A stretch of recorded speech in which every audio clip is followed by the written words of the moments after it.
How's it going, Tomer?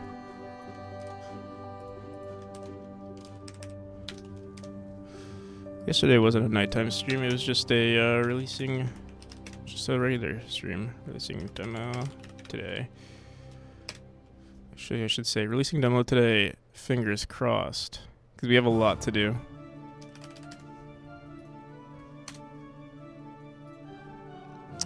Demo today, hopefully. So I wrote everything down that I need to do,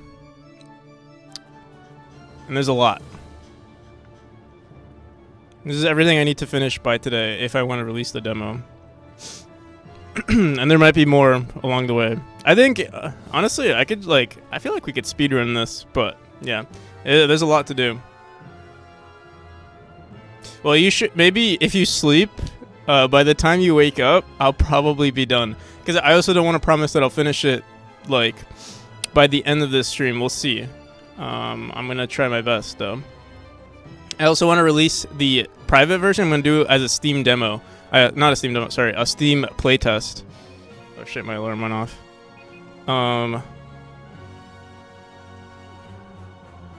Give me 1 second, I got a text.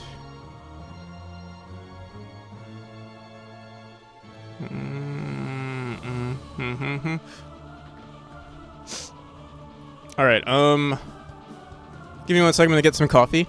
It's already made, I just have to get it. Be right back.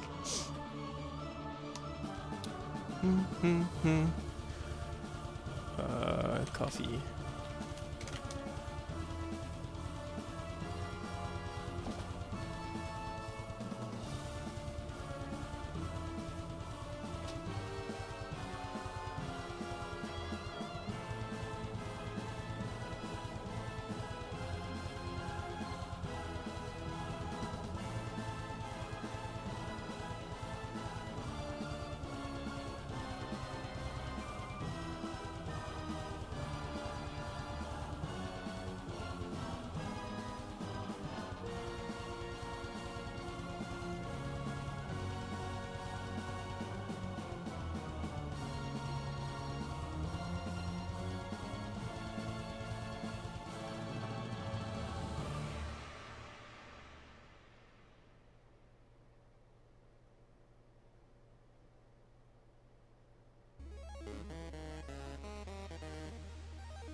Alright.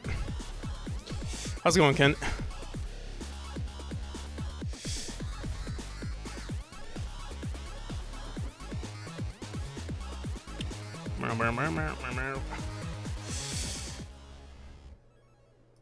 Is the music too loud?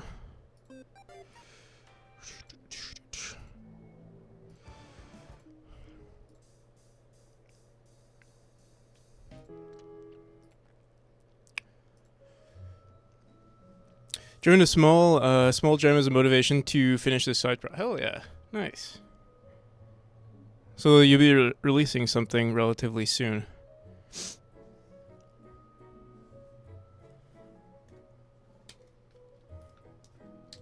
In 10 days. Nice.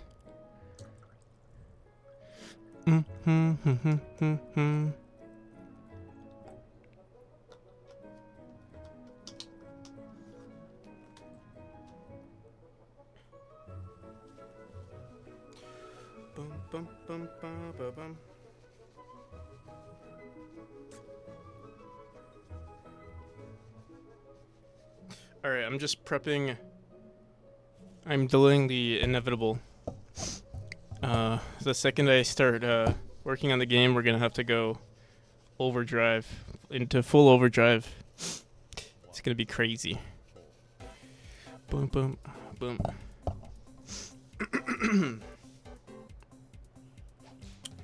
Boom, boom, boom. It's gonna be my most productive stream. Hopefully.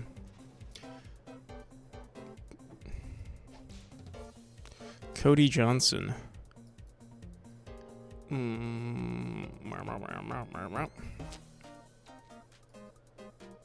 Alright, so let me just look at everything we need to do. We need to fix the hover button. These are all the versions I want to release on. Although I am going to prioritize these two on Steam, and then the itch version.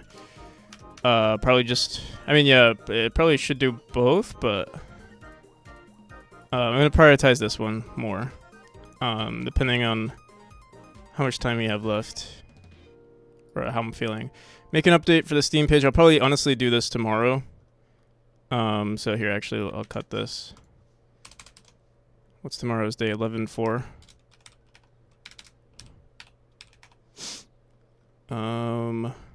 UI. This is broken. We want to fix. Intro room we have to make. Ideally, I do want to update every room. Make rooms seamless. Make entrance to rooms seamless. It'd be nice if we could do this today as well. Add this feature. Have a save file that just exports like all of the data like now. Since we're releasing this demo, it would be nice to see, in terms of like statistics, what's happening, to the player. Bugs. Chapter 3 crashes when ending the scene too early. We have to fix this with the. This is an issue with the singleton. Sound from chapter 3 is still playing. All right, we'll start. I guess we'll do top to bottom. We'll just keep doing things. I did update I updated for the longest time. Chapter 1 was called World Demo. I updated it to Chapter 1. And I also made Chapter 5, Chapter 6, and 6, 5. Okay.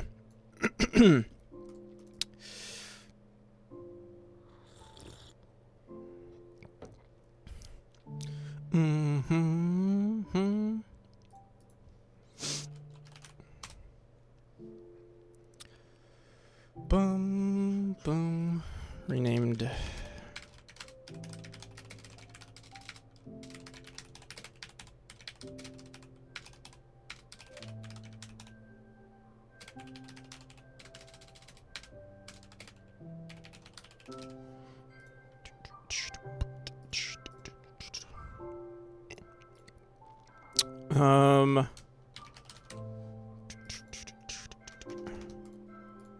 All right, so we have to go. So there are two themes that we have in our game. One from the main scene, or one from the title screen, and then one in our options menu. And I think the options menu one is correct. So like, let's say we run our settings here. Actually, it might not be perfect. Actually, ideally, what I should be doing.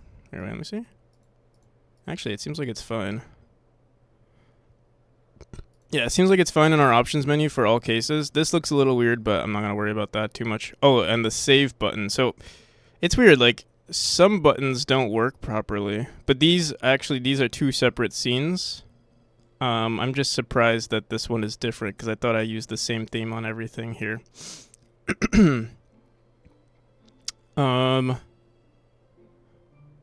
Yeah, eventually, I think in the next update, or the next UI update I do, I need to make sure, I need to add, need to figure out how to add variations to things. Alright. What was that? I don't even know what that scene was called. Options menu? Options menu. 3, 4. We have 4 options menus in total. This one seems like the right one. Options menu 3. Okay, this is an old one. So if we look at our theme here, honestly, I think every time we see, let me see. It seems like it's fine actually. Well, it seems like it's fine here. Let me go into, let's say we go, where was it? Which one was it? That was weird. The save button for key bindings was an issue. But I wonder, like, theme over theme. There's no theme here, so it's weird that it's not working.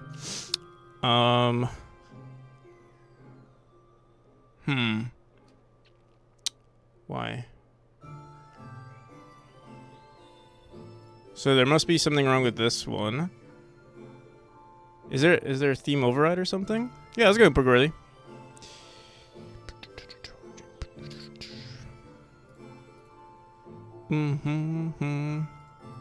Yeah, I don't do any theme overrides. Why the hell is this acting funky? So for buttons, we have...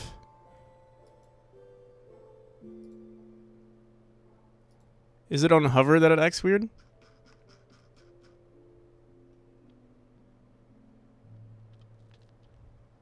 New demo today? Hopefully. I'm gonna try my best. If we can... Let me see. I forgot what it was. Was it hover that was acting weird? Or was it, It's focus that's acting weird. Let me see. Focus and hover that are acting weird? Let me see. Actually, no, it seems like, focus is working. Or clicked is working. Whatever focus and hover are... Wait, one more time. Let me see what it is in this one.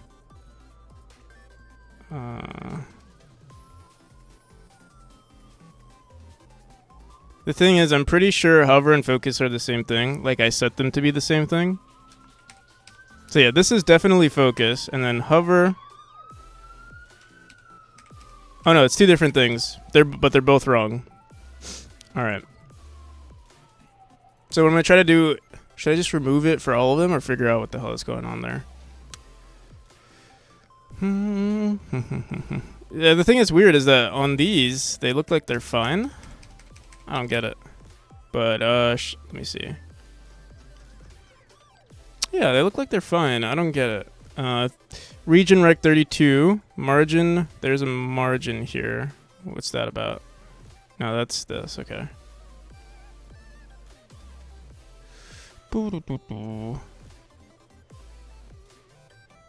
How old is the previous demo? The previous demo is from like...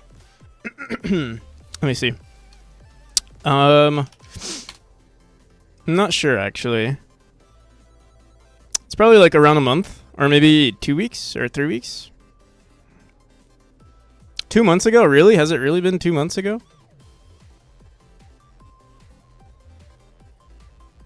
I feel like I must have released something mid-October. No?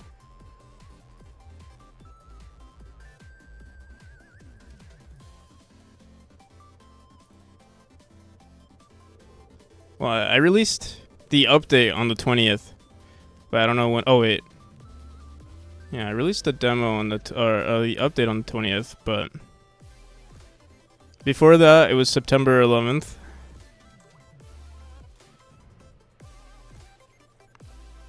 Yeah, I'm not sure.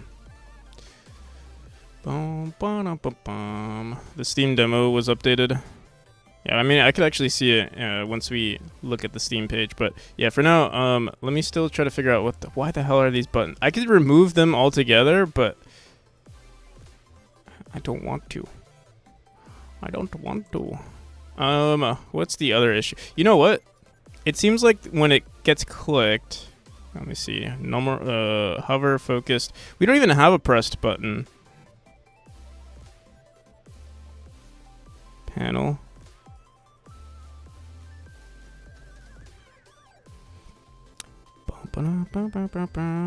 Are these saved at all? Make unique. Option menu. Okay, wait, these are not saved. I'm gonna save them right now.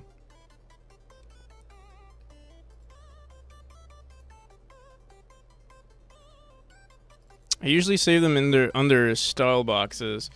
I'm gonna say simple button. Let me do this.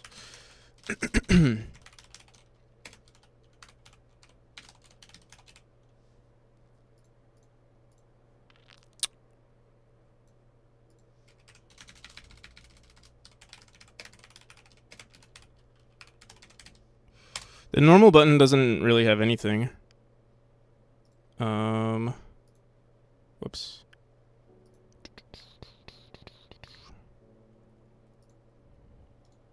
What is this one called? Box hover version 1. I'm gonna resave all of these as something else.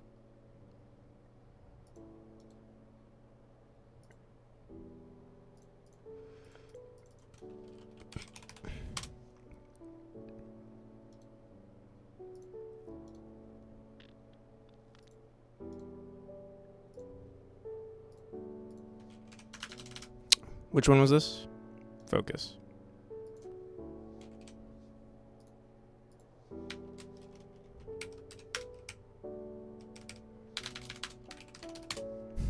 And disabled.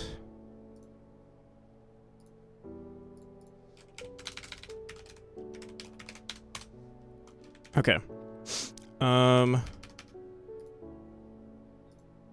Disabled I'm not going to be too concerned with. For now, I'm just going to remove, or actually, I'm just going to make it an empty style box for now. And see what the hell is going on. Oh, this is in our options menu. I guess we'll look at that one first. Whoops. All right, so yeah, we can see the pressed still works. And then save. I want to see what save does. See, it's still okay. It's still doing that, but this is okay. Wait, this is on pressed, so it's fine here. Does it have to do with the resolution, maybe? Or I'm sorry, the font size. It's just like not reaching the minimum size here, so it just doesn't work. What we could do is override it for these. Yeah, these buttons are smaller. Maybe that's the problem. Because our minimum size on these are like, what, like 32 by 32 at least? All right. I think that's the problem. So what we could do is we can go into our margin container here and add a theme. Add the same theme. Before I do that, let me go into the title screen. Just make sure. Okay, so yeah, it seems like it's fine here. We go into start. Let's say we go into edit. Again, it's the same issue with these buttons, and then save. Yeah, I think they need to be overridden here. And then one thing that's strange though is that if we go into level select, it's happening here too. And I don't know why. Maybe it's because the minimum size of this object is maybe we set a minimum size, so it's actually, this is what the button looks like, but like the text is leaking over something. I don't know. Let's see. Title screen. This was level select, right? This. All right. So where's our back button? Choose profile. Yeah, it is. It does have a minimum size. Margin is set up here. Let me see something. What if we gave it like a bigger rectangle here?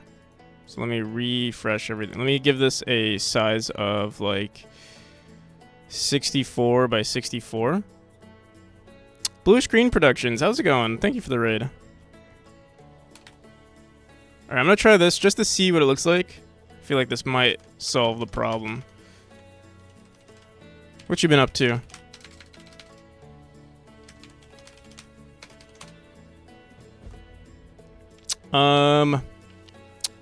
Yinda Jess, thank you for the follow. How's it going? And Dr. Tronic, welcome. I'm trying to release a new demo today, so I'm fixing like all of the minor issues in the game that have been bugging me before I put it on Steam. Right now it's a quick, or it seems like I thought this would be a quick fix, and yeah, okay. See this? Okay, so the size on the y-axis seems to be fixed. On the x-axis, it's still weird.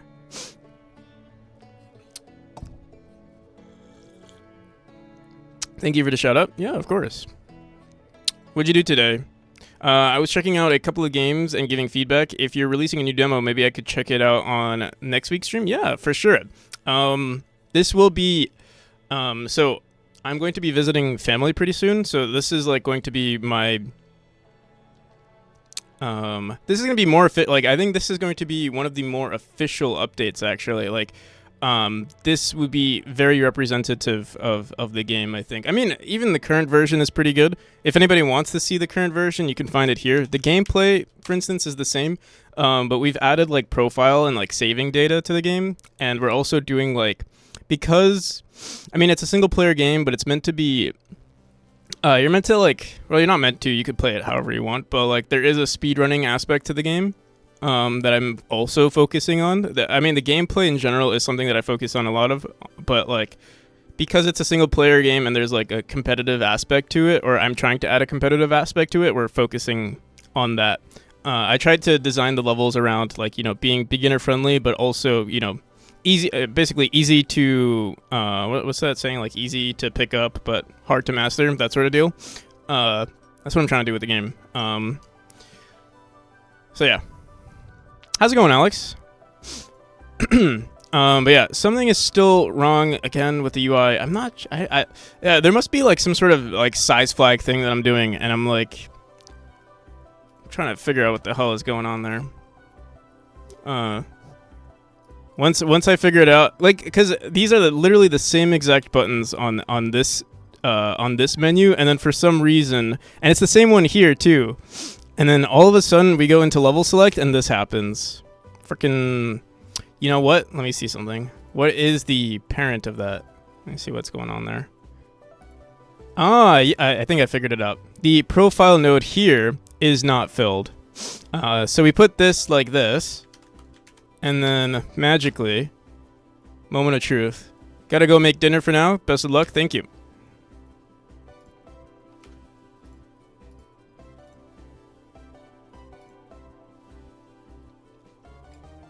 Yes, this is exactly what we wanted.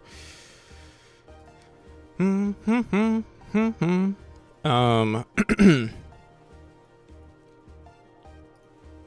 right, so I set this to not fill, but the parent node is now not messing with us at all.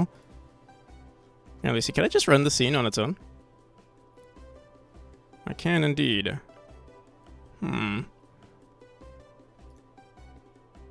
What the frick? Bum, bum, bum. I'm wondering if I should just add a theme override and like... Here, you know what? Let me add this theme real quick. Oh, you know what it might be? I think I know why. It's because the theme on this one it actually is unique compared to the other ones. I completely forgot. This is why we need variations in the theme that we set up, because right now, like, I keep messing with one and I'm like... thinking, oh, we fixed it, but we actually didn't fix it. The issue, well, we didn't actually mess with anything on this theme, but I'm still unsure why it's not working. So we have normal, we have I know focus is acting weird. It's acting a little funky. Let me see. And it's acting funky. This is why it's acting funky, because, well, we never actually positioned it correctly. So it was actually nothing. It had nothing to do with the size of this op. You know, actually, this is my least favorite part of Godot, working with the UI style boxes. They're very frustrating sometimes.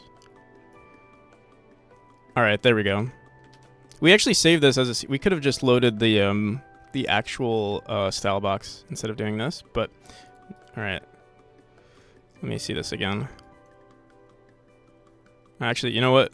Here we have we can load. We have the style box already saved. So style boxes, button style box. We have the hover. It's the same. The hover and the focus are both the same. But I think I just threw in. Let me see. Okay, we threw in the wrong one. Load. Style box. Style box. So we want focus here. Load. We want. Where is it? Hover here. All right. Moment of truth. We could also throw in a pressed one. Future me will polish it a bit. And we also need to make this fix on. All right. So wait. Let me see. Menu. Start. So it looks like it's good here. Let's go and level select. Okay, it's looking better. The one issue is that now we did mess with the size of the back button earlier. Also, we should update the size of level select on the top and change the font. That font looks disgusting. All right. And in our options menu, we also need to fix this. So let me go into options menu here. I'm actually curious if the options menu is completely unique as well, or if it's like. Oh, we made it empty. That was weird. We made it empty. Let me see again. So we made it empty. But in the setting, when we ran it, it looked like the theme was still there. Yeah, it's still there. It's there on pressed actually, but on nothing else. So like, yeah, there's nothing going on. We don't see anything, but we do want something there. All right. So let's go into options menu. We did remove all of it because I was slightly frustrated here. So focus. Let's It's weird. That one button seemed to be the only one that was unique, or maybe I just wasn't pressing. I wasn't pressing those other buttons, so that's maybe why. All right. Load. What was this? Focus. Okay. Style boxes. Focus. Load. Style boxes. Focus. Oh, whoops. Hover. You know, I think we could do quick load and just say hover, and then find. Where do we put it? Button style boxes, hover style box. There we go. And then quick load. What is it? Default. Style boxes default button. Style boxes. Where is it? I don't see button style boxes. What did I save it as? Normal, maybe. Disabled, focus, normal. Okay, there we go. Moment of truth. It's literally one button.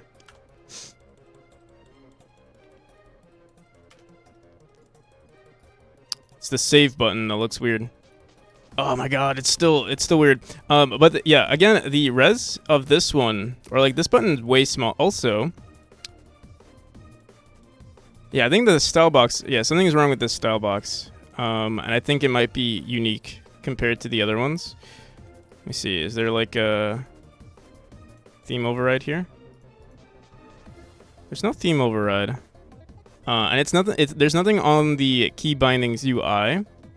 Is there something that we do here? No. No. Maybe I'll ignore it for now. Because I don't know what the hell. I think maybe, yeah, the button might be just too small. Let me see. Let's give it a minimum size. Or, I mean, I guess we could just say fill. I'll put it like this. I'll make it like this large on key bindings UI and see if that fixes the issue.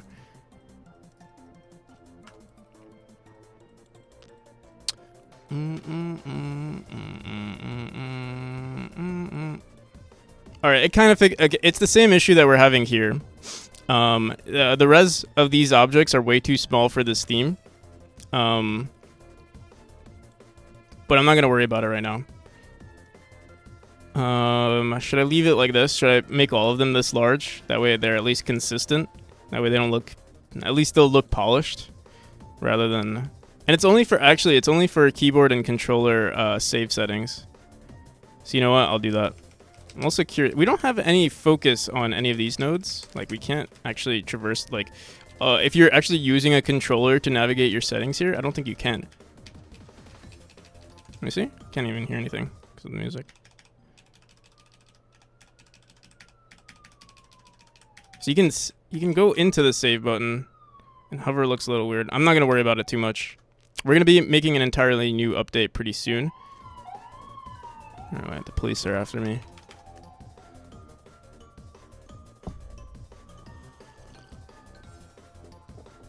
All right.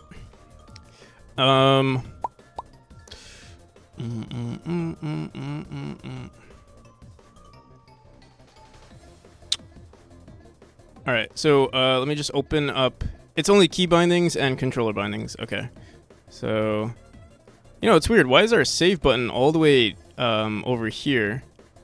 Was it always like that? Do we move it down afterwards? What the hell? What the frick?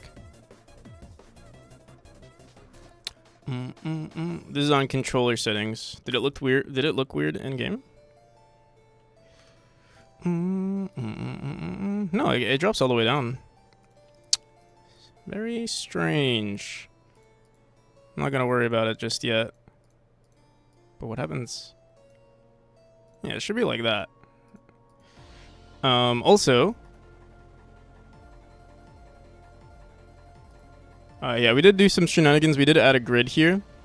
But yeah, I'm not gonna worry about it. Let's leave it like this. And let's get on with our lives. All right.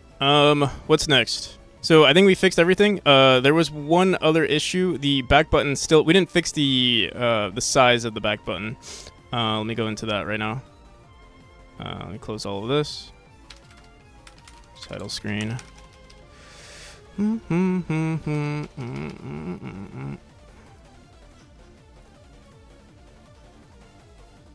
right, this one right here. If I run it, what happens? What does it look like? It just looks weird. I think because we set a minimum size on this.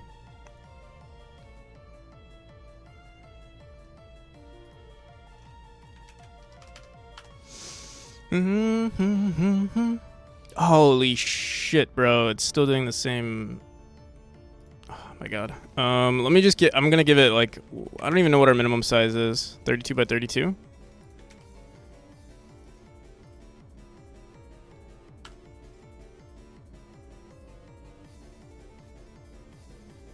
$64 by 32. I'd assume. Okay, it's. What's 32? 32 plus 8, and then 64 plus 8. I don't know why it's doing. I don't know why it's only for this one, and not for the other ones. It's very strange to me. But I'll fix that. Like we're gonna be. Wait, this back button. Oh, because we're not in the right scene. All right, so start. Okay, all of this is good. Start. All of these buttons are good. Yeah, I think it's just the size. I wonder, maybe I set the resolution of these ones specifically.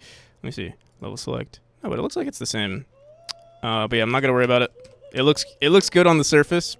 Something in the back end is a little funky, but it's fine. All right. There are a few more things we need to do. Also, there's another thing I need to fix. So UI is done. There is one other thing that we need to do with UI though. There is based on if we're on the demo versus private demo, we're gonna start calling it playtest. Demo versus playtest. Disable levels or change world to chapter 4 goes into credits if in demo. I'll just say actually if in demo chapter 3 to credits if in playtest chapter 3 to to chapter 4. Technically, this is not a UI thing. I'm gonna throw it in here. Release or versions.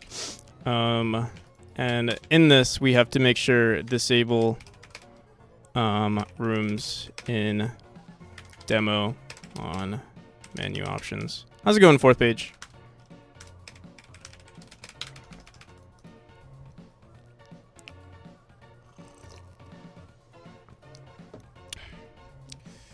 We were I saw that you gifted me a sub to what's her name? Hope, I think. And I was lurking on the stream afterwards. I didn't see you. I think maybe you went to sleep afterwards though. Alright, polish all level design. Intro to room on chapter 6. Oh yeah, we do have to fix it. Okay. So we'll save this for later because yeah, this will be like one of the final things we do actually. What is this note-taking app? It's called Obsidian.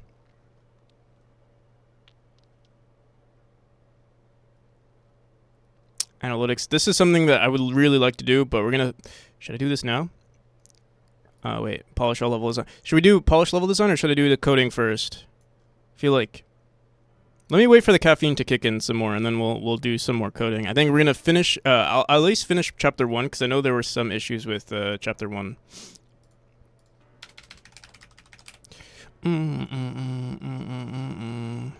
Oh, we don't use... I gotta get used to not using world demo anymore. Here, let me rename it to like test demo so I just never even like accidentally type it. It is now officially chapter 1.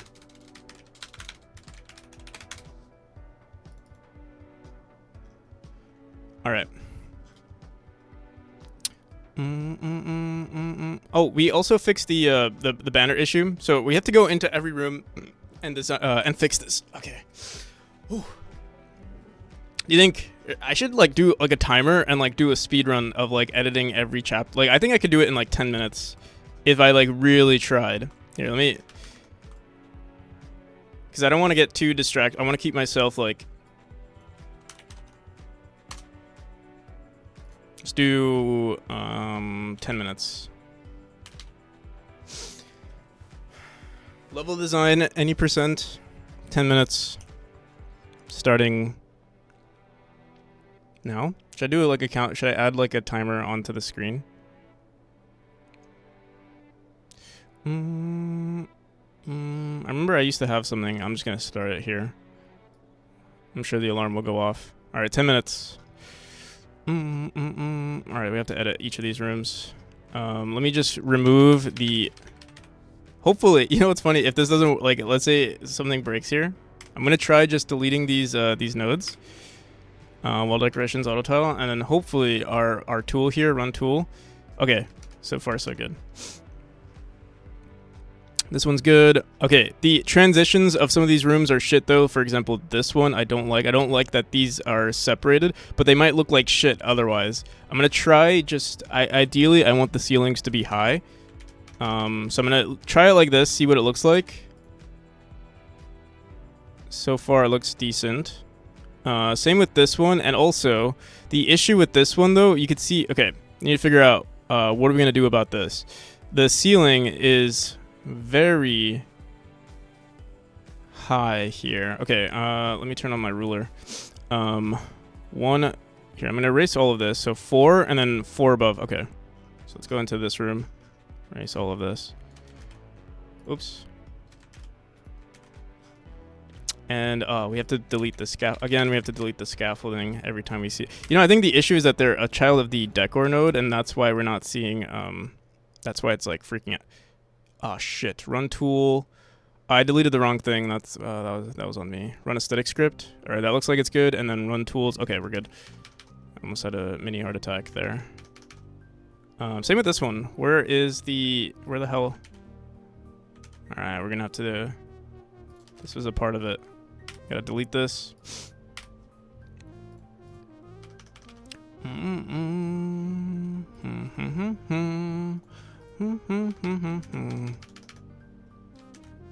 All right, so far so good. We have to add 4. 1, 2, 3, 4. 1, 1, 2, 3, 4. 1, 2, 3, 4. So yeah, I really don't like these designs where like we add like little. Yeah, I don't know. It could just be I'm like trying to be a perfectionist, and it's like such a minor thing, and like my ego is saying like, oh, it could be better, you know. I feel like maybe no one's really gonna care, but let me see. I mean, as long as okay, like this is an obvious issue. This one might not be nearly as much of one. The other solution is to just bring everything down. But yeah, that would have to be something that I solve later. All right, so for this one we have to remove again. Goddamn, we have to keep remembering to remove the tiles here, the scaffolding tile map. All right.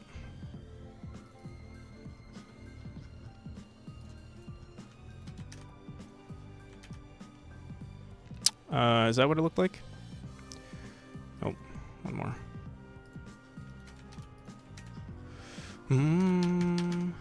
Remove the scaffolding.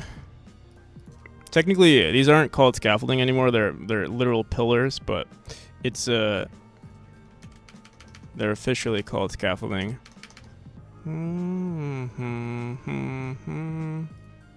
So this room, we need to add something in our script that doesn't. You see how we have a banner being spawned below this node, and it's because it's on the same tile map. It's on the same auto tile as our main auto tile, and that's why it looks like that. Also, we need to make sure we're removing the light tile maps. Light decoration light tile maps. Even though I started liking them again, it's just I think what we'll do. I think we'll completely redo them at some point. So for now, and for the time being, we'll remove them, and if we decide we want to add them again, I'll probably recreate them, make them so much better. They're gonna be amazing. I wish I had a good Trump impersonation. Vines tile map. So right now I'm just gonna should I actually, you know what, fuck it, let me go into this. Fuck, I don't remember where I write this though. Let me see. Something like does not equal -0 does not, but I don't even know if we write it here or if we write it in the auto tile. Let me see.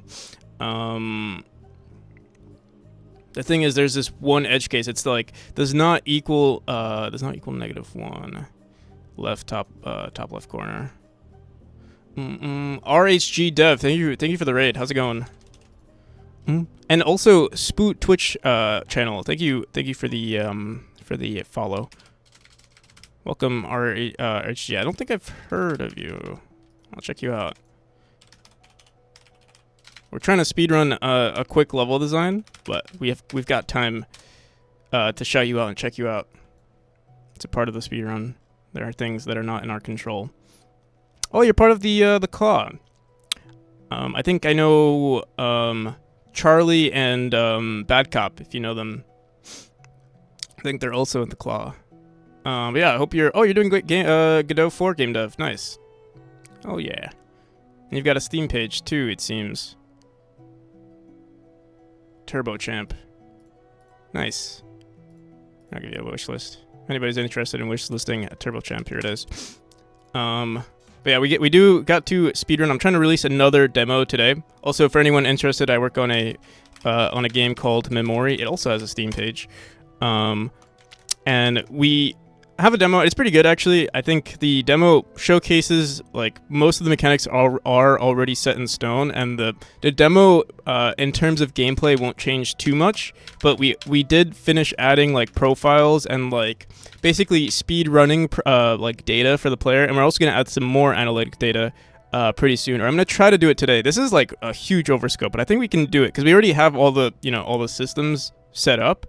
So I'm hoping it's easy, but it's so I'm always you wouldn't be a game dev if you don't overscope just a bit or underestimate the amount of work that goes into some of the features.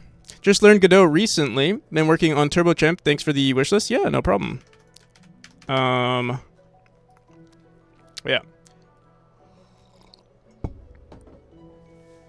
Okay. I don't think I'm gonna fix that bug right now. We'll just manually edit the rooms. It is a quick fix, but like, it's gonna take like 2 or 3 minutes, and we don't have 2 or 3 minutes. We have to like, we're really short on time. How much time we got left? I didn't actually check out your page, but the screenshots look good. The gameplay looks pretty clean, just from seeing all of these images, or the money shots, the GIFs here. They're kind of nice. Anyone who's working on a Steam page, definitely you need to have these things. I think they help your page a lot. Yeah. We got 2 minutes left. Wow, that was a complete lie. 18 minute speedrun, any percent. Here we go.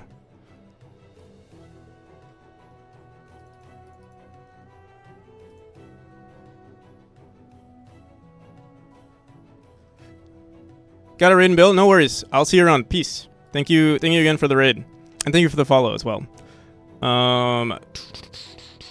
Where's our scaffolding? Let's get rid of it.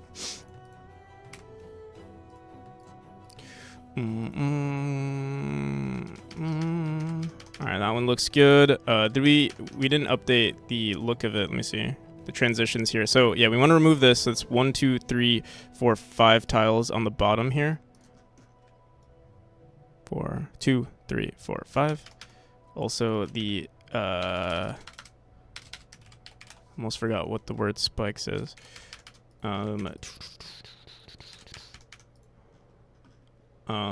This one is actually, this one's bad, but I think we'll just go and all right, this is good so far. The only issue is the first room is kind of shit. I don't like this. Maybe, what we could do? Remove this wall altogether and throw this on the left side, and then everything is perfect. I think I'm gonna do that actually.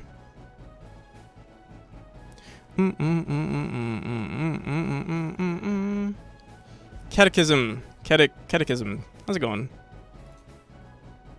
Thank you for the follow.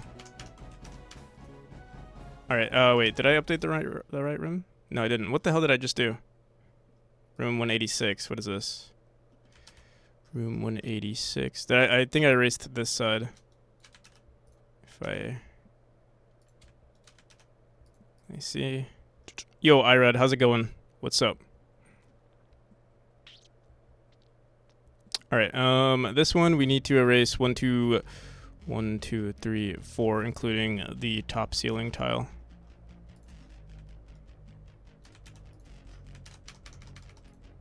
Okay, this is pretty good.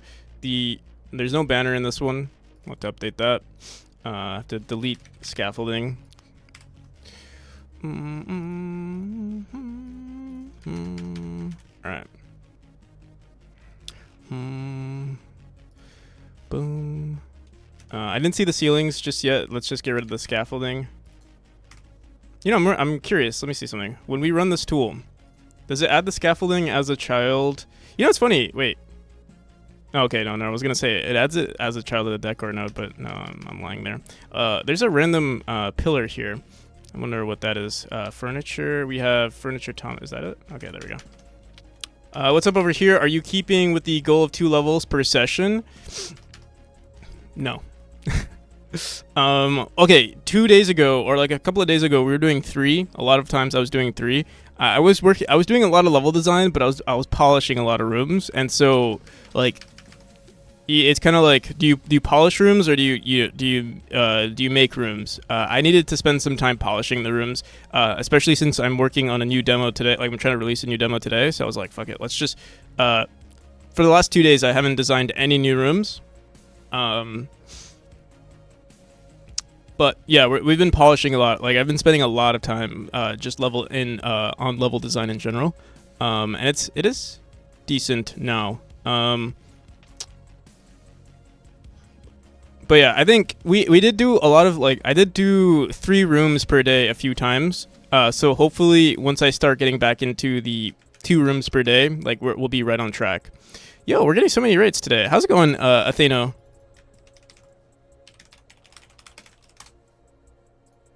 Today's Friday, right? Yeah, everyone's celebrating. I don't think I'm following you. How's it going? Doing some game dev today? Thank you for the raid.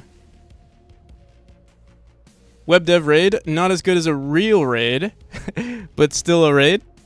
We'll take it. How's it going? How's it going, TCAP? Wait, but it says game dev right here. Are you sure it wasn't a web? Was it a game dev stream or was it a web dev stream? I shouted you out already. I'm a little slow today. Was web game deving, to be fair. I see. Well, TCAP, what do you consider your game? Is your game a web dev or is it a game dev? I think they're both pretty, they're both pretty good. NPC, how's it going? Welcome back, 4th page. Did you hear what I had to say about you, 4th page?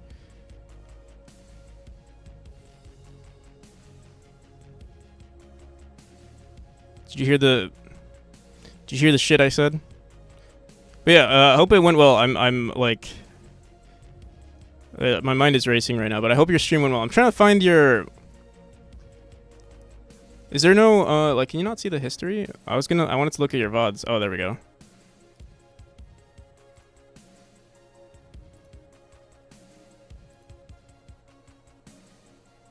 This looks cool. I don't do nearly enough. I barely do any web dev. It always goes above me. One day I would like to. I think, whoa, this looks pretty cool. This kind of looks like TCAP's golf game. The same graphics. Kidding, I'm kidding. But I mean, uh-oh. Yeah, it's a golf game clone.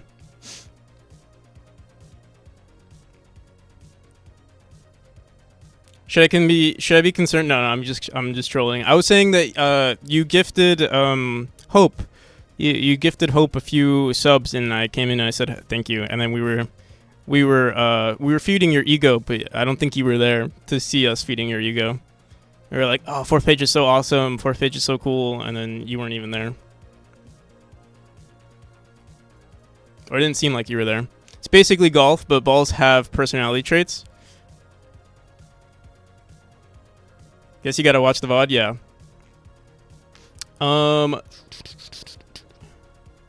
My game is not played in browser, therefore it's a real game. Oh, shots fired from TCAP. But yeah, welcome everybody. I'll do a quick re-intro. Oh my god, I'm trying to release the demo today, so we keep I'm trying to finish so much in very little time. Like, this is everything I want to do today. And I was hoping to finish I'm gonna stop this time. We're gonna have to restart it one more time. I keep, but I'm underestimating it. I'm like, oh, let's finish polishing this room in 10 minutes. We're maybe 40% of the way there to finishing. I think we got into the groove though. I think in the next maybe 15 minutes we can finish the whole thing if we like speed run. But we keep getting rated too as well. So it's like I keep having to say hi and do introductions. I like doing it, but also. Yeah, I keep having to reset this timer, and we're going to reset it one more time. So we reset it every 2, seems like we're 18 minutes in now. Or, sorry, 60 minutes in.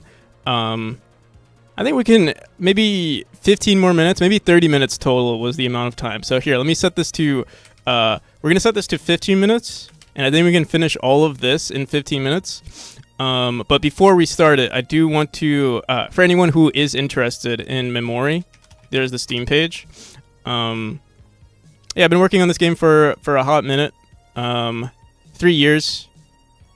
So it's a few more than a minute, but yeah, some might say it's a Celeste clone, but I do try to give it its own personality. Certain gameplay decisions I've made, or design decisions I've made, I sort of take pride in, and like I don't want to I do have like a lot of respect for Celeste too. Like I think I'm gonna definitely create some reference or like some Easter eggs in honor of Celeste, but I do try to do some other things that are unique to the game. My bad. I'll make sure not to rate. Thank you, Althano. I really appreciate it. Did I follow you? I didn't. Here, I'm gonna follow you now. Thank you. Does your to-do list ever shrink? Mine doesn't. It doesn't shrink. We like cross things out, but like sometimes I push it down to like. For instance, like sometimes there are things in version 7 I don't finish, so I'm just like, all right, let's just push it down to version 8, and then we can ignore it. We can pretend like we're being productive. But yeah, Azen Riss, thank you for the follow. I love to call copied ideas Easter eggs. Good euphemism. Yeah. Inspirations, I like to call them. Yo, how's it going, Yag? Did you release your game, Yag? With Arrow X? Arrow X? I don't know why that felt weird to say at the moment. Okay. Wait, what's wrong with this room? It looks a little odd. Alright, there we go.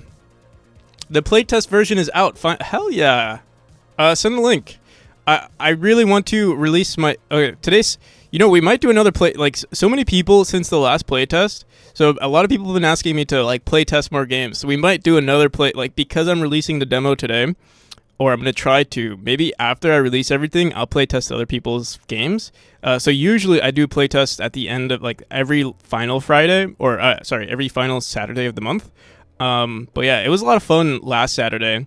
But I didn't release anything. We kind of just did it for fun. But maybe as a celebration of today. The thing is, I'm not even sure if we're gonna be able to release the demo today. I'm trying very hard, as you guys can see. But yeah. All right. But yeah, those were the introductions. Thank you again for the raid, Althano. If you have any links you want to share too, by the way, feel free to post them. Very? You don't see me like, I'm like speaking really fast. I don't know if that's associated with, here, we're starting our timer. There we go. That's us trying. Without further ado, we're back to the game dev. I'll be able to, this is very easy. It's like very, it's a lot of manual labor, just looking at everything, making sure everything is seamlessly aligning with each other. And I did do a lot of this stuff off stream too, but you'd be surprised. Also, we don't have any more cobwebs spawning in the game. I'll have to look into that. I'm not gonna do it right now though. This game will be almost cobwebless.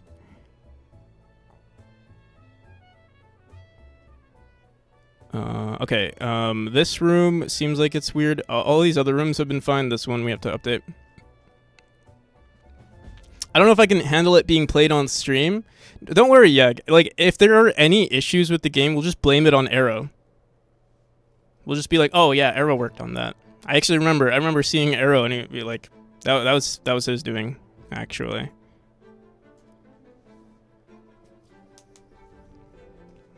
Yag is the best level game designer, programmer, and everything. And then Arrow didn't have their glasses on. Yeah, exactly. All right. Here, I think I have to delete this one too. I hope Arrow's not here. Okay, so there's another bug. And that's okay. If we find out we want to place a banner here, if it's on a different level, the next time over it just doesn't register.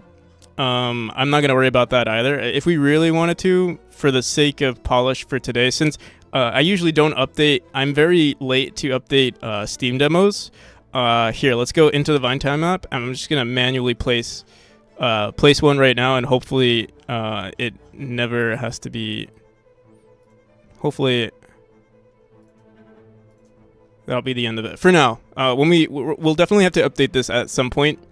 But yeah, we're kind of trying to speed run here. Usually this doesn't happen.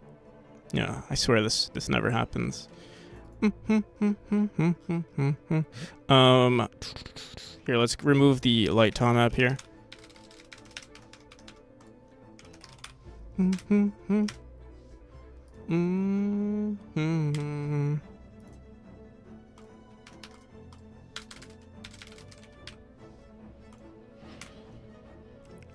I wonder why. We did get a decent amount of raids today.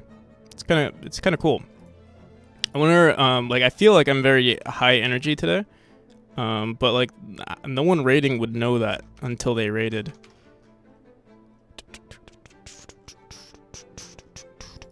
Like I feel like this is gonna be a great stream. I'm feeling it. Just like you.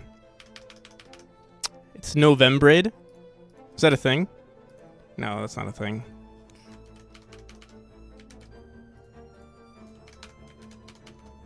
All right, so yeah, this is gonna be. Oh, I redesigned this room recently. I don't like this room. I'm gonna redesign it at some point as well. Oh, this one looks pretty good actually. But the Vine Tom app. You see this? We have to remove that. All right, cool. And what the hell is that light node doing there? Actually, I do want to add, so that light node actually works out pretty nicely because it has light that like beams through this section here, and it looks kind of cool. I do want to do that on entrances, but not right now. Maybe because the level you're making looks really cool. Oh, thank you, Dom20, 2D. If I missed anyone's message, by the way, it wasn't on purpose. Hi there, happy Friday, Dom2D. But yeah, if anybody has, you know, wanted my attention for a split second or something, just copy and paste it and ping me. But yeah, did you send the link, Yag? You know, I think I'm actually following you on Itch, so I can probably find it myself. But I don't know. Is this you?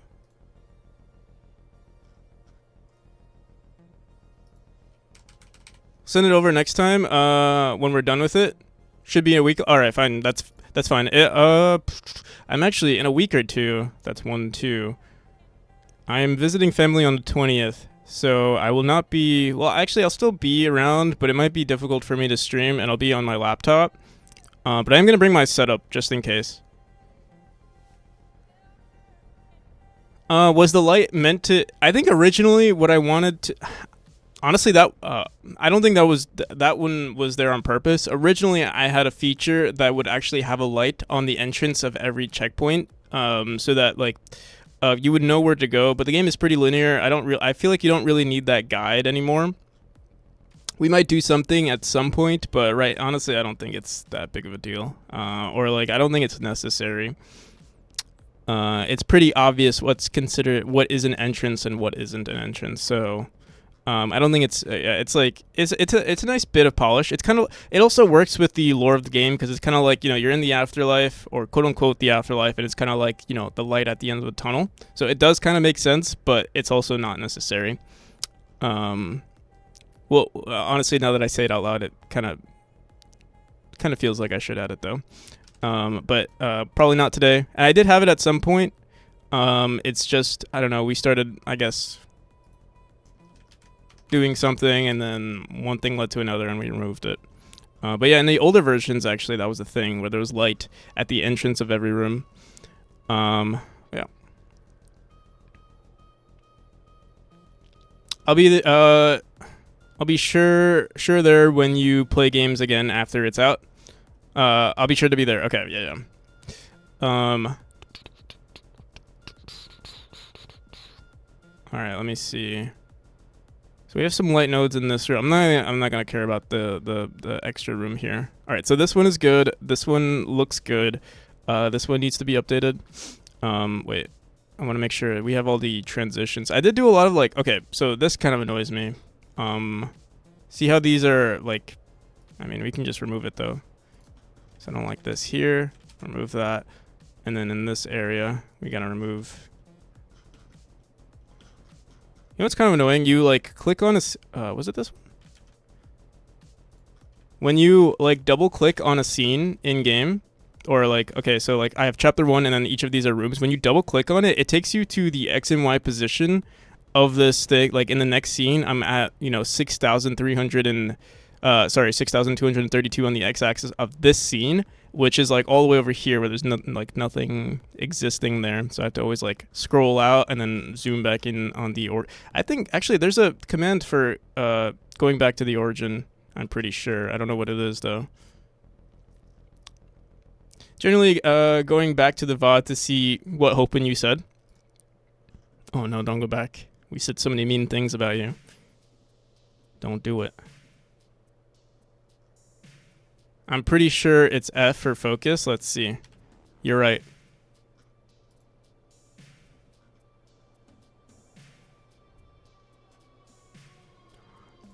So yeah, remove scaffolding.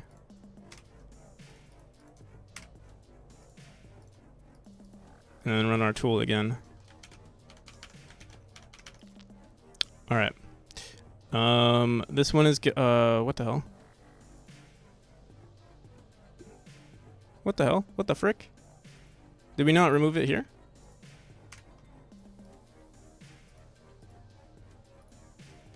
So, I say what the frick, or like I never actually, I try not to swear on my stream. I don't know why.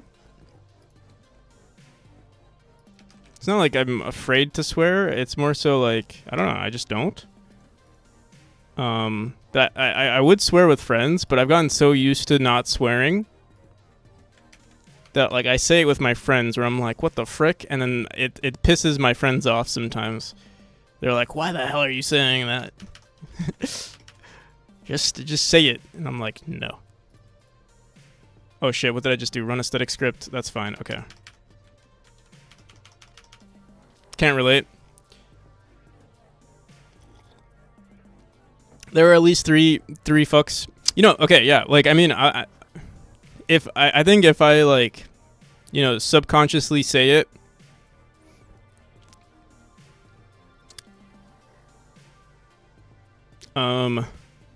that's when I will say it. Like if something is wrong, that's when I'll actually say it. Or like, but like if nothing is actually wrong and it's like, it's just a weird, like a fluke or something, and I'm like, oh, what the frick? Okay. We're almost done. Oh yeah. All right. We're on, how much time have we got left? Oh dude, we did 20 minutes to finish chapter 1. That's not too bad.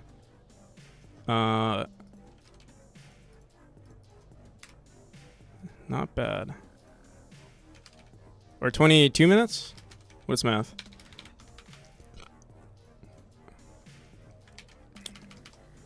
Um, 60. Yeah, it was 22 minutes. I mean, we're probably gonna reach the full time here because let me see. We'll have to like review everything, make sure nothing is wrong. So yeah, this room is slightly broken right here. But this one's good. This one's good. This one looks a little weird, but I'm not gonna worry about it too much. And then let's go into this one. And I'm gonna start getting used to the F key for frick, the frick key. What is this? 1, 2, 3, 4, 5, 6. 1, 2, 3, 4, 5, 6. There we go. We have to remove the scaffolding on this one as well. What the focus? Oh, I like that, actually. What the focus? We had this, I remember I added this to the game, and like, the thing is, like, maybe we'll reintroduce it at some point, but it's pretty bad at the moment. Also, for people who, I'm thinking, for people who want to, let's edit this right now. So how many tiles is this? 8 units. We must remove 8 units from shit. I don't remember. Here, 1, 2, 3, 4. 4 more.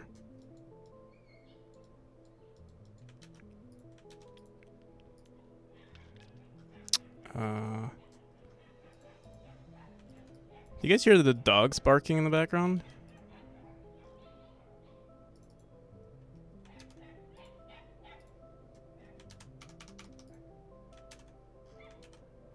Nope.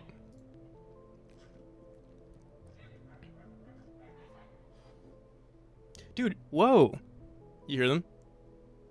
I just looked outside and it's pitch black. I just woke up like an hour ago. It's pitch black outside.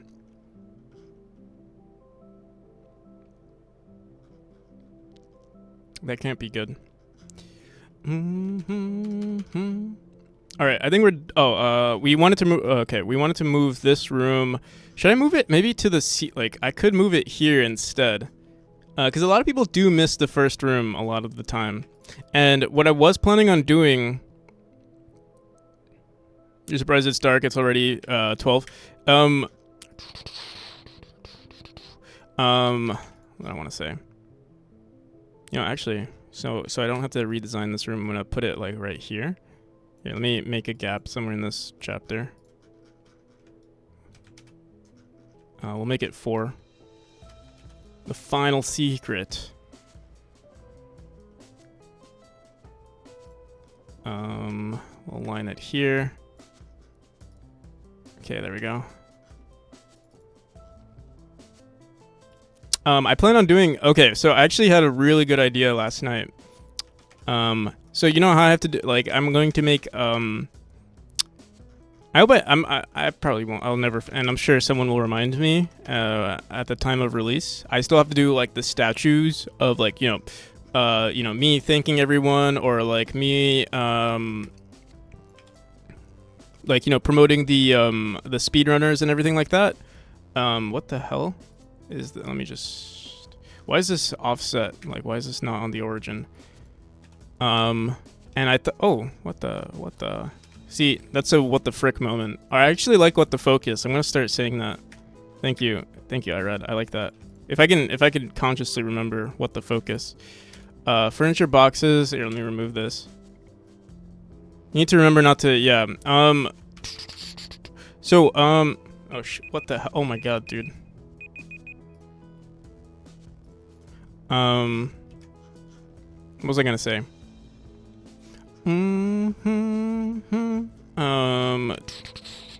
Yeah, so, what I'm gonna do, actually, for that, what I think I'm gonna do for, like, level... I'm gonna make a completely, new Easter egg, kind of like, I mean, it'll be completely different from, you know, like, I want to do, like, my own little thing of Celeste Pico 8. It's not going to be Celeste Pico 8, but what it's going to be is what we're going to do is we're going to, you're going to be able to go to the left after you beat the game. There's going to be a gate here, and if you unlock the gate after you beat the game, you can come here, and it'll be an entirely different gate, or, like, an entirely different chapter on the left side, showcasing people who have, like, you know, speedrunners, or people... who, like, yeah, just everything. It'll be like, yeah, Celeste, yeah. So it won't be it'll I think that'll be really cool. And so, like, yeah, that's where all the statues will be. That's where, you know, I'll thank everyone. Maybe we could also include, like, so we have so many abandoned mechanics in the game. I could throw, like, it could be kind of jank in harder rooms. I mean, yeah, I could do harder rooms too, or just secrets. It'll be, I mean, I'll design it in whatever way we want. I'm thinking the entire thing, my mind is right now telling me we would design the entire thing going leftwards. So, like, it would be, I mean, we do have leftwards going rooms, but I was thinking, oh, the whole thing could be going left.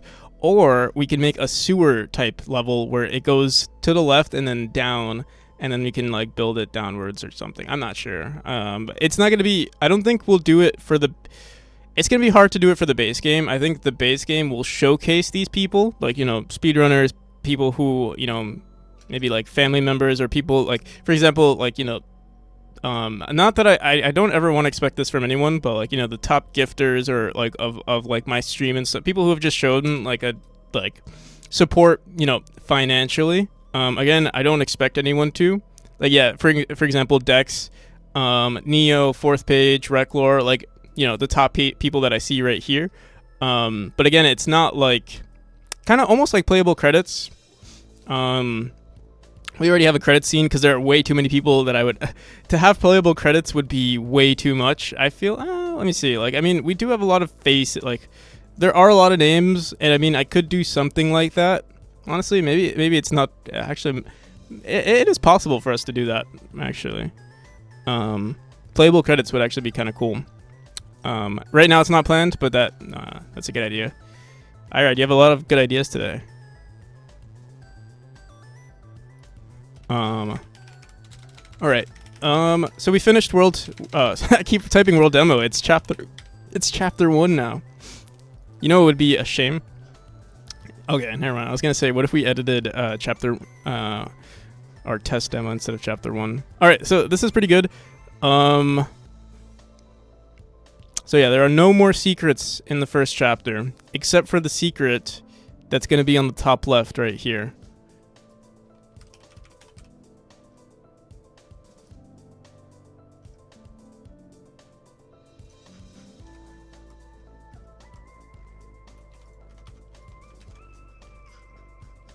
It's actually going to be a dash distance away. Nah, whatever. I'll just leave it right there.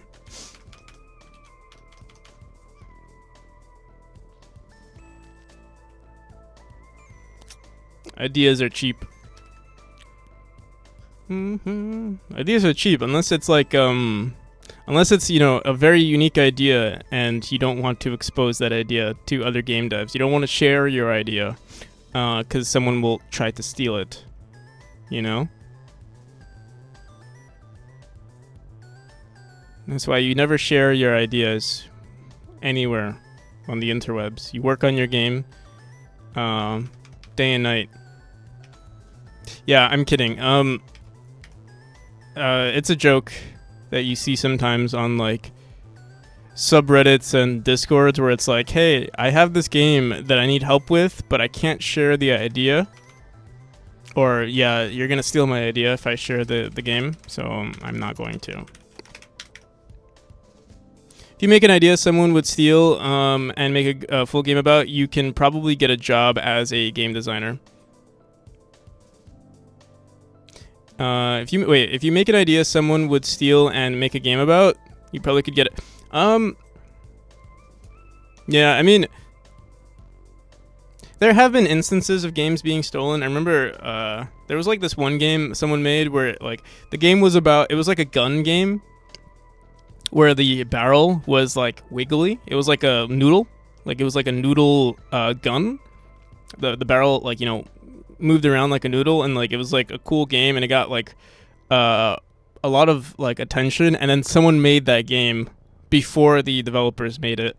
And I mean, the game, and because of that, the developers who were working on it lost like a lot of the like the attention of the game. But yeah, I mean, I don't know. Personally, when it comes to ideas, yeah, just work on your own game. Unless you're like, that's the one. It's easy for me to say that because I'm already making a game that's similar to a game that already exists, and I'm just trying to make it good. I don't know. If I made this game, like for instance, the creator of Celeste, like let's say, I don't know how Maddie Thorson, like, I don't know how they made their game, but like if they, I don't know, if they like showcased it before they actually finished the game, it could have been dangerous for them. I don't know how it worked. I don't know what their like marketing strategy was. Like for me, it doesn't really matter because the game genre already exists, like platforming, but also like high quality precision platforming. So I don't really know. Whereas if you were making a novel game, it might be a little different. I wouldn't want that stress on me though. I like the idea of just making something that kind of already exists and just trying to make it better. But maybe it's because I'm not like I think I'm really good with level design, but I'm not sure if I'm good with like being super creative. Like I haven't tried it yet. I want to, like, that is something that's on my to-do list where I do make a novel game with like unique mechanics and a unique story or unique world building, etc., etc. But that isn't the case right now. For games, yeah, I mean that's actually very true. I mean that's how Celeste was made as well. So an offshoot of that is looking for programmers, artists, and sound designers. I'm the idea guy in RevShare. Yeah, that is so fun. Like, you know how many times freaking on, like, we even made, originally we had like just, team up and paid jobs, and we had to do like all these other types of like I had to make an entirely new networking category because it's like there are too many people who are like, well, anyone who like there are also so many like pretentious game devs out there who are like, hey, I am the CEO of so and so studio, and I'm looking to hire some interns. And it's like, they've never had any experience in the game dev industry, and they're like, oh yeah, you'll gain a lot of experience working for my studio. And I've never actually released a game, but I'm hoping your knowledge in programming can lead us through the freaking make us money or some shit. And it's like, goddamn, like it's kind of annoying that so many people are like so delusional. But yeah, I did make a RevShare thing, and like we just separate. Like originally, it was just like jobs, or like we had one channel was like just networking, and like here share. You can try RevShare, and I say this all the time. Like you can try RevShare. I've tried doing it in the past, even for my project. So I'm not gonna say like it doesn't. I've never had it work, but I have tried it, and I thought like, hey, maybe this is I tried it once, and I was like, here, like maybe this is possible, but I just never had experience with it. And especially for long-term projects, I've been working on this for 3 years now. Like to try to release a game long-term and like have people, have this promise of money in the future when the game comes out, it's near impossible. That's why I do solo dev, because like I can count on myself to work on the game for a long time. Like it's very difficult to even. It's not even like a matter of like, oh, are they going to be as passionate as me? It's more so like, you just don't know. Like people have their own lives, especially not getting any money. I mean, it needs to have really strong contracts and people who are 100% fully aligned with each other. Yeah, and it's also it's very difficult to have contracts, especially because it's like I know more game devs. Obviously, I know more game devs outside of the U.S. versus inside the U.S. And that's my country. And so like maintaining these contracts can be very difficult. And like suing someone like let's say for my instance, like I have a very good for me, like if I release a game on Steam, let's say I have a very high potential to screw someone over. Like from my perspective, I have a high potential of screwing some. Like let's say someone works on my game, and I'm like, oh yeah, I'm promising RevShare. I release the game and everything, and let's say they live in Brazil, or let's say I hire YAG in Russia. Like there's no way for them to like actually keep me accountable for the most part legally. You can kind of screw me over in like in the sense of like my image in like that's another important thing. Like honestly, hurting someone's image could be much worse than anything legally, especially like as indie devs. But yeah, it's I don't know.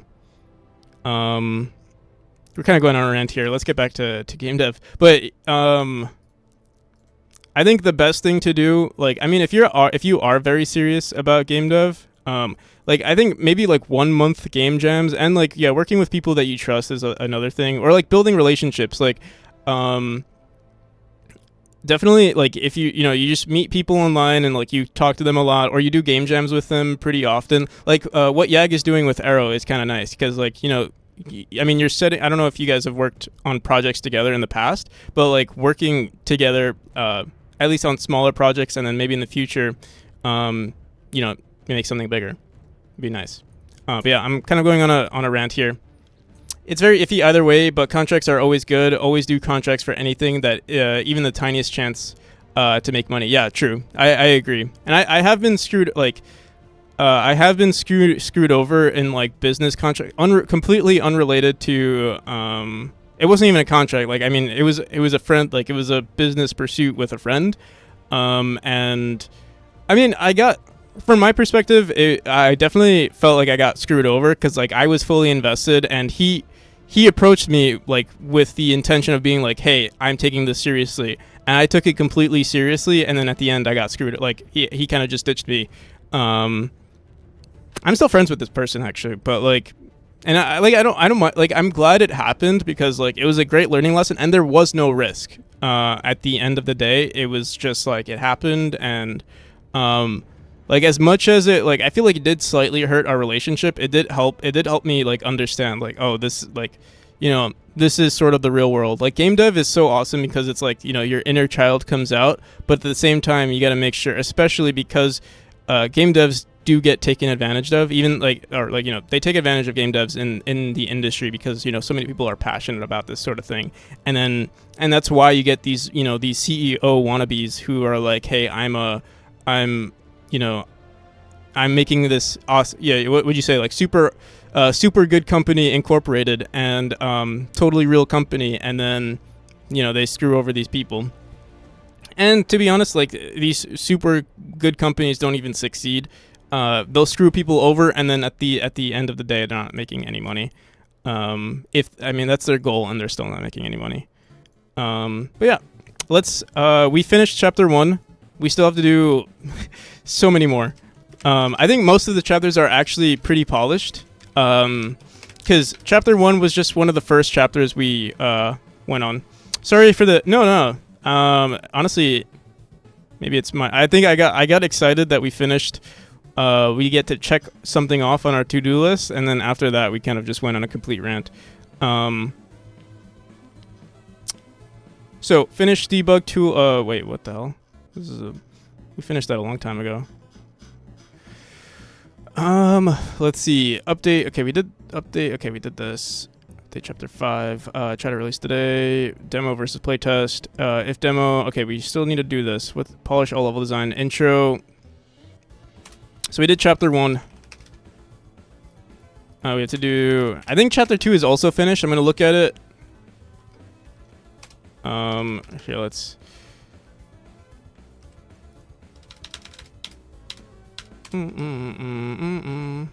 What the hell?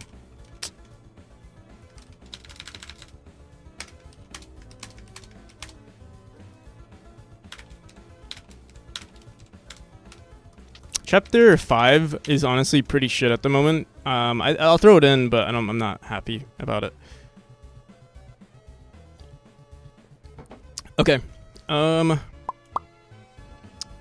Let's look at chapter 2. I think, yeah, chapter 2 is mainly done. Let me see.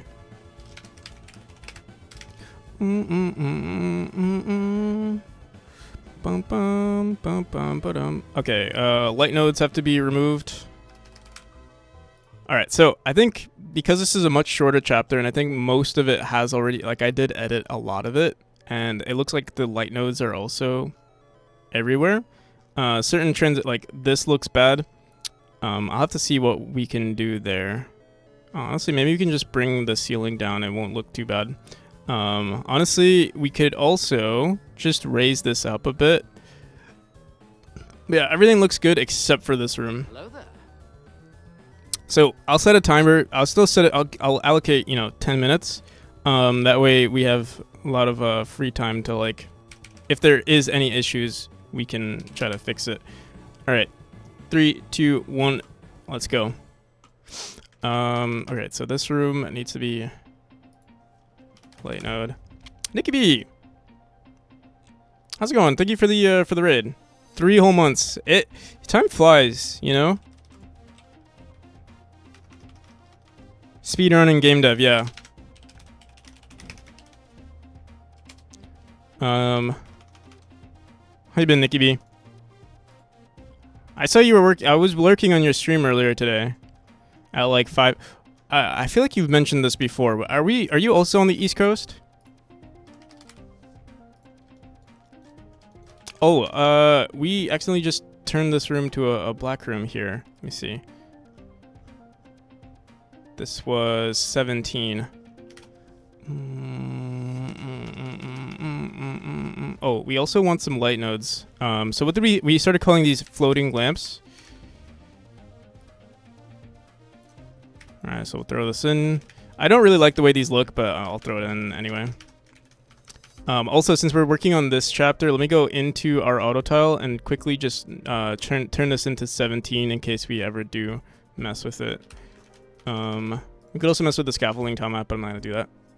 I am on the East Coast. Okay, so you wake up. Yeah, I assume you wake up super early, and you do game dev. All right, so most of these rooms have light nodes except for this one. Oh, you guys are too kind on PC. Oh, you saw it. I mean, I won't say it wasn't like that. I was just I think we were just speaking, you know, the truth. All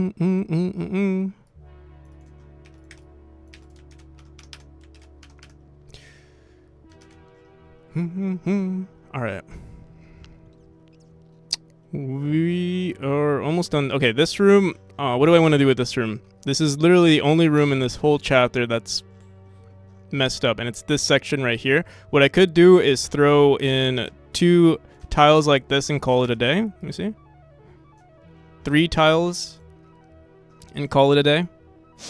It looks weird though, right? The other solution is to put it back the way it was. Or wait, let me see. Maybe we can fix this room. Okay, so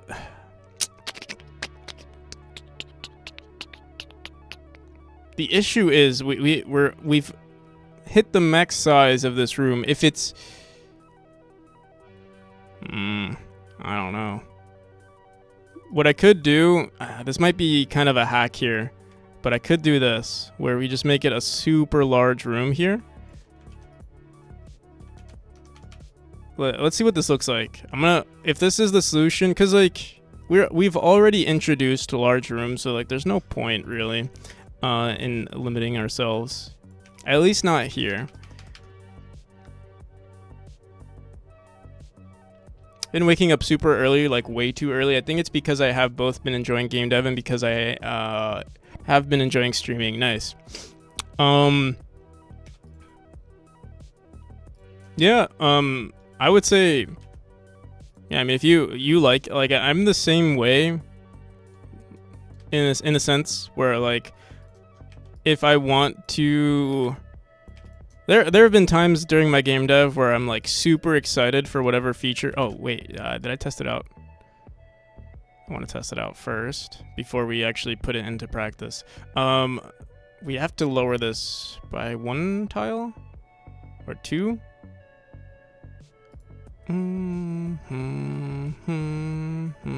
Yeah, wait, let me bring this back like this. Yeah, there have been times where like I would wake up every morning like super early, even if I was tired or like I felt tired, I would still do the game dev. It was nice. It was a nice feeling. Okay, wait. Did I even? Let me see. What does this look like? All right, they're misaligned by. We have to make it 1 more tile lower.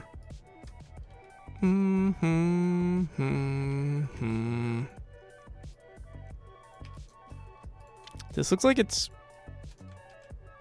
I feel like we just made this back to. We put this back on the original, but maybe I did change something. What the hell? Why is this not moving? There we go. I think you could technically dash through this if you're perfect, but it would be very difficult. Okay. Oh yeah, it's perfectly aligned now. Well, I don't even know what I changed. I guess we did move it. We just moved this up by a bit. And I think, the issue was that we were reaching, I think we moved it up by 1 tile, but we already hit our max room size here. We'll see what this looks like.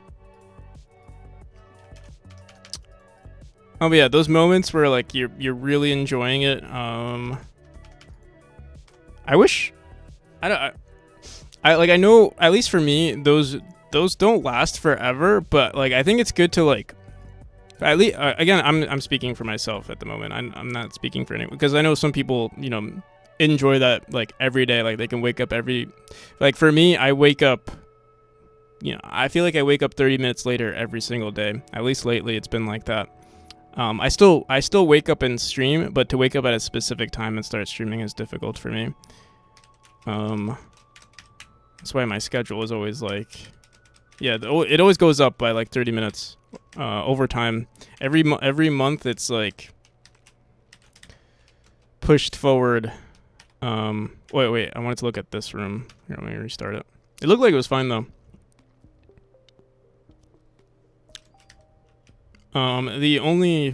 It's not even an issue. All right. Yeah, we'll leave it like this. Specifically for this room.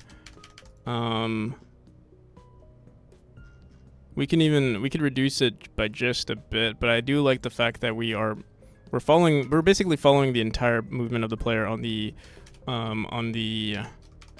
y-axis. I don't think we'll get stuck anywhere. Let me see. Me enjoying gaming / deving. Okay, so sometimes I feel weird about it. Like I'm like, should I be up this late?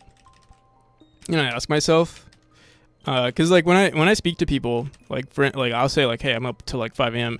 Everyone always talks to me like it's something to be ashamed about. I don't know. I always hear that. It's like, oh, you're going to sleep at 5. Oh. I'm like, yeah. Should I be upset about that?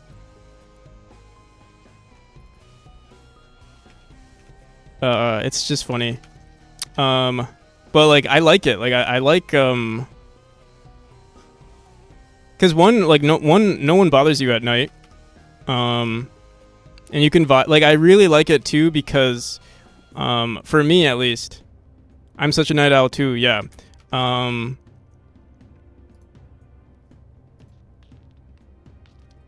That I'm up to sometimes. I mean, I understand like family, and also like let's say you have roommates or something, like you don't want to bother you. Like for me, like I try to be as quiet as possible, because I live like my grandpa lives right behind. Like I share a wall with him, right? Like he's on the other side of my wall, so like you can hear things. I try my best. Like I insulate my room a lot. Because like sometimes like I'll definitely be streaming into like today I'll be streaming while he's awake, but I've asked him so many times like, hey, do I make noise, like am I too loud, and he always says no.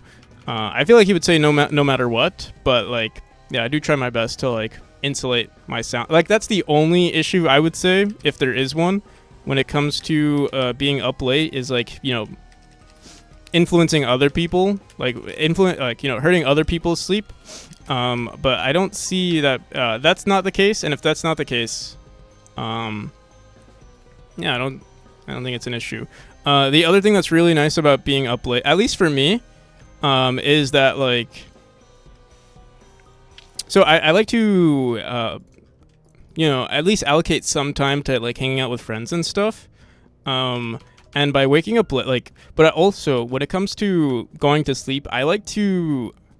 Because like my friends game very late at night, or like towards like it could go up to like 12 a.m. or 1 a.m. And stuff like that. And if I were to go to sleep at that time, I don't like to go to sleep after playing video games. Like I like to like unwind a bit, chill, maybe watch something. And it's difficult to like play like an intense, for example, a video game for me, like a competitive video game, and then go straight to sleep right after that. I kind of like to unwind a bit, maybe go on my phone or just watch like a movie or show, and then go to sleep. All right, I think we actually finished. Stop.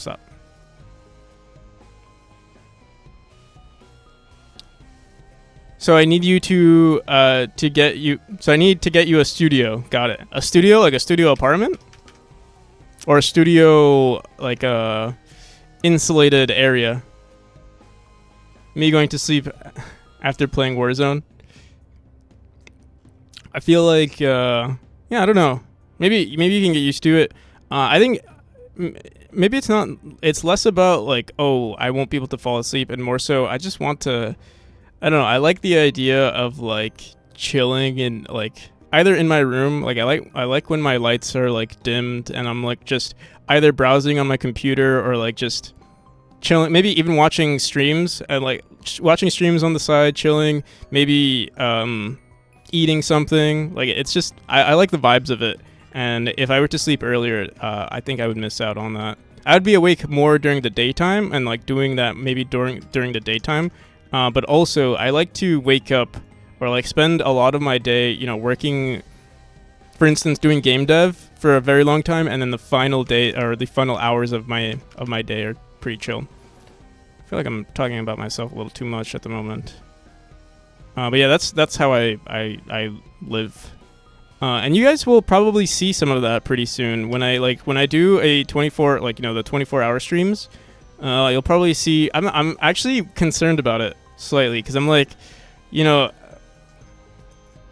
like how I vibe in my room will be exposed, and it's like sometimes I feel like I might not want to talk to people at like towards late at night. I might just want to like just sit back and relax.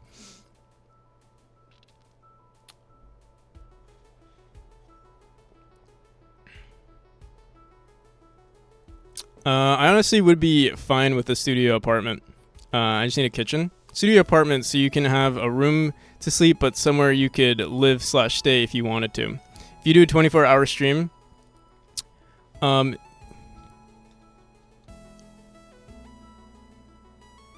yeah, I would like. I mean, I live in a very. I mean, you guys see my room. Right? You guys have seen my room. Like, I live in a very tiny room, and I do a lot of my stuff. Like, I mean, I have a tea kettle in my room. That's like my main source of like, you know, cooking ramen or like boiling eggs, or making coffee.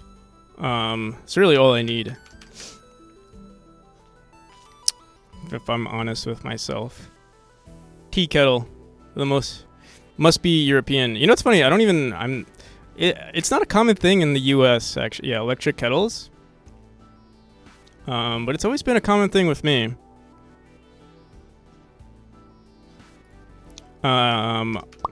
And like my friends too, we all use tea kettles.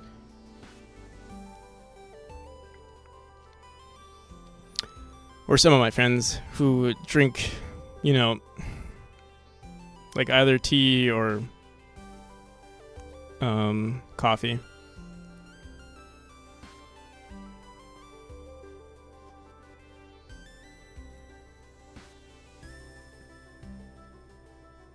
Or ramen soup, true, yeah. The fact that tea kettles are not common. So, yeah, it is weird to me. It's so fast compared to, like, I will say it's less efficient than, like, cooking stuff with, like, let's say, you know, propane tank or, you know, whatever fuel source you have. But it's just so convenient.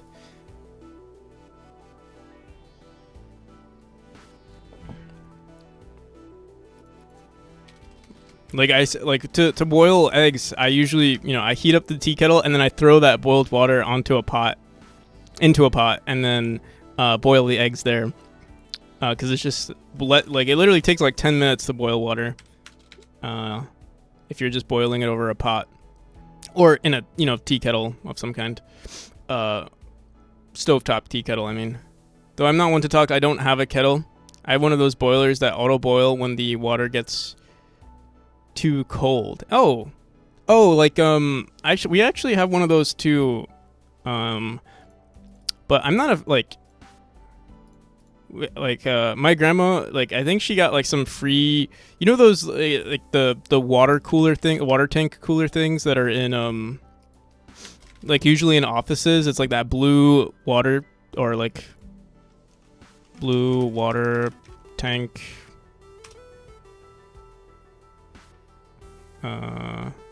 office water dispenser. You know these things? Like, we have one of these in the house, and it has like the hot water thing too. But I don't know. I don't know. I don't really like it. But I mean, it is very convenient, I will say. I think it's it is pretty nice though, the convenience of it. Like the usually in the winter, what I do is I boil water and then I throw it into a thermos, and this is basically the same thing but automated. All right. All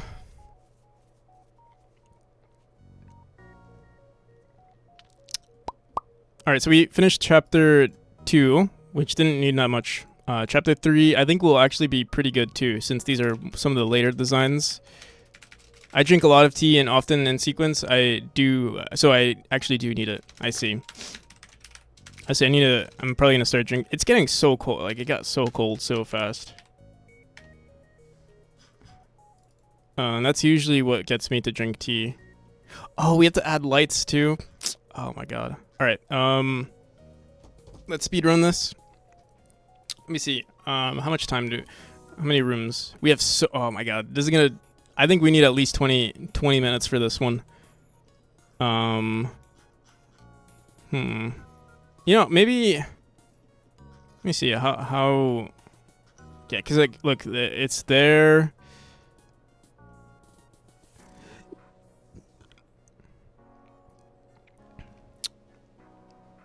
Oh my god, it's in like every room. It looks like this. Almost every room. Going forward, I need to like subconsciously check for this. Ugh. All right, let's do it. Let's start. So how much time should I allocate for myself? This is gonna be very time consuming. Let's do 20. I think 25 minutes. Might not even be enough. I might ignore, because it'll be fast to edit the rooms, but we also have to add these light nodes to every pillar, and it also might change. I might want to actually automate some of this. So you know what? Let's not add the lights today. I won't add them, because the chapter is already pretty bright anyway. So, yeah, we'll ignore it today. So that we can finish this up. It's still going to take a long time, though. All right, so 7 units. Let's remove it. 1, 2, 3, 4, 5, 6, 7. Oh, we also have to update our auto tile here. What is this? This is chapter 3, 24. All right, so we'll have to go into, let me just update this to 24. Yo, how's it going, Tinspin? We're currently speedrunning, designing our levels here. Did I just duplicate something? No, I didn't.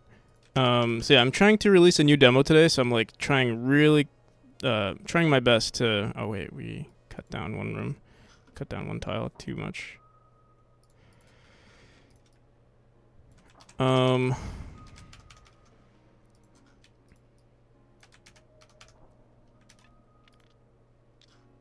Oh, we have to also run the auto tile again.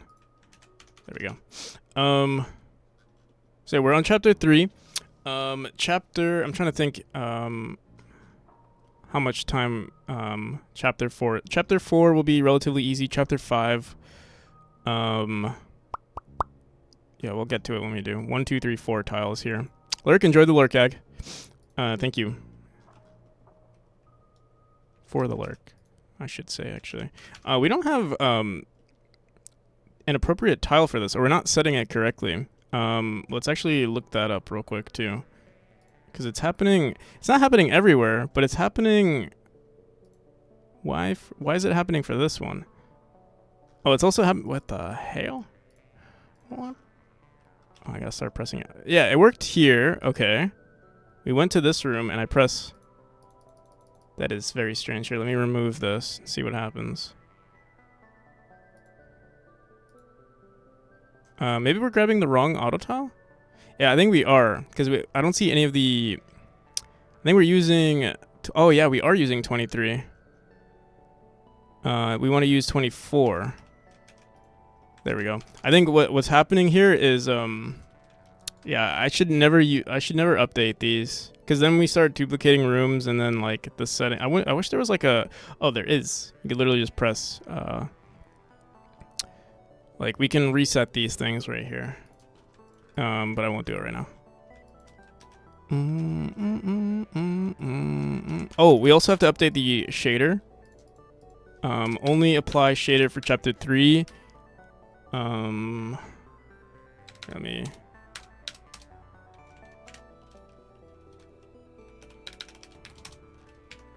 Spike shader only on chapter 3 and 6. And actually we'll say 3, 5, and 6.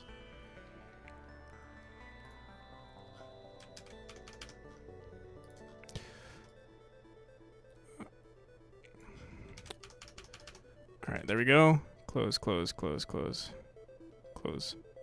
Looks a little too square here.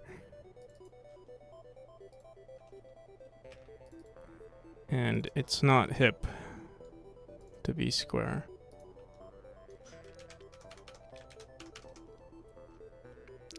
All right. These are good. This one is not good.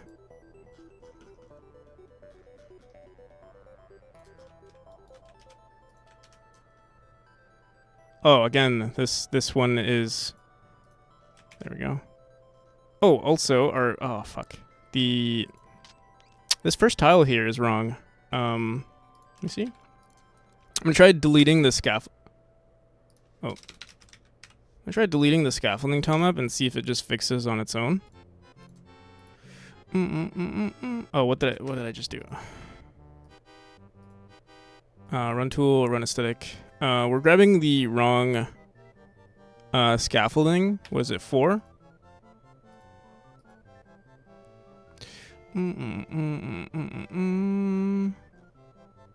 4. What is this? This is shit. Here, we'll keep running it until we find the right one. 5.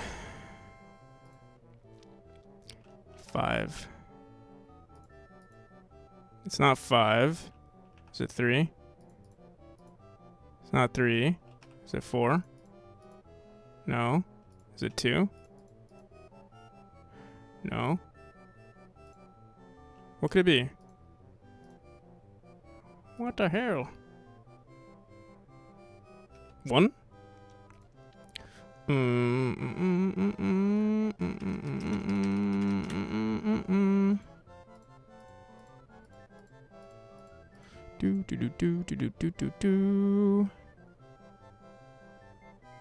Temple.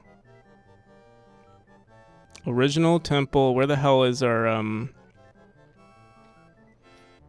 31, 32, 33.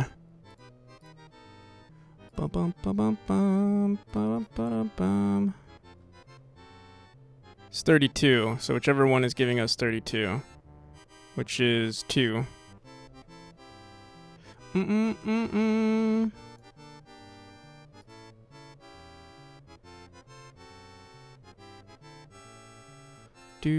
Do.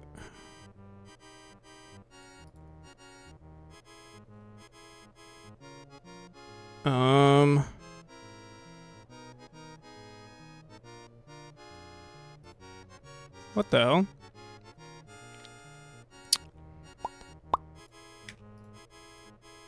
Why is it not updating here? Scaffolding type we set to 2, which is what it says in the auto tile, right? 2 to 32. Let me see what the hell is going on here.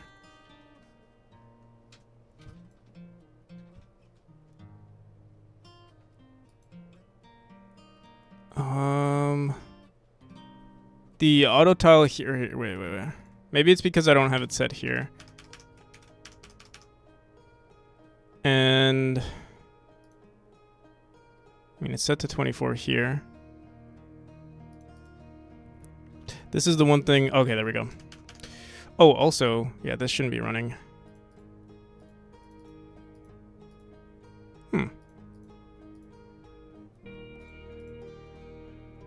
I wonder if pillar reference is messing with us now. Because now it's like only putting 2 here. I'm not going to complain though. I actually think it looks fine the way it is. That's why I'm not going to add the lights. Because I feel like because in chapter 2, it was fine. Oh,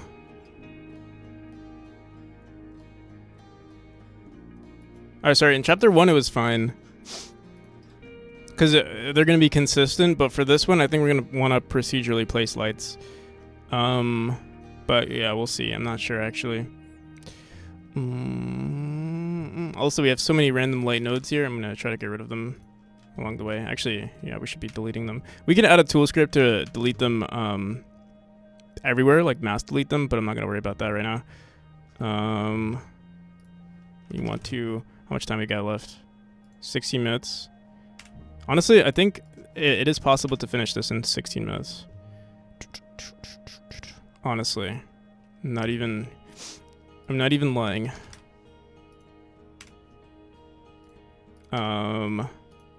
But if it doesn't happen, dude, oh my god, I have to keep redoing that. There we go.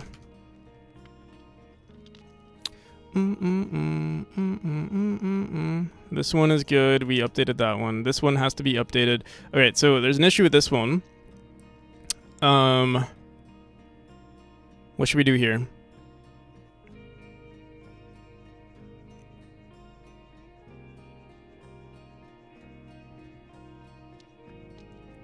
Either we push the ceiling down, but we're going to be messing with the level design, or we push all of this down. And actually, yeah, maybe it won't be too bad. Let's see.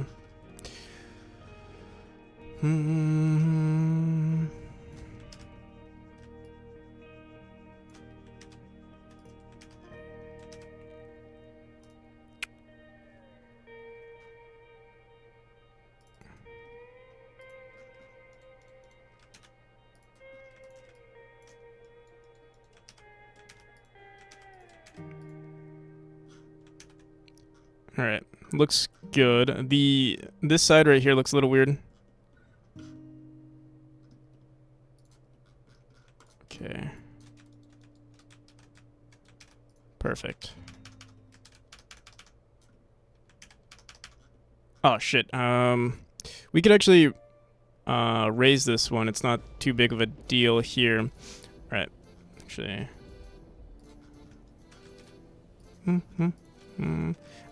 Eventually, what I think would be very nice. I mean, we're editing all of this manually right now, so maybe like going forward, it might not be an issue because I was thinking of adding a tool script or yeah, it would be a tool script of an auto tile that would we would place an auto tile over this area. We'd have two tiles. We'd have one for adding tiles, adding spike tiles, and then removing tiles. And then what we would do is just run it over here and then create the perfect transition. And then we would never have to go into rooms and manually change things. But the thing is, if we get into the habit of just making rooms or transitions through, the issue though is if we start rearranging rooms, then it becomes an issue. So it's almost, I mean, because I feel I rearrange rooms all the time when it comes to level design, feels like it's inevitable that things will misalign sometimes. So yeah, creating that tool would be kind of nice, but it's sort of I don't know. It's adding a feature that's almost unnecessary. And spending time on that's the bigger issue, is that we're spending time on a feature that's almost unnecessary. 2 tiles we have to remove on this one.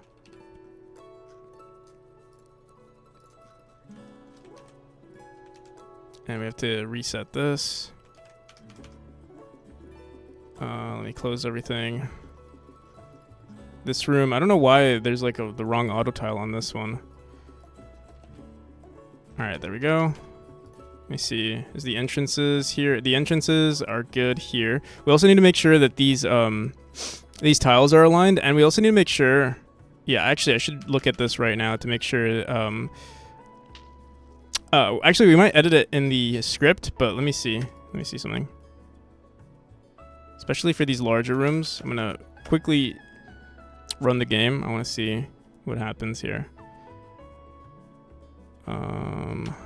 Option. Oh, menu. Start. Level select. Chapter 3. Oh wait. Let me turn on the debug. Visible collision shapes.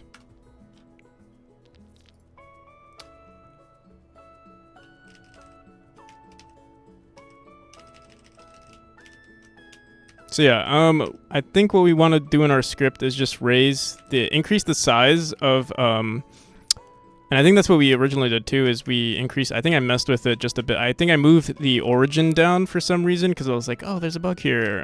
But I think what we want to do, we don't really need to move. Here, let's actually fix that right now. Hopefully it's a quick fix.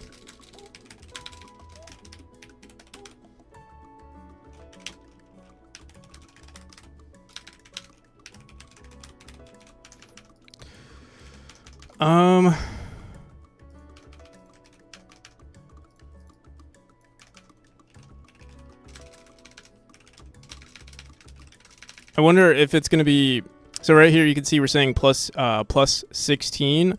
Originally we said plus 8, and I remember like we fixed one issue with like something, but I think what we might want to do here, let me not talk and let me just try it out because I don't know.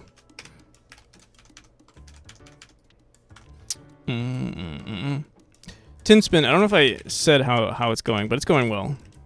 All right, so yeah, the positions of these look good at the moment, but I wonder if there's something wrong, something else that's wrong with these tiles, potentially. Maybe with the smaller nodes, something could be wrong. We'll have to see. I am increasing the ceiling size like most of the time now, so, but yeah, I mean, there's something awkward in this one, so let's actually put our player there and see if there's any inconsistency there. I think if they're not aligned, for instance, the ceilings are not aligned, it could cause some issue.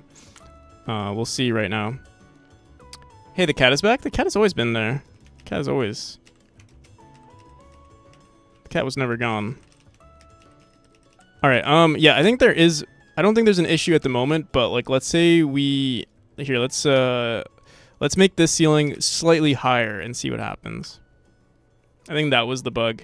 Originally, but again, because we're redesigning these rooms, it might not be a problem. It seems like it's not even a problem here though. With the different room size here. Let's try one more thing. What if I go into this room and make it just very short? Maybe that'll show them. So let's make it like that. See what that looks like. With no, there was some testing. Oh, maybe we don't have the cat in chapter 6. That actually might be a thing. Okay, so it seems like everything is fine. Even with this, it seems like they're hitting each other. Oh, wait, I remember there was a bug with us dying that didn't fix anything. But it seems like it's fine now. What's my basic tile size again? 8 pixels. You know what's weird? Let me see.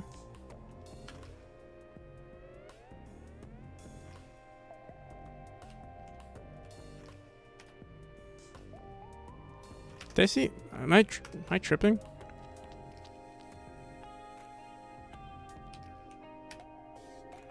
See that? Oh yeah, the white line, it disappears. I wonder if that's. Wonder what that's about. See, our line turns. It was white and now it's gray. No idea why that's happening. I know I do disable them. Like they're only activated once. We can actually just remove them after they've been created. But I'm actually wondering what the hell that's about. It doesn't seem like it's game breaking at all, but that does look strange to me. Here, I'm gonna put it on things to note. Cause I just don't know what it is. Scaffold, checkpoints, checkpoint raycasts, on re-instance are darker for some reason. No idea what that's about. It doesn't look like it's an issue, but it might be that we're like disabling it, or I don't know. Really no idea. Just wanted to get an idea what mine might look like compared to yours. Tile set to 24. My character sits 24 wide and 48 tall canvas. sits in a 24. Okay, so my character is usually the character is 12 by 20. So yours is double, basically. Your character is double the size of mine in pixels. And then your tile size is times 3.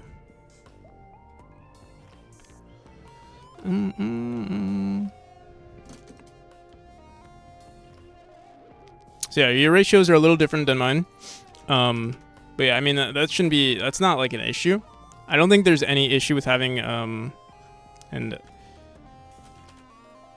in case you were worried that, you know, something might be different. Oh, but yeah, you did say you were just wondering. But yeah, it doesn't really matter. I was lurking on. Someone asked us. Oh shit! Someone asked a similar question. I was actually lurking on Adam C. Eunice's stream, and someone asked a similar question where they were like, well, they were concerned that their tile size was like, or like they were concerned with like the player being a different size from the tile set. And I think it's a non-issue. All right, so this room specifically, this room is an issue. Let's see.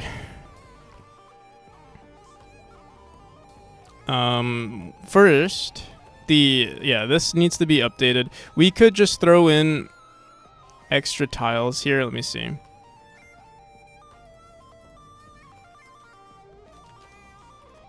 I mean, we could do something like that. Let me see. Oh, one more tile.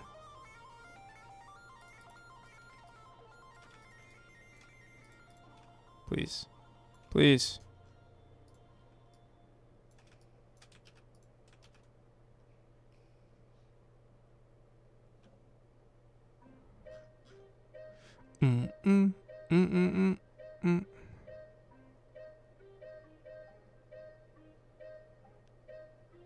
Do you have some tiles that are 2 times the normal size?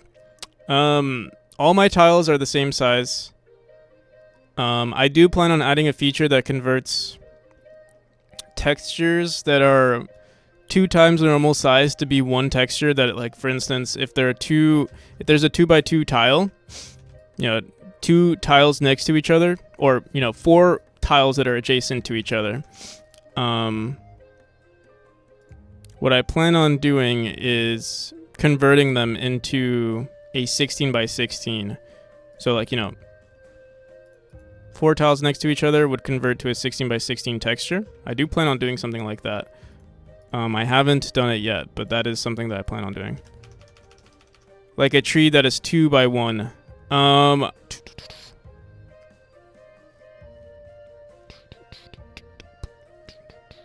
What I do is I have a tile map that accounts for like adjacent tiles. So, like, I mean, like if you have something like this doesn't work. I actually have no tiles that look like this. There's actually never a single tile on its own. It's usually 4. But yeah. So, like, you can have something like this, you can have something like this. I don't mind adding like singular tiles, but it's never like, in terms of design, it's never been required that the player hits only one tile, like only jumps on one tile. Who knows, maybe I'll add it in the future, but like I did have it in the past, like there were textures that look like this, but right now it never happens. So while our minimum size is 8 by 8, while our minimum size is 8 by 8, the thing is, like, you can still have, like, our minimum size is 2 here, but you know, at least now we can have an odd number here, which is nice. Whereas, like, instead of having, you know, a 16 by 16 and then another 16 by 16, we can do, you know, 16 by 32, or sorry, 24 by 16, for instance. What's the reason for sticking to Godot 3 instead of upgrading? Tile maps are completely different, and also exporting the game was a hassle.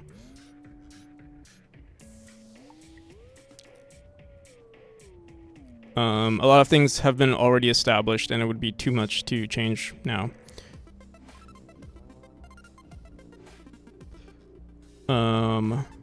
Especially now. If I did it right when the game released, but yeah, it was.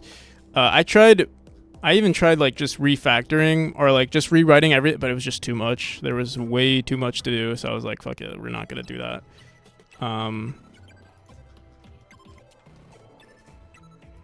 If I make a sequel or something, maybe.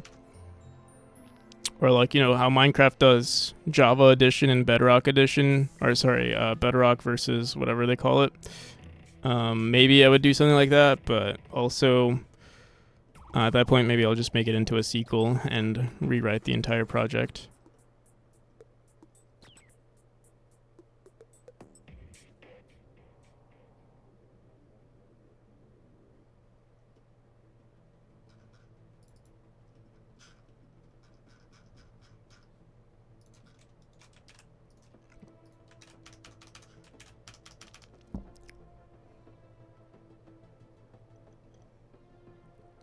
A lot of work to recorrect. Yeah. And the other thing is like level designs were like fucked up too. I'm sure you could work with it. Like the information is there, but I don't know. I didn't want to jump through hoops just to replicate something. Like also there aren't any features in 4 that I need for my game. So like to be like, oh yeah, let's like it would literally just be for funsies, which I mean, yeah, don't really need to work on this. Oh shit. Oh no. Here, I think maybe 10 more minutes is all we need. Man, this alarm is so loud. I don't like how loud it is. All right. It's a very like non-pleasant alarm too. It's like an alarm that you use to wake up to, not like a soothing like, hey, it's done. It's like, hey, it's your fault. Stop what you're doing. Going to be doing 2.5D, so I'm certain it's going to be more difficult for me. I mean, if you're introducing 3D elements, I mean, it's going to be more difficult in terms of if you're doing like a platformer that has 3D 3D objects in it. I mean, the difficulty comes with introducing 3D models and stuff and like the rigging of that versus 2D stuff. But I mean, it won't be in terms of like coding physics or like mechanics. It's the same because you're still dealing with one axis most of the time, unless you plan on adding something else. But yeah, I mean, yeah, the difficulty comes with like polishing it, not necessarily the gameplay, I would say. Also, above question I put, I'm sorry, Weetle? Oh,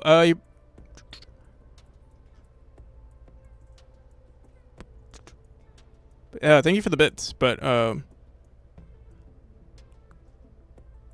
what platforms will the game support when it comes out? Any chance of a Linux build? Yeah, there will be a Linux build. Right now, with Steam at least, I think Steam uses Proton, or like they automatically make it so that any Windows build automatically works on Linux. But yeah, for instance, itch releases will have to be released on Linux, or like we'll have to make a Linux. Actually, I mean, yeah, I'll probably have. I'm trying to have it for every, Windows, Linux, Mac, and I mean, I would like to try like I think I would have to redo the project, like make it encompassing for mobile. Or like let's say even for like Switch. I would like to pursue like releasing on Switch as well, but I don't. That's kind of like an overscope at the moment. But I mean I would like to do it. It's not in the initial release goals, but it is something that I would definitely want to consider. I think some refactoring or like how we handle rooms might be a lot different on the Switch. I don't know how exactly their hardware works, but I've heard it is a lot weaker, and the way we load things might need to be handled differently. 2 tiles here we have to remove. You spend 0 seconds. Nice. I don't know why that doesn't work. Stream Elements, I guess doesn't. Maybe like you have to pay for that or something. I don't know. Was this the room that we had to update? I think it was. All right.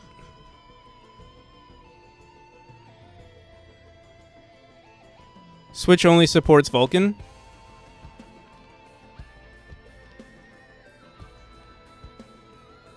I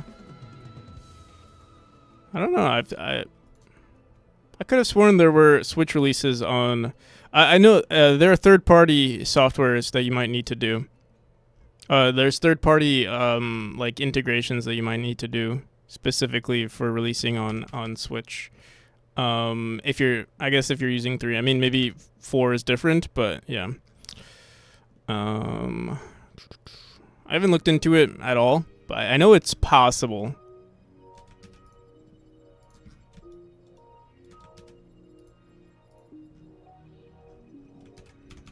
Docs cover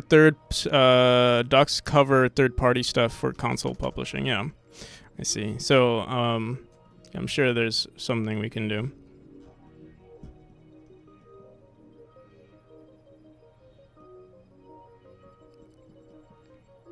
Do do do do do do do do.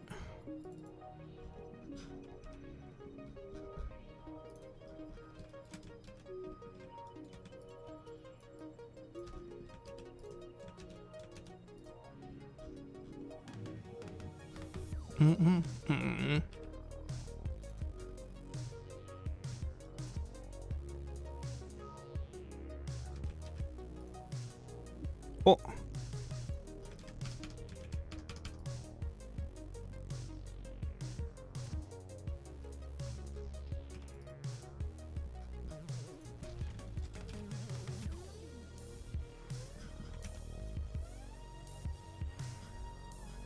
Alright, I think we're almost done here.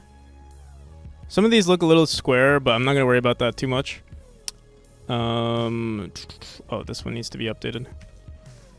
What was it? Was this too high? Actually, I low-key... Let me see this again. I'd rather raise this. I thought we did update this. 2 tiles we have to remove here. Yeah, we did. Okay, wait, what the... Oh, no, it was this right over here we didn't update.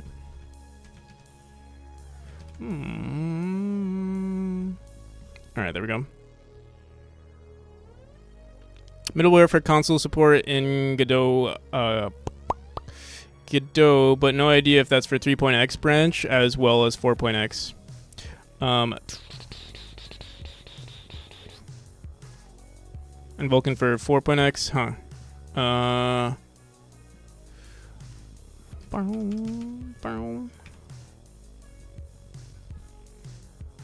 All right, we do use this. Okay.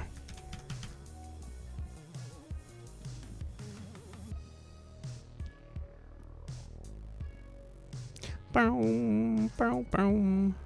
right. Oh yeah, this right here. I'm curious what happens here, but I'd rather just fix the issue. You know what? Actually, let's. I'm gonna run this room right here just to see if it acts funky. Oh, we got to make sure that we reset the player's position everywhere. We'll probably do a playtest, a speed run of the entire game before we release everything.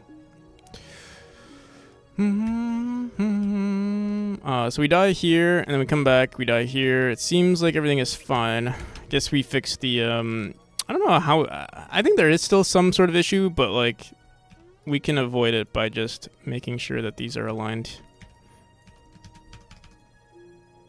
Alright, same with this one.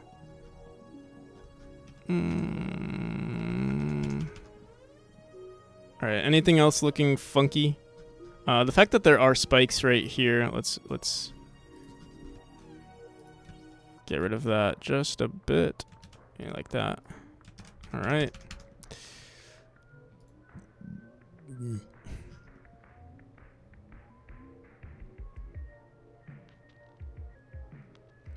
That just makes me want to go back to Unity now. What does the article so far?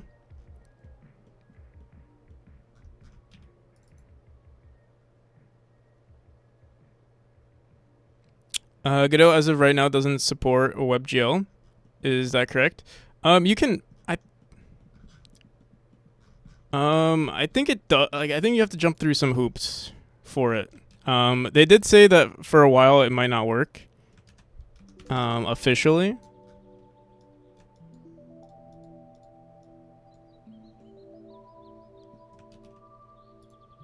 It supports WebGL too.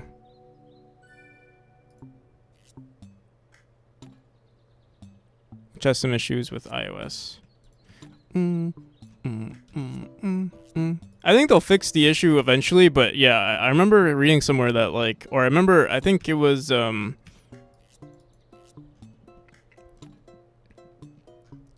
Lilybite mentioning someone saying, or one of the programmers working on it mentioned that it might not happen for a long time in 4.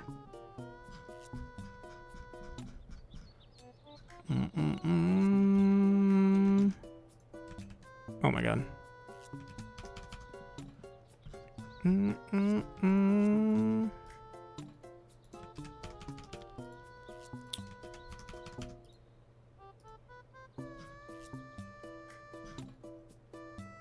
Alright, we're almost done here. Oh, we have to fix... Okay, there's one other issue in 4. There's a bug in 4. We have to fix the sounds. The sounds that we play. Okay. Another 10 minutes, I think we'll be able to... We'll finish the level design, I think, in 10 minutes. And then we'll have to fix the that slight bug. Also, I'm sick and tired of this sound. I need a different timer that's more pleasant to the ear.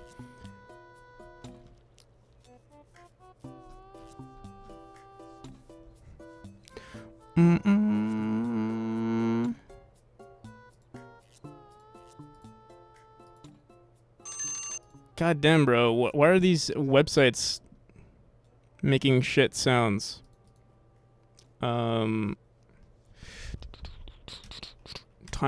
with a pleasant alarm. Meditation. Okay.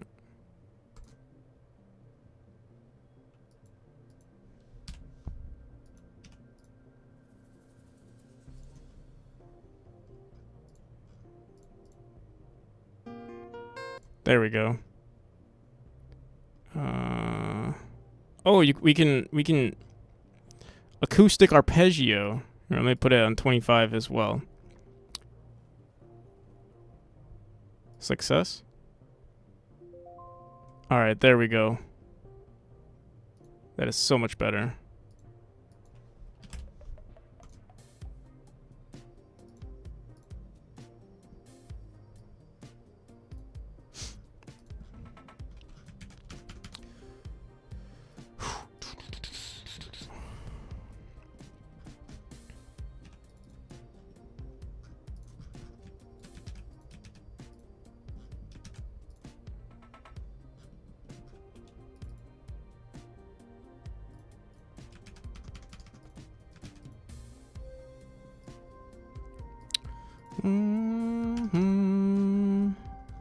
Alright, on this one, 4 tiles need to be removed.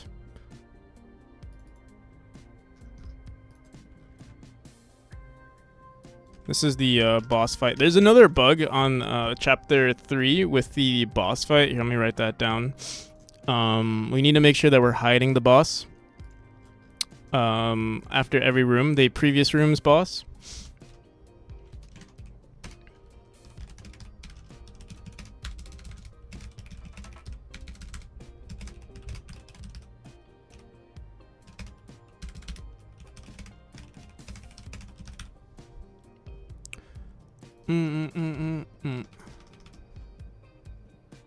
Want to do live demos so that I can get better feedback to make it properly. I want to use my ideas, but aim is not. But my aim is not just for one person, but everyone. Then I'll focus on computers and consoles. But I want everyone to be able to play my game.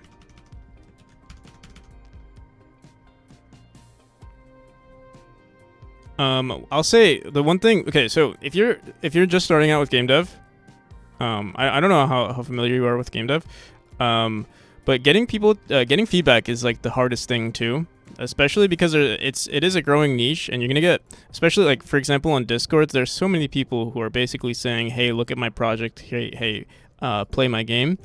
The best way to get feedback, at least from my perspective, the best way for me to get feedback was for me to make a game jam. I made a game jam. It was called the Marathon Jam, which actually I will be doing. We'll be hosting in April, by the way. It's under the solo development, solo dev community. I mean, it's a while from now, and it's a month-long jam for people to work on their games. And they give feedback. Like, you know, I've released Memori twice or 3 times now, to that game jam, and I got a lot of feedback. But you get feedback back. So it's like it's the best. It's like, you know, it's really good because, you know, you're gonna get people who actually want, like, you know, as much as you can get people to care for your project. If you work on your project for a long time and you see people who, you know, like for instance, today if I released a demo, some people will play the demo because they've already, you know, they've played it several times, or like, you know, they're familiar with the project already. But when you're first starting out, it's gonna be very difficult to get feedback, especially if you don't have like necessarily any online presence. But yeah, joining communities and like being active in them, and then giving feedback to other people. You know, it's a give and take. And if you give a decent amount of feedback, they'll give it back, and then it's like a symbiotic relationship. It's really nice. Do you have an ETA? We are not even done with chapter 3, and we still have to go. I mean, it should be easier the further along we go. But we still have to finish all of these chapters, and then I have to fix... I still need to do the analytics file here. There's some bugs. Chapter 3 needs to be fixed with the sounds here. ETA... we're 2 hours in. I would say I need at least... I'm probably going to be working on this for at least another 6... I think I need at least another 6 hours.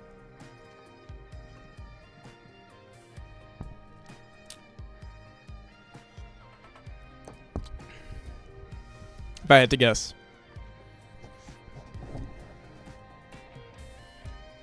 What program? It's called Obsidian.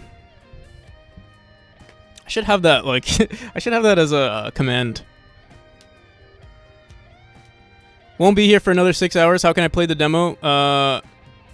When I wake up, it'll probably playtest open. Is it going to be a playtest open for everyone? No, it will be private when I set it up. I think what I'll do is I'll release it for sure on itch. So yeah. Also, hopefully it's done in 6 hours. Like I said, I am trying my best to release it in 6 hours. Or I'm trying to release it, ASAP. It could be sooner. It could be, we'll see.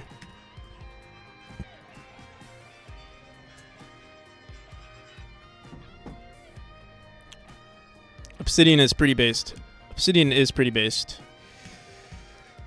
I love it. I've always been like, I don't really like any most note-taking software. I don't like. Maybe it's because it's by default it's dark mode. But I do like the structure of it more than any other app I've used in the past. Like, for example, like Trello. I used to use this other one called something with a J. I forgot. But yeah, I switched to this one like maybe 4 months ago. I mean, I've loved it ever since. Go to sleep in 20-ish minutes and record something in the morning. All right, yeah, sounds good. Hope I might even still be online by the time you wake up. We'll see. Might even I might take a break and then come back and stream again. We'll see. This is oh my god, it is a lot to do here right now. I'm going full send right now. I might take another caffeine pill actually, just so that I anticipate myself. Like right now I'm fully energized, but I can see this becoming very, very difficult towards the end. especially since there are some bugs we have to fix. But I think again, clearing the things, clearing our it should be going quicker, and the gratification of checking things off will push me further along we get. But yeah, I think we need like some like banger music. I need something to like get me pumped up. Also, it's technically possible to eventually I should update this, but I think for now I'm just gonna boop. This is literally a very unique object here, so yeah, I'll just do that. This is what starts the boss fight sequence, or like creates that transition sound and stuff. Okay. Since I watched you do all the work, getting to play it will help me understand more, since my brain lately has been able to sort of see the code as I play games. Is that normal for someone who programs? They start seeing the code as they play other games? Yeah, I would say so. Yeah, like figuring out, like, I mean, especially if you're in the same niche of a game, if you're working on something that's in a similar niche, it's like, yeah, I mean, it's hard to say like what actually is happening, but like, I mean, you'll understand like, oh yeah, that person obviously has coyote time in their game, or that person is, there are, jump, what are they called? Jump, what are they freaking called? Jump buffers, or you'll definitely notice subtle things as a programmer that goes into a game that most people wouldn't really notice or even consider. So yeah, I think we should raise this ceiling. Yeah, how's it going, Sekros?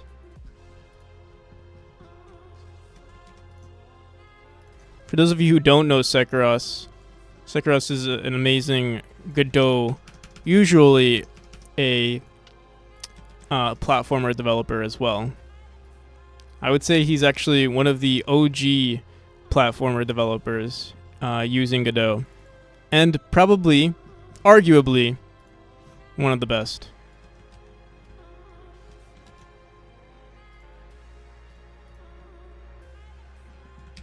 My ego can't say the best, but arguably, OG means old.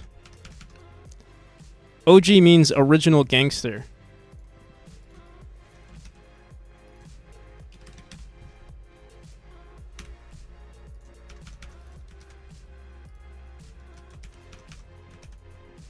Wavy spikes, yeah.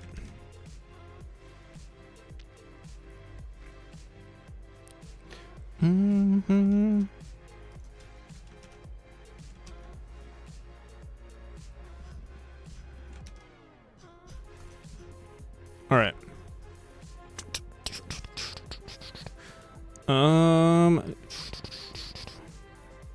The first OGs were the Mafia members, yeah.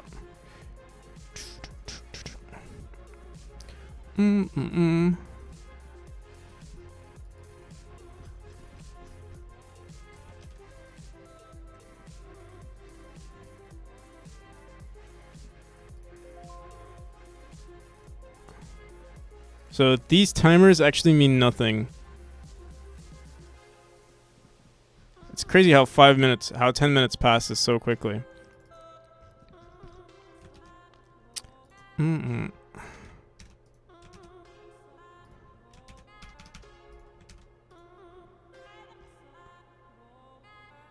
we'll leave it like this. It's not too bad, actually. We can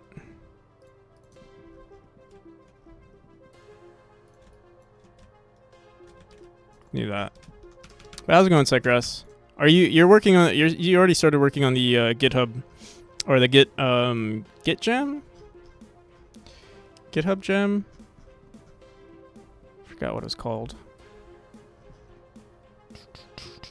But yeah, I would say like, yeah, Sekros is, yeah, I mean, you can consider it all. I wouldn't consider that, because like looking at like the things that Sekros has made, and like, I don't know, I guess maybe because I am technically newer to game development, or like newer to like figuring out what like good game design is and good level design, and then to see Sekhiros make stuff, or like look at Sekhiros's older projects and see it like, oh, you know, he's already done that. You know, I'm like, oh shit, yeah, this has already been done. Like, I feel like the standard has definitely grown.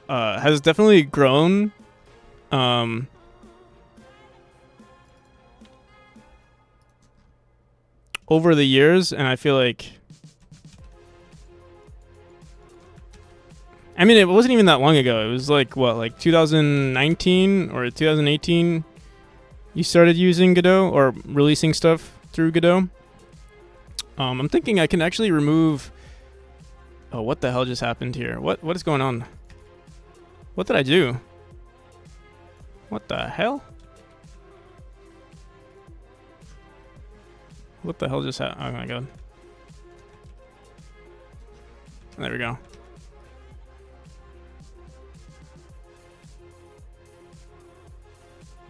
But yeah, what I was saying is, I noticed Sekhiros was applying those practices long before I even realized those practices existed. So it's cool to see, because I feel like people still struggle with those things nowadays. So 12 pixel, 12 from let's do 10 for let's see, 17 units from here.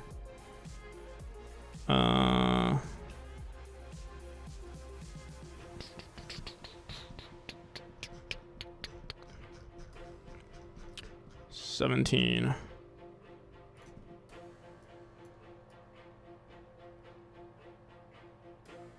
So that's this one right here.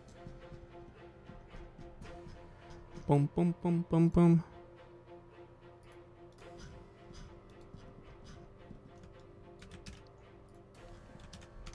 Boom, boom, boom, boom, boom, boom, boom, boom, boom, boom. Wait, so one default unit in Godot is 8, or you can change it?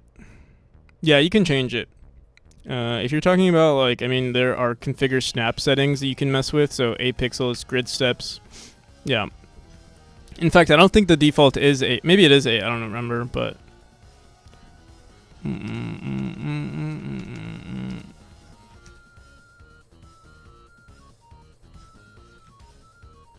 Oh, this room, also, what the hell's wrong with this room? Run tool, run aesthetic script. There we go. We don't have any decorations on this. Oh, what the hell? There we go.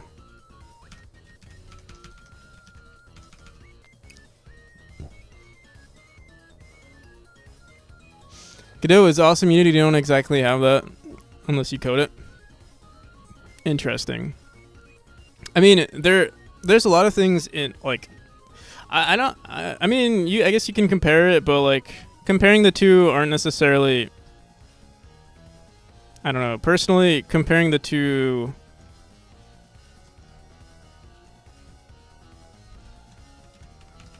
like for instance, there are certain things that are standards maybe in Unity, and what's nice in Godot is that, like, even if there are some things that don't exist in Godot, you can still implement it. And it's, I mean, that's the same with any engine, right? If you need a tool or you need something in your game, you just add something, you create some sort of tool. I think Godot is really good for creating your own tools, because it's like, you know, Godot is used for the engine itself too. So like implementing things that you would like are already, it's all in the engine already. Like the engine is the game itself too. So that's nice.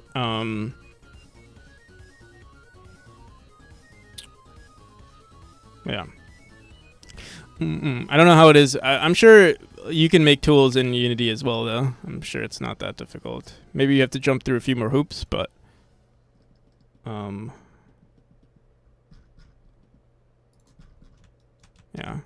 Only because it's a more complicated software, right? It seems like using the run border tile map doesn't seem to mess with our pillars being drawn here, so I'm not going to complain about that. But we do see... no, there aren't any more decoration tiles being spawned. Oh man, actually, we've been editing a lot of rooms and we might have not seen any at all so far. We've actually been removing all of our decoration tiles. along the way. We do have a tool for mass editing stuff, and we can mess with it that way.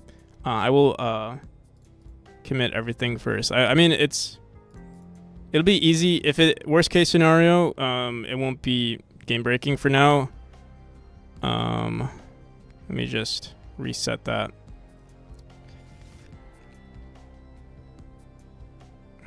Fist of the Forgotten is 2.5D. You're talking about Jitspo's game? It's about to make a 2.5. Yeah. Yeah, it is possible. I mean, it's just a 3D game. Just a 3D game with a fixed camera. That's all 2.5D is. And Godot supports 3D games. So, yup. Oh, I just realized that was Pigorli who wrote that.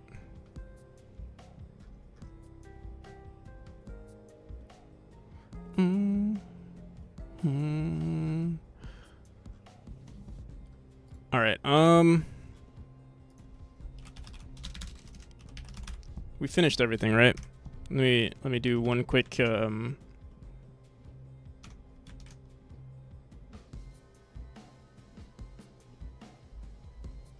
one quick scan. Like this room right here looks kind of weird. I don't know why this looks like that. It should be. Yeah, there we go.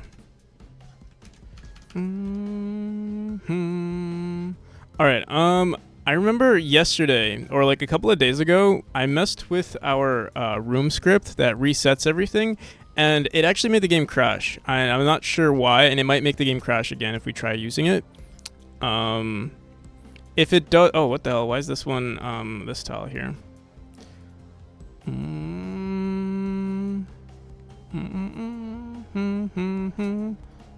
we go. Why is there an offset here too? Doesn't look 3D though.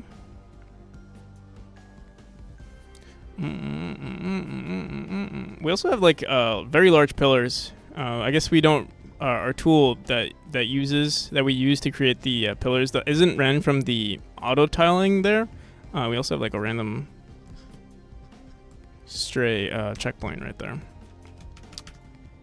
These rooms won't be perfectly polished on the release of this demo, but only on the outside. Like on the inside, it'll be as perfect as it can be. Also, we have to update the shader. You can see how there's like random like gaps in the pixels because of the shader. We have to update the texture. That's yet another thing we have to do. Let me write that down. Dude, there's so much to do.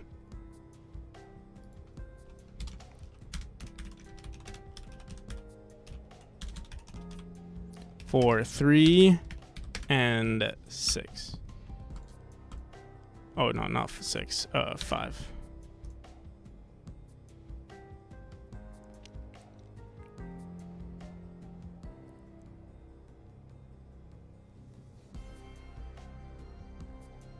If only you could think a game into existence. I always say, honestly, I'm glad it's a lot of work, because that would mean like there would be too many games out there if everyone could just, you know, think their games into existence. What's nice about, I mean, for me, I find it very rewarding that it's not just, hey, I have an idea, let me just, yeah, think it into existence. Right? Isn't that called ChatG? I mean, it's not nearly like. If you're very early into game dev, it will help a lot. But like once you get into like there, at least for me, I've never had too many benefits from Chat GPT. And like I think I don't want to. I don't know if I'm sounding if I'm sounding pretentious. But right now, like at least the things that I apply in my game, they don't seem like I don't see ChatGPT helping me. With those things. I think it does help with like as an extra tool, but to like say, oh, you know, make me a precision platformer that, you know, feels and has like, feels like Celeste, has all of these intricacies and stuff like that.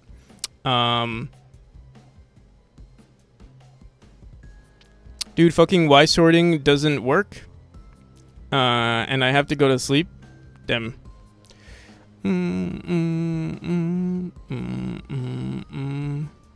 But yeah, what was I saying? I think by the time it gets really good, I feel like I'll already have like everything I need in game develop, like or like the tools that I've already established. Or I mean, obviously, at least with this game, I don't think ChatGPT will get to that point, but maybe for future games, definitely for future games, I'm sure there are some things that we can apply. But yeah, that point hasn't been reached yet.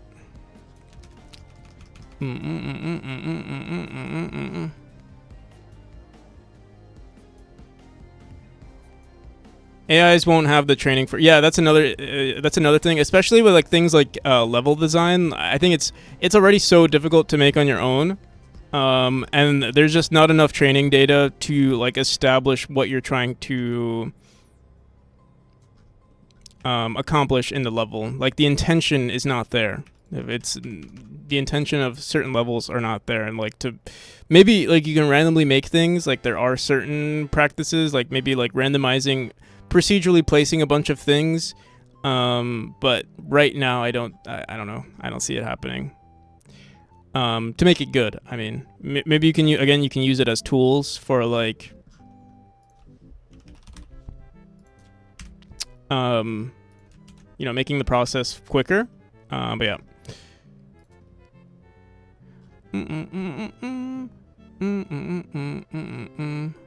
Made a full game with ChatGPT and AR. It was Angry Birds clone, and apparently it worked as expected. So they are getting there. Yeah, but I mean, also Angry Birds. I don't know. That's a very simple game. I'm not surprised that it could do that. And I'm sure it could do even. I know it could definitely do better things than making Angry Birds. Oh wait, you said Angry Birds, not freaking. I was thinking Flappy Bird. That is actually pretty good.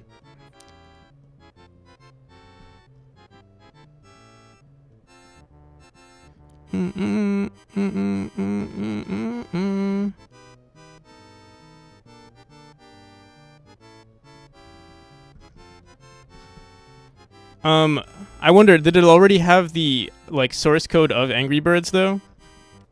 Like that's another thing. Like, oh, is it replicating Angry Birds because it already has the source code to Angry Birds? You know what I mean?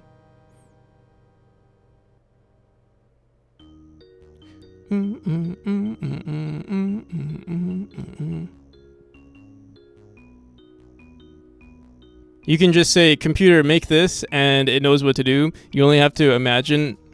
You only have imagination, because that's what's missing with computers.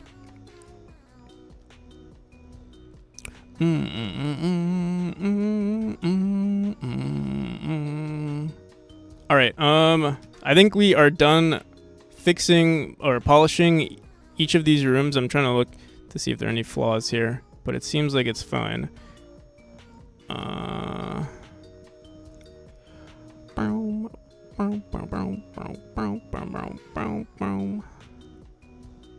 Here,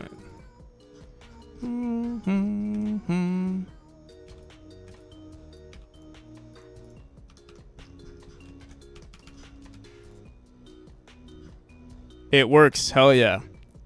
Have you been streaming lately, Alex?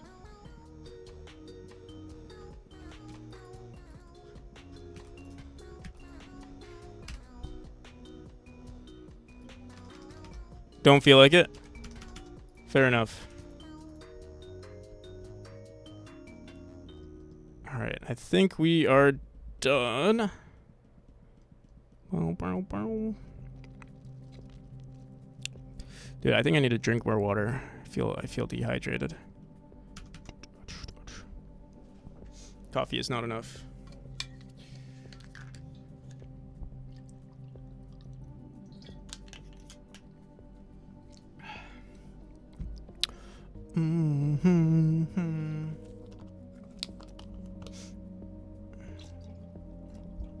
Have I tried Super Mario Wonder? I have not.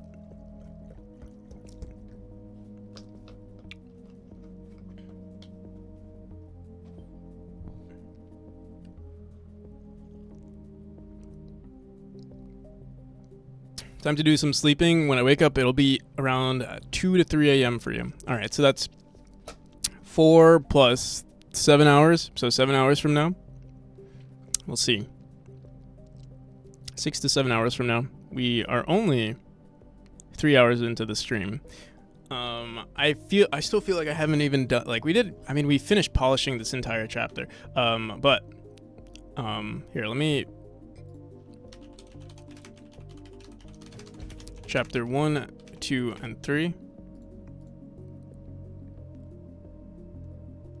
I remember yesterday, or like, yeah, I think it was yesterday, this tool, I think we're just not, something is wrong with the loop here. And it might break everything, or not. It'll just make the game crash, or make the engine crash. But I will try my best to make sure that doesn't happen. So we're on 7. Let's make sure that our spike tilemap index here is set to 7.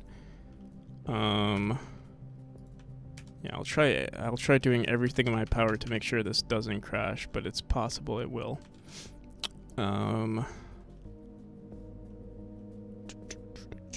We can also just go into every room and just press run auto tile.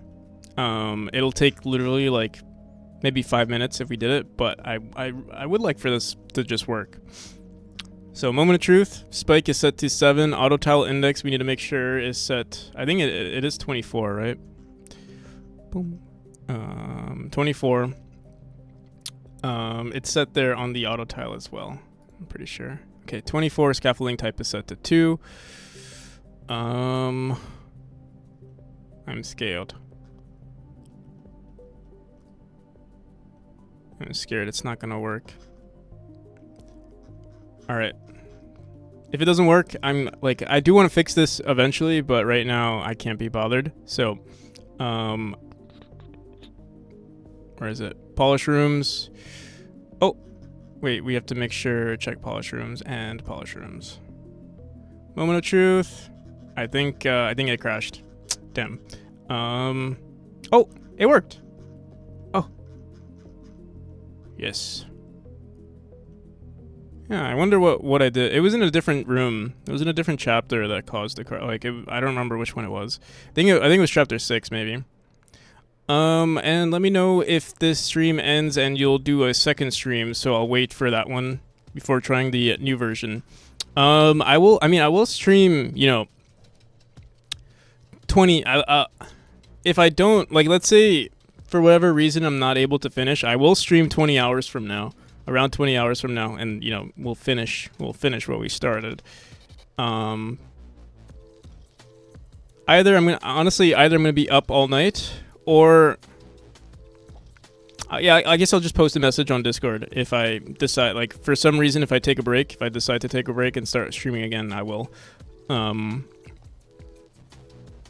Yeah, I'll keep you posted. I'll keep everyone posted. I'll post it just on Discord. The source code and understand it from RimWorld would help me because I have the main character you control and the people that came with it. If you choose to, that would have micromanage. The main character can leave and go to dungeons and come back to dungeons are set to look like in the way of the Cult of the Lamb Binding of Isaac. More OG Zelda, but graphics around will be Cult of the Lamb feel. What functions do you implement in that scene tool? So it's a lot. It's a decent amount of spaghetti because we're like implementing different random, like, originally I only had it working on rooms. Only working in rooms, like, it's basically it's everything that's running on this auto tile. You can see we have like run border tilemap actually does everything, but then there are certain things that I didn't want to manipulate sometimes. So for example, we have this run aesthetic script, which resets, which creates the tiles here, and we also can. Right now it's set to 2. I'm not sure why it's only set to 2. Vine frequency, minimum pillar distance, I think is what's messing with it. It could be sometimes I do want to refactor it completely, but basically what that tool does is just runs through all of our rooms. I'll see you, Tomer. Have a good evening, good time zone, wherever you are in the world. If you're going to sleep or just waking up, welcome and goodbye and everything in between. But yeah, I'll show you what the tool script exactly does. It's basically just mass editing the rooms, or honestly just mass running this tool. Which this tool is also mass editing certain things, because like the scaffolding that you see here, or the pillars that you're seeing here, are ran from this wall decorations auto tile. Which originally what I did was like it would like place. I don't even know if this works anymore. How I used to have it set up, but basically it would rent like I would basically put something like this. It would convert this into something like this. Like it would turn it into a pillar. That was the first iteration of it. Now what we do is sort of I think it still jumps through some hoops, but now it just like places these, random textures like this. And basically, that's this tool right here, placing those tiles. And originally, I had it working on its own, but now we handle everything from the auto tile, communicating with other things, like placing decorations. So if you see, we have... Oh, actually, I put it as a child now. The vines tile map, places random furniture throughout the... Oh. Let's Control Z that. Like, there's a chance of placing random furniture. These are large textures, but like, maybe we want... random things in the corners of rooms, grass maybe. All of that is handled in the vines tile map. Transition tile maps in between, like, that's transition tile maps is adding that second layer of like detail to make it look like it's a 16 by 16 texture versus an 8 by 8 texture. So yeah, all of this stuff is just random, like a bunch of like, polishing things, a bunch of like small polishing tools. And then inside chapter 3, inside that room script, this is basically all of these, set get export variables are just running those tools, on a grand scale. And then if we want to save it, we do. What did I just press? I pressed, what the hell was this? Ungroup. I don't know why that's there. But yeah. So that's all that tool does. And I mean, it's kind of spaghetti because I'm only this never needs to be done in game. It's all like, tool scripts to make my life easier, when I'm like mass editing rooms.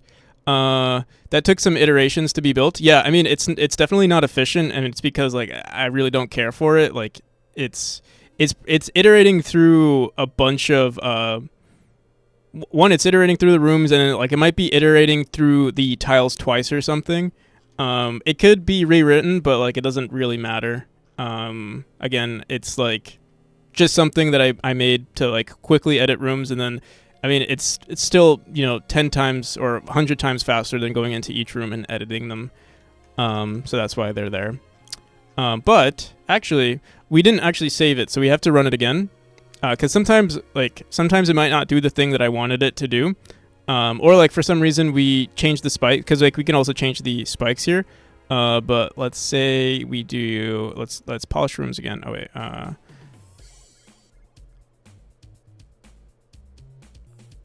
yeah, those take a hot minute, like before it works. And then we have to make sure that we just save the rooms. It won't save room 214. It doesn't work. Actually, room 214 seems like it's good on its own anyway, so I'll just close it. But yeah, everything seems to be good. There is one issue. Oh wait, what the hell? Sometimes, actually, what's weird about these scenes... Here, let me close it and see if it actually updated. Because when saving it in this tool script, sometimes it like doesn't show the right thing. Like, so yeah, here it is. But so it does seem like it added the decorations correctly. All right. There are some minor issues that I'm noticing. Like, where was it? I don't know why, but in this room here, I guess because we didn't actually manually set it to these spikes, but you can see we have some blue spikes in this room. Let me update that real quick.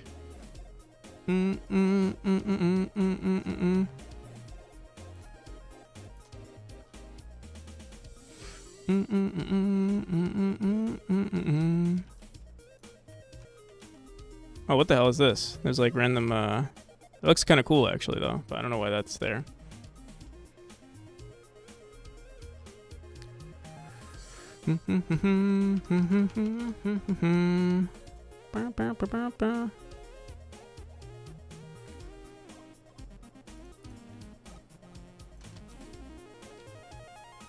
Oh, what's this? Oh, shit. We're updating it with the wrong tile map here. There we go. Valid cell index. Something is wrong with this tool, but I'm not going to worry about it just yet. What is this? Yeah, let's just ignore it for now.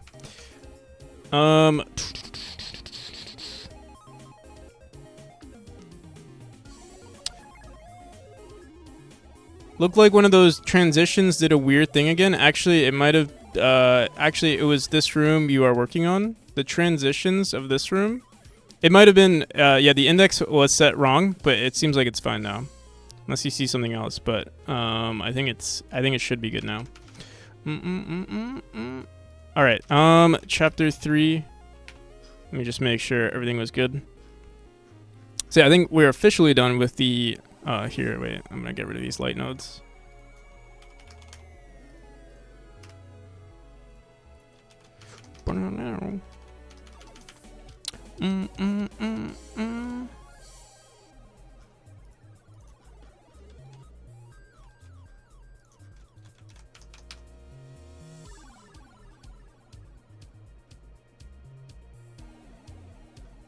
Just scrolling through these rooms, seeing if there's anything wrong.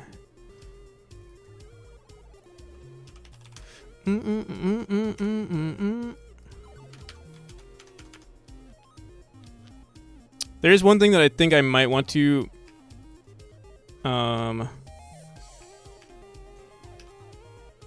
procedurally... Oh. I also have light nodes here. I think I will procedurally want to place lamps in these chapters because I don't think it matters nearly as much. We can kind of place them anywhere over here and it won't look too weird. But we'll see. Actually, it might be weird because like we also have these tiles that are super large. So we'll have to make sure like... Yeah, we'll see. I'm not sure yet, actually. I think we'll definitely have like another polish stream or like another... Oh, this room was set incorrectly. There we go. Boom, boom, boom. We can play test through this entire chapter, but I think we're gonna save that for the end. I want to keep going. I think we will take a break from level design just so that I feel...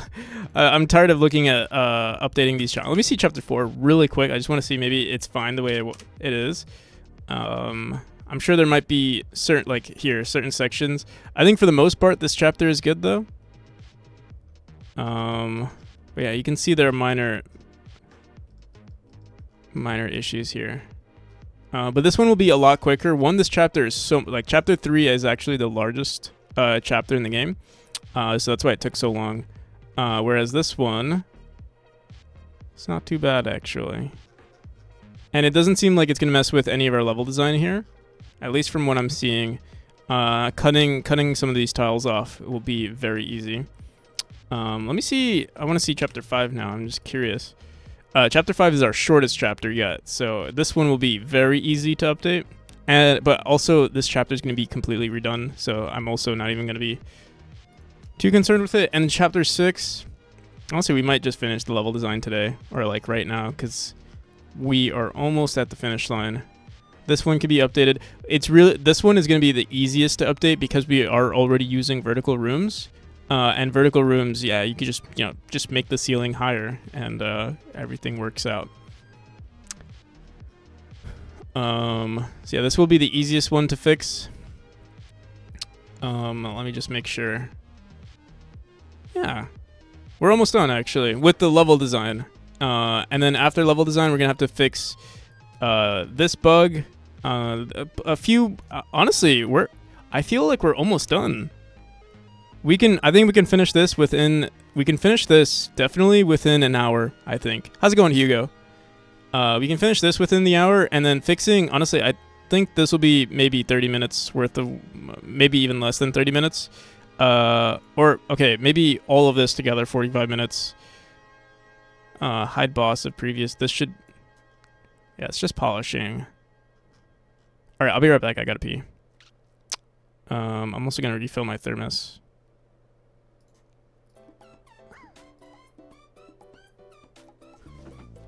I'll be right back.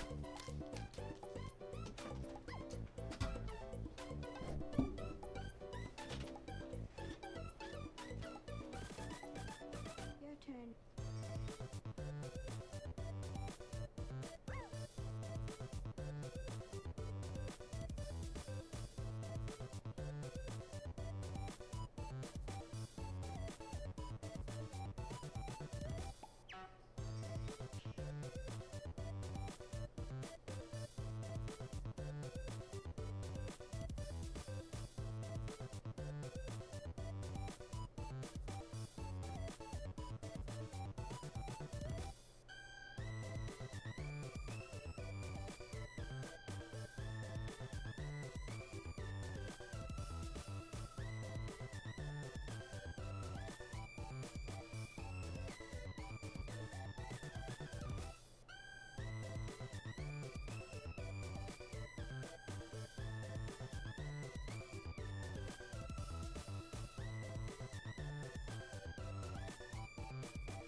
All right.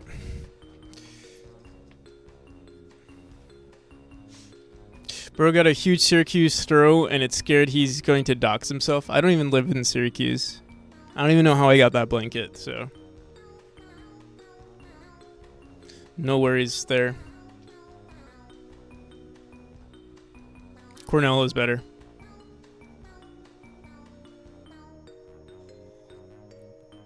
Cornell's an Ivy League versus Syracuse. I think is just a it's just a private school.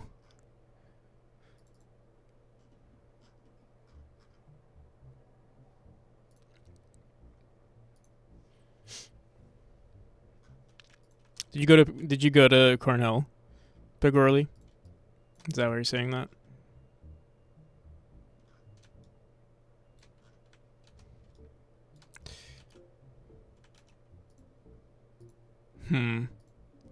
Oh shit. What's the? Oh wait. I don't even want to edit these rooms just yet. I want to go in order.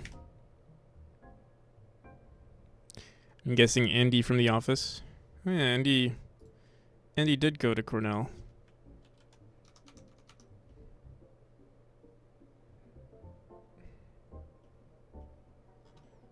He was also part of the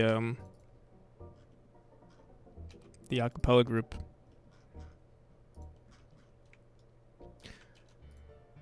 Oh my god. Only people from Syracuse have Syracuse merch. No one else is proud of that.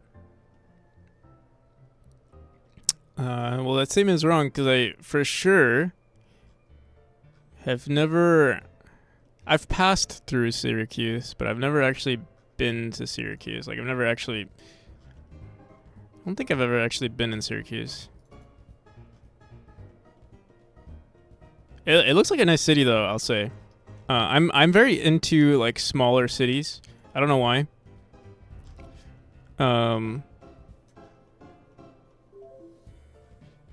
Versus, like, just, like, for instance, like, New York City or, like, any of the big cities. I'm not really a fan of... Oh, my... Dude, it seems like I'm Seems like I'm editing these rooms. Here, let me close everything. We will get back to chapter 6, but I do want to go in order of everything. So let's. Did I say I wanted to update chapter 4? Did I say I wanted to do some bug fixing? Let's just go in order. That way it can feel good when we check everything off. We do need to update this room, and we have to go into chapter. Here, let me just do this now. What is this? This is 21. 21. All right, there we go. Boom, boom, boom, boom. I don't think we use. Do we use any pillars in chapter 4? Yeah, I don't think. Oh, we do. We have some of these like scaffolding type things.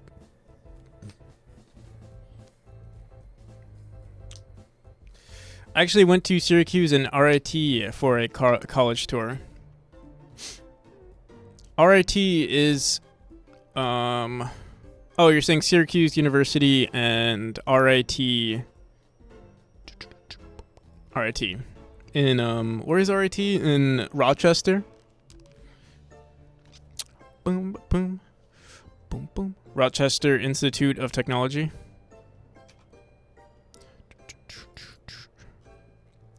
Boom. Boom. I think I do want to update these,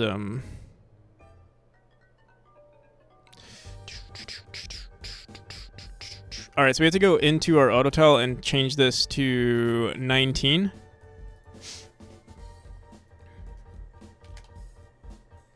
What's the Syracuse you guys are talking about? Syracuse is a city. In New York.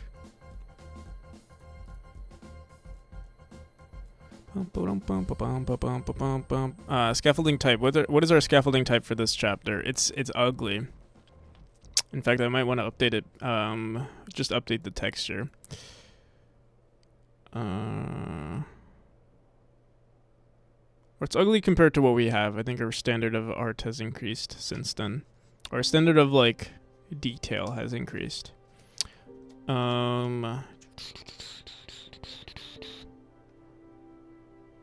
Where's the game?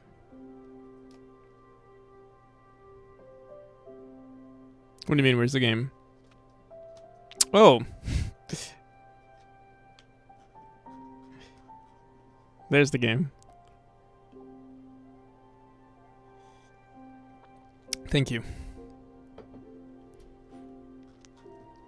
Here,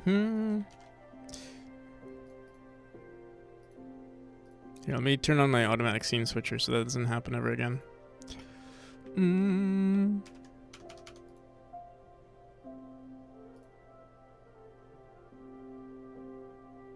I see so many towns in the US are called after European cities. Yeah. There are tens of Romes in... Yeah. There's Rome. There's, I mean, a lot of cities are also... Or, like, places are called, like, New something. Like, I know Hamburg is a... Is it a city in Germany?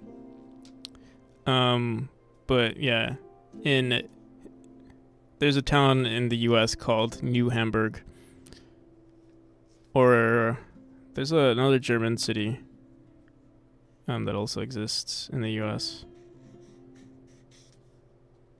I lived next to Paris and Rotterdam when I was a kid, next to Paris. What happened here? So we are messing up our scaffolding. We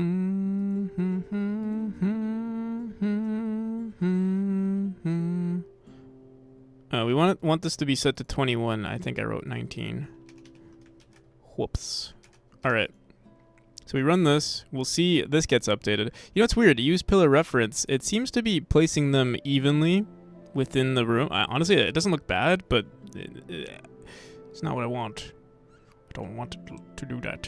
Here, let me see. Run tool, run aesthetic script. It seems like, well, what's the original one that we want here?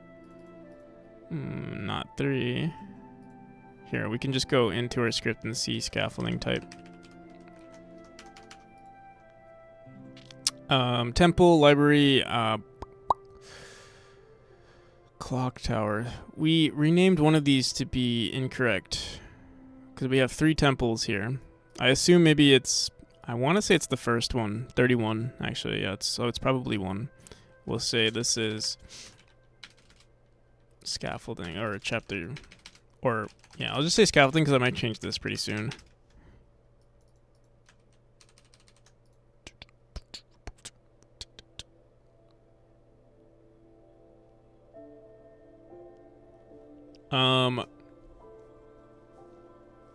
But yeah. Let me, what's going on here? Oh, yeah, okay. Not the null, not the scene root there. All right, I think we should be good now. So wait, did I update this to be 1? I did not. Scaffolding type, we want to, was it 1 or 2? I think it was 1. Okay. I have food in my room. Wait, why didn't it work? Reset auto tile. Run tool, run aesthetic script. It's still not doing the right. Oh, because this was being reset. There we go. I think it's still the wrong one. Was it always like this? Let's see. Yeah, this is the wrong one. It's probably 7, so it's probably 0 on the auto tile here. My college town is really pretty, but when winter happens and it goes to shit. I don't know. I kind of like winter. I like the idea of like, maybe because I'm a homebody, I like the idea of just chilling, or even honestly, I even like the idea of, wait, what the hell? I like the idea of just going outside and it's so cold out, and like you're just bundled up, and like you don't even like if as long as you're like super bundled up, you don't even feel the cold, especially like right after a storm. It's usually never cold. It's usually never cold during the storm or like during like heavy snow. I guess because like it has to be somewhat humid, so it's not usually cold. But the day after, it's usually freezing.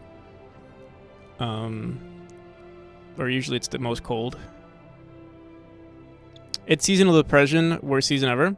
I have a hot take on seasonal depression, because I get it too. Like I do feel sometimes like shit. Although I am a vampire, so like I think maybe, you know, you can't have seasonal depression if you are always depressed.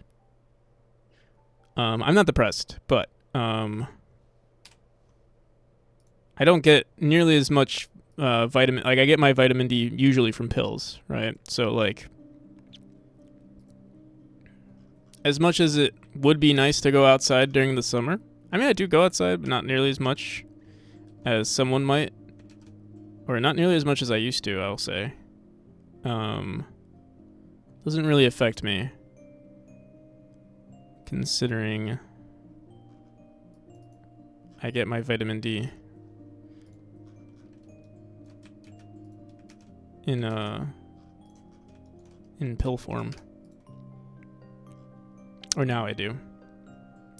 Alright, we could start adding light nodes to each chapter if we really wanted to. But I might ignore that for now.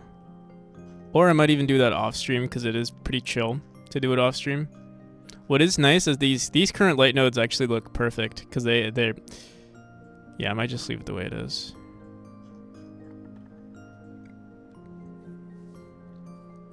Oh, but I didn't really share my hot take. My hot take is that like at least with like I feel like it's the one thing that is nice about like seasonal, or like, you know, there is a positive to seasonal depression, and that's like you get to experience being depressed, and then also like experiencing those ups and downs, if that makes sense. So like if you lived in a city, like let's say you lived in an area that only had like summer or like, you know, just warm weather all the time, if you were depressed for whatever reason, like there's an outside factor that's like it's not the weather that's affecting you. It's like whatever your life is in general. But with the change in seasons, it's kind of nice because it's like, oh, I'll get depressed, which is something that maybe might happen just in general. But then magically, when you go into the next season, it'll just magically go away. You'll get way more excited. Like, your mood boosts up in the summer versus someone else. Like, let's say you're only exposed to, heat. In the summer, your mood would be exactly the same. So that's what I like about the winter. But I mean, that's just my take. It's an old take, but it's the practical NPC take. How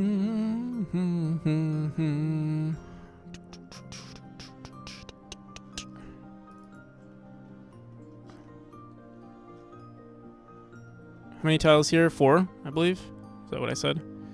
That's what I thought. 4 tiles. 1, 2, 3, 4.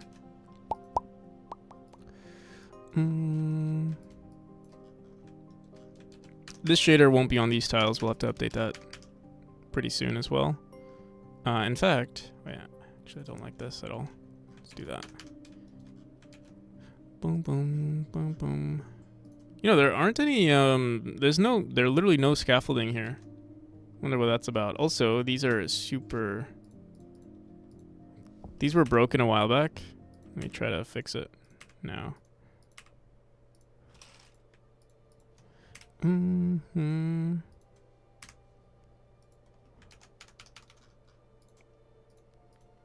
So yeah, there aren't too many rooms here, but it's gonna be slightly broken. They were probably broken here too.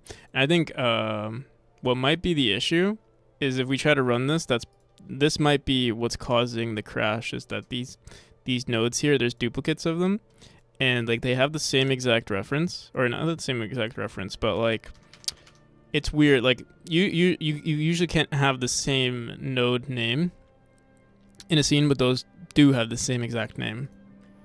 Usually, like, let's say you duplicate something, it'll be like, room, then room 1, room 2, room 3. Whereas those, they all had the same name. It was something I did in my script. Honestly, and it was when I made a tool script and we set the owner to be the parent node, or the room node, and it just broke everything. So over time I have to fix those. We could make another tool script to remove them, but yeah, it's one of those things where it's like, it should never happen again, so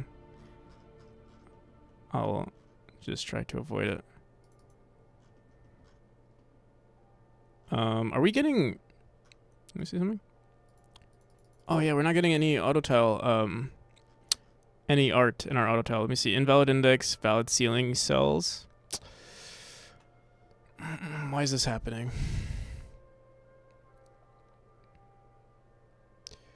$465.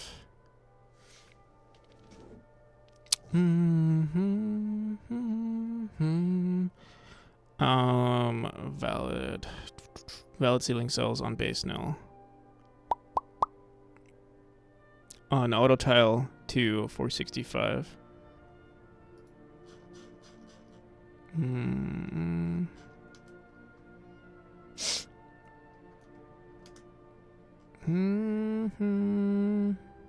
Valid ceiling cells, wall decorations, auto tile, valid ceiling cells. This, I mean, we're just printing something, and then if use pillar for vines, which we're not using.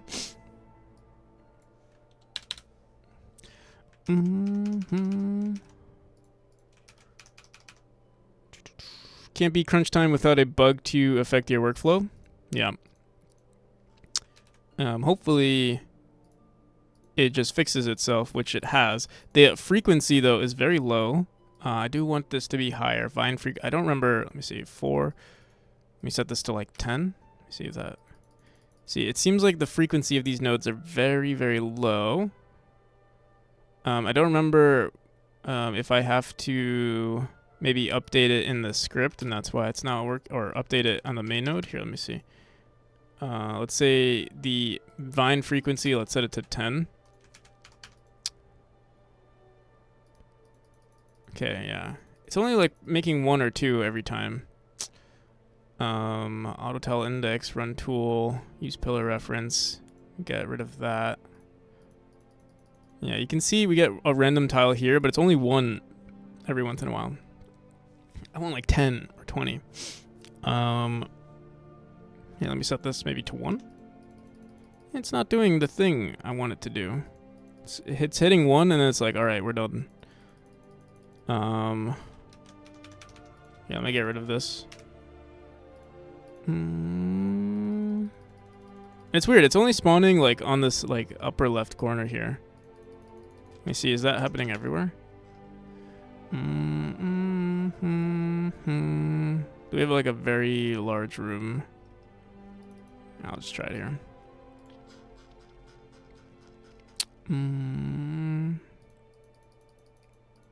So we get 1 large node and then nothing else ever. What the frick? What the focus?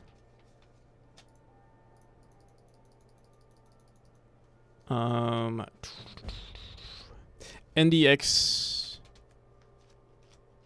3? ND13? Thank you for the follow. I understand more watching you than actually watching a tutorial. How many of those properties are scripted and compared to how many of those properties are scripted and compared to the default? Oh, all of them are scripted. The only thing that's automatic is the tile map plate, like automating, like, you know, what tile to make. That's literally the only thing that's a feature in Godot.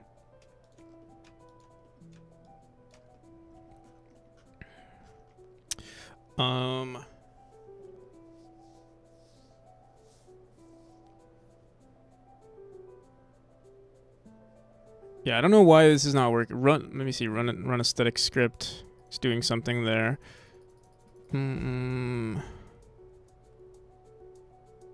Wait, so auto tile is a feature in Godot? Yeah.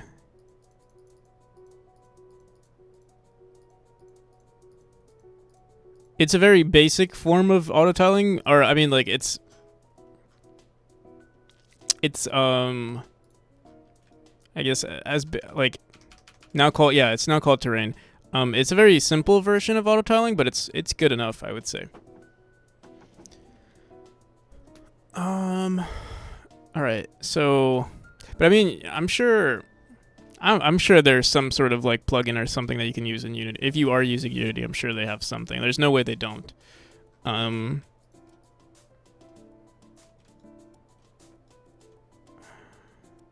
yeah,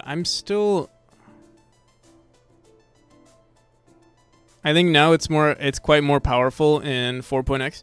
I think it's better in 4.x, yeah.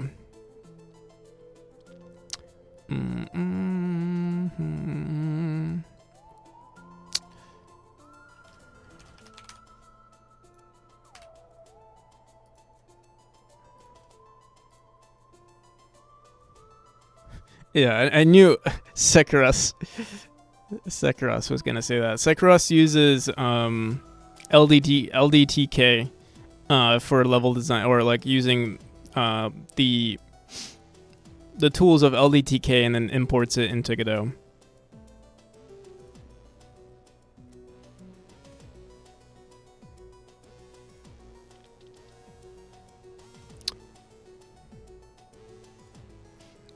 Went to reinvent the wheel and they made a triangle.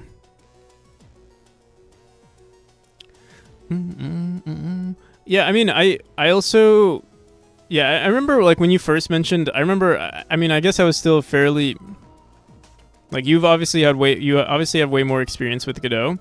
But like when I first experienced it, I was like, oh yeah, I mean, Godot does everything I need for the auto tile. And then obviously when I started working on it more, then it became an issue. But I do like the idea of making my own tools for the auto tile, like, or I don't mind making my own tools for the auto tile. So I'm not going to complain about that. I do like that, actually. But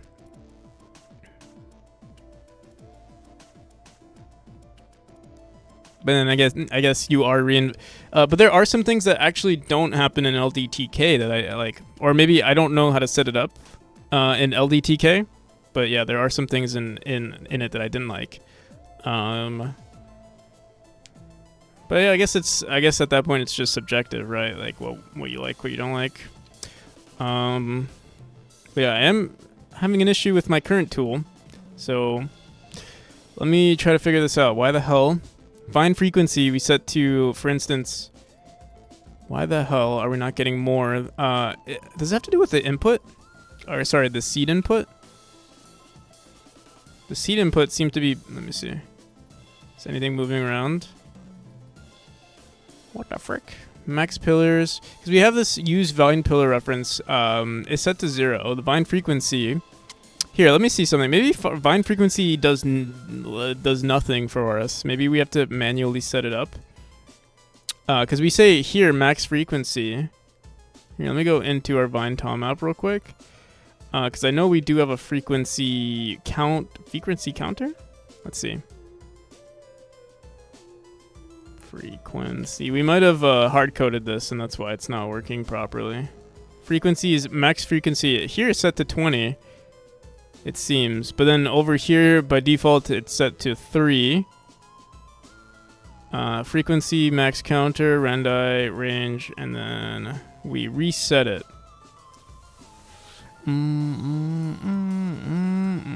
Honestly, the max frequency has to be. It has to be like 1. It's actually, frequency is a really bad word for it because. Oh no, actually frequency is the right word. What am I saying? There we go.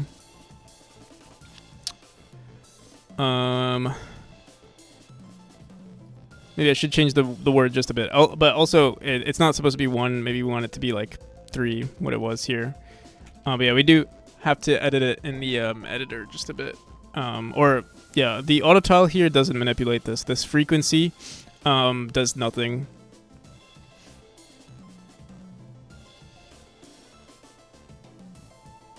You can just add extra stuff later. Yeah, I mean you'll be able to add stuff later, and like I guess the only issue is like for instance, if I want to make this work in 4, I would basically have to again sort of reinvent the wheel. Whereas I guess in Sekaros's case it's a little different because all he has to do is reinvent re-importing stuff into Godot 4, which might be easier.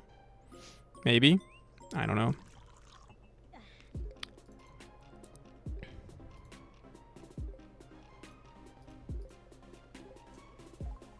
Boom, boom, boom, boom.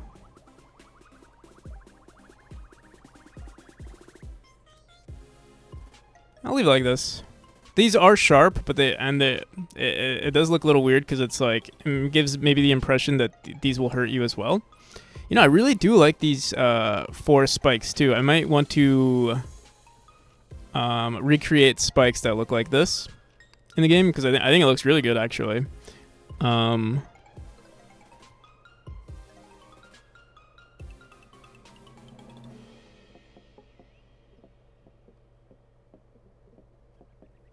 Many things are pretty good in Godot 4. I really like GDScript too. I've yet to experience it to like it, or experience it enough to like it. I'm sure it is good. I'm low-key a little stubborn because I'm like, I don't really want to learn like certain things like @ symbols added to stuff. I didn't mind it just being the way it was, or like how they renamed some methods. Like what instance is now instantiate or something like that.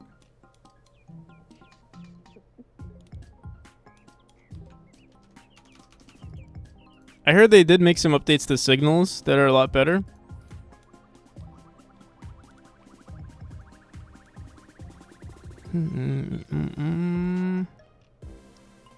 All right. So we did it.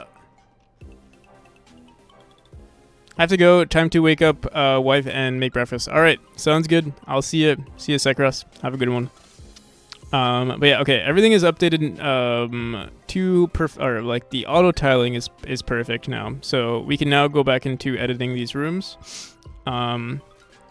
I was kind of acting slow, but we should be good now.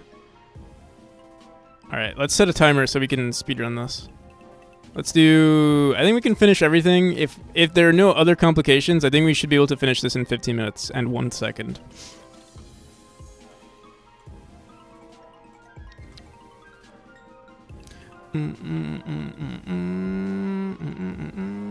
I'd erase one more.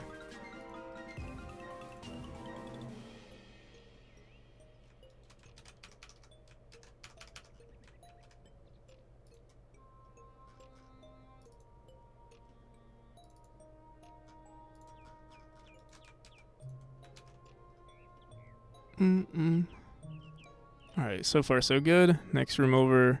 This one is good on its own. Although I think... I was going to say we can raise the ceiling a bit, but... honestly, I mean, it's a cave, so it doesn't matter too much. There is a slight issue. We'll see the gap in between these two, but... honestly, I don't think it's that bad, actually.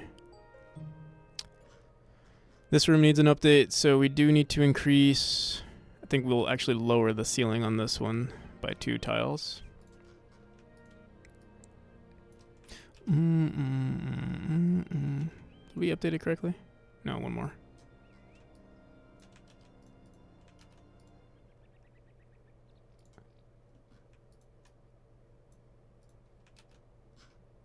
There we go. Nice. I'll still be here watching when I'm thinking. Sounds good. I'll still be here rambling.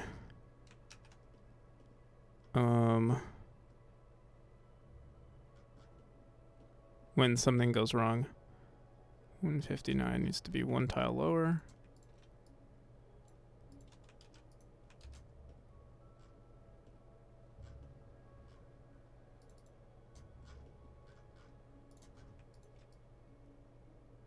Yeah, I have some plans for this chapter. I think it'll look...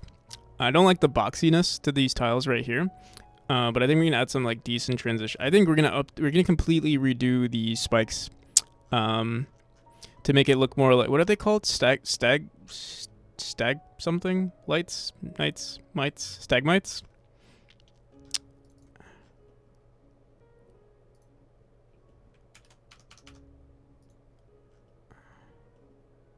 Boom. You know, why aren't we seeing it on the ground? Oh, we are. It's just less frequent, which is good, I would say.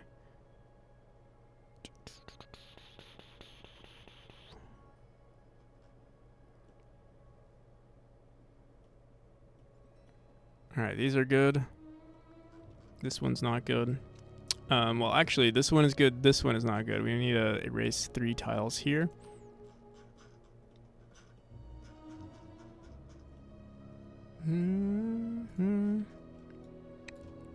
I still need to finish Ori and the Blind Forest. Or, sorry, Ori and the Will of the Wisp.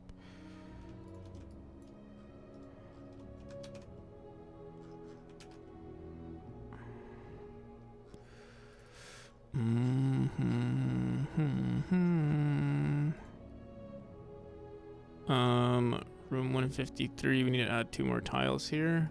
Or wait, let me see. Actually going to remove 2 tiles from here.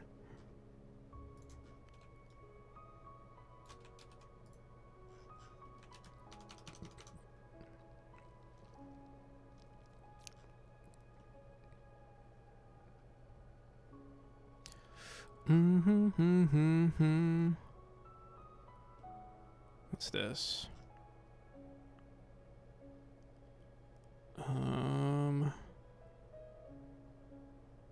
We need 2 more tiles here.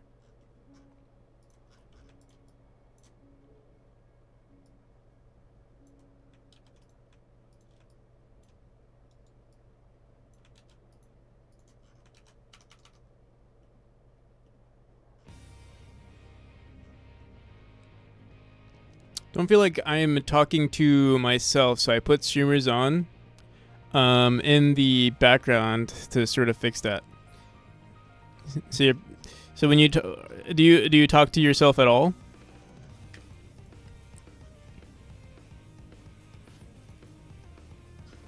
I mean, to be fair, I don't talk to myself. Like, I don't talk to myself nearly as much. Obviously, like, when I'm streaming, I'm obviously doing way more, rubber ducking than I usually would. I honestly, I probably don't do that much rubber ducking on my own. But definitely when I'm streaming. 1, 2, 3, 4. The only rubber ducking that I do, the only talking that I do when I stream alone is just, swearing at the screen. Calling my program, or, calling the thing in front of me a piece of shit or something, It's weird. We don't have an auto tile setting up for the corner pieces here. I just realized. But we do. Wait, what? We have it here for some reason. What the frick? What the focus?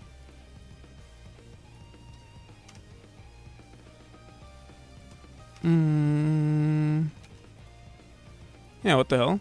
Why is it doing that? What's going on?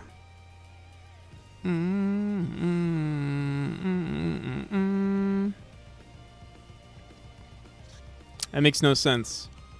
Why is it? It's literally only this. It's only this room.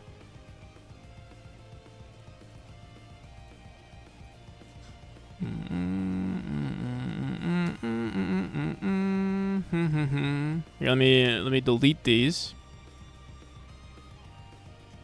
Oh yeah, what the hell? We must have like a random. What must be happening is there must be a stray node somewhere out there. That's the only way. Has to be, right? No, it's still happening. Let me see. Maybe it has to do, because it's not on the origin. There we go. Oh, I see. Our origin is the minimum. But we kind of fucked up. Because 320 is the minimum size, so this will move like by one tile over. So it's a slight bug. A bug. I might just leave it the way it is, because eventually we should just fix it, but I don't know if I want to fix it right now.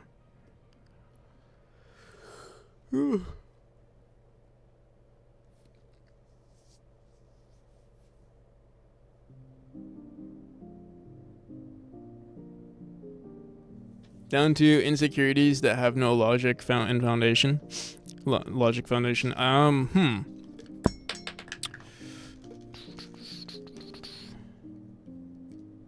Makes me wonder. Maybe that's why But also, I don't program nearly as much off stream anymore. I don't do much game dev off stream. Bum bum bum.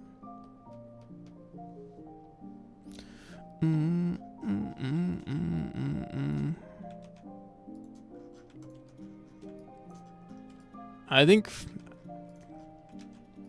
it's me, but it's like the same thing with, like, for instance, playing video games. Like, if I'm losing in a video game, it's never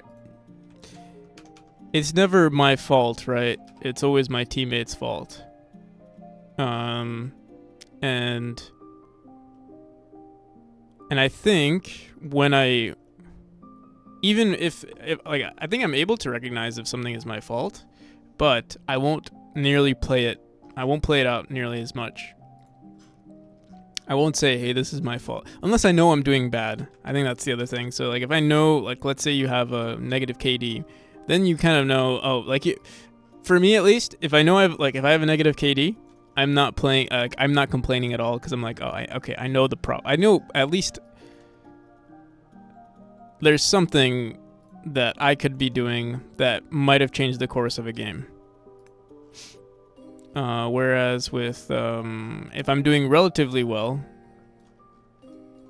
and I see my teammates struggling, or like I see that we're struggling, then obviously, it's their fault. And when it comes to programming, I guess it's hard to recognize what's your fault and what isn't.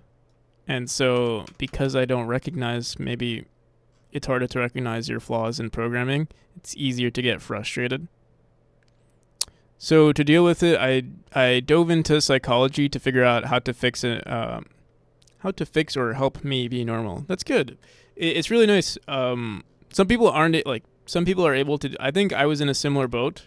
I don't want to say I've been in depressive states. I don't think I've ever been necessarily depressed, where like for a long period of time. But there have definitely been points in my life where I was just like, ugh, like just didn't feel like getting out of bed, felt like shit. I feel like that's a pretty normal thing. But yeah, like in those moments, like especially when I don't know, maybe you have some driving factor to want to be better.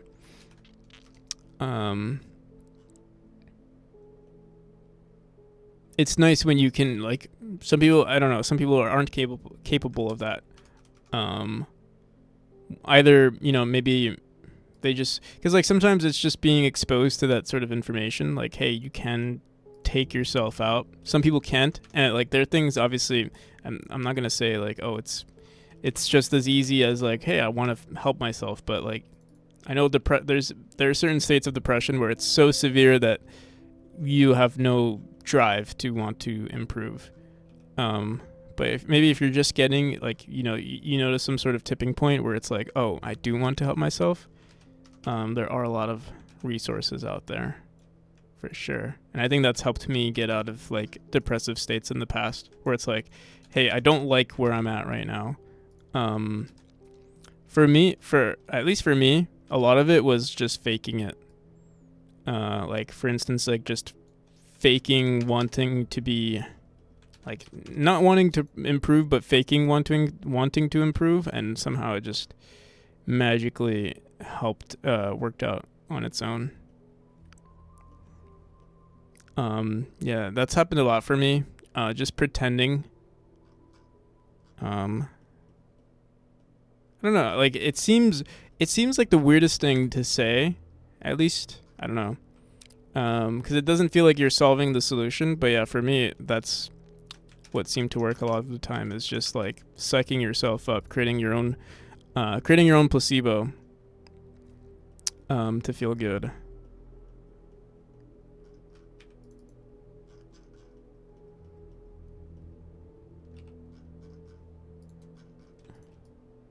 But yeah, I'm not sure if that's good advice.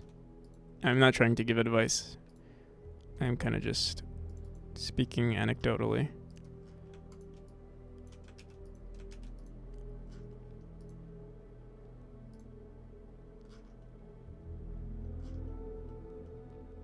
But it did help a lot. It is a piece of advice that helped me become a better game dev too, was I don't know, you kind of have to put yourself in a boat that like, and there was actually this book, there's actually a pretty good game dev book actually. I think it's called How to Become a Game Designer, and like the first thing you need to do is like, try to get rid of that. I mean, it does something that occurs, a lot of time it happens later on, the imposter syndrome. That may occur from doing game dev. But actually, wait, let me see this again. Higher ceilings, I think, are better all the time. So we'll actually erase this. And I will erase this tile right here. But yeah, I haven't struggled too much with imposter syndrome, and I think it was because I think I'm very good at. Again, I don't know if it's a good piece of advice, but like lying to yourself and saying, "Hey, I am really good at this thing," because now I actually do believe it. Like I do think I'm a pretty good game designer. Not I sounds like I'm not being humble at all at the moment, but there is still humility in all of it, but it's like you do have to like psych yourself up just a little bit.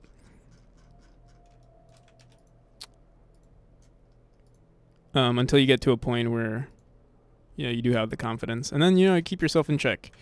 There's the you might be aware of the Dunning-Kruger effect, where it's like you have most confidence when you're when you literally have no understanding of the field you're in. Also, I need to turn off my night mode.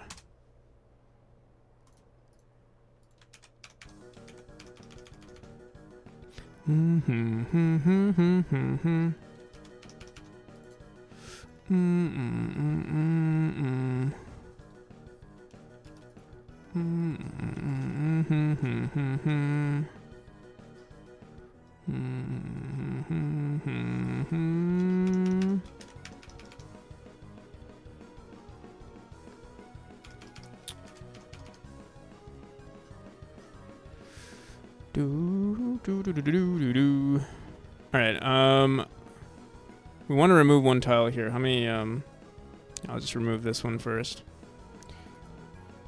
We're almost done with this chapter.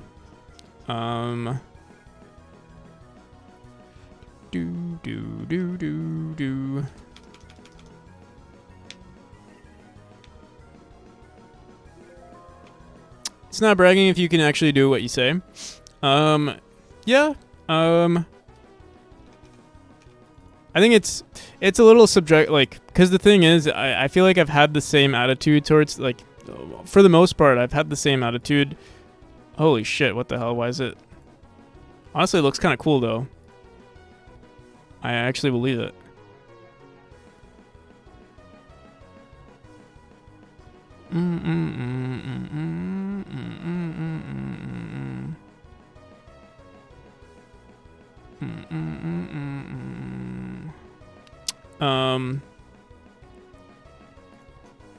What's funny though is that 16 units, 17 units.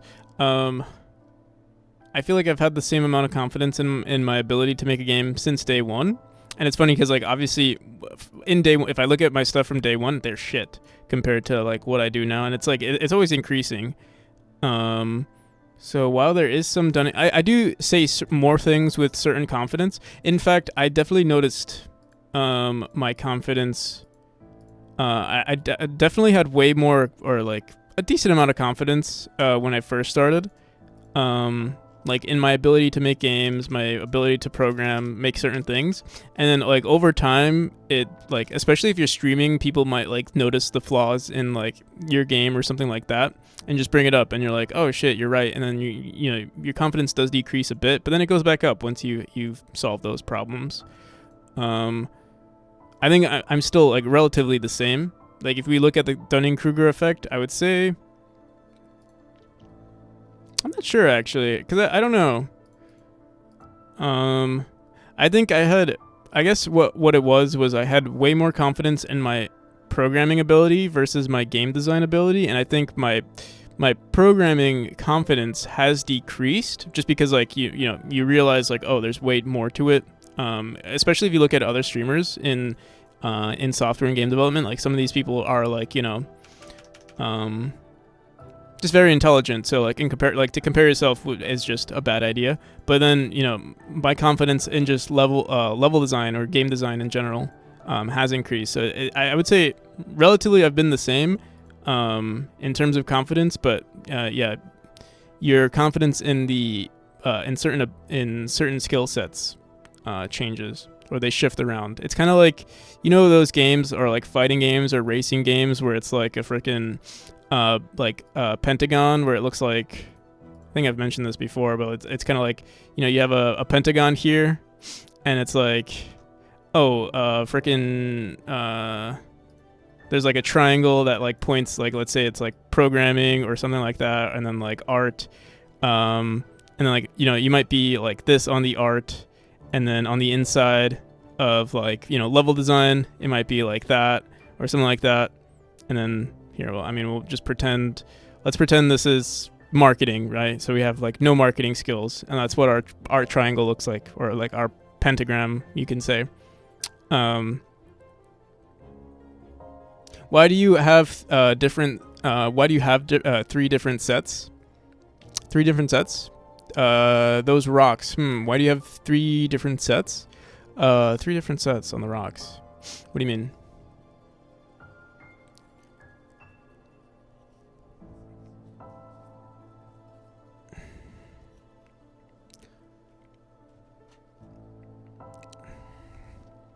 But yeah. Basically, what I was getting with this is that, like, you know, your confidence in these fields might decrease, but then your confidence in like this field might increase, for instance. Oh Lord, I'm very behind or ahead. If you just saw that. Oh, I might have just not looked at the chat for a hot minute. We can test this. I mean, when I see, for example, you see the like if I write test right now, you'll see that right away. And for it to show up on the screen, there's already there's a 1 second delay for me, for the server that's like that browser, that's printing that browser above my head. There's a 1 second delay on that already. But I think you should see like this message right away. So like if I write this message and I press enter, you should see that almost instantly. But yeah, whatever your delay is from seeing that message to me talking about pressing enter on that message, that's the delay.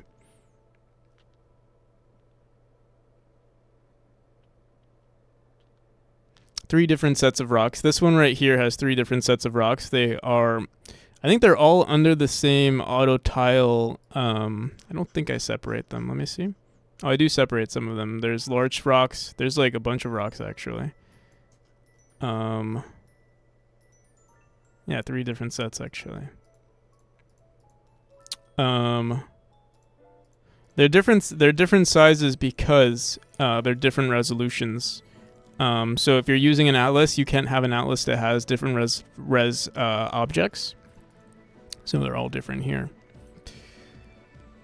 If you're using an atlas, again, it might be different in 4. I'm not sure how it works in 4, but usually, yeah, everything is the same size. You could put them, for instance, we could have made one all-encompassing very large image, but because I wanted to do, I guess subconsciously, I did want stuff like this to be possible, and it looks really good in my opinion, so I'm glad we did it. In fact, I low-key like this, and I might want to throw this in every room, even like throw in another one like that. I think that looks kind of cool. Hey there, you currently have 2.5 seconds delay to me in Europe. Okay, yeah. Sometimes Twitch has like a weird thing. If like, let's say you're playing ads, or like you enter, like let's say you watch someone's stream. Sometimes the stream pauses too, right? Or like if I go on someone's Twitch and I'm not like subscribed to them, let's see, I don't know, who am I not subscribed to, and they play an ad, they don't have an ad here, but someone might have an ad that plays like right here, and I kind of just like pause it, or like I go off screen and I come back. When I play this again, the delay on this, there might be a greater delay on the stream until I refresh the page. It's so annoying. I have to might have to refresh the page, watch the ad again actively, and then there will be no delay. It's kind of annoying with Twitch.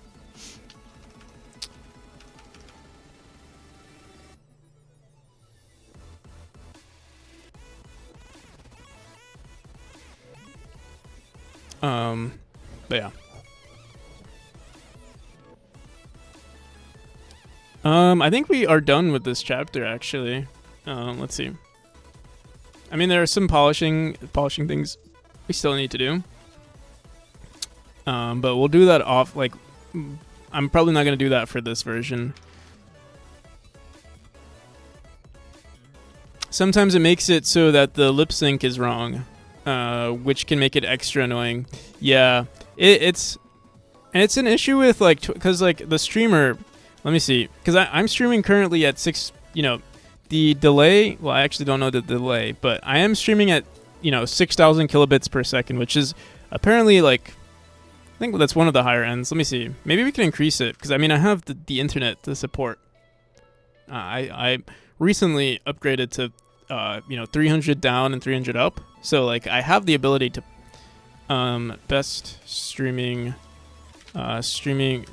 Twitch, what should my bitrate be?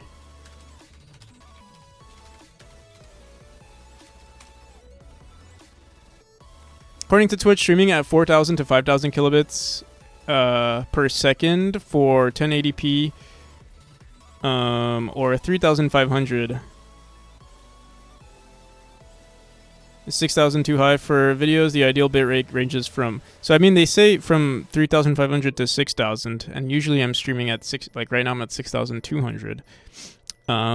If I can go higher, I would, or like if it was necessary to go higher. I don't know if that like messes with anything, but again, it might be Twitch's servers, like, because I'm pretty sure I'm just streaming to Twitch. Like I'm streaming, it's not like I'm streaming to everyone, right? I'm streaming to their server, and their server streaming to you guys. However that works, I have no idea. What's the max bit rate? Ideally you want 10,000 at least. Is the recommendation just don't go above 8,500 video plus audio bitrate total? Your viewers won't get error messages, and your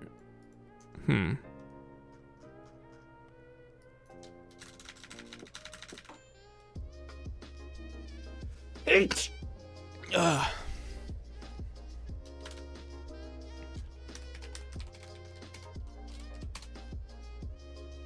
Yeah, it seems like it's. I mean, we're seeing a lot of 6,000. Maximum bitrate and support is 6,300. So yeah, we're probably fine.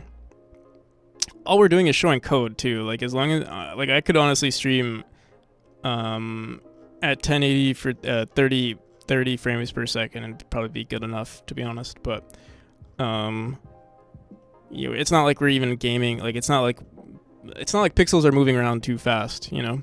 Usually we're staring at a screen. The most movement we see is like shaders, to be honest. Oh, I guess the gameplay on the bottom right, you know, my Subway Surfers low attention span little clip right there, but that's about it.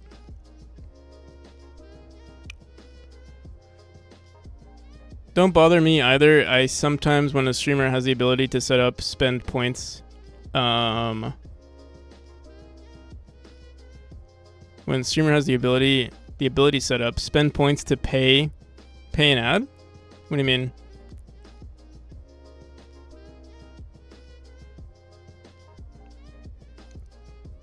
But yeah, I think we are done here. Wait, let me just make sure. We can playtest the entire chapter. We still have to do chapter 5, which will be relatively quick. We are 4 hours in, and I think we're pretty good on time. We haven't fixed any of the bugs yet, and we also haven't implemented the analytics. I think this is actually, I forgot about this. I think we looked straight to the bugs, and we didn't look at the analytics. This might take a hot minute to do. But we'll see. Maybe it won't be too bad. I mean, we already have everything set up. I think maybe one or 2 hours it'll take for us to do that. I'm just worried. I still feel completely energized. I do feel dehydrated though.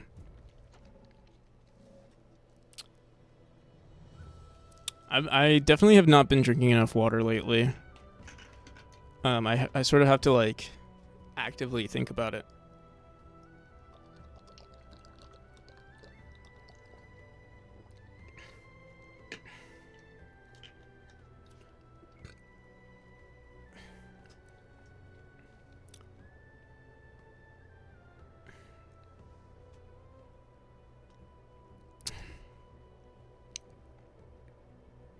Spend points to play an ad. There's a thing that there are people who want an ad to play. All right. So we have 2 more chapters to finish up. Chapter 6 will be very easy. Intro room to chapter 6. All right.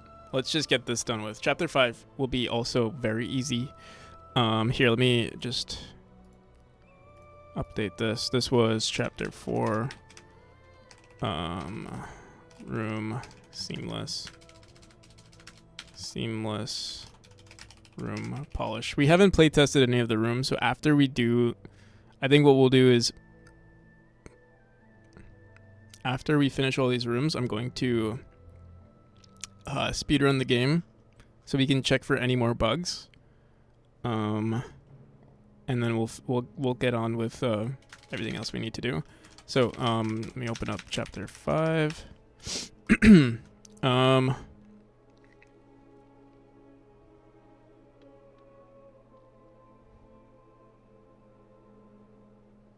So it buys an ad for everyone. That's actually funny. I'm pretty. I'm not really a fan of like playing ads. They're I guess for me, I think the money is negligible.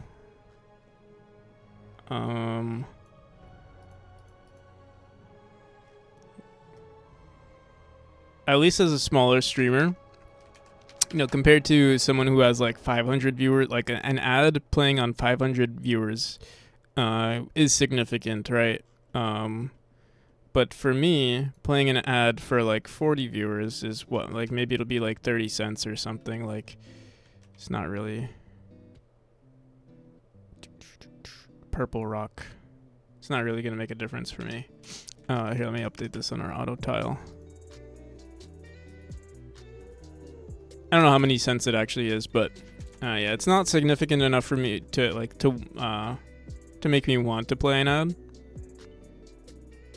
Oh, we have to update these textures too. But that's a quick fix.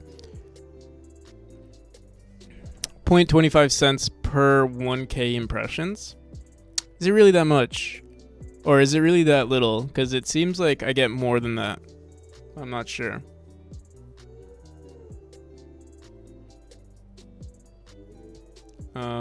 Really depends. Like, I mean, I can look at my analytics right now. Sometimes I get like $1 per stream. It really depends. Let me see. I'll tell you guys right now.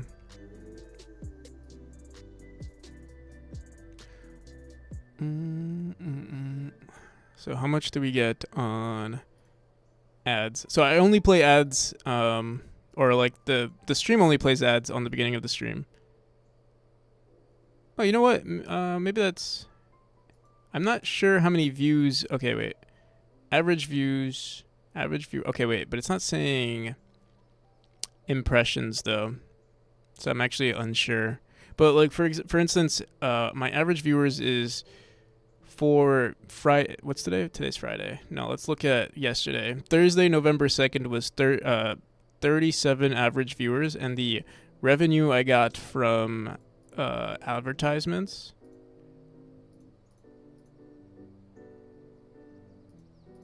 It's pretty negligible. Wait a second. It was 20 cents. Okay, so actually maybe that makes sense. Makes sense. Get it? So 30, but it doesn't really represent the views here. Wait, let me look at the stream. So we got 20 cents. If I look at my here, I'll show you guys right now. We can actually see how many views. I think it kind of tells you how many views you got. So 413. Oh wait, that was this was okay, wait, no. 424. 424 divided by 1,000 times 0.25 is 10 cents. But I got 20 cents. So it's something that I think maybe it's 0.50 per 1K impressions. Unless, I don't know. And that's not including people who like are subscribers or have turbo. Because if that's it's actually it'd be less than that.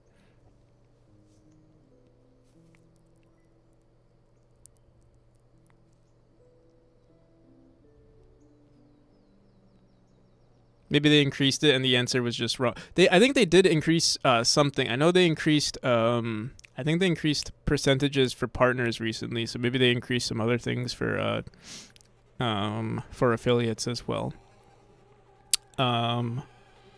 Yeah, 20 cents. I mean, yeah, again, it's negligible. I think okay, so yesterday, let's say I played 2 ads yesterday, that'd be 80 cents that I made. And that's accounting for the fact that people would stay after you play, because you are going to lose some viewership if an ad gets played, right? So yeah, I don't see it being worth it at all. I mean, you can play ads even more often, but then yeah, you will be losing viewership. And yeah, I don't think it's worth it.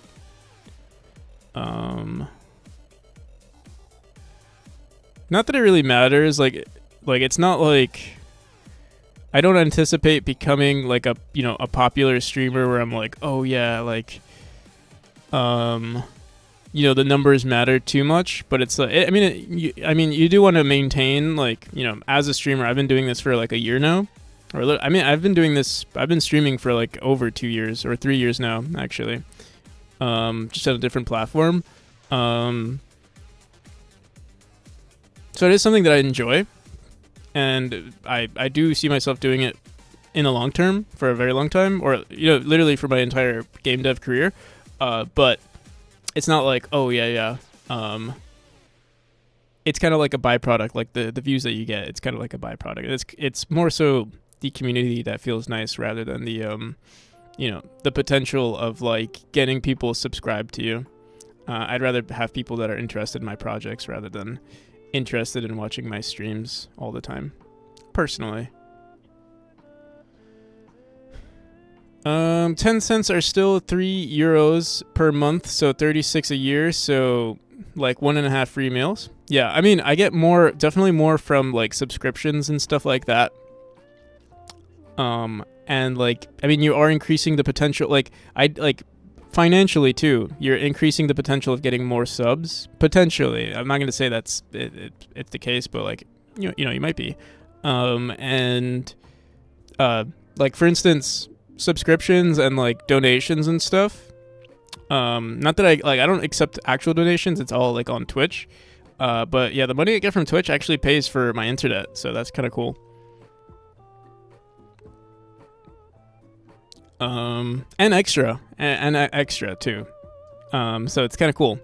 I wouldn't say like I do this full time, like I stream full time, but I'm also working on my game I'm working full time on my game, and the streaming is a byproduct. And the streaming, even though it's the byproduct, is like all of my money at the like it's the profits, I would say, that I'm making on my game currently.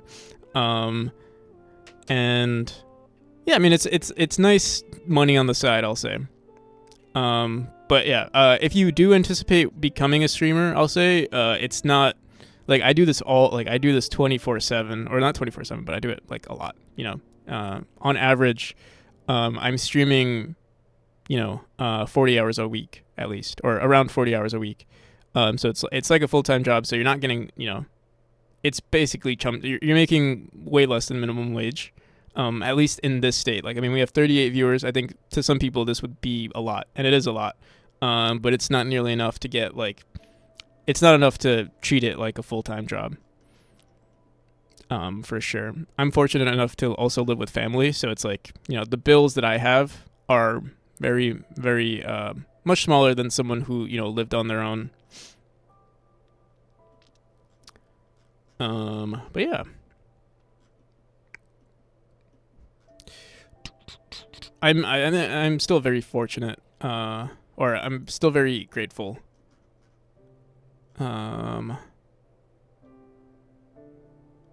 For everything, really.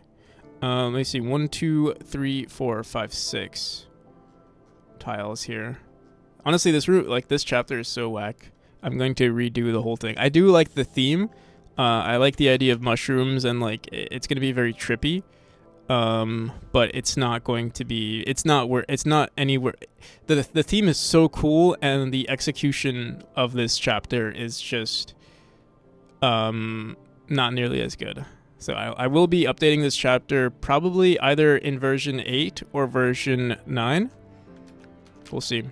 Also, Sofamire, thank you for the follow. I'd be a horrible streamer, not talking, staring at my stuff, and being way too focused and ignoring chat. Yeah, I'm not sure how people. Obviously, like, I think it's easier for me to read chat.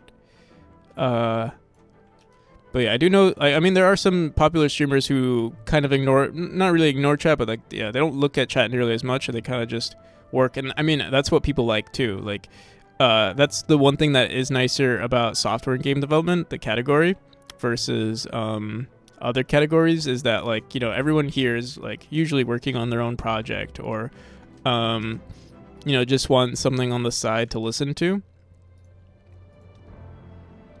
software and game development has like the nicest community in my opinion, versus like any.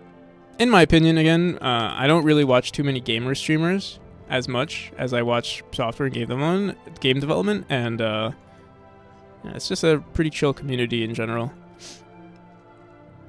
Love the graphical style you have so far. How long have you been working on this game? So it's been 3 years, almost 3 years, I think. When did I start working on this? Very close to 3 years ago. So I started r/solo, like my game dev journey started very close to when I created this subreddit /r solo development.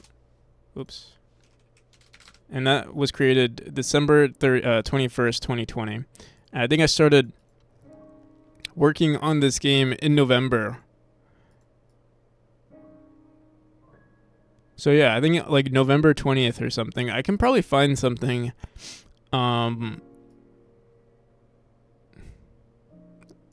If I look at my Reddit account, actually, we can see the first time I posted something about this game. It wouldn't necessarily be. Oh no, it would be after I released created the subreddit. Honestly, maybe we'll see. We can look at the history. My game dev history. You'll see my game was shit in the beginning, in the earlier stages. Yeah, it'll show like, you know, it takes time to get decent at game dev. It's not as you can see I was looking for pixel artists at some point.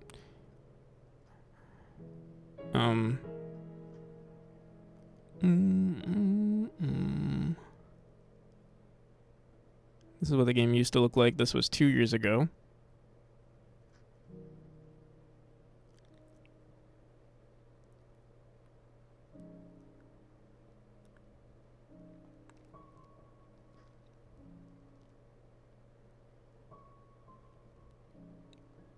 Click this link for free games.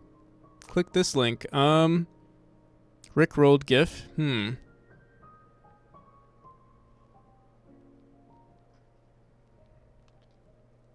Free games.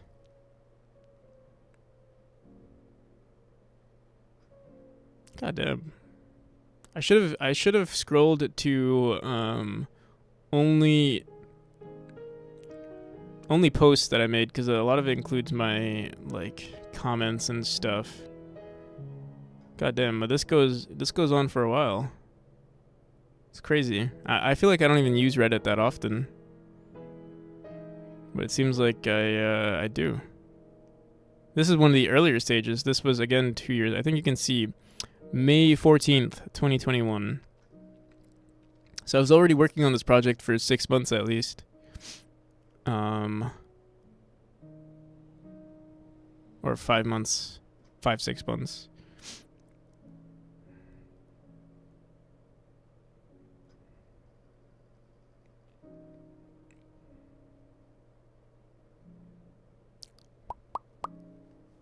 We must be near 3 years ago.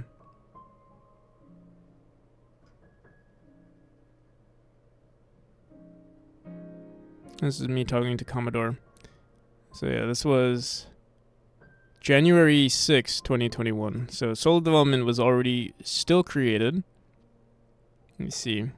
This was like some other stuff I worked on. This was what? December 24th, 2020. So this is, so I didn't, oh, here it is. So this is, what year is this? One of the first iterations of the game. December, wow, literally the same day that the subreddit was created. I posted this. So that means I was working on the game slightly before that as well. Honestly, yeah, probably like sometime in November I started working on the game, if I had to guess. You can see how crappy it looks. I remember thinking, wow, these jumps are so good. It's crazy. Net zero, but I got accepted in university for it, so I got some games now for practice. Hell yeah.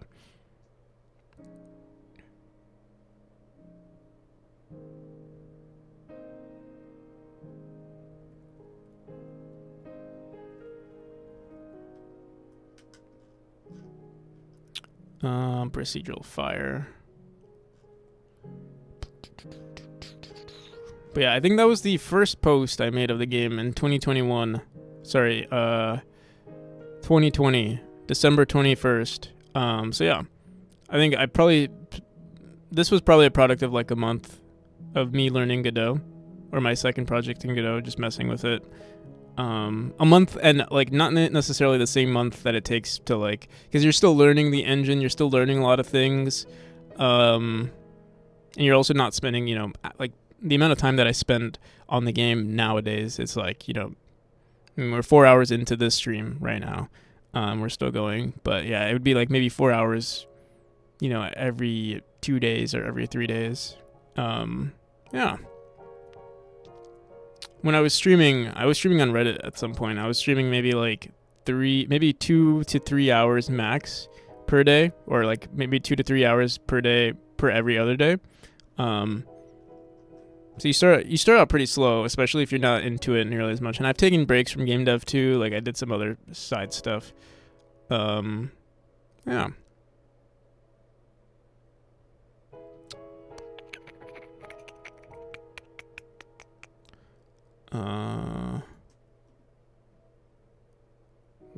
So level design is considered what, a skill or an art? It's both, I would say. It's an artsy skill. I think personally, I feel very meticulous with level design. There is a creativity aspect to it, but there's also like pattern recognition from like, the thing is, I've only gotten very good, or I feel like I've gotten much better at level design from feedback of players. So it is an art. It is definitely like an art, or like just in general, game dev is an art. But the thing, why is this tile here and not getting removed? Let's see. Okay, so it's a different tile. It's apparently here. It does feel like an art a lot of the time, especially if you're like designing worlds around it. Like, maybe this is more of an art style. It's definitely more subjective than like, creating certain sections. But like, I mean, even then, like, for example, to say, oh, is it a skill versus art? That's to say that art doesn't require any skill, right? So that seems a little weird to say, right? Because like, there definitely is skill involved. When you're comparing it maybe to be like, oh, maybe you want to be more meticulous with your designs. There definitely is a lot of like, or at least for me, maybe that's how my brain is set up. Also, how's it going, Half Moon? But how my brain is set up, I do put a lot of effort into like thinking about it logically. But I think the same thing can be said for art, where like, you're making something and you want to put, you want, for example, consistency in your game, or consistency in your art style, or, make it look realistic. And that's something I would say requires, the opposite of, I guess, or, does require some, logic.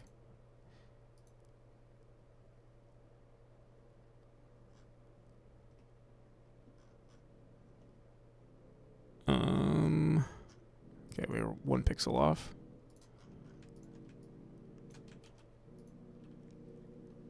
What'd you miss? We're still grinding away. I'm trying to release a demo today, so I think we just finished this chapter. It was very simple to actually work on this one, because well, it's a very short chapter, so chapter 5 is basically done. Let me see. I'm not going to spend too much time on it. It's for the private demo too. Like, this one is only going to get exposed in the private demo. So it doesn't matter how bad it is. People already know. It's not bad, but it's just old. And it needs an update. Complete update. Like, I mean, one, the chapter is way too short. Needs way more designs, and well, one, it needs just to be redone completely. The mechanic itself is going to be refactored. But I'm not gonna worry about it too much right now, because That's not what we're focusing on for this demo release. The demo is supposed to showcase our new saving system and analytics, and chapter 6, which is for the private demo.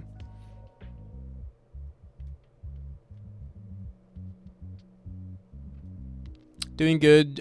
Just done with drawing for the day. Thinking if I start something in Godot now, like I can't, like I know I can't sleep now, but I'm also too sleepy to really be productive. Just normal struggles. What's helped me with leveled, like let's say I want to be productive. For me, what's worked is, yeah, I mean, doing level design actually. Or like not necessarily level design, but like things that don't require that much brain power. For example, what we're doing right now, like separating these rooms or making them seamless, is very easy to do. Starting a new project might be very difficult though. For me, yeah, I would not want to, like, especially if I'm gonna go to sleep, because then you'd leave it open-ended.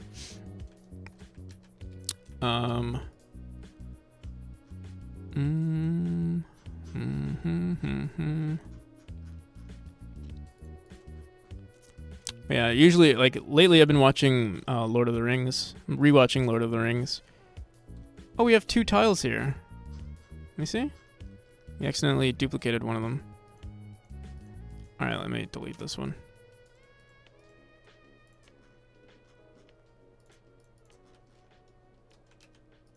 Alright, how does it look? Two more tiles on the top here. Or we could have done... Let me see. Or we could have erased some of them here, but I think this is better.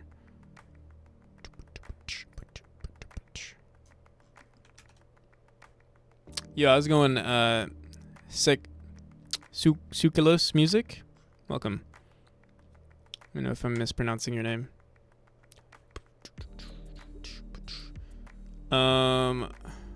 So if I ended up making psychological barriers in my game, that would be a part of level design, or is it different?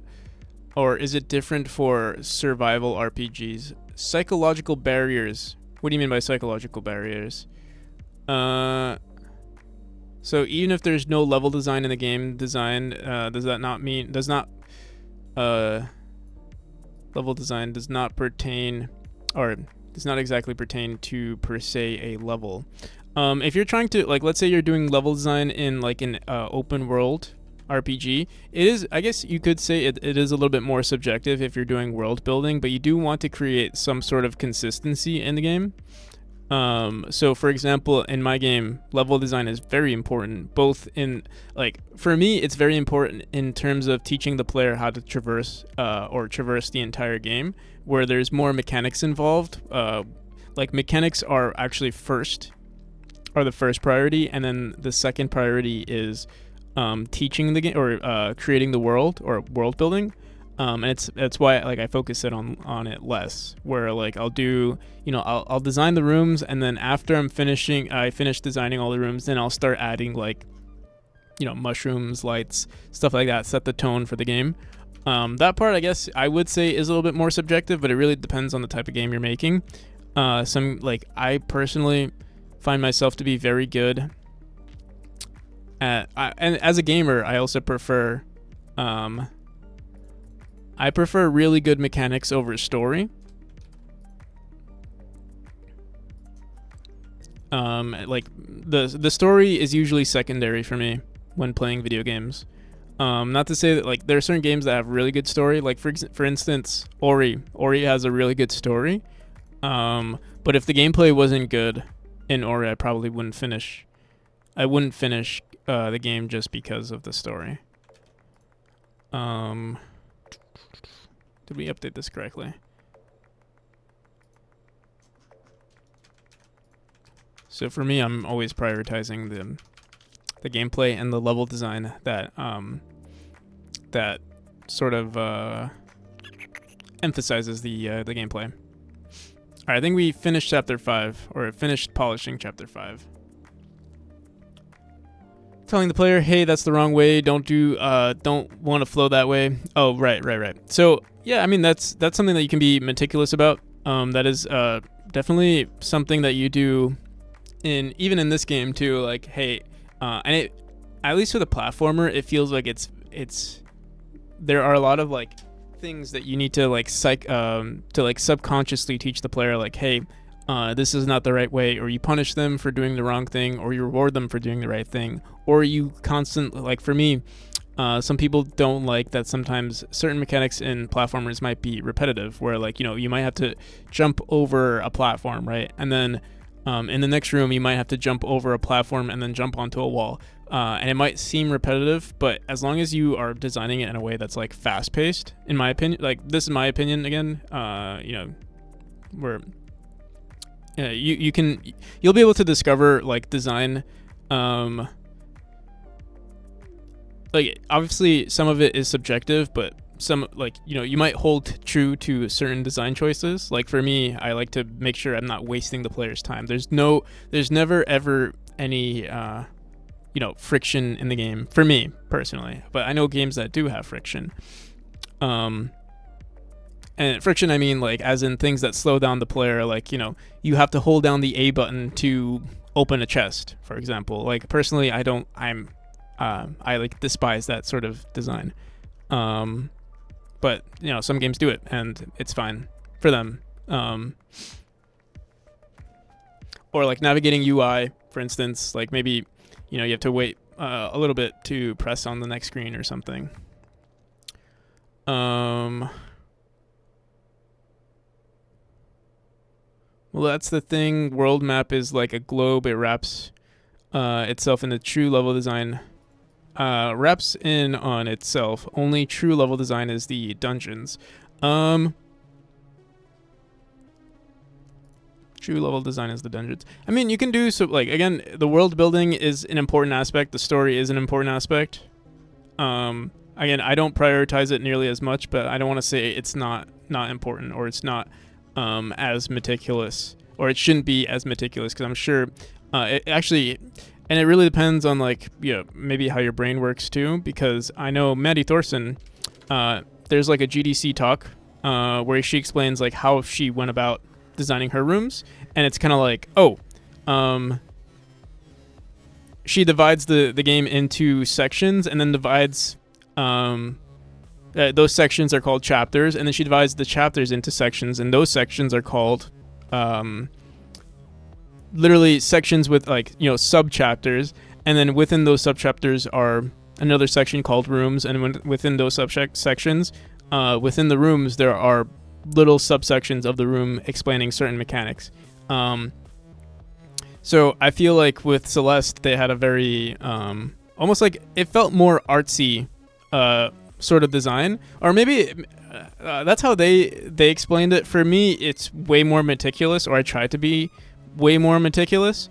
But with their rooms, they're still very cleverly made. So like I'm not sure what's I think it really depends on how you're perceiving it, because I'm trying to be very meticulous with my designs, and I think they're good. But from the way they mentioned it the way Maddie explained it when designing rooms, it felt like she was very more like flowy with it, or like very like, oh, this is a story within a story, and I don't see it that way personally. But I did like the analogy, helped me a lot with understanding it in my own way. So yeah, I mean, I think everyone's brain just thinks differently.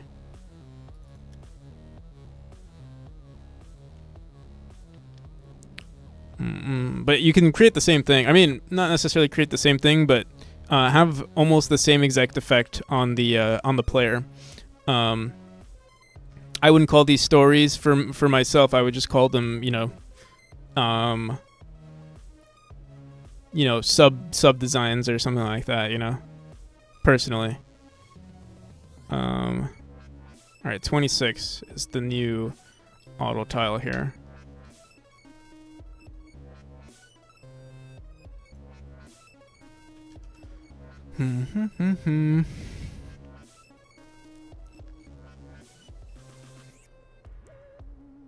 Practice more pixel art for hex tiles.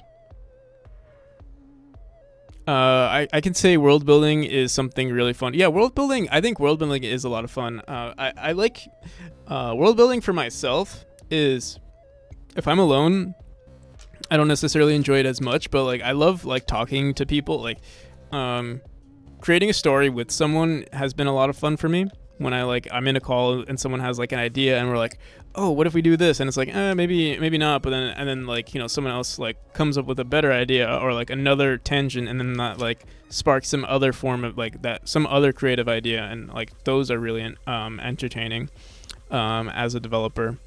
But yeah, personally having those like world building conversations on my own, or like even like I've used like ChatGPT to help with like creating like scenes in the game. And that's it does get like the juices flowing where I'm like, oh wow, this is actually really cool. Like I give them just bullet points and then they kind of just expand on it. That really helps too. But yeah, world building I would say is a lot of fun. My world has already been established, so like I'm kind of bound to oh shit, what did I just do? I was trying to clean my keyboard and I pressed a bunch of keys. Sorry, I'm answering emails from someone I am annoyed about. Some people I annoyed about normal editing. World design is also a part of level design. I don't know how big your globe is, but in the end, the player needs to be led to the dungeons in the open world. Yeah, for sure. What if they weren't? What if I want them to happen upon it? Or have to actually ask around for it, would that work? So that is something that's like very common in older games is, you just, and I don't think there's anything wrong with it. As a modern gamer, personally, this is completely subjective, so like take it with a grain of salt. Personally, because I'm a modern gamer and I also don't have too much time to fully immerse myself in a video game, a lot of the time I do prefer for things sort of to be spoon-fed to me. I prefer lately I like it, in the perfect scenario where like I have all the time in the world, I like to fully explore it on my own, have that sense of achievement of like figuring something out. But personally I kind of like to be spoon-fed, especially when it comes to like finding certain rooms, and I don't want to go through some back alley to figure out, oh, this is like a cool thing that you can discover. But again, it's because one, I'm working on my own game and I have like other like responsibilities that don't involve, like playing video games for me needs to be quick and fun, and that's because I do a lot of game dev myself, so I need to focus on my own project. To create like in a fully immersive world where like the player has to maybe find a map to find a hidden room or a hidden dungeon, it is nice in the long run, but yeah, some people might not have the patience for that. And it's one of those things, for me at least, it's like there's friction. And back, wife woken up and fed. Now go back to game dev. Nice. Hell yeah. You're such a good husband. You're a good game dev, good husband. I assume you're a good electrical engineer.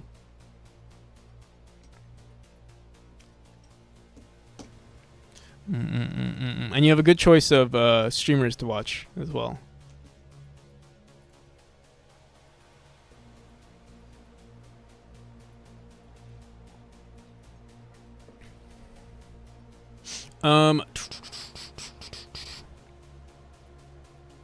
But yeah, again, what I just mentioned is it is completely subjective. I'm just more into linear games. Because I don't have the I used to, like, I loved playing, like, for instance, I loved playing Skyrim. I loved, I loved Oblivion. I loved Fallout, all the Fallouts. Even though, like, I feel like those games are even more, like, those games, even though they are open world, they do spoon feed you a little bit more too, right? Because it's like, You know, they have objectives and they have like map markers, and they're like, hey, you can just go there. Or they have fast traveling. It does make your life a lot easier. Whereas like a game like you know, older Zeldas, it was kind of like, oh, you have to figure this out on your own, which is nice. Except my streamer choice, of course.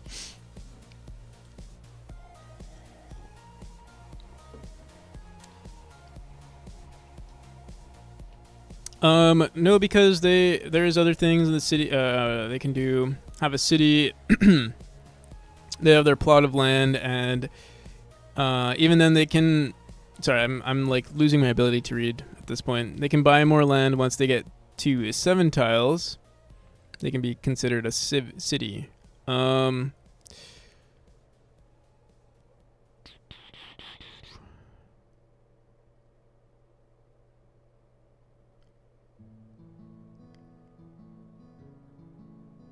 First city is built.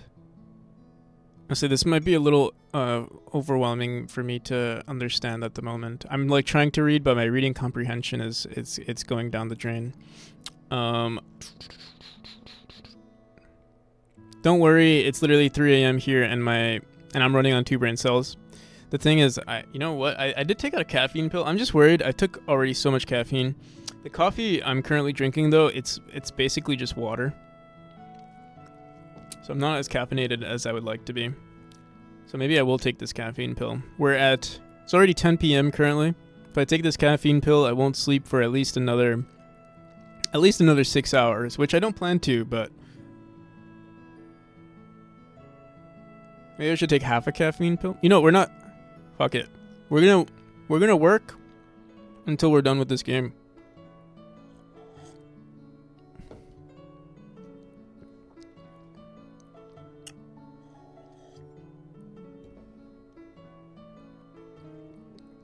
All right. Let's see. We finished chapter 5. On to chapter 6. This one will be honestly just as fast. There are more rooms, so we might do a little bit more editing, but it will be. Wait a second. Oh, I was already editing chapter 6, and I assumed we were still in the mushroom chapter. But the chapter we're on 26. Oh wait, what? Why is it? Okay, there we go.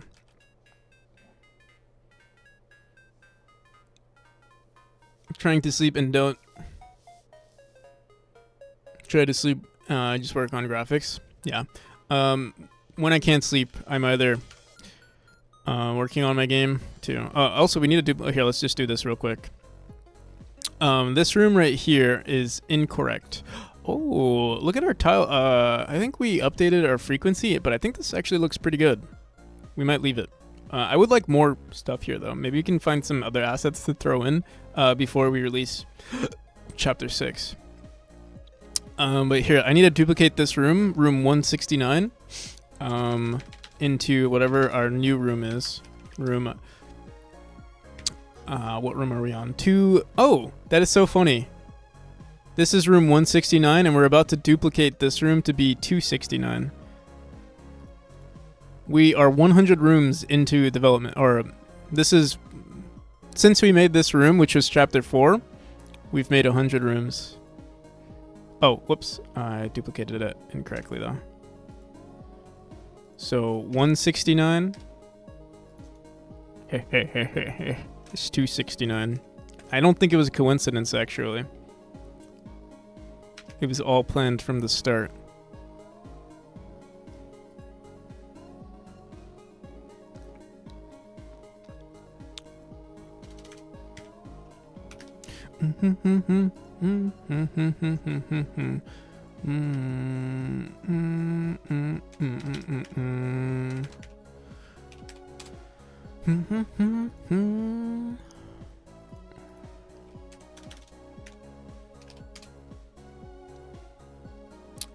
Boom, boom.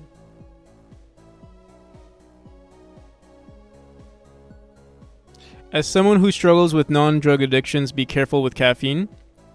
Caffeine is a non-drug. Or caffeine is a drug. That's what I meant to say. School has taught us dangers of drugs, but not addiction to normal things.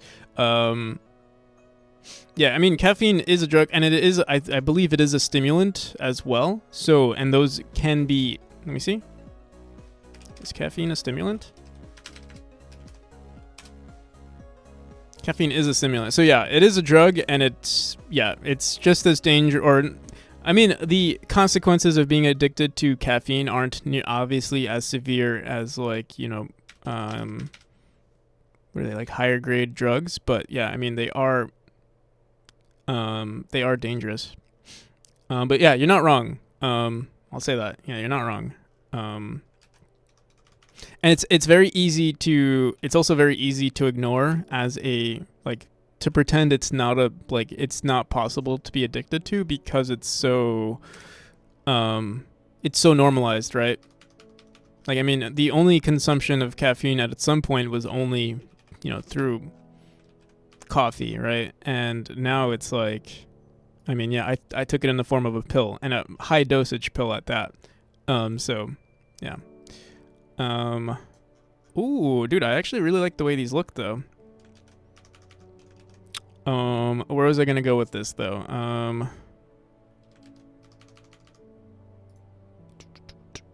We do need to fix the, we'll raise the ceiling of this one just a bit. But I actually, that does bring up the issue of, like, yeah, even non-drug addictions like video games, or like associating dopamine, or like, you know, huge increases in dopamine production from, like, you know, for instance, video games, or things that, like, increase your adrenaline, like sports, you know, certain sports. It can be very addicting, and, you know, possibly even dangerous. Especially, like, I think especially nowadays, video games are really good at, like, I mean, it's almost down to a science. Or it is down to a science, or, like, you know, the capitalistic mindset has led them to, you know, allow them to, you know, maximize on certain things that would, you know, make people feel good when they play video games, and maybe profit from that. And it is addicting.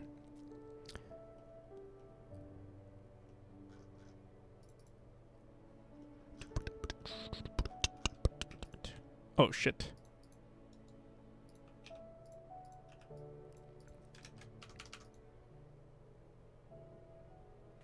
I may not have an addiction, but if it's legal, what's stopping me?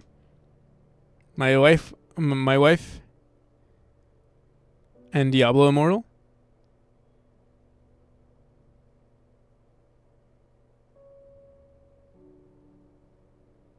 I swear I'm being cheated on. Wait, my wife and Diablo Immortal? Oh, what's Diablo Immortal? Is that like a game?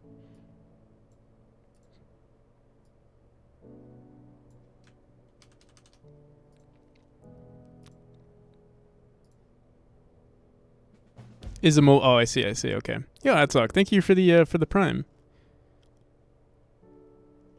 What's up? All right, so we do have to update this room, and I think, okay, so we could potentially, here, let's see, this might make our game crash. So let's just commit this. What was this? Chapter 5 update. Chapter 5 polish.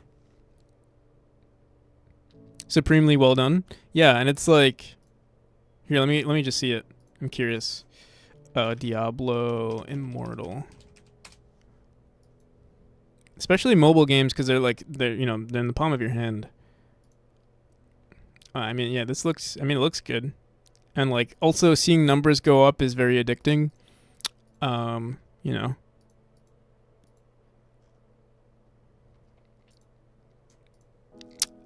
It's the same thing with, like, me right now. Like, I've been playing a decent amount of, I think I get, you can be aware of it sometimes.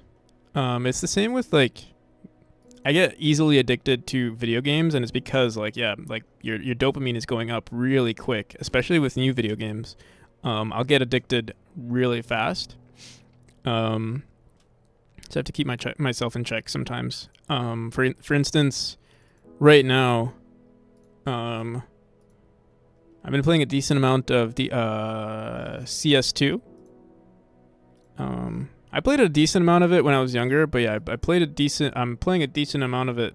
Like I usually play it every night. And when I first started, I was playing like after my stream, I would put like maybe 5 hours into the game, which is I would say is a lot. I know some people are. Those might be some Ricky numbers for some people, but I think for most people, that's probably a lot of hours.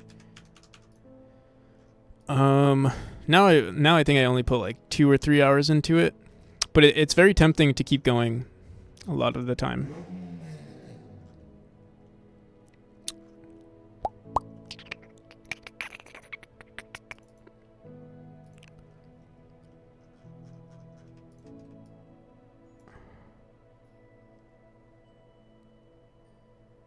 Literally, while I model characters, FF14 is always running on the side monitor. Yeah, I know what you mean. But you know what's nice? It's nice when you can play video games on the side. So the game before that I got addicted to. I don't know why. Like it, I'm really into unique games, and I found it to be a pretty unique game. Honestly I would have played more if they just had more content, but there was this game that came out recently, the Texas Chainsaw Massacre, which is like an asymmetrical co-op game, or like co-op, like it's like a team-based game. It's like if you know Texas Chainsaw Massacre, you're basically if you know the film, you can either play as the kids, the college students or whatever that visit, have to encounter the family, or you play as the family. And the gameplay loop is, I think it's pretty nice. I wish there was more content to it. And I also wish the developers cared more about the project. But the thing is, I think the reason why, like, it sucks because it's based on a franchise, right? So like maybe there's less passion involved with the project because of that. Because you're built like it's not unique at all. Like the developers didn't come up with the idea or the story; they're just making the gameplay loop, and I think they came up with a pretty good gameplay loop. But sometimes you can see the lack of love that you would get from an indie game, from that game, and you can tell that maybe it's just a product of like. A product of capitalism versus a product of like passion, which is very common in the game industry, unfortunately. 1, 2.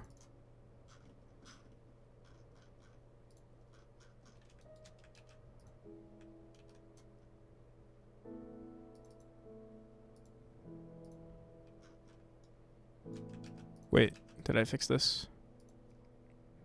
There we go. But yeah, why I brought up Texas Chainsaw was because their queue times were so shit.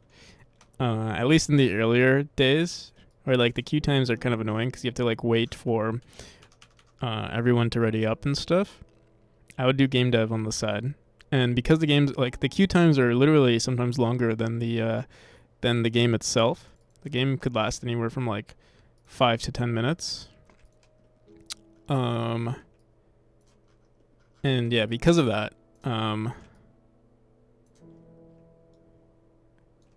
in between rounds, I would just do a lot of level design. It was actually fun.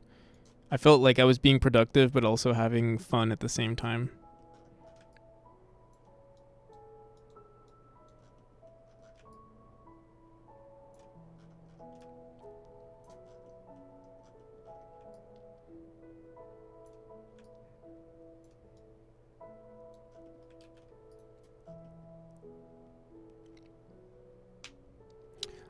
So I quit this. I quit. This is why I like crafting survival open world games like Space Engineers. Sadly, there's no Mac version.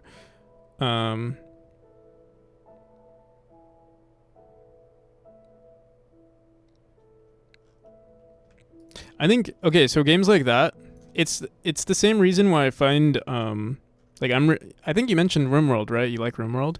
I really like RimWorld as well. But the thing is, RimWorld satisfies that like it does give so much. Like I feel like that game was super. It's one of my most played games actually. And the reason why is like, yeah, like it satisfies like the same like numbers go up sort of deal. And like as a programmer, for instance, you might want to like optimize your gameplay and like you can really make a lot of money, for instance, in the game, or like optimize like how things are done. And it's like that's what's dangerous about like I'll say like it's a very well done game though. And like they don't have because it's a single player game. It's not like they can really like they don't really do anything to. There's not really much they can do to manipulate people like or mess with the psychology of people, right? Because like it's just a fun game, and they tackled a very good gameplay loop. And it's just dangerous on its own, I would say.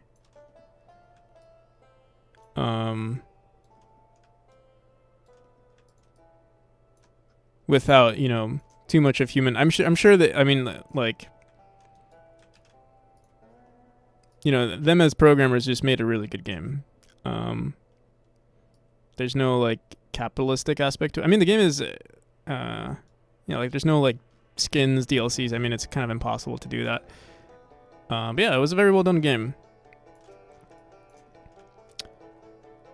And we were talking about addiction, and that's like the sort of thing that I'm more concerned with is like getting addicted to those types of games. Even though like I love the game and I have a lot of respect for the developers, but at the same time it's like, damn, like they made something that was that could harm people, technically, if they get addicted to it. But that goes for any video game, not just RimWorld. But yeah, again, that's one of the reasons why I like making, one of the reasons why I like single player linear games is because at a certain point, I mean, there is repetitiveness to the game because like there's I have a competitive aspect to the game where it's like, oh, people can speedrun the game. But still, it's less. I would say it's less dangerous than an open world game that has almost infinite potential, or literally infinite potential from the perspective of a player.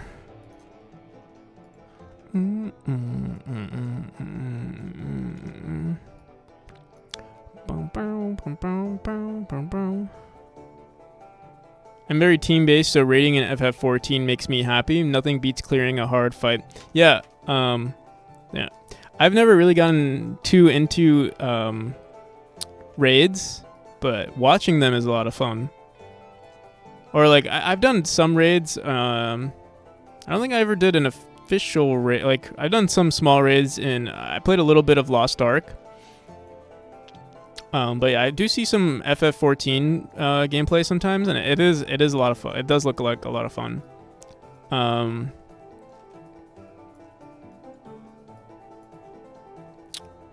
just updating this. This is kind of like a minor fix in this room, but I'm just doing it.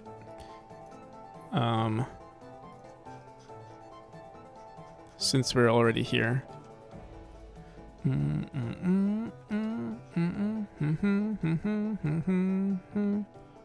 We're almost done. Happy Friday. How's it going, Travel the World? Welcome. Alright, this room needs to be slightly updated.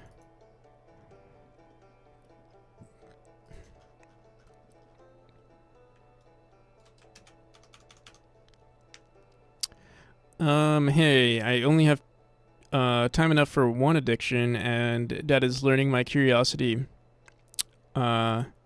overtakes everything normally. Enough. I never really get addicted to anything else. That's awesome. Awesome. Honestly, low-key, I wish I was more curious about things. I'm very into game dev, but like, Like I found my I think I found my niche, and I think I've always been into it. So my curiosity of like other things becomes very, it does get impacted sometimes, because like I already know this is like the thing I want to do. I am into like other like mechanical things. Like I am sort of into, let's say like carpentry. Like I really like the idea of carpentry, and I do it like when I visit my mom or something. Like she has like all these carpentry tools, and she's into it too. I think that's maybe why I'm also into it, because like we have the, you know, if you have the exposure to the tools, that's like the biggest, or if you don't have the exposure to the tools, that's the drawback. You can't really get into it. But yeah, game dev is so easy because it's like all you need is a computer, right? Doing well, thanks. How are you? Pretty good. We're trying to release the demo today. It seems like it's like a lot of work. Like we're, under normal circumstances, I would be like, ugh, I would dread it. But I think because I'm like driven by the fact that I want to release the demo today, I'm like powering through it. And we're actually almost done with all, like we polished almost every room today. We also finished this. Make entrance to rooms seamless. Like we're just almost done with, we just need to finish chapter 6, and then we can get on to, I mean, we still have so much left to do, but we finished all of this, which is nice. UI demo versus playtest. We'll do this later. What versions of demo? Okay, yeah.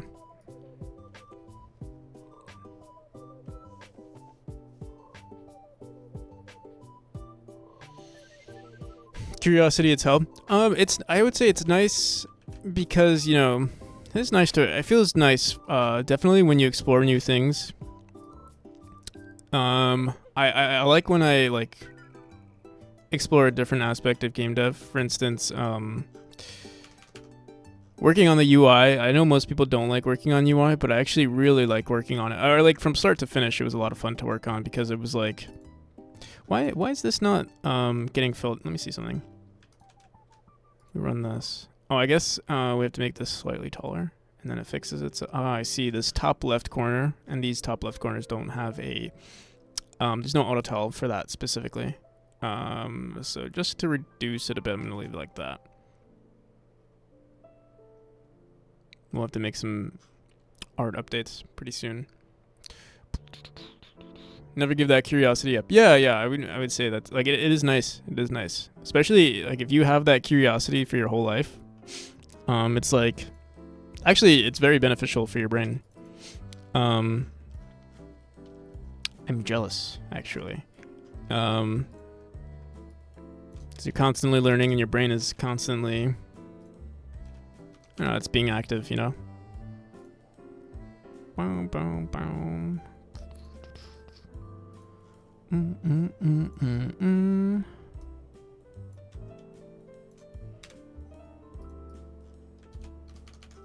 Damn, we have so many tiles here. Like, I'm just gonna do it real quick. We're already in the room. We might as well make these updates.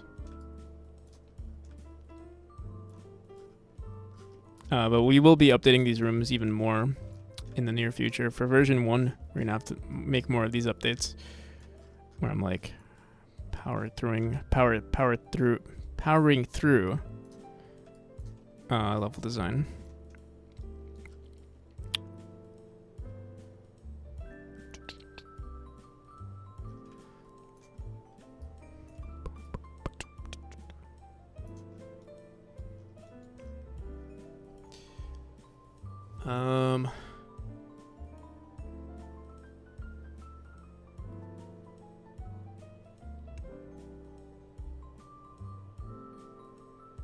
Why is there no way to use binary to connect game engines together? Supernovas that create vibrations, and how can I not hear sounds in space?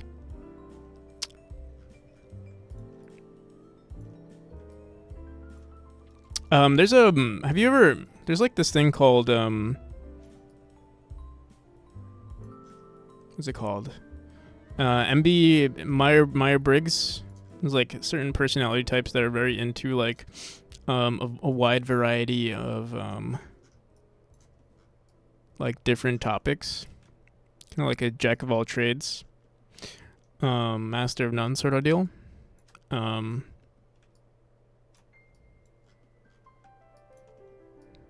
That's another thing maybe you can get curious about.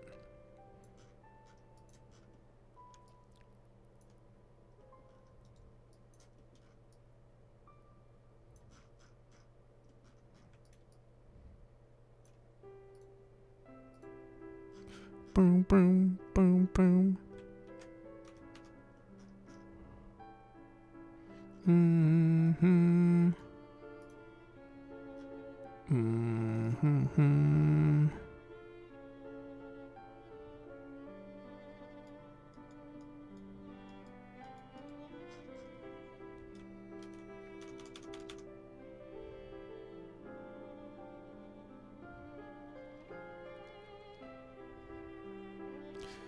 Mm-hmm.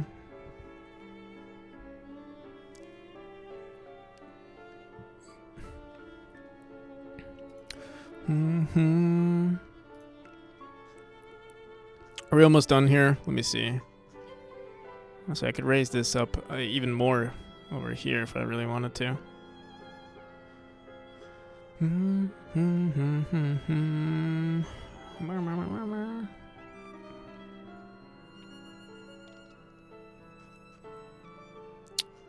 How many tiles is this? 1, 2, 3.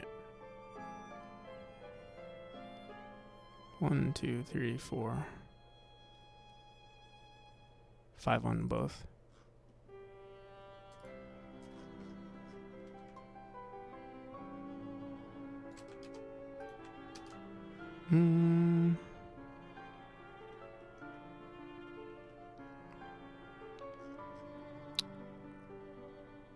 Or 4 on both. Whoops. Or yeah, I think it was. I think this was slightly lower. Okay.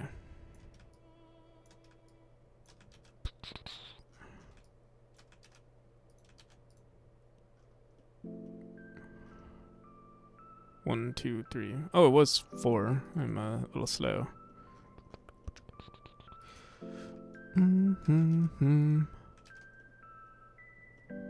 You see?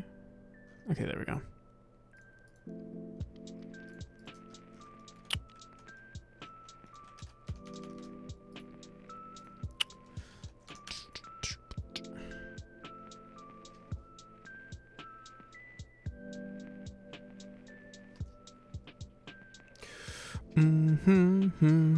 All right.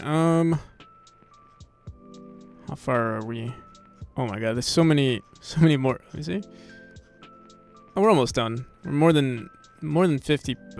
Actually, we're like 70% of the way there. We do some twists and turns, but we're almost there. It would have been nice for me to have a tool that lets us manually edit things from the world and then save it that way, but it is what it is. I don't know. Maybe it would have helped, but I feel like sometimes going into the rooms themselves, there's certain things that we would have made changes anyway, so it didn't really matter at the end of the day. The only like non-seamless part of designing these rooms or like updating these rooms is that I have to go into the room and then I have to like edit them and then look at the chapter and just compare the two. Like this right here, I see that there is a more tiles that we might want to add, or maybe just make the ceiling on this one higher. I mean, is this 1, 2, 3, 4, 5? 1, 2, 3, 4, 5.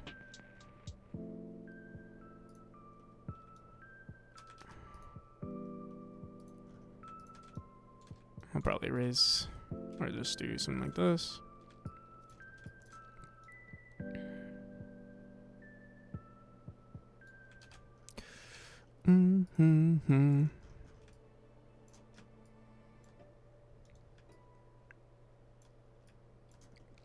So much for the timers that we were using earlier.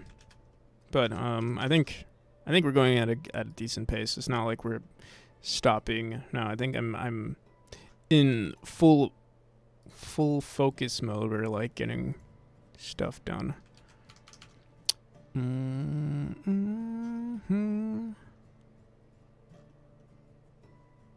I would like to update the background a little bit. Like some of these rooms are full, showing the like no cracks in the walls. Well, we'll fix that afterwards.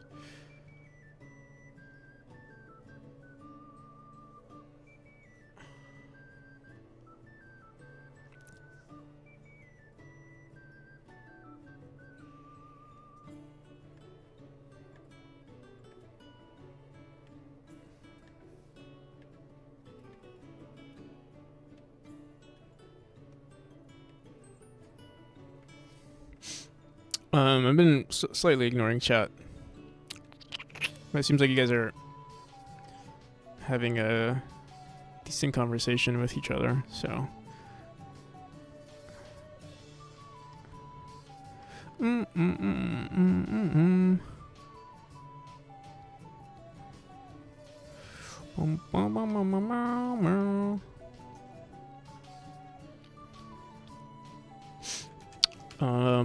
Let me see.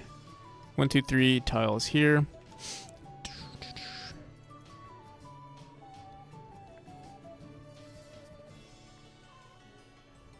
Dev diary entry is off my to-do list. Dev diary entry, nice. I used to do a lot of those actually. It does help.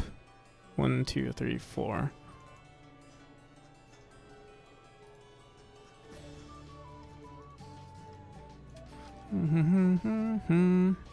Honestly, journaling in general, I would say, is very nice.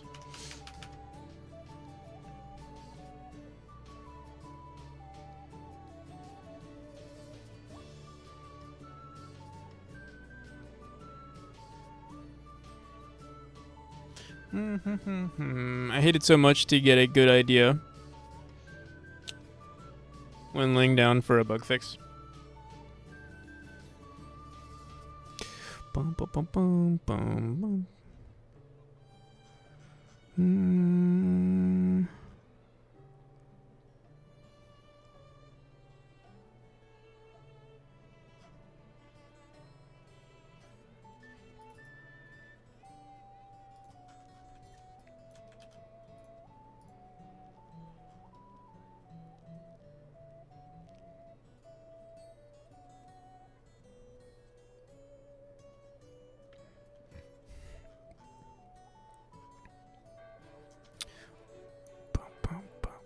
One, 2, 3, 4 on the entrance of this one. Mm-hmm.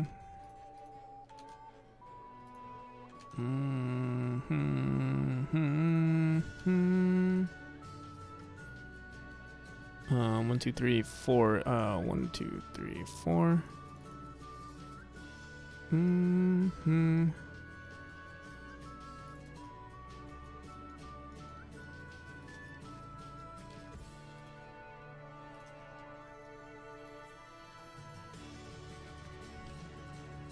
Oh, we had these spikes here to block. Here, I'll do that.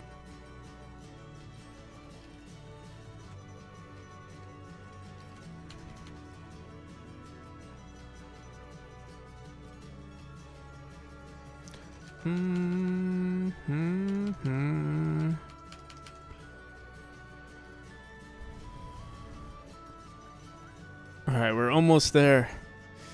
I can feel the finish line. 1, 2, 3. 3 tiles?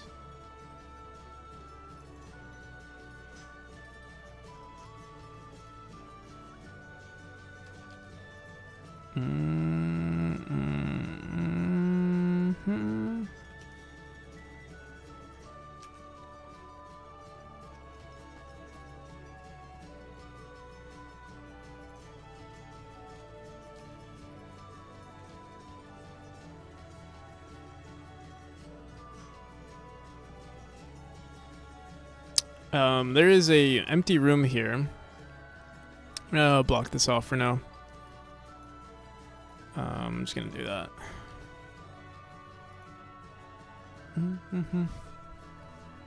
Here, you know what? I'm just gonna block the whole thing off.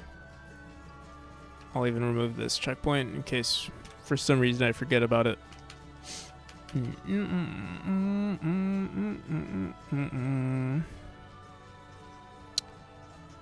The connection here is good. Next room over, 1, 2, 3. 1, 2, 3 tiles. 1, 2, 3.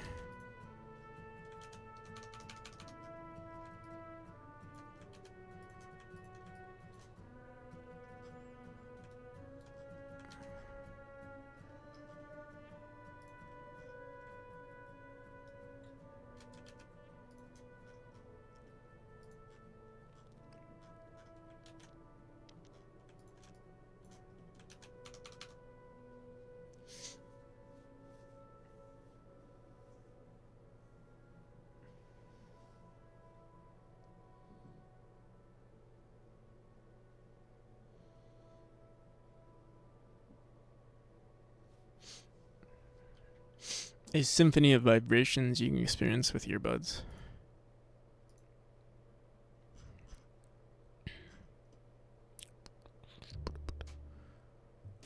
Boom, boom, boom.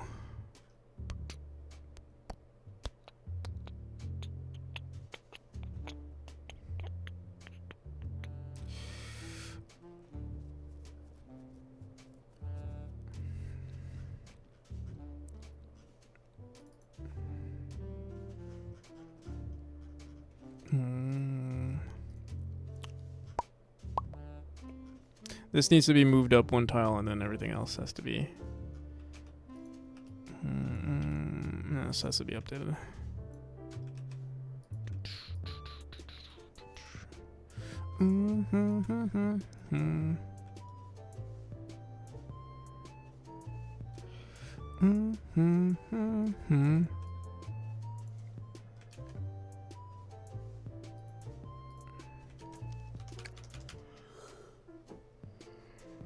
Oh, for today, I'll see you, Half Moon. Peace. Have a good one.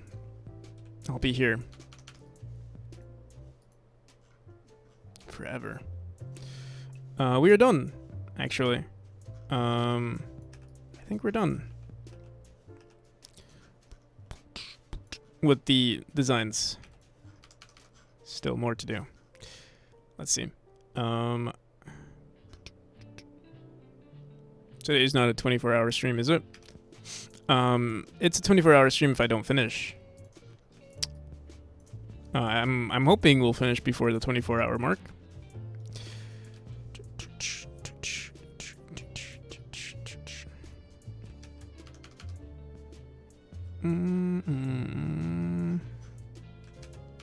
I think we will finish before 24 hours. There's no way. What? I'm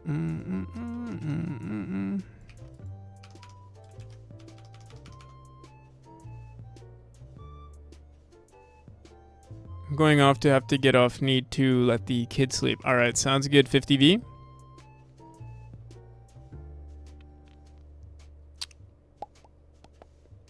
Have a good one.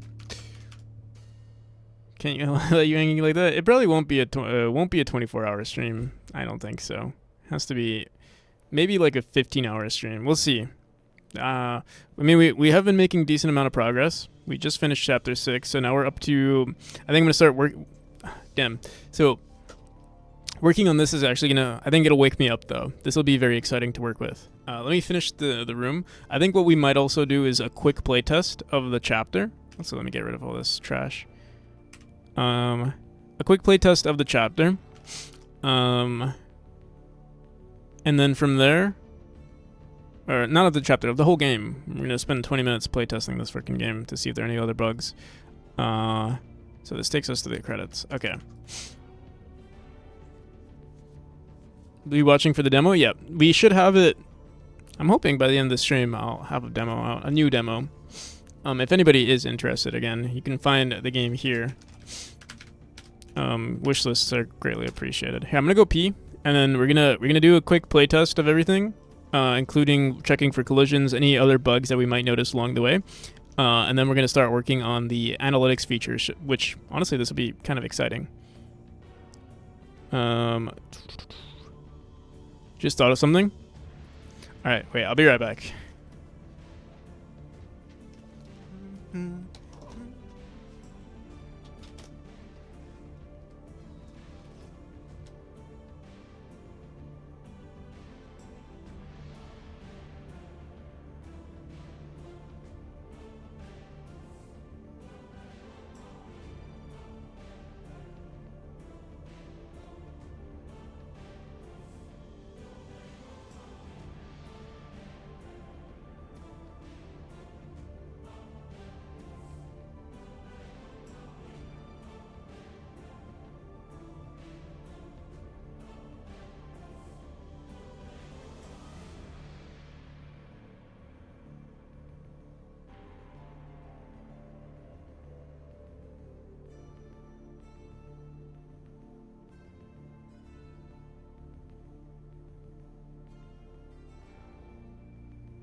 Bum, bum, bum, bum, bum. Quantum music and smart sound, fairly different. Dude, it is chilly today. What's the temperature like?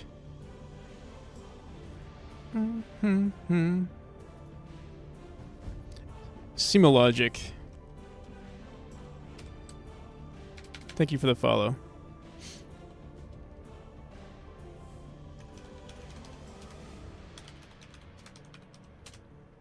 It's currently 59 degrees Fahrenheit, 15 degrees Celsius.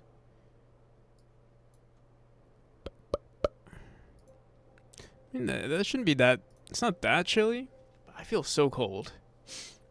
I also didn't eat anything, so that could be why. And also, my coffee is cold. Like, maybe we should make more coffee, but I drank so much coffee already. I could also just close my window. That might help.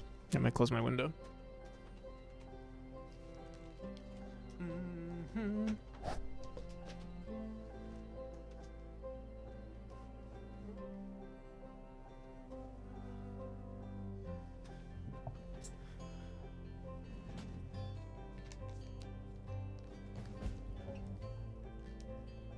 Super Groover, thank you for the follow. Alrighty. Who would have thought closing your window might warm up the place? Boom, boom, boom. Alright, so we said we're gonna play test. We finished chapter 6. Let me just commit that.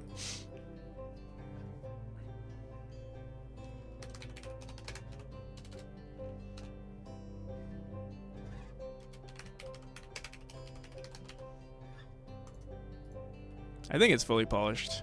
You see? Boom, boom, boom. Yes, yes. There are some like minor issues.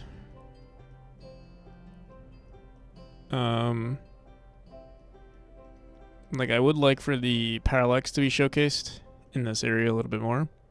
But I'll oh, this room is a little messed up. Should be one tile larger. Here. And maybe get rid of the spikes here.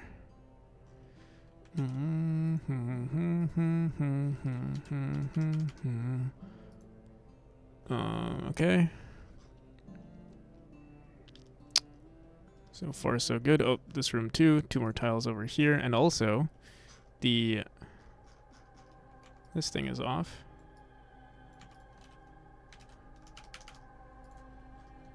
We'll have to see. Wait.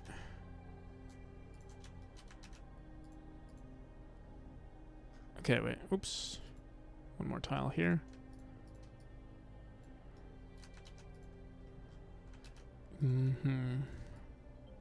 Yeah, good enough.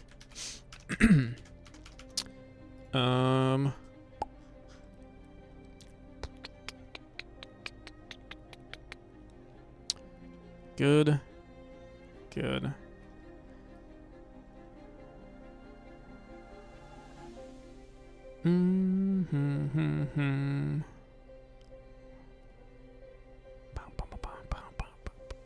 All right, we are done.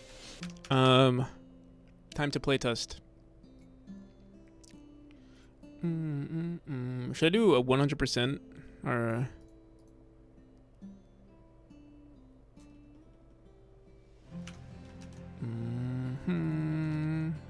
We'll see. I'm gonna make a completely new profile for this, for testing out everything.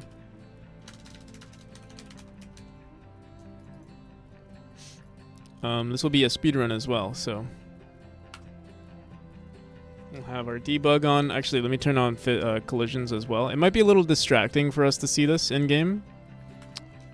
If it becomes a problem, I will turn it off. All right, let me first delete this.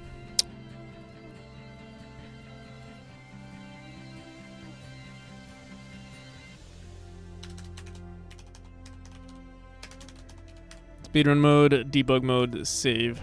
And there are 24 collectibles, apparently. We'll see if that's true.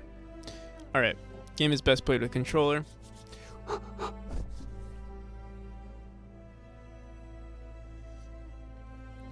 Oh, look. Our button here is also broken. I'll fix that. Can't have that in the game. Here, wait. Let me go into options. Let me restart debug. No, not debug mode. Show dash indicator. We're going to turn off. Here, let me also write that down in the UI before I forget.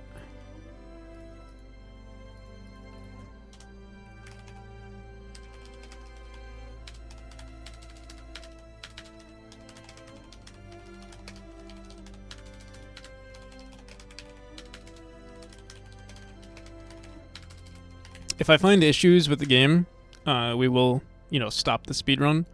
Or like if there's a minor bug, I will stop the game. So it won't be an official speedrun because yeah, if we find a bug, I'm just gonna write it down. I'll continue the speedrun, but we'll spend 5 seconds typing that bug down. All right.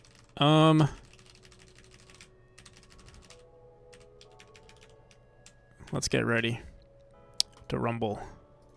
Let's do this. Also, wait. Let me increase the volume too. I don't hear shit for some reason. It's so quiet. I'm gonna increase the effects. It's still pretty quiet.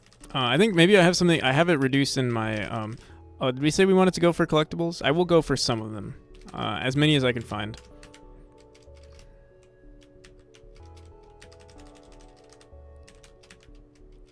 We already missed the first one in the first room, too. I'm wondering if we, I think we do update the numbers correctly. We'll see. There's 2 in this room. I think in our debugger, I'm going to record how many are in the chapter. So we can test that out as well. Because I'm not sure, we have 24, but I don't remember adding 24 in total. 24 seems like a very high amount, and it might be that we're adding it to our dictionary but not updating the old ones in our dictionary. Or like creating, I don't know. We'll have to see. Maybe we do have a total of 24. I'd be happy. 24 seems like a lot. All right.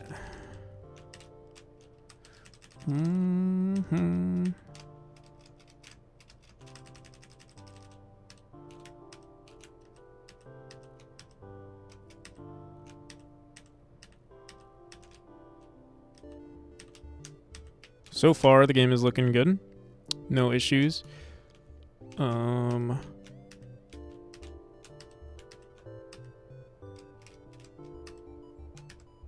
Still only one collectible so far.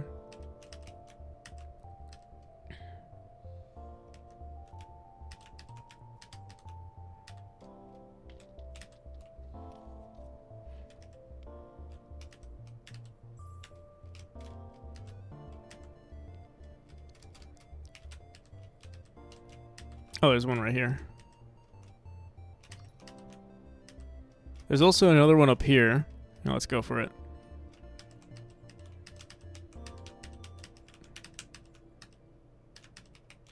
Oh shit. This is gonna be the hardest one, I think. Oh shit, okay. Let's do this.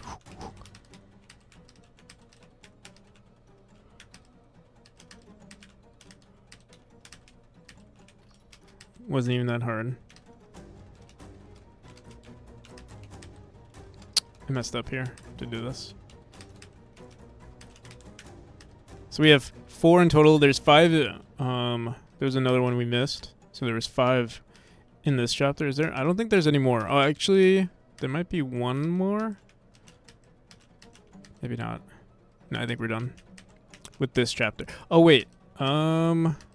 We put a secret room, but it's not a collectible. It's just a secret room with a different something else to it. There is a secret over here. So we have 4 so far. This one takes us... Oh, I guess spoiler alert for secrets. But I guess if you're watching a game software and game development stream, you're going to see some spoilers.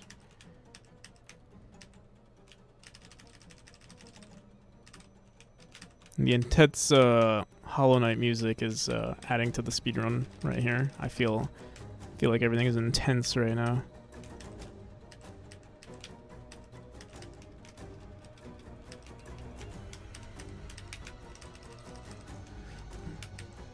Oh shit.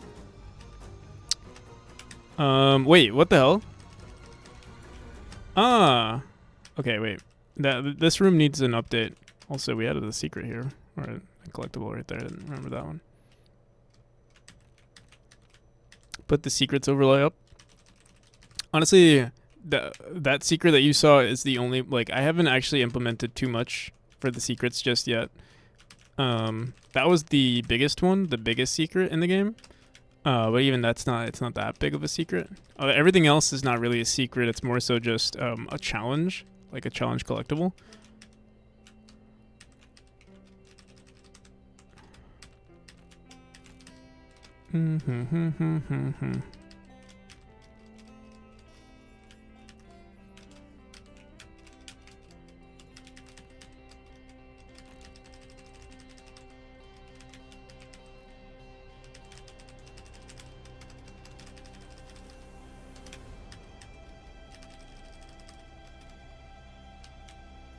You'll also see some decent speedrunning strats that I'm going to do right here, if you ever decide that you want to speedrun the game.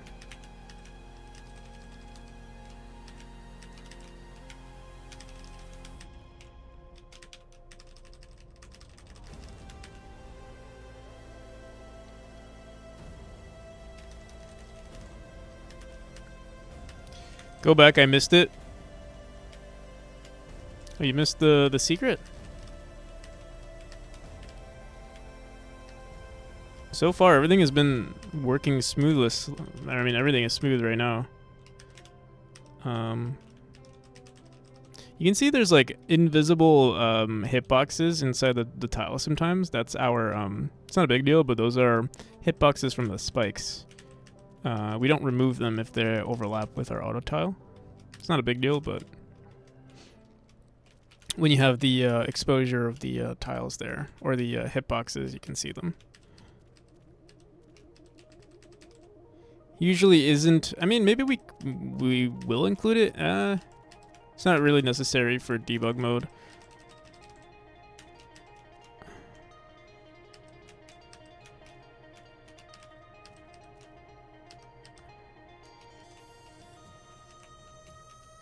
Here's another speedrun.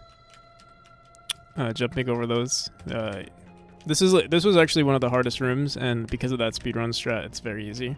Or it's not difficult, it's just tedious because if you lose, you have to start over. Here's another speedrun strat. It's just teleporting through there. This is like minor things.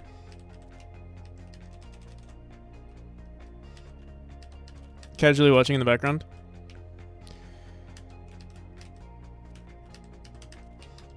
That's what we're here for. We're here for the casual background watching. This room actually, I don't think we fully updated the designs in this room. We might have to go back to chapter 3. I thought I did, but I guess maybe I ignored chapter 3 because like some of it is not perfect. Or like I must have just forgotten one of those rooms. It's not a big deal though. This is another one of those. This room, if you like mess up, it's very challenging or it's like very tedious. So far, we're doing actually really well. How many times have we died this whole run? 3. Oh, shit. Or sorry, not 3. I can't even tell. It's, 14 times we've died in total. It's kind of hard to see. Also, you guys see, like, the game is full screen for you. For me, it's not. That's another speedrunning strat. Oh, that was very close. Another speedrunning strat. Oh shit, oh shit.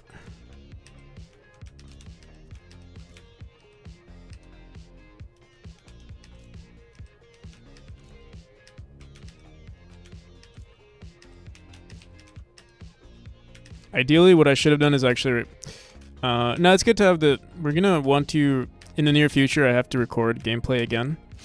Without the debug, because I need a new trailer pretty soon. Would have been nice to kill 2 birds with 1 stone, but debugging is also important, so I'm not going to complain. We can always record this gameplay again. How long is it? How long are we? We're 10 minutes, oh no, 8 minutes and 30 seconds into the speedrun. So in total, we're on chapter 3 right now. Chapter 3 is the longest one. Longest chapter. Probably have like 15 more minutes in the speedrun, maybe. We'll see.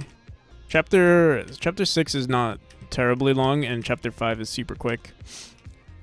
Chapter 4 will take. Chapter 4 right now is probably the next longest one after this one. So the gameplay at the moment only gets shorter. Chapter 5 is super short, but yeah, everything else is medium-sized.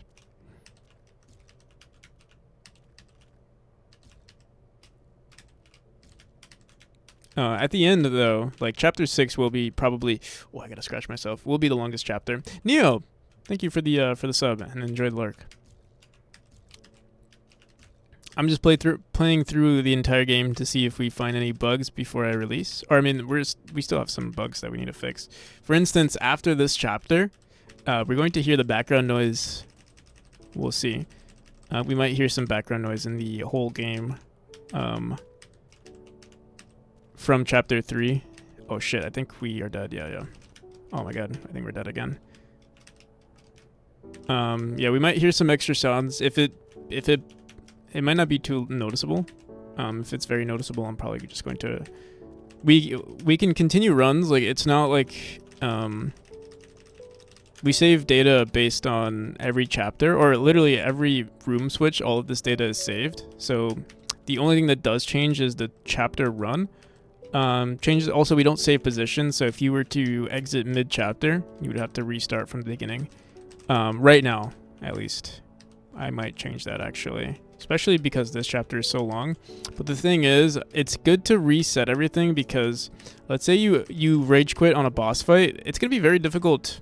Let's say you take a break from the game, like, for a week, you might lose all the muscle memory, and so not starting right away on the boss fight is maybe a good idea. And it's not like every chapter max.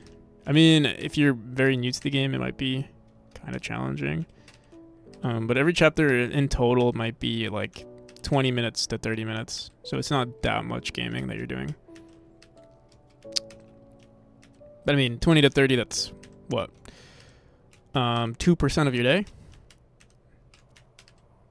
Yeah, maybe that is a lot for people. Imagine one level. To think about that. 2% of your day. Damn, thinking about time in terms of percentage can like really mess with you. How long have I been streaming? 6 hours. That's 1/4 of my day already we spent on level design. Oh, there is a bug here. Our we can kind of take our time with this chapter because the boss. I think originally we did have a rubber banding, but I turned off that feature because there was a bug with it. And now we just have to. I turned it off and I didn't fix the bug, and then I just never got back to it. The boss fight was never meant to be played. Maybe we should fix that. Maybe I should write that down. If someone can remind me after I play this to make sure that we fix the boss rubber banding, that'd be nice. So that way I don't have to pause the speedrun here. I think we already have it implemented, but there was some bug.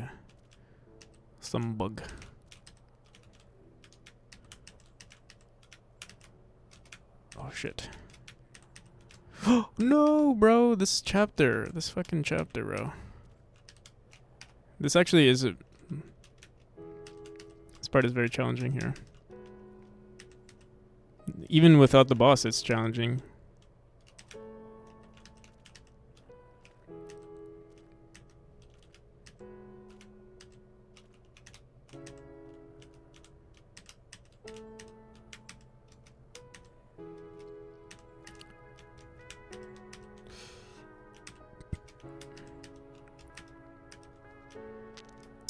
Friendly reminder to fix the rubber banding. Oh, thank you. Really appreciate it, Karen. I can always count on you.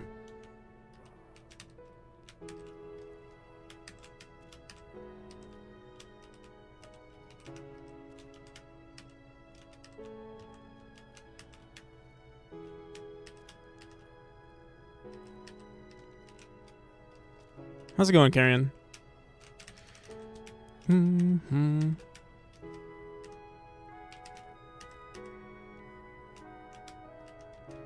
Oh, there's another collectible here. I have to. Come on. There we go. There's a random tile right there too. I gotta remove that. Oh shit. I think I fucked up. Yeah, I did. And I think we have to grab the collectible again. No, never mind.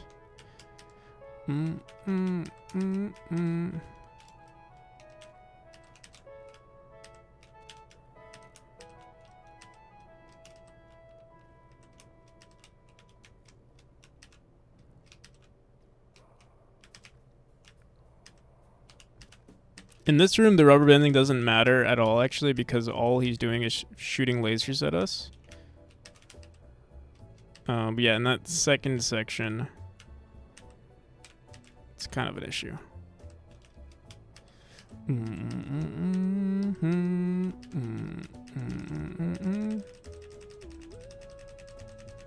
wonder why I have two of those. I don't remember why we have two of those things there. Yeah, let's go on Redstone.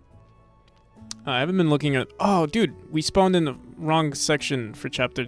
Ah, damn it. Here, let me go into... So I think our save will, no matter... Shit. Alright, we're at 15 minutes and 20 seconds. I hope it will be fine. Here, let me quit for a second. It should be... Everything should be saved.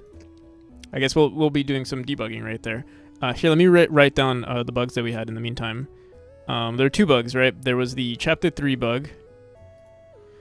Damn, chapter 3 has the most bugs. I guess it is the largest chapter, so that makes sense. Enemy boss fight, rubber banding. I might not even fix this bug today. Boss fight, rubber banding.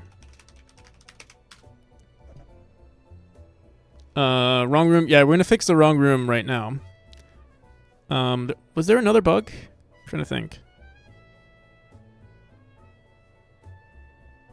I could have sworn there was something else wrong. Oh, there was a random tile. Here, you know, I'm not even gonna write that down. Let's just fix it.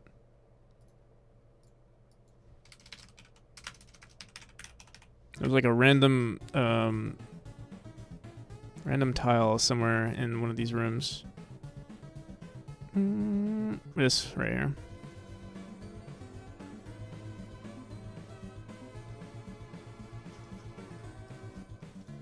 Random straight tile. Okay. All right, back to the game. The speedrun should still be preserved. Well, I guess we'll find out right now. So you see, it says 16 minutes and 28 seconds, but that's the total runtime. Like this one says 14 hours. This one is 16 minutes. Let's click on it, and hopefully, if I continue. Oh, we didn't. Okay, yeah, it does say 15 minutes though. The chapter runtime reset. And actually, what's nice about this is that if we, because I just closed it like that, if we went into the menu, it would have been slightly different. But you know, let's go back into chapter 4 and reset the player's position.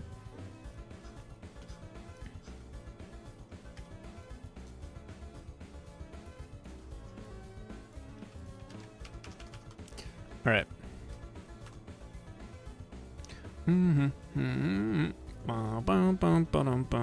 All right, moment of truth. We're at 17 collectibles. Oh, 7 out of 24. We're at 50 minutes in. We're good.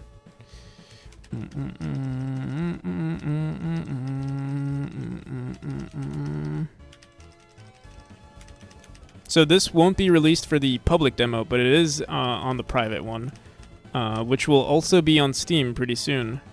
The private one will be on Steam. Hopefully, I'll have to see how it works because we want to make it a playtest, and I have to create like a private key, which might create some issues for me. We'll see.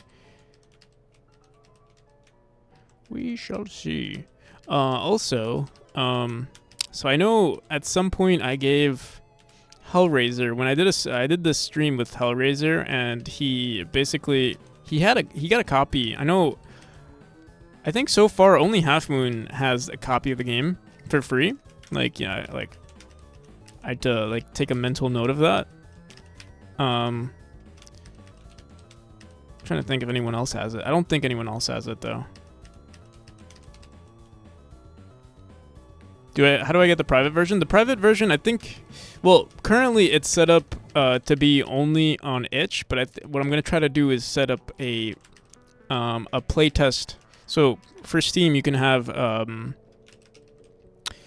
with Steam you can do playtest versions, which you can send private keys for, which are like technically not considered the game, but yeah, it is.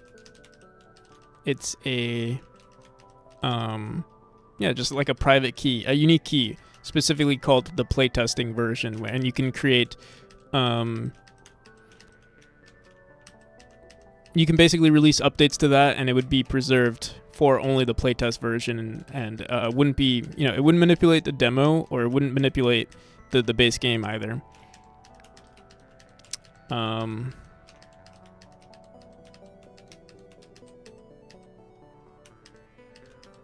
I'm doing so well. I shouldn't have said anything. Oh, well, we're doing pretty well with this chapter.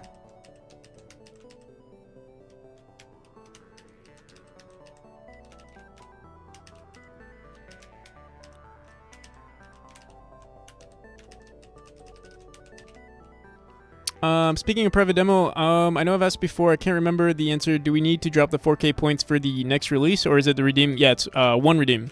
So you do it once and you have it for life. You basically, honestly, you technically have the game for free because I'll keep updating the private demo. You know, you just won't have the benefits. Like, if let's say you don't want to buy the game, you won't have the benefits of like leaderboard stuff, but yeah, you can experience the entire game for free.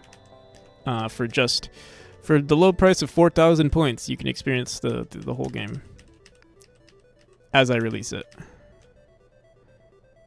It's because I'm a sweetheart. Oh, yeah. Oh shit, dude, what the hell?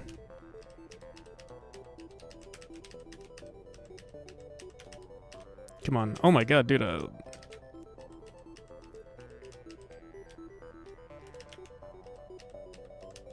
You know what it is? There's so much blue in this map. Yeah, that's why. That's why I'm doing terribly. It's because there's so much blue in the map. It's hard to see what's what.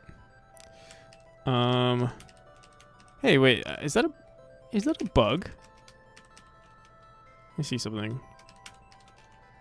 That was strange. I'm spending time looking at this, but because we spent some time reworking this, and I just want to make sure. It seems like it's fine though. It might have been a fluke. Or maybe I did something weird. It felt like a bug though.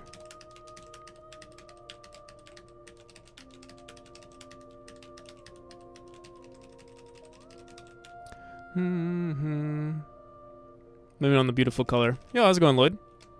Oh shit! Wait. Oh, for a second I thought this was a different chapter, or I thought this was the end. So, I think there is Wait a second. Wait a minute. Who are you? We opened up chapter 6, but we should have been in chapter 5. Chapter 5 didn't load. In chapter 4. The scene sent us to chapter 6. Yeah. So we want this to send us to chapter 5. We've broken it because now our run is going to be invalid if we switch.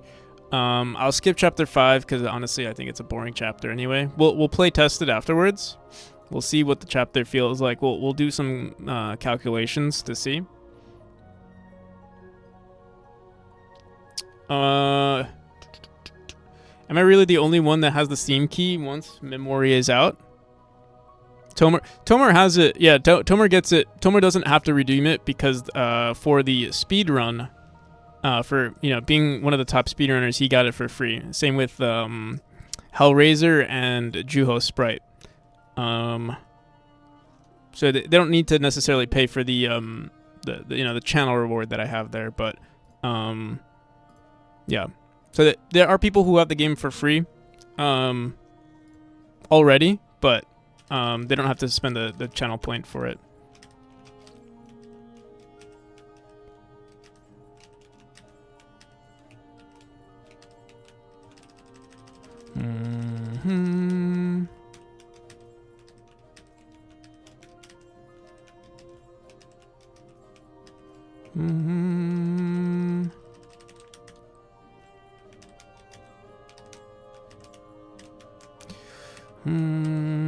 All right. So we are currently 20. This is nice. The demo, Celeste speedruns take around 20. I think fastest time is like 20. I think it's like 27 minutes for the base game, not including, just including chapter 7 or up to chapter 7.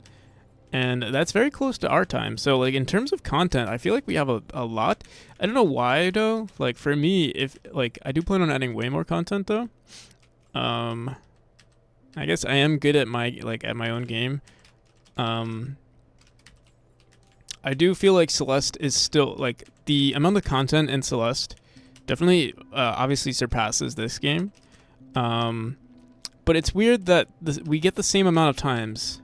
Maybe my speedrunning strategies are like, I mean, obviously games are designed differently, and like a speedrun for Celeste, maybe there's certain things that you can do in Celeste that help you like traverse levels way faster than the speedrunning strats of this game. But it's kind of cool that they're at the max distance of this game are very similar, despite the fact that Celeste has way more content. I do plan on adding much more content to this game, but yeah, it's interesting to see. It makes me wonder why. Like I don't know. Because Celeste definitely does have way more just more stuff to do, and expects more from the player to speedrun. So I don't know why. Like maybe I should watch the Celeste speedrun. I've seen a bunch of speedruns, but maybe I should rewatch it and figure out like why is it so fast. What are speedrunners doing to make the gameplay feel so fast?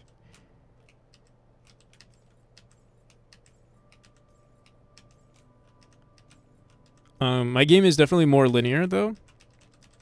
At the moment, like there aren't too many paths, too many alternating paths in this version.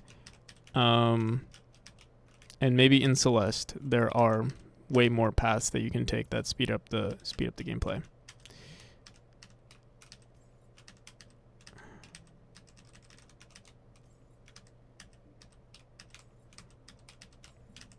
Shit.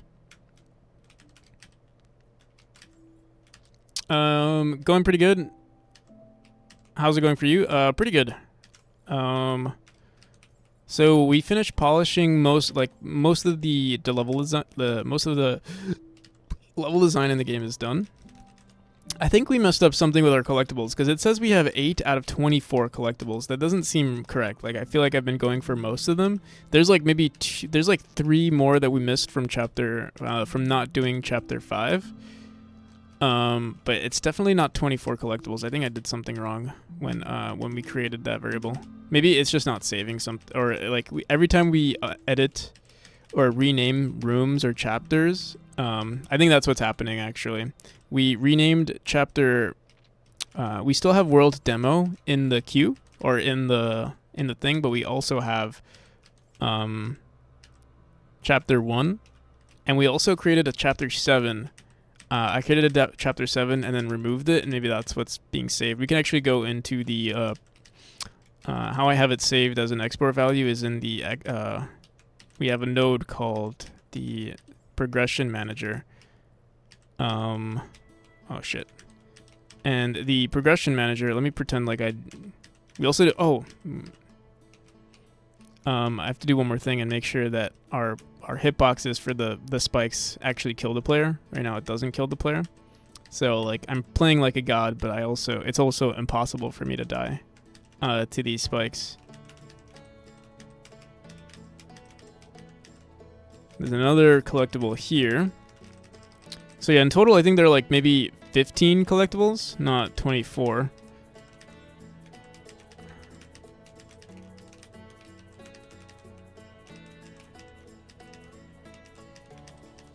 Dude, I feel like I am playing out of my mind, though. More than usual. Like, I'm not that... Okay, now I'm playing like shit, but I was until I spoke.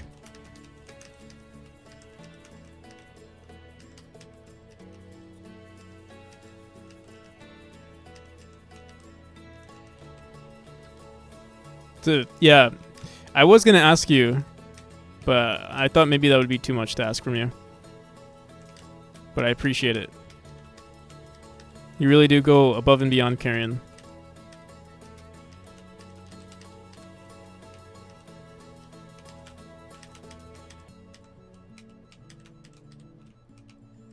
Oh wait, we have to go this way. Shit.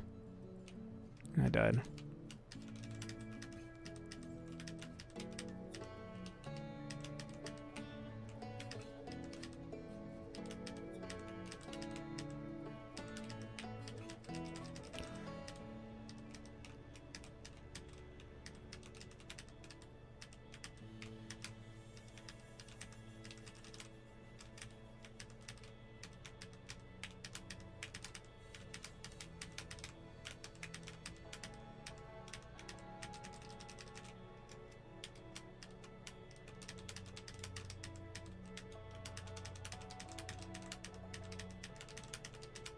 Oh, shit. Let's pretend we died there.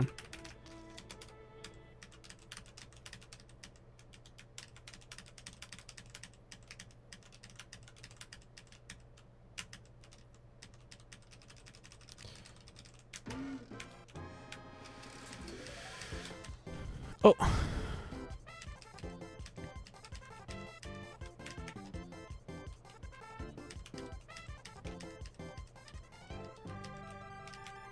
I believe this is the last room, the final room. We should enter the credits. Yippee! Alright, so we beat the demo in 26 minutes, not including chapter 5. 26 minutes and 56 seconds. 11 collectibles. Yeah, we're recording something incorrectly because it says 11 out of 24. All right, let's finish. I have to go into. I'm curious to see what our actual time was. Or that's actually recorded, but if we go into here and we go into level select, we didn't play chapter 5. So we need to make sure chapter 3. Oh my god, this looks crazy. All the hitboxes because of Also, we increased the speed. I'll leave the speed the way it is actually for people to playtest with this new version. But yeah, we need to make sure. What do we need to make sure of? We need to make sure. Oh, we still see particles from this chapter. I think we accidentally named this chapter 6, and that's why we're seeing those particles. Although they look kind of cool in this chapter as well. But yeah, this was reserved for. Actually, I didn't even notice. I think what happened is something might be wrong actually, because I didn't recognize any of the particles in. Oh my god, I think this might be impossible with this new speed. I might preserve the. Honestly, this might. We'll see how it plays. Again, this chapter is going to be completely redone.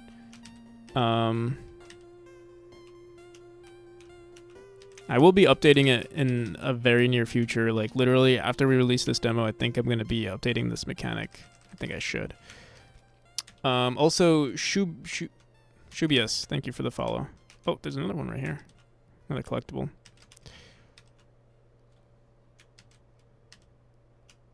The speed would be more comfortable. I think it's nice because it's very. I mean, it just makes the gameplay more fun. The mechanic at the moment is very slow, or the gameplay of this mechanic is very slow. But I don't know. This seems like it's way too. I can't even. It's so fast that like these level designs need to. You know, I'm just gonna ignore that. That collectible right now. Just so we can play through the rest of the game. Oh shit. But yeah, this is more. It is more fun. I'll say that.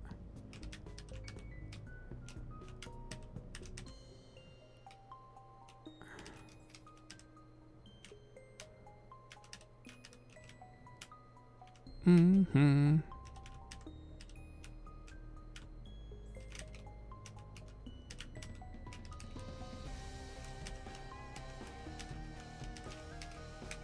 God damn.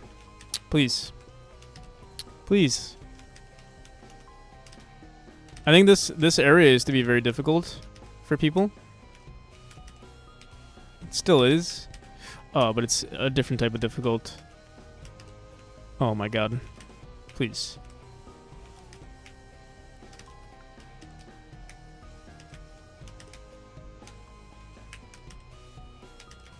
I'm so used to like the slower speeds. All right, I just gotta use my brain power.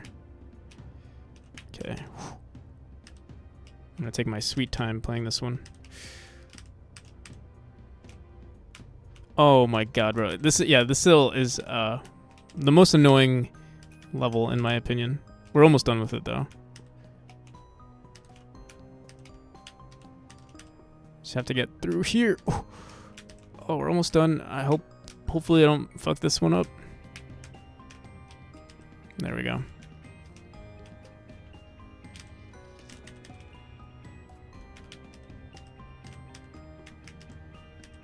A lot of these designs. Oh my god. Oh shit. I fucked up. Here, I'm curious. Can we actually? No. There is a speedrunning strat, but because of the new speeds, I don't know if I can do it. Yeah, I'm not gonna try. Do a horizontal dash along every entry point.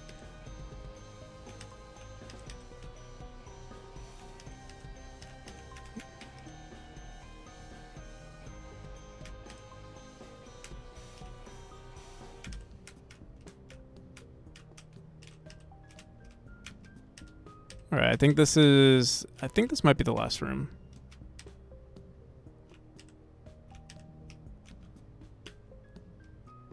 You know, I like all the different colors in this chapter, actually. I didn't like it at first, but now I'm liking it. Like, the mushrooms are brown, and we also want to add like a trippy aspect to it, where when you go through the portals, the colors of everything changes. Oh my god, bro. Please. All right. Yeah, like the certain designs obviously have to change now.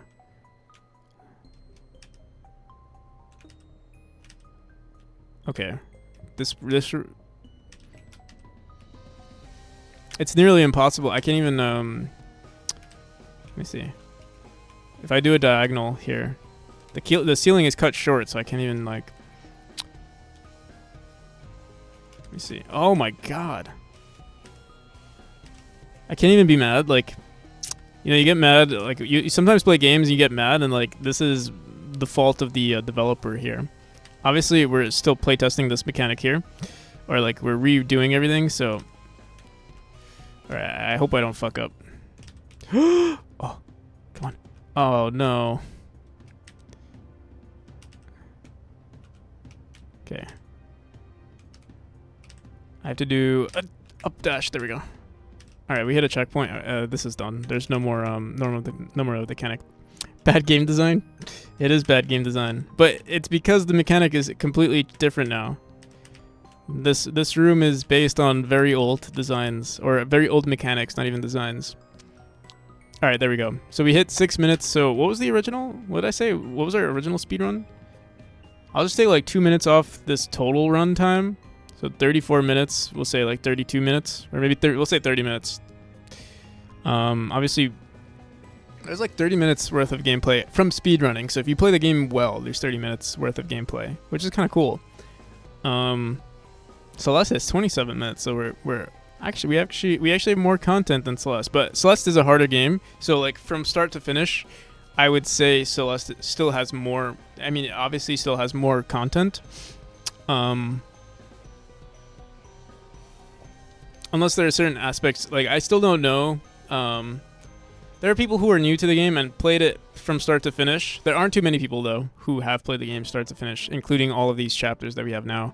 I do need to find someone to playtest the game who is, like, familiar with platformers and, you know, completely a blank slate. Bad game design is all I'm hearing? Yeah, it's true. It's bad game design. All right, but yeah, all in all, there were no issues that I experienced. Like, we can honestly, I could release the game and be happy with it. But there are still some other things I want to fix. Just made these real quick as a part of my game. Oh, these look pretty good. These are from 4th page.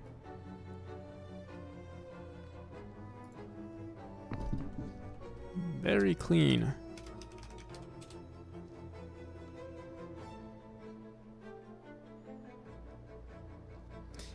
You'd be a terrible critic, a true a-hole. I like to see it. So the thing is, when it comes to critiques, like in general, I don't really listen. Like, I will listen to critique. I feel like I would appreciate your criticism, like your opinions. And the thing with game dev, receiving criticism from other game devs, a lot of the time, I feel like a lot of game devs, especially like on Reddit, are very, from my experience, are like very pretentious. And they think they know a lot of stuff. And I'm not saying that that's you, but like I do, like I tend to not actually listen to too much feedback, but I like to see how people play the game, and that's my form of feedback. Someone can say, oh, I don't like this, and if enough people say they don't like that sort of thing, I will definitely fix it. Or like, you know, I don't have any problems being wrong, but sometimes when someone gives a critique, I don't agree with their critique, or, you know, sometimes. But yeah, I mean, if someone has a critique, like especially someone like you who has made a lot of platformers, I would like trust I would consider it. I wouldn't say like, oh, you know, Checkross doesn't know what he's talking about or something like that, you know. Or if anyone gives feedback, I'm not gonna be like, oh, you don't know. Like, I'm not gonna get defensive about my game. But I will, you know, if there was a certain design choice that I made, I would defend, like, and I knew it was good. or I thought it was good, I would still defend it. But I have no problem being wrong. But yeah, if you want, I can playtest your game tomorrow once I have some time. I have like 30 minutes in it. I played Ori and Blind Forest, another 3 hours on hard. I don't know if that makes me good at these games. Oh, you're probably really good. I guess I like it. Yeah, that's another thing. Like some certain designs might be considered subjective, and like I know some people have preferences. But I do like your games. Like your games usually feel good. I'm trying to think if there was anything I ever disliked about your games that I would not like apply it to my own. I don't remember, but I'd have to like I've never really played with the intention of like giving criticism. But on the surface, without like nitpicking, your games felt pretty good. So I'll say that. I guess certain gameplay, yeah, can't claim it's good or bad. Just mine. Yeah. From what I'm trying to remember if there was anything I didn't like about your game. I think actually my biggest pet peeve with your gameplay was that, or one of your games that I remember specifically. It was the most recent game that I played though, and it like, I think the movement of it was really good, but it felt like it was lacking features, and that was the Rabbit game. I felt like it was really good, but it felt like it was lacking something because everything felt so good. There was like the amount of content that you had for the movement didn't match the amount of polish that went into the movement. But that's not really a criticism of design choice. I mean, maybe that was your design choice, but it's more like, oh, I wish there was more. That's the complaint.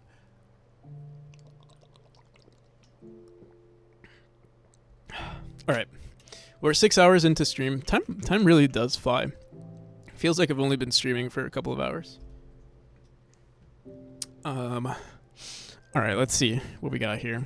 So we finished I'm so happy like to see all of this checked. Analytics. This is gonna be. Ugh. And we have to fix this bug too. Hide boss on previous room. Honestly, like if we don't fix this, I won't be too upset. But it is a quick fix. We just have to get into the mood of just we banged out so much. I've been using Google Forms for analytics. Remember the spikes. What's your local time? 11:23 p.m. It's a good way to get game out analytics automatically. I think I feel like you sent something about that at some point. Maybe I bookmarked it. Or maybe not. Let's see if I have anything here.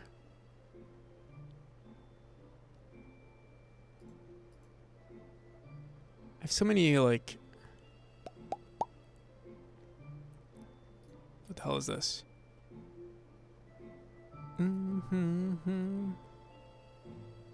Ace Bright price history. What the hell?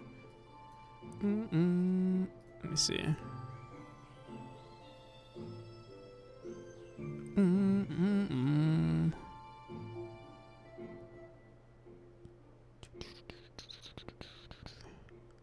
Maybe not.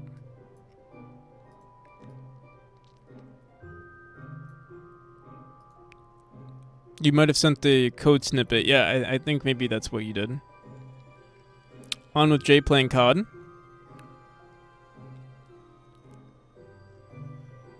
Is Jay streaming currently?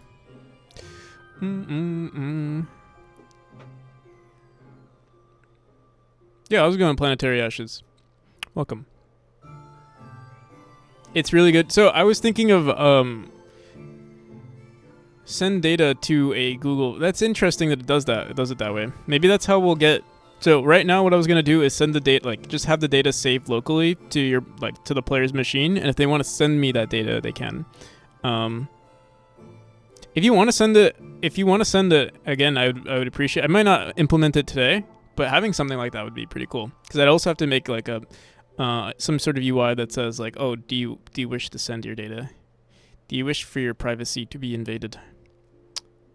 So I'll have to do that, something like that. With the local thing, it's not a big deal because like you could just see that. But what I want to do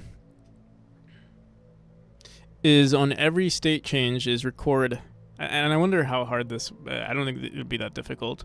But when we create a new line, I want the data of like every new point to be sent to, like I just recorded, and then if you exit the game, all of that data is sent to a folder, or sorry, like a file of some kind. We'll have to see. I wonder if I should make a singleton for this, or we could technically use our debugger. Yeah, we'll just use the debugger to record this data.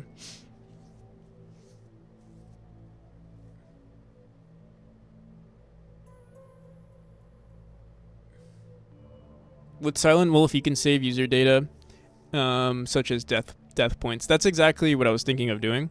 Well, death points or just like all. What is this? Silent Wolf. Set up player accounts. This is actually pretty cool. Here, let me save this. Also.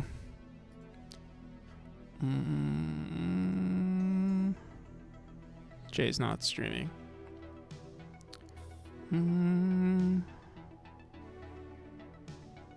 Alright. Yeah, I'll have to look into this. This is pretty cool. I was thinking of doing everything via Steam, but like actually getting stuff, like for instance, if the game is on itch, then some people might not have access. I'm trying to figure out like, there needs to be not necessarily like an anti-cheat, but like, I mean, there will be something I think that needs to be moderated. That's like in some way. I think people, no matter what, people are gonna cheat, but like, not. Well, there's potential for people to bypass anything really. So I'm not gonna spend too much time, but yeah. Having some sort of thing to at least get rid of like the most basic form of cheating would be nice. It's a free Godot online leaderboard system. I see. Set up your leaderboard. Yeah, I should definitely do something like this. Let me actually just, I'm gonna throw it in my notes so we don't forget.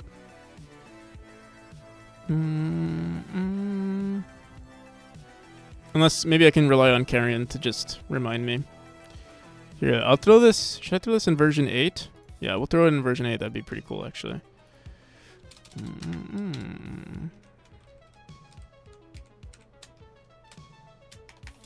Speed running.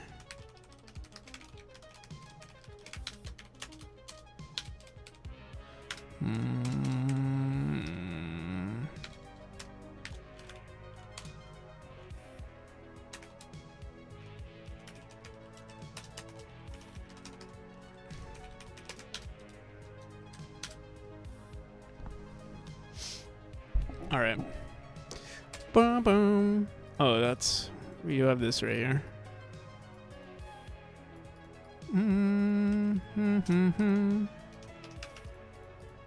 Technically, we have player stats already recorded.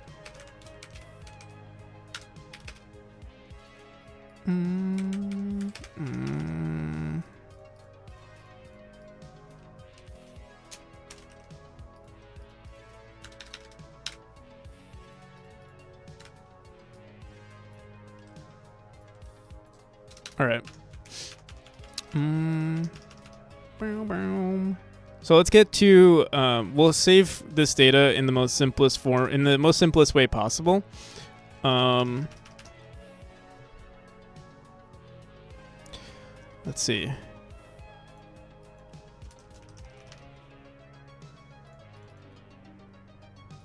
I wonder if I should make like another node here and have it like save under this node. Like create a custom script specifically for this called like player stats save or like gameplay history. What should I call it? Player stats. I don't know what I should call it. Player gameplay. Player state record, I'll call it. Player state record. Boom, boom, boom, boom, boom, boom. The thing is, currently, this player path record, player node, actually, I guess what we could do is have it connect. We can connect the signal to this node, and then send information to our player state record. Connect the signal to our player state record, and then have this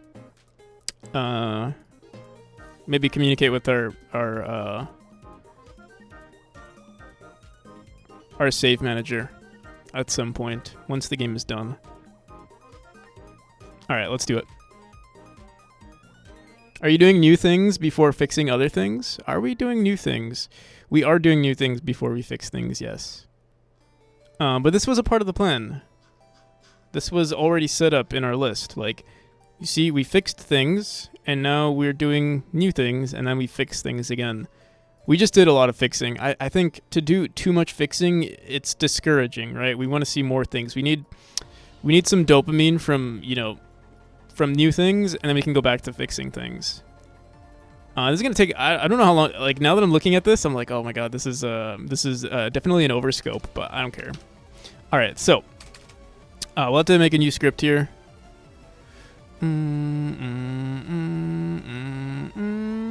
Where's the single tones player state record? As long as it's part of the plan. Yeah, it is a part of the plan.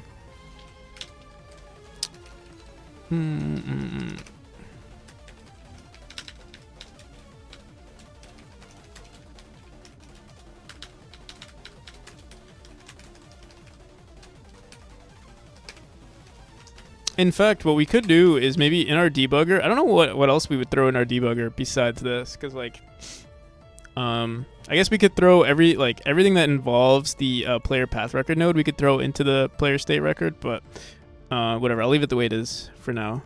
What we do need to do is create some signals or connect signals.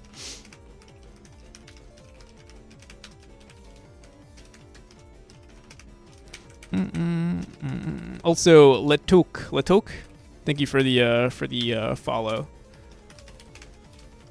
All right, let's figure this out. How do we want to do this? We're gonna want to say player path record node, which we have a reference to, dot connect. Also, I guess we want also an onReady here.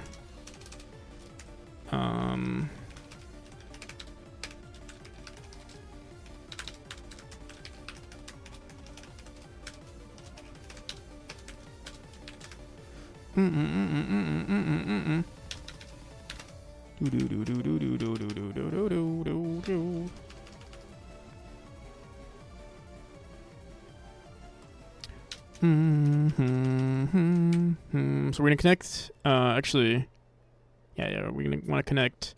Let's say new point to our player record node. To add new point. And new point is going to be like, whatever the player's global position is, and a also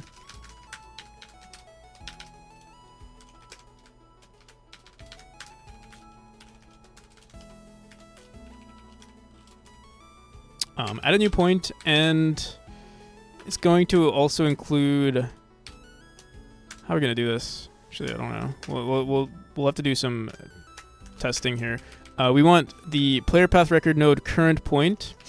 I'm trying to think. Maybe we shouldn't do this via a signal. I could just have our player path record node manually just grab this node and call the function instead of doing it via signals. I might just do it that way, actually. I think it might be faster. Or like, honestly, I don't like making signals this way. So yeah, let's go here. Let me see.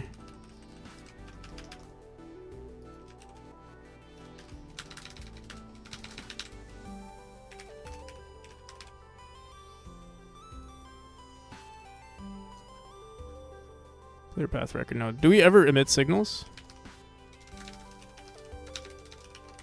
No. But yeah, we could literally just say, we could have a reference to it. Like, we could say, not necessarily connect signals, but we could say connect nodes.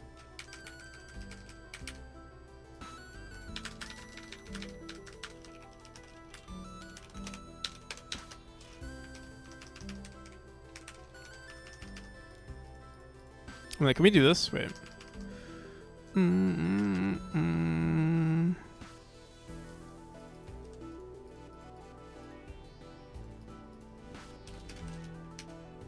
Let's work.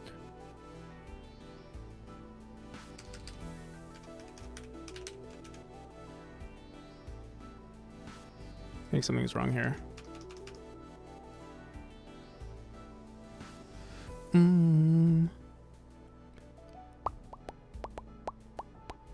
We'll see. Again, yeah, I'll erase it for now.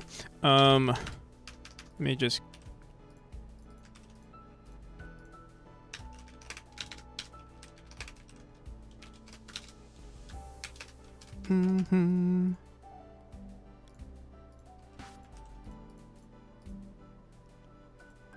We don't necessarily actually need a reference to this one. We just need it for this one. Here, let me.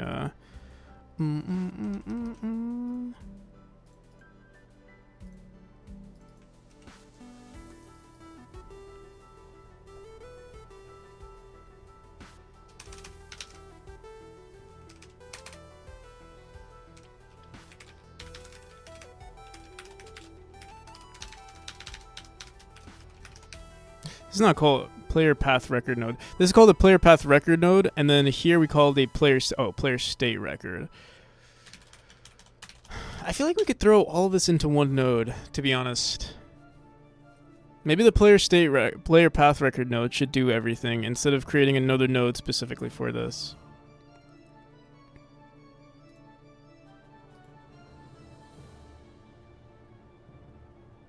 Let me not. I'm just gonna. We're gonna speedrun this. So here, wait. I'll leave this the way it was.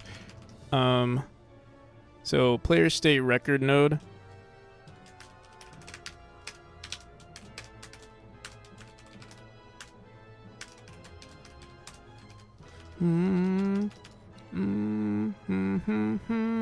Couldn't fully loaded cyclic dependency. Is there an issue on this?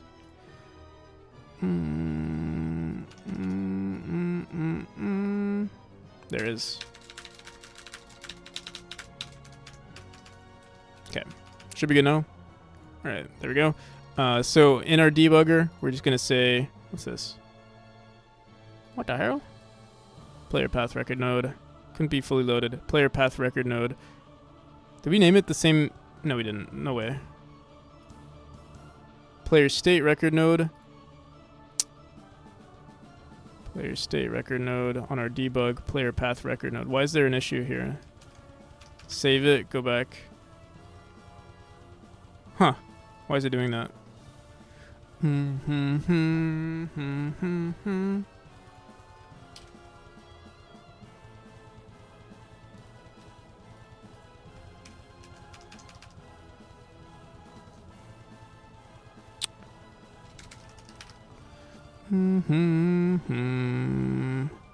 What the hell?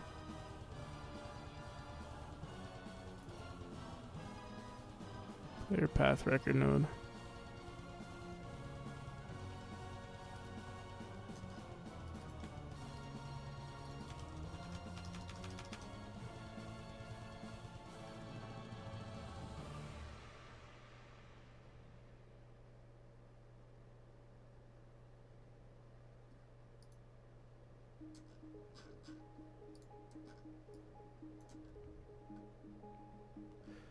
Boom, boom.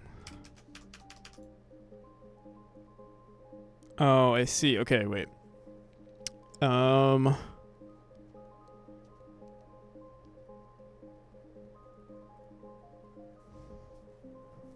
do I want to do this then? We could honestly just record everything on this player path record. There's an issue though. Right now, this only gets spawned into the game when we're in debug mode, but we want it to spawn all the time. All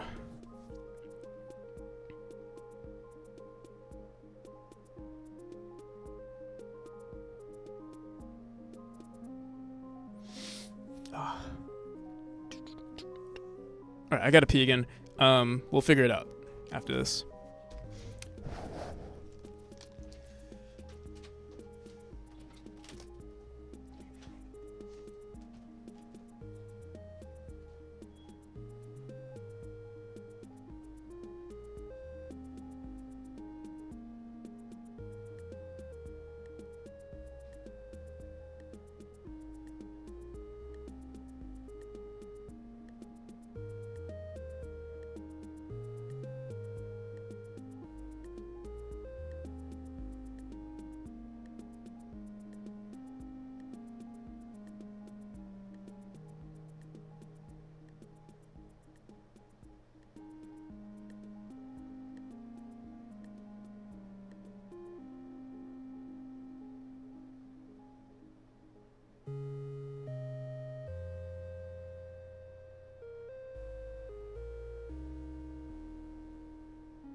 Didn't show you my room. Here it is. There's my room.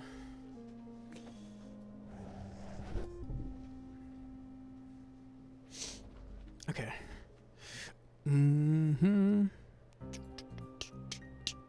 So I think I'm overthinking this. We don't need to. We don't need our debugger to do this.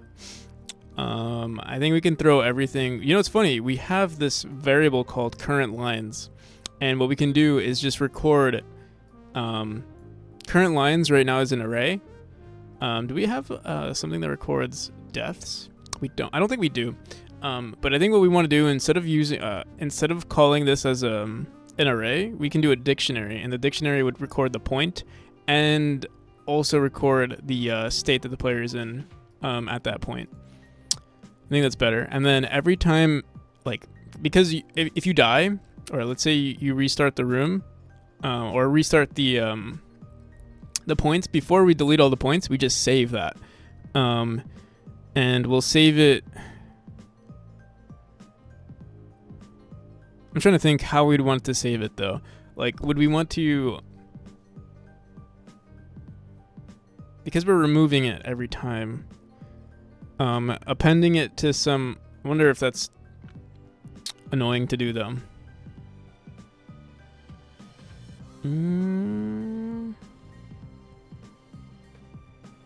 Like how big can an array get before it's too big?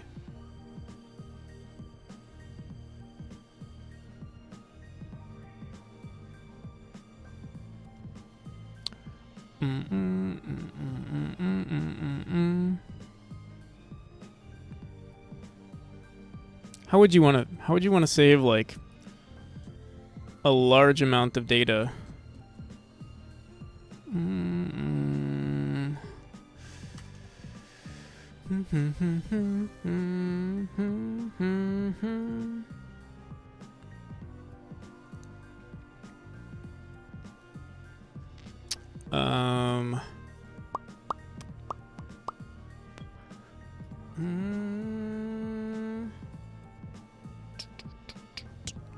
Let me think.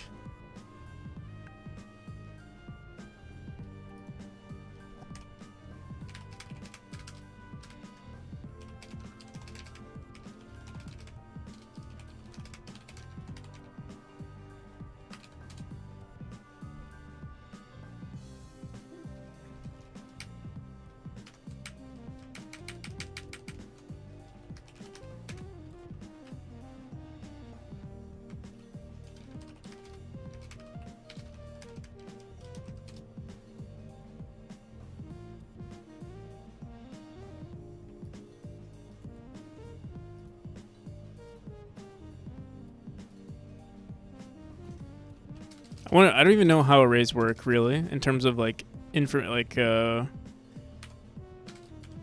is the max size in an array?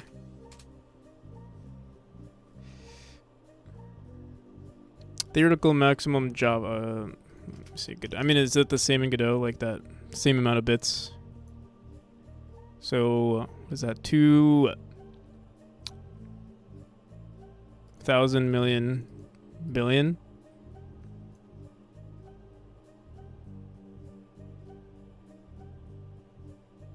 Have a limit of 2 gigabytes. That's a lot of that's more than we need. So I think maybe we can save it into an array. I'm just worried, like, what if it, I'm not sure if there's anything you can do to, like, if the file gets corrupted, something wrong could go there. But I guess for now we'll just save it to an array. And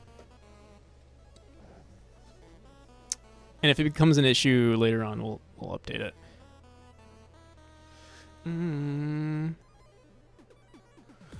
Wait, what do you want to save? I want to save a dictionary of every single point that the player is in. Every time they switch to a different state, I want to record what state, what position they were in, and what state it was.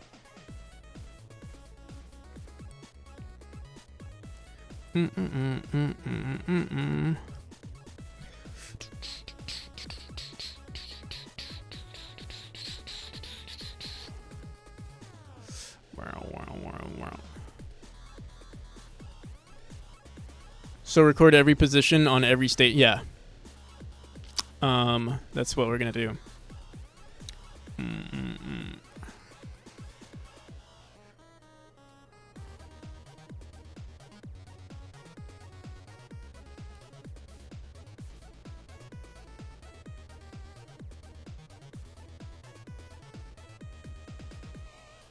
then I'm thinking to just throw it into an array.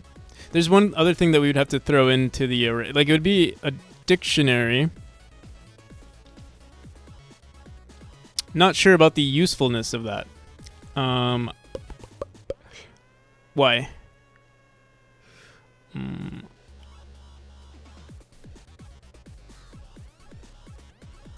You don't know, or you think like something is. What do you want to do with that data? To see how people are playing through the chapter, like what mistakes they're making, if they are making any mistakes. Basically seeing what someone's run looked like without actually having to record it.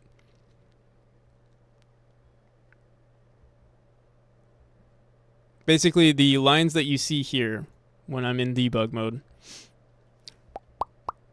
Basically recording these lines.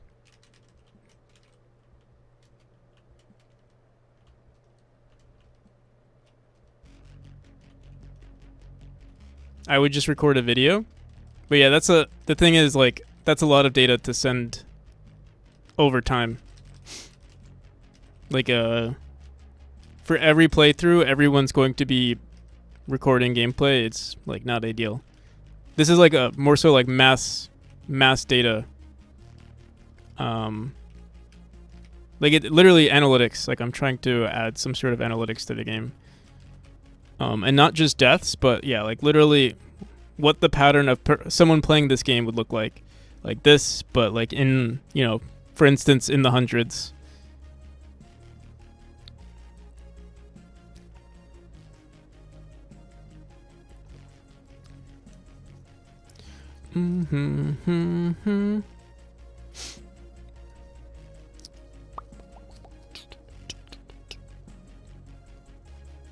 Ask Maddie how they did it. That'd be interesting. I feel like this approach though is fine. It's just a matter of figuring out how you want to store all the data.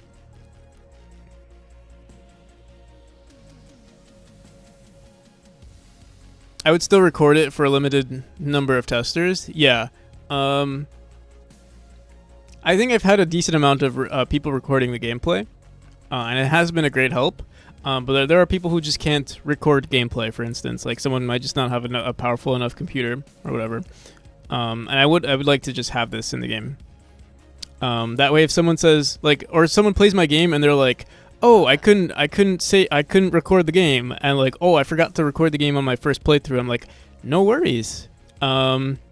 This is saved locally on your machine. You can send this to me, and that's all there is. How's it going, Acheron? Am I once again joining when the stream is ending? No. If anything, we're close to. We'll see how far I go into this stream. Because we have so much work to do.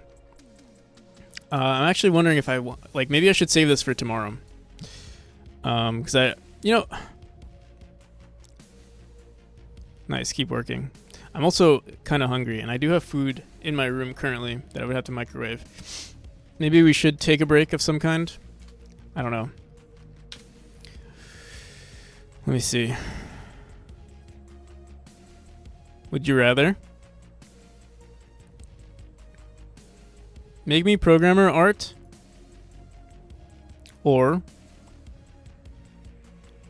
leave my name in the credits? I think you can record video with Godot directly. Yeah, but the thing with recording a video, though, is like, that's so much information that I would have to I would have to literally watch your game for that to happen. Whereas, like, eventually, what I would like to do is see, just scroll out and see, someone died in room, what room is this? Room 164 100 times, and it was on this exact spot, or something like that. Because then I would know, oh, this was the issue. They died this many times. Like, they died 50 times on this spot.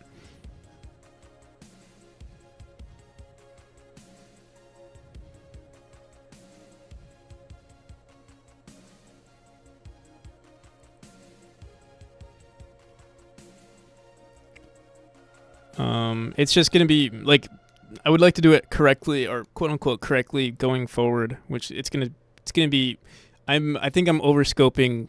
Trying to finish this in like 2 or 3 hours, I think, is near impossible. I would have to spend maybe 12 hours on it if I want to make it good. So maybe I should just release this version. We'll fix. Maybe we'll fix. Let me see. So we have real analytics is rough. Yeah. It's nice that we already technically have the capability of doing it. It's just figuring out how to save it, and save it at such a large scale. Relatively, honestly, it's probably not that large, to be honest. But like, it's large for me because I've never saved this amount of like information. I'm sure when it comes to like web analytics, they're saving like so much info. Whereas with us, it's literally just 2 variables, global position and state. Of the player, which is a vector 2 and an integer, and I guess we also want to save like we also need to figure out like how we're going to save each instance of like us resetting, because like for instance, every time you enter a new room, the data gets reset. So we need to figure out like how we're going to name it. What I mean by that, like, here, I'll show you. Like, I run around, and then I press P, then everything gets erased. The second it gets erased, we'd need to, I guess we'd want to record that it happened in this room. So what? It would be like a dictionary, and then inside the dictionary it'd be, so room 191, would have a key of 191, then an array of dictionaries that kept the global position and the state of the player. This is what I think we'd probably do. You also need date time data.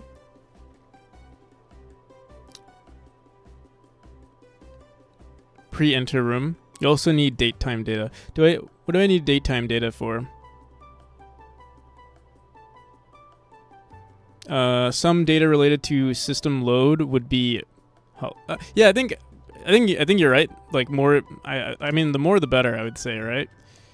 I think the most basic form would just be the states, the room, the states, and the global position of the player. But over time, having more would be great. Maybe even recording input of the player, as long as it's like obviously not. Obviously, we don't want anything intrusive, and also anything that would slow down the game. Tries to save those data for a file for a run and see how much is it. Wait, it's 7 hours already? Yeah. Here, you know what? We're still gonna release. I think what we're gonna do is for the rest of the stream, we're gonna try to figure this out. If we can get it to work, is some basic version of it to work, I'll release that. But tomorrow will be the official release date.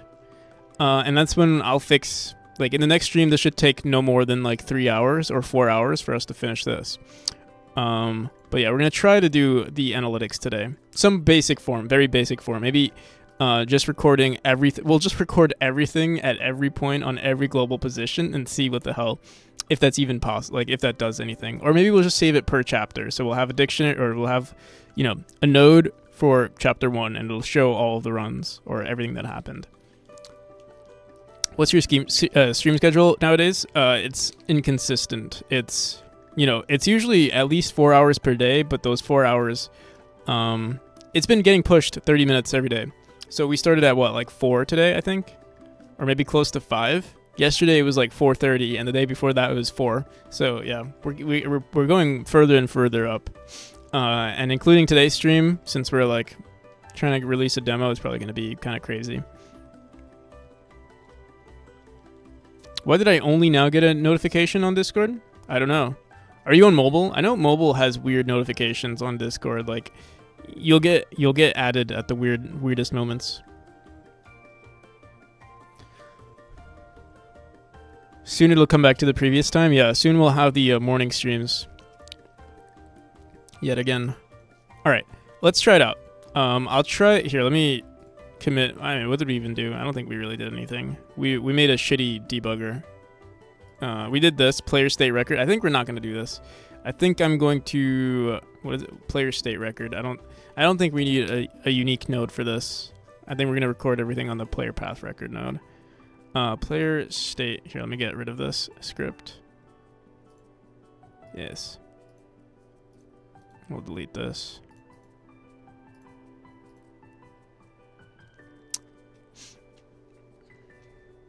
All right, good night, people. All right, I'll see you, Juho. Peace. Have a good one. All right. Player path record node. Let's go into the script right now. We have this new line, delete old lines. So delete old lines, queue free. You know what I might do? We can, to make our life easier and not implement any dictionary right now, I'm just gonna say current state, and then we'll just append every time we append a current line, we'll just append the current state, and that way like it's just has the same index. Current state, current states.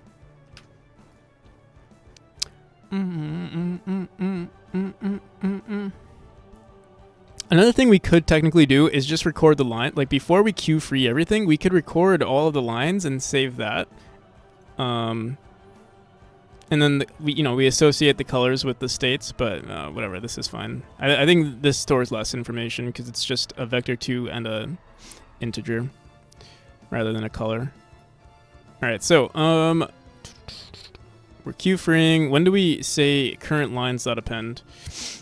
Whoops.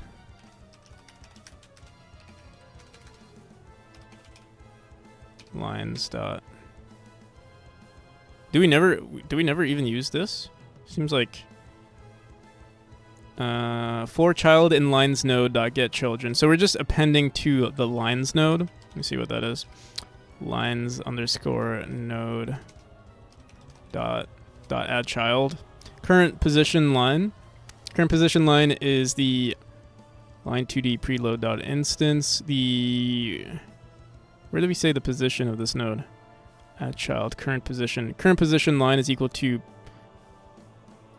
Where the hell are we setting the position? New position. .width, .color, .add child. I guess it's already the position. It's in the right position since we're adding it as a child. What is it, like on the player or something, if I remember correctly? So we just have to add it as a child and it just works. Current position line is equal to line preload. Lines node. What the hell? But we do have add start point and then player state. What's this? Add start point.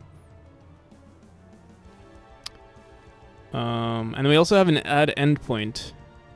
And it grabs the player position. Here, maybe... Why is this so difficult? We could put it here too. Previous line. Current state line. I mean, input point, add start. Okay, here, let's just do it here.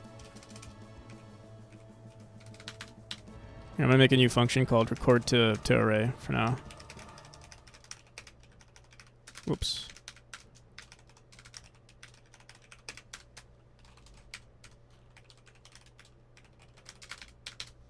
Copy this.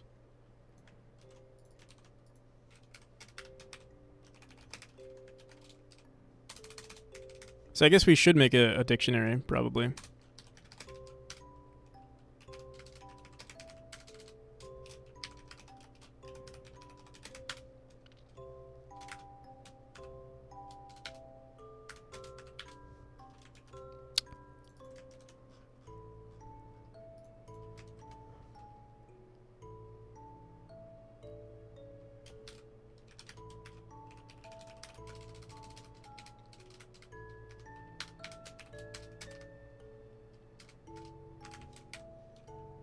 We'll say the input point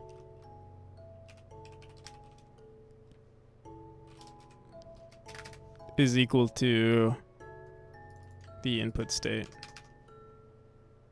That's it. This is how big can a dictionary get? Is this the same thing?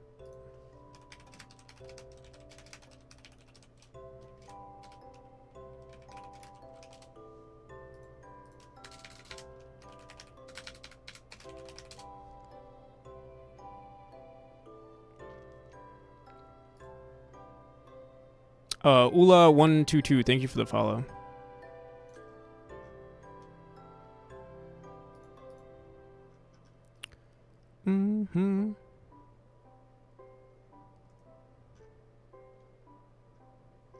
Honestly, we could just separate the two into an array, two different arrays.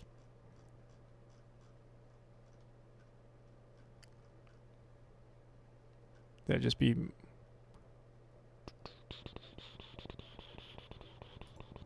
Where is it?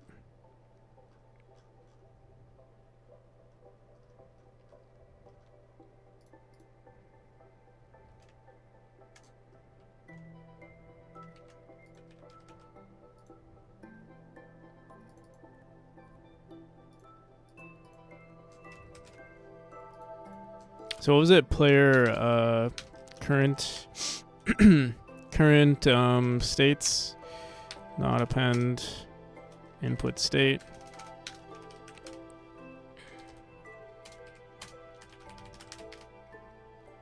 Current lines. Let me record it as something else. I don't like this name. I don't think, do we ever use this? Current lines?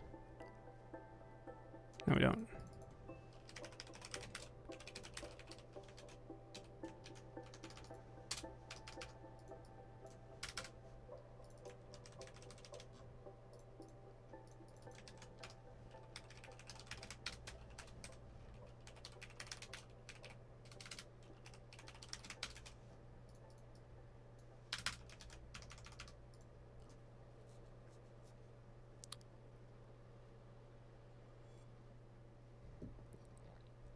I mean, that's really all there is to it. So we could just say record to arrays. And then what we'll do is, oh, actually this might be a lot simpler than I was making it out to be.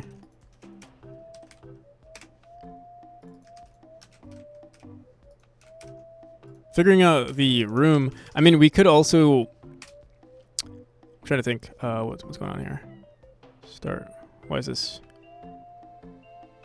What's going on? Input point isn't declared. Did I erase something? Oh, whoops.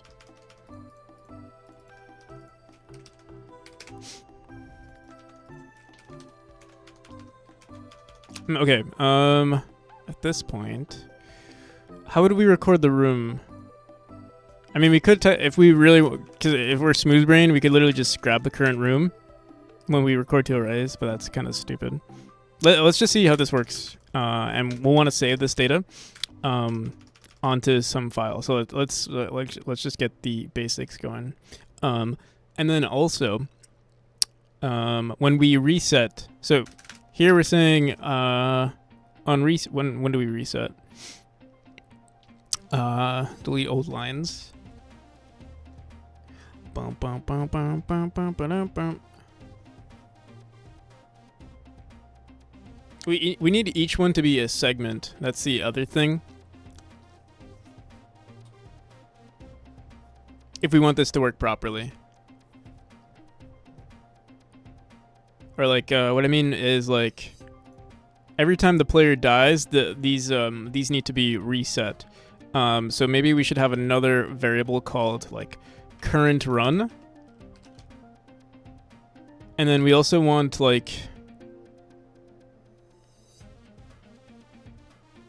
maybe a current living state would be another array. It'd be a very large array. It'd be like a, we'll see.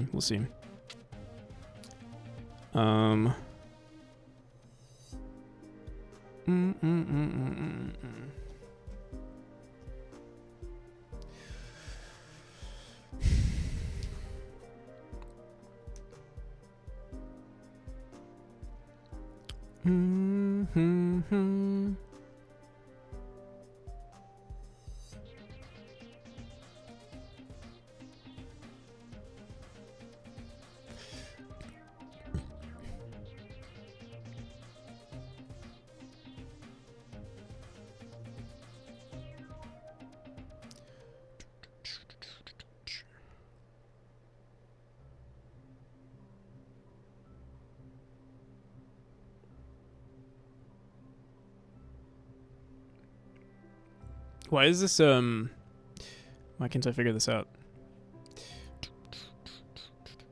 Current living state. We do need, so like, let's say current living state is 0. The player dies. Current states would be we'd need to save.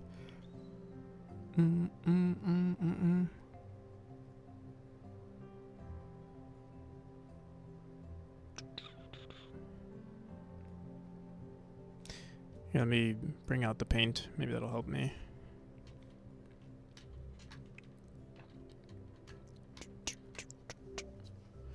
Boom,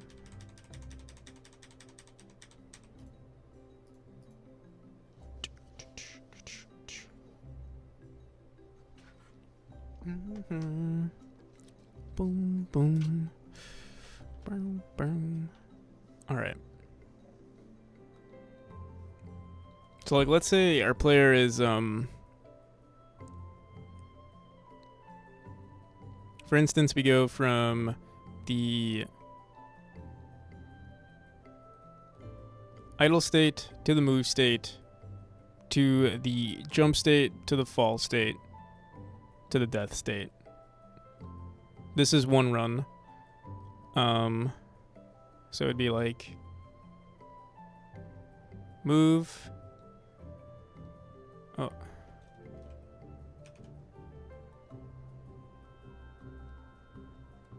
And then jump state, which is usually blue. And then the fall state, green. And then finally, we go here. Let's say we dash, and then we die. On the reset of this run, I mean, we'd be sent to the birth state, and that would already be recorded. So we actually don't technically need to reset this. It would still be on the same array. We could still keep appending to the same array, and it's not a problem.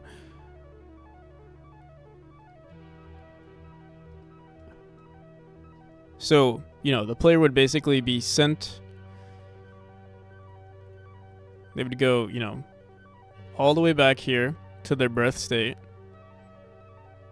And this is, you know, currently this is 0, 1, 2, 3, 4, and then this is 5. On the 5th, there we already know this is the birth state, so it doesn't matter. And it's also on the 5th, like, you know, the index is 5, so like we know the 6th one, it's not like we can confuse if this is 6 and we start out again on white on this, and then we, you know, traverse this way again. It's the same thing. We know, like, you know, that this would be different. Okay, yeah, I think this is fine, at least for now. I think eventually it probably we'd want to make it a little bit more sophisticated. But I think right now this is fine.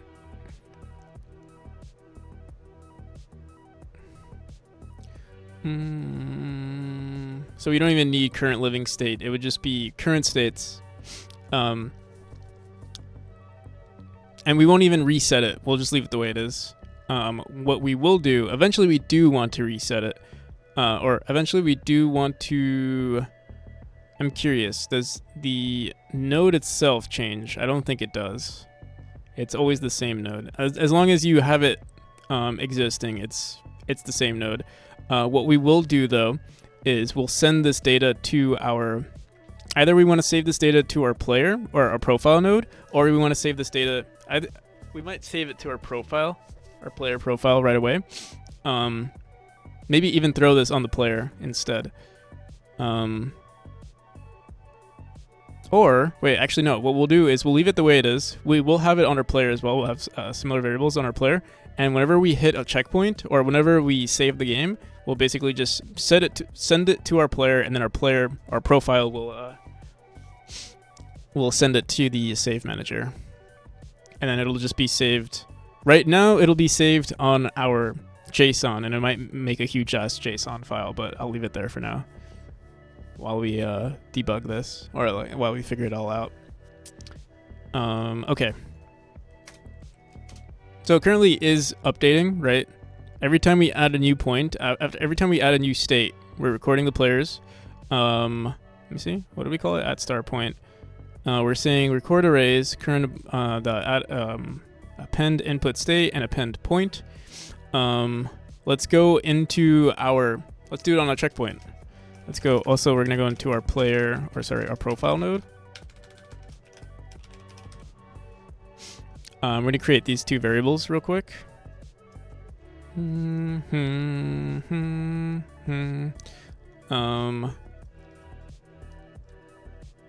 I think what we'll want to do, I'm trying to think, like, how would we, I guess we could record every run, or we could create a dictionary of every run that the player makes. That way it's not, like, overwhelming. I'm wondering if I'm overthinking this. For now, we'll keep a very basic version. It's only going to record every first run, and then after that we'll create like a whole ass dictionary thing, or just something more sophisticated. So let's go into the profile node. Let me go into here and let me just save. We'll create something like this. Current states. We'll save this at the end here. And what was the other one? Current positions.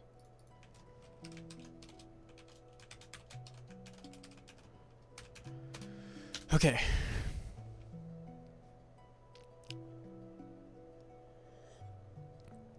On a checkpoint, this is where we're going to save it. We're just going to say current checkpoints, current states, and current positions. Send it over from our player path record if it exists, which... Do we save this anywhere on our ready? On reset, new line, ready. Previous point player dot level manager. Level manager dot player node is equal to ourselves. We could also record this on the level player node is equal to, not sure yet. Let's just go into our checkpoint, room switcher, that's what I call it. And when do we save? Save character position. Activate process room progression manager dot save temporary collectibles and the save manager dot save game. So what we want to do is check our debug. We're going to want to say debug dot player path record node. If it's a valid instance, save this data. So debug if, we'll say that we'll do this. Should I create a custom function for this? I'll just throw it in here now. After we save our data, we want to do this. So if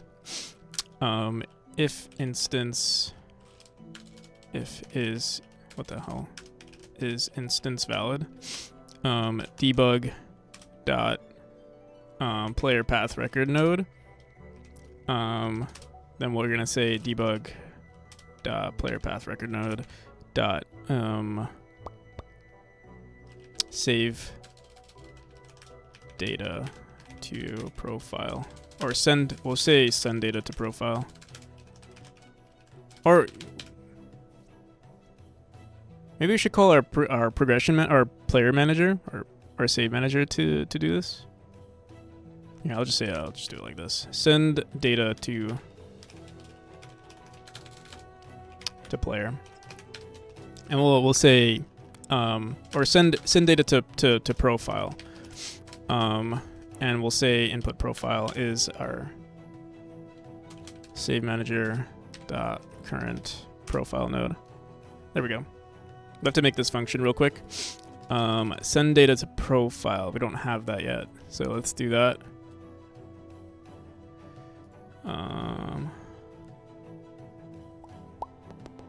Add player path record node. Where did we say this? Add start point. Add start point. Record to arrays. We're gonna say send data to profile func. Send data to profile.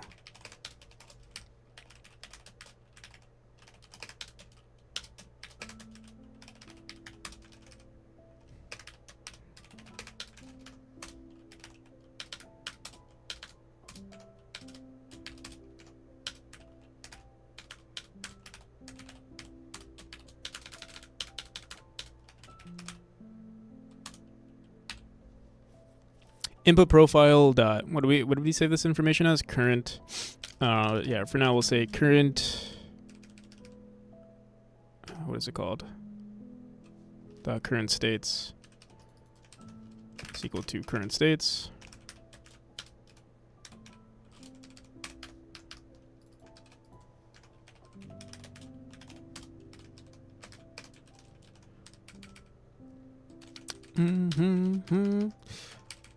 There we go. As simple as that, and then we save the data. The data is already saved automatically, since we added it here. Current states, current positions. So yeah, it should just work. Magic, like magic. We're gonna make it a little bit more sophisticated, but let's see what happens. Moment of truth. It might just break and not work at all. The other issue. What the hell is this? Set player. What the hell? Player node was found in global scope, but its script cannot be loaded. What the hell? Set player position. What the hell is this? Title screen? Should we run from the title screen? Set. What the hell is this? What script?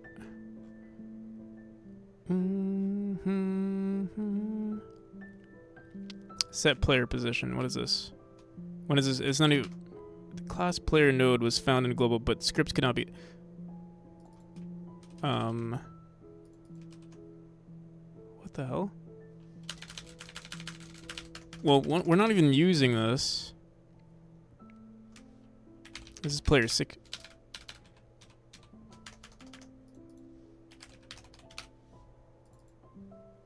Is there an issue here?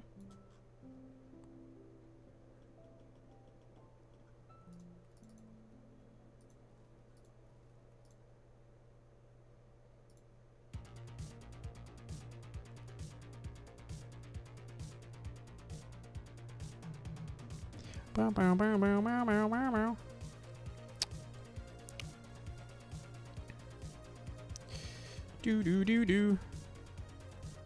I see. Player path record could not be loaded.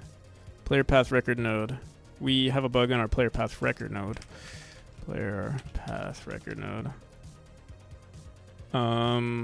What do we do here? Send data to profile, input profile name. Profile node cannot be. Oh, okay. Wait, what the hell? Input profile node. Profile node.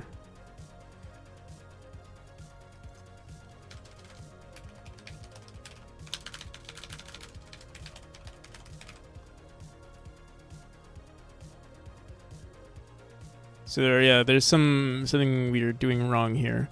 It doesn't seem like we need this player node. We're not even using this function ever. Set player position. Here, let me see what happens if I just comment it out. Get rid of it all. You'll get any other issues. I don't know why exactly it's not working, or like why that's giving it an error now. We'll see. But I think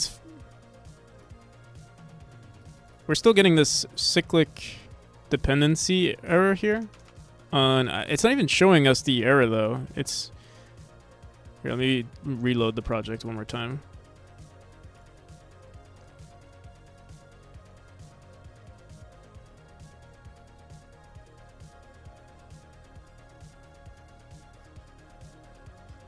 Okay, I think we're good now.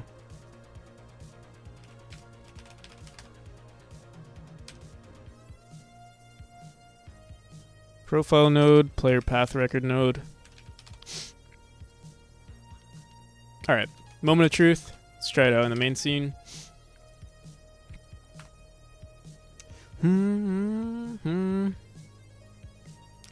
All right, so we run around. Data is being sent. Hopefully, we save the game every time we collide with one of these blue areas here.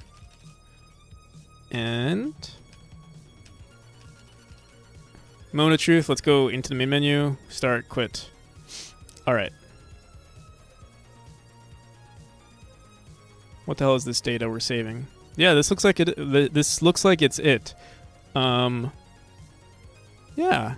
So if we look at our save file now, I mean, it'll show this huge ass, these two huge ass dictionaries here, or sorry, raycasts. I should not have saved it here. But yeah, we see a bunch of data, and it looks like it's right. We start out at -168 at, and the state is 0. For some reason it's 0 and 0 again. I think we force the player to enter the birth state at the beginning of like when we instance the game, we force them to go into 0. But I think also, yeah, it's just happening twice. But that's not a big deal. If we look at I'm not even sure what our first state is. I assume it's the birth state, but it actually might be the idle state.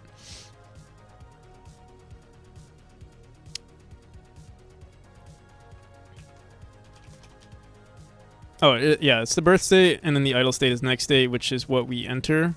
If we see 1, and then 4 is the next state, which is 0, 1, 2, 0, 1, 2, 3, 4. Oh, we enter the fall state. That actually makes sense. Usually we spawn a little high. Yeah, it seems like it's correct. Obviously, this is way too much information. Also, if we run this scene again, so here's what happens now. If we run the scene again, just go here and then come back, or here, we'll just go back here, and then we exit the game. Now, if we look at this file, we should see a very small current states 0014. Yeah, it's a lot shorter. I think we'll see it here too. Yeah, I mean, it is a lot shorter. But yeah, we don't want to save it this way. We want to save it based on, I'm not sure how we want to save it yet. Do we want to save it like just every instance we're creating a new array? We want to create like an array of that instance. So like we would just record it chronologically. So like the first time you play the game, that would be the first array. The second time you play the game, or the second time, we might want to do it. We might want to save it based on like what chapter you've just entered. So it doesn't really matter. Like, I'm trying to think. Eventually, we'd want to make it a little bit more intricate, where it's like saving the room that you're in. I think we're not going to worry about that just yet, because the room doesn't really matter too much. We'll just see, the frequency of entering. We'll see the global position of the player. For instance, if they the global position when they enter the death state, and that'll tell us exactly what room it's in. But in the long run, it might be kind of weird because global positions are always going to be, they're it's a floating value, so it's going to be like 219.899999, and it's like, yeah, that's weird. Saving the global position and saving the room and global position would just make our life so much easier. But it'll still help us because like we'll plot every single point where the player dies, and we'll still see, visually we'll see where everything's happening. I'm just trying to figure out, like, again, how are we going to record this for every new room that we enter? We're going to want to reset this value, but also every time the game starts, we also want to reset this value. I'm not entirely sure how to do that just yet, or like what's the correct approach here.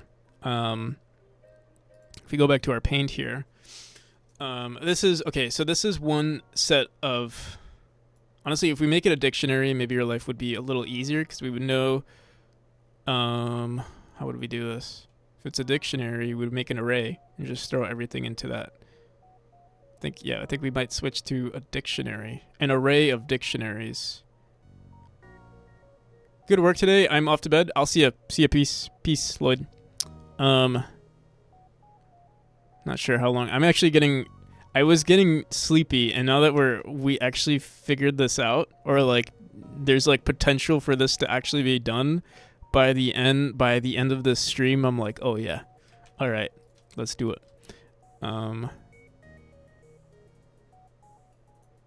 Okay.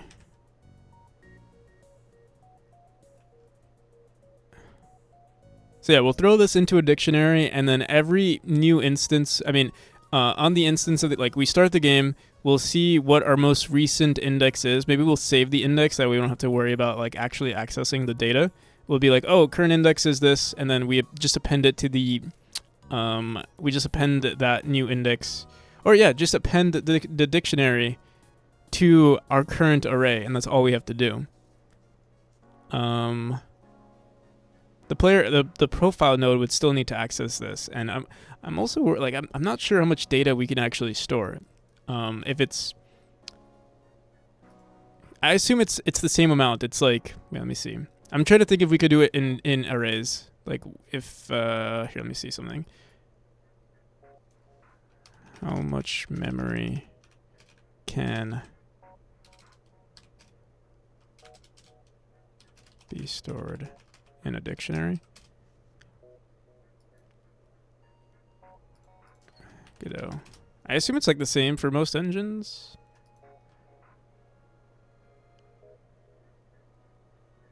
Or like most languages, I mean.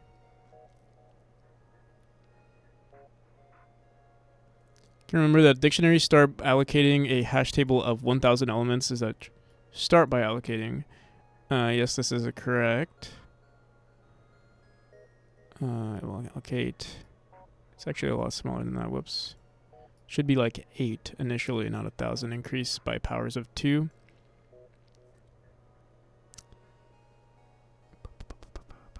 I think 20 bytes or so. Since all variants are like, I think 20 bytes. 20 bytes. Since dictionaries store all keys and values as variants, you're probably looking at something like 192 or 384 bytes being allocated and freed repeatedly. I don't know if that's right. That sounds like a lot.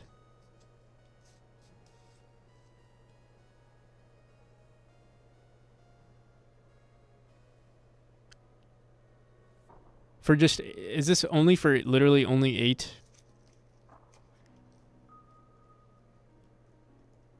Honestly, I have like no idea what's considered a lot. As long as it's not that much info. It's not that much information, but storing it, I wonder what's like the best.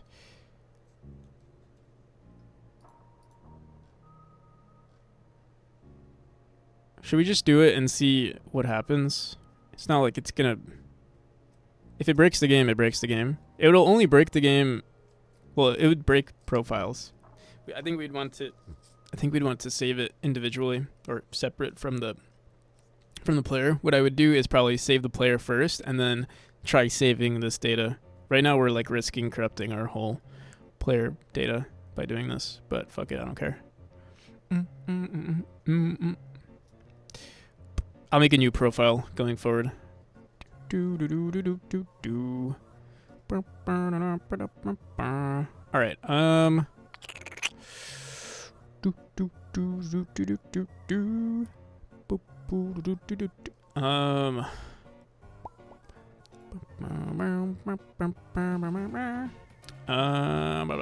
right. Let's just create an array of dictionaries for now.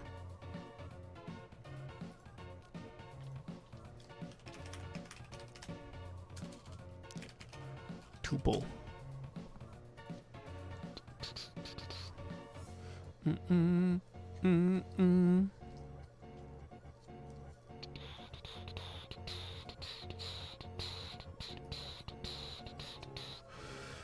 Um.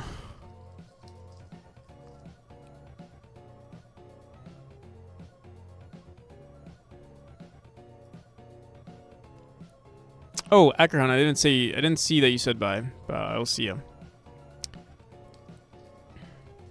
I'm sure you're long gone now. Bum, bum, bum, bum, bum, bum.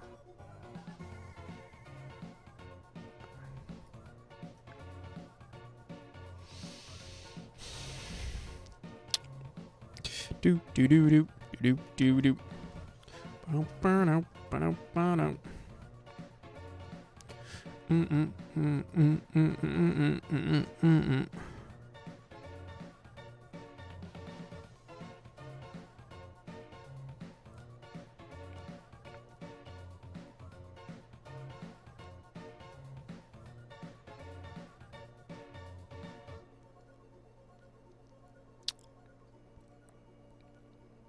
I think I'm struggling trying to figure out what's the most efficient way to store this data, and I think no matter what we do right now, it doesn't matter.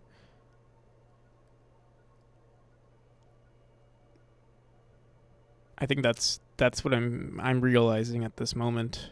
That it shouldn't matter. I should just store it as a dictionary, and then if we can find out, I don't know, maybe someone will find out a better way to do it, or I'll ask some people online or something. What is the best way to store this amount of data? I'm going to leave now, or else I'm going to sleep in my chair. Good luck on the stream. First thing I do when I wake up is check if you're still alive. All right, yeah. We'll see if I'm still... I'm feeling the stream. I'm feeling myself right now, I guess. But who knows what the future holds. I think as long as I keep myself preoccupied, I'll keep streaming. I don't see the end. I don't see the end anytime soon, so seems like I'll be here for a while. So let's do this. Var, we'll say again var. Yeah, I'm just gonna say var current run. Var current run lines is going to equal a dictionary. But I'll see ya. Thank you for sticking around, Half Moon. Look out for you. I'd rather have an NPC than a memory of him, yeah.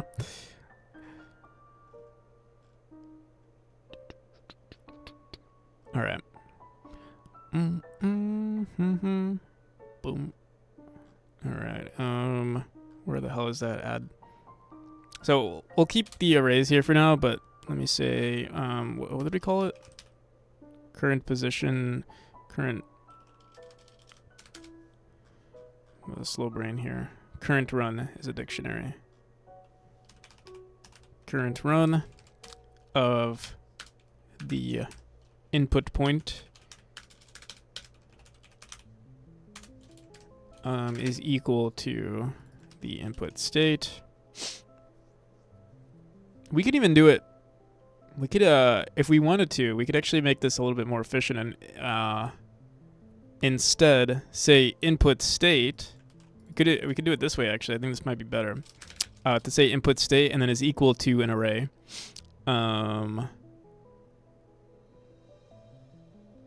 We'd have to check if it's empty, I think. Or we can start out by creating empty arrays for every single state.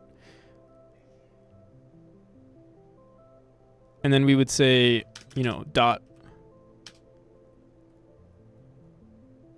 Can we do that? Can we say it's equal to... Yeah, let me see something.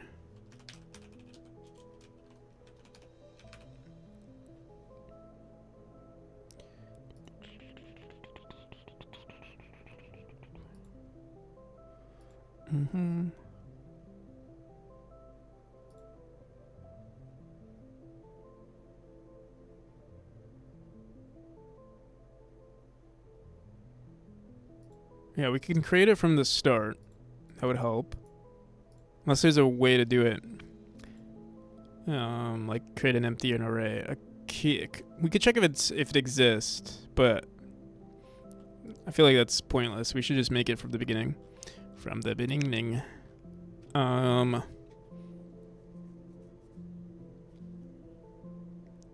Let's see.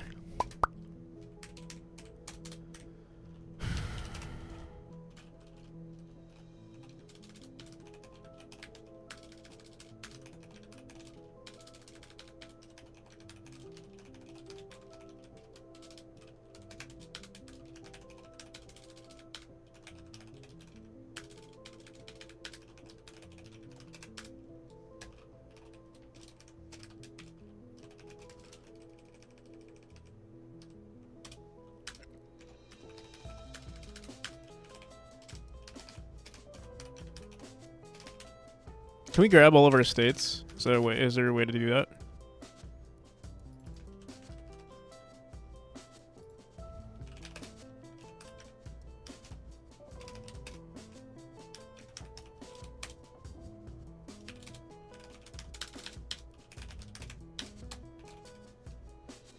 I assume this works. We'll see. Yeah, I'll just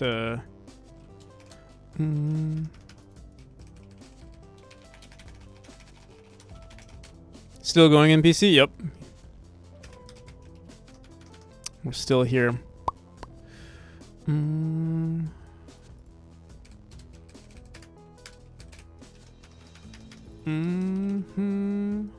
Where's our ready function here? I'm just gonna do this here.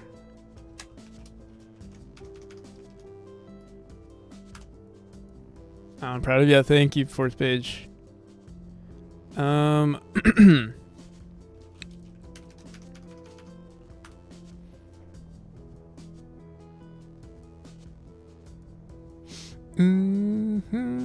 right, it works out.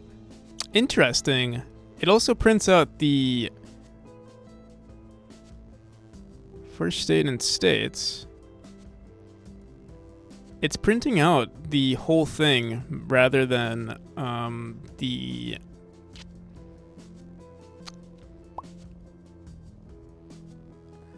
That's weird because input state here is...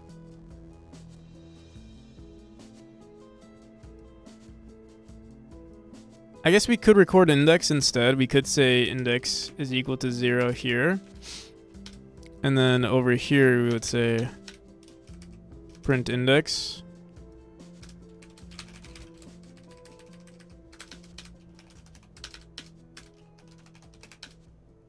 And we just add +1. I wonder if you could get, like, let me see. No. Whatever, I'm not too concerned with it. We'll hack it right now.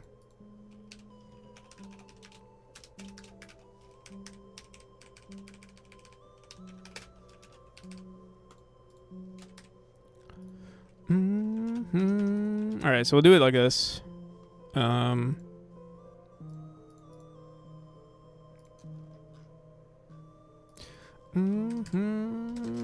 right, I know this works. So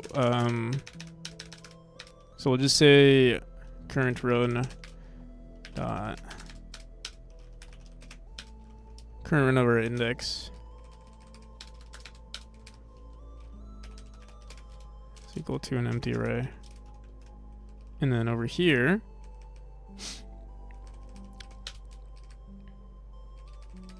of input index dot append the input point input point. All right. Now to get more work done on this song. Nice. I feel like you have such a variety of things that you do versus me. Like I just do like game dev and art, but you do like one better art and then also music. And you're good at video games. Current run input state, which is an int, dot append input point. And that's it. And then what we do is so this is a dictionary. What we do at the end is we say when we're saving this, we append this to the player's current I wonder if I could do something like that where I just append. Saw this on Captain Coder's channel. Yeah, I was how's it going? Composition oval inheritance. Welcome. Yeah, Captain Coder actually played my game at some point. He was actually really good at it too. Which is awesome. It was actually... It's cool to see someone who's good at the game. Have a great evening. I'll see you at Travel the World. Thank you. You too. Good is a loose term for ability to fake well enough that most people won't notice. I think that is good.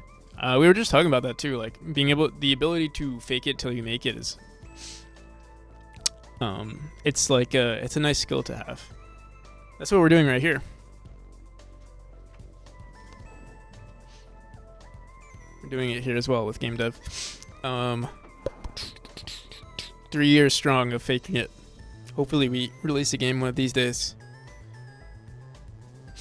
Okay. There's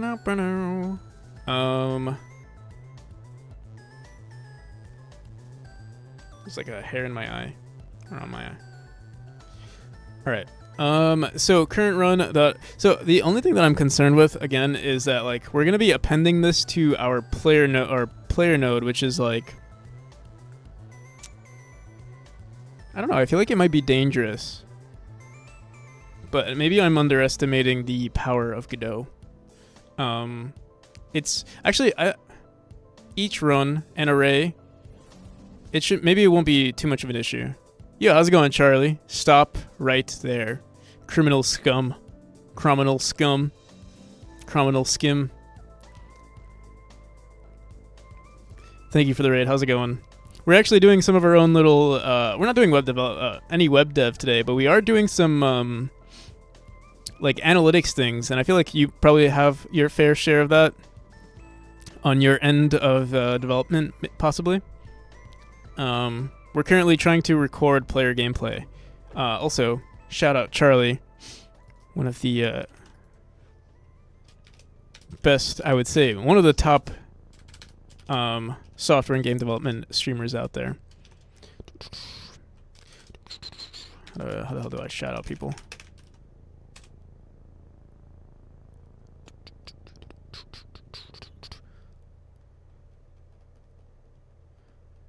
A new one once it gets somewhere. All right, sounds good. Are you gonna finish it today, or have something applicable? Or what am I saying? Have something to show today.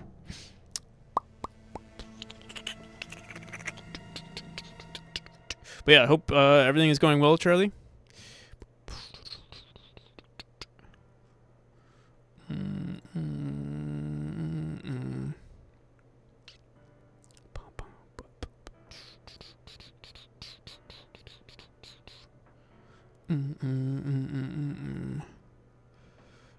Oh yeah, I remember you're working on the Gamblers Guild. What is the website for that? Let's see, maybe you have it on your profile now.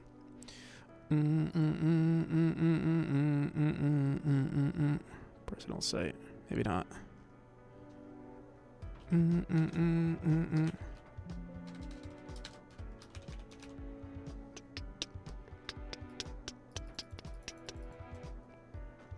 Yeah, I know you've been working on that one for a hot minute. Miniscruff. Yeah, this right here.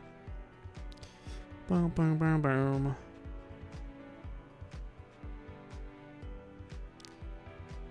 Overwhelming and tiring, so we're doing it together. Small private community of founders and indie hackers making small bets and supporting each other. This is awesome. I hope it does well. Do. X. I like the UI too. It's very simple, very clean. Oh, this is ASCII. Is this ASCII? That's kind of cool. I thought it was an image.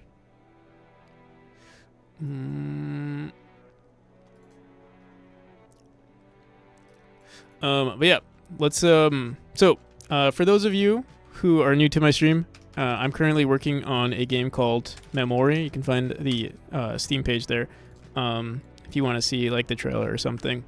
But currently, so I'm trying to release a new demo today, and it's gonna be, I don't know if it's my biggest update yet, but it's definitely my most polished update so far. We've been doing a lot of like we did so much polishing today. It's kind of crazy. The UI is looking so much better. I haven't found any bugs or like at least any game breaking bugs. So that's pretty exciting. And now what I'm trying to do is some sort of data collection, like analytics, for people who like, let's say are, here, wait, I'll show you guys. Like, let's say someone dies, or basically just record. You see all these lines here? I basically want to record this information locally on their computer, and then if they want to send this data to me, they can. And that's the whole goal right now, is to save all this information, and that way I can import this. If they send this, this file to me, I can import this into my game and see where people are dying. For instance, like let's say a lot of people struggle with this room. I'll see that they probably died like this. Like they went into the idle state. They tried jumping. Maybe they missed the jump. Like they dashed early, and then something like that happened. And all of these points are going to be recorded. Again, locally, because I'll have to eventually I would like for it to contact some sort of server. And there actually are already existing plugins for this, I think, with Godot. So that's pretty cool. Or like just something that we can get. And I know like we can even do it with Steam, having it connect with the Steam cloud. That way there's like a separation between the like me as the developer. I haven't looked too much into it though. I'm just going to record it locally for now, and then if people for people who are interested in my project and want to share this info, they would just send me the file. Do you have fancy data type for frame data or like event stream of data? So what it's going to be is every change. It's only going to be on every state change of the player. So like you see every time the color changes is when we're updating. I haven't figured out the best way to store this data just yet. Right now I'm just throwing it into an array. Like every global position of the player is stored into. We have a dictionary of arrays. And it's just going to be stored that way for now. I don't know if that's the best way, or if maybe it is the best way. At least with how we need to use this information. But yeah, and then every time you restart the game, so like let's say we go into the main menu now, that would be considered one run, or being in a chapter would be considered one run. So like if you left the game, that would be recorded. If you let's say we go into chapter 6. For instance, and we say, okay, like this would be a completely new run, and all of this info would be saved. You can see every time if we press P, this info gets erased, so like it's no longer here. But I mean, it's still recorded on the game. And actually, at the moment, at the moment we're erasing all of this info because we were still testing it out. Oh, and it breaks. Index 25. Append index 25. Do we not have a fly state? We do have a fly state. I think we might have removed one of these states, though. I think that's what's happening here. I'm trying to think. 1, 2, 3, 4, 5, 6. Ideally, we should have... whatever. 1, 2... What the hell? What's the state? What's the entrance of the player's state here? Fly. 1, 2, 3, 4, 5, 6... 11, 12, 13, 14, 15, 16, 17, 18, 19, 20, 21, 22, 23, 24, 25, 26, 27. We have 27 states, and it's saying... Wait, what the hell? Let me go back. Wait, what? How did our game just run? I thought we just crashed. No?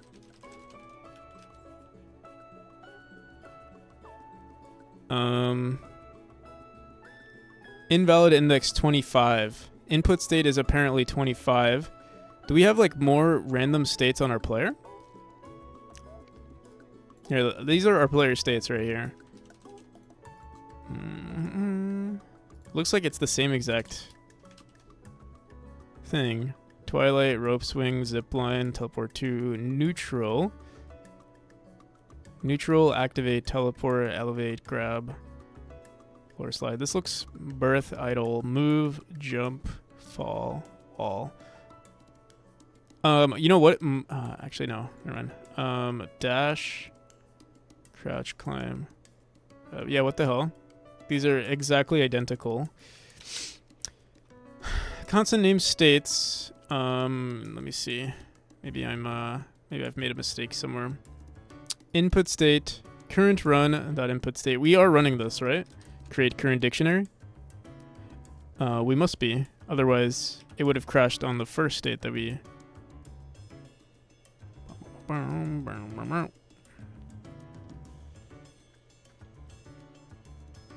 What the hell was that?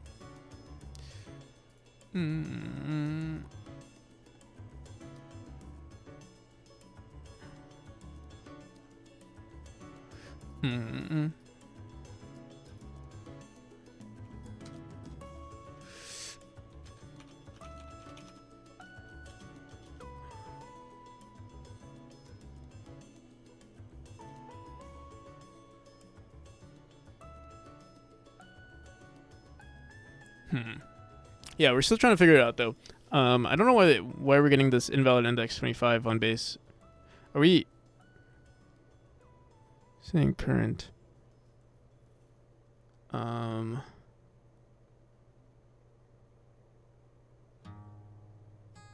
Is this saved as a no. This is an end.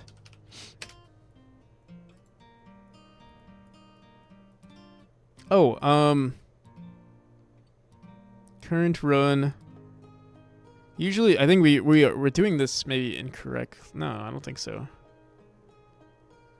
Maybe we have to say .get or something. Here, we'll look into it in just a second. Invalid index 25. We're at pending a point here.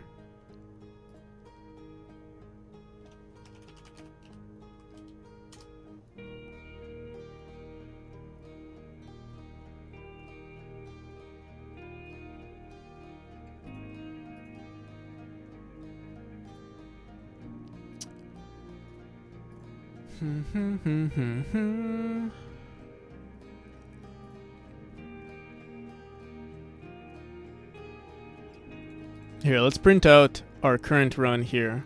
See what the hell that is.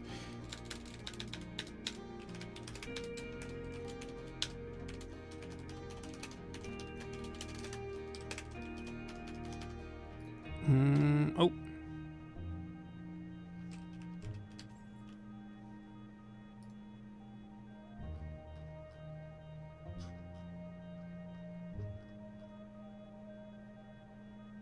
Interesting. Wait.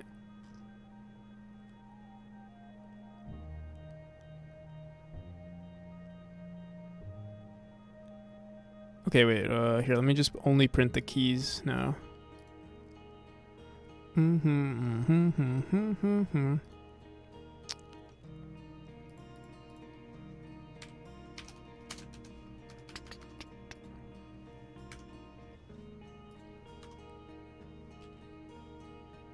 Current run. We go from 0 to 24.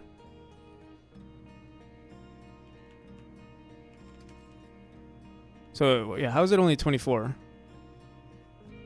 0, 0, 1, 2, 3, 4, 5, 6, 8, 9, 10, 11, 12, 13, 14, 15, 16, 17, 18, 19, 20, 21, 22, 23, 24, 25. I started from 0, right? So fly is apparently 25. What?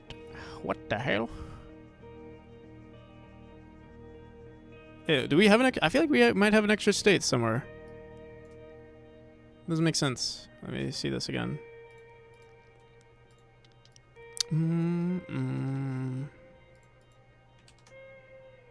Here, I'll print out. Here, I'll do this. It must be either I'm like. But yeah, it looks like 0, 1.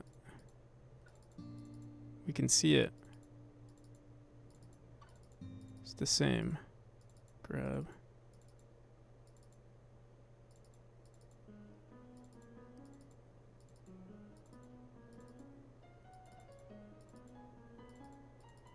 Right, yeah. Something is. Why are we going to 25? We're starting on 0.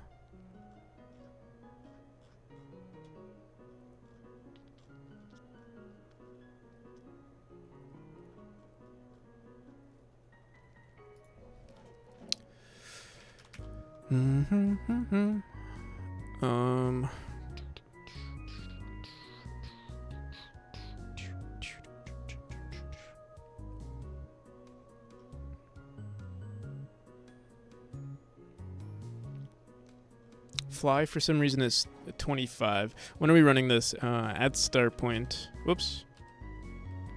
Whoops.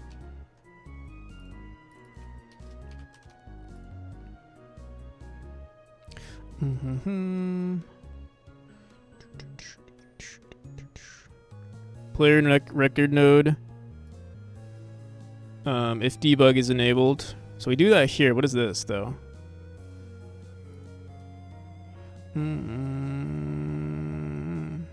What the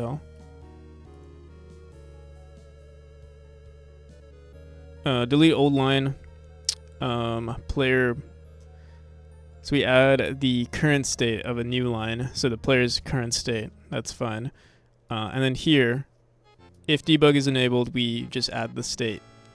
We're saying state as in the new state of the player, which makes sense. Let me see something. Print state.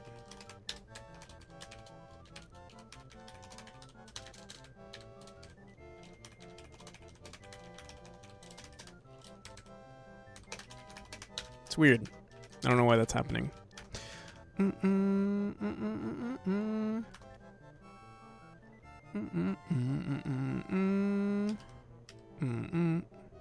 State on player 1. State on player is 25. Yeah, what the hell? Do we have more states on the player than we do? Bro, am I blind? Why is it? It's like our states start from 1 rather than from 0.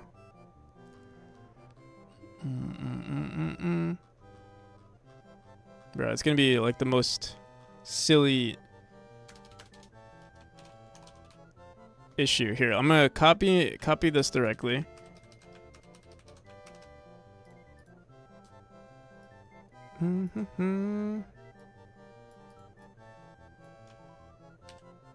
Bro, it's literally the same exact thing. How are we one? Am I?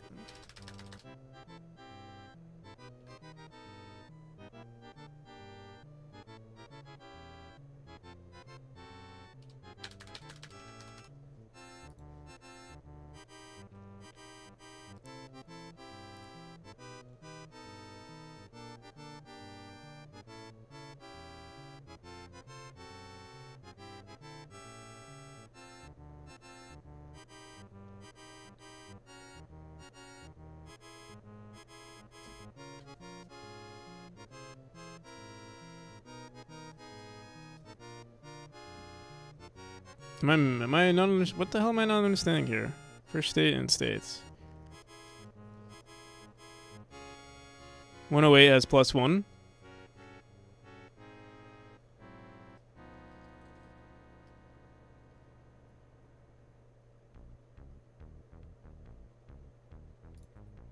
Hello there. Yeah, I'm. Like here, if we literally just throw this and we say 25, I feel like it'll just work now. It's like the final state isn't being accounted for.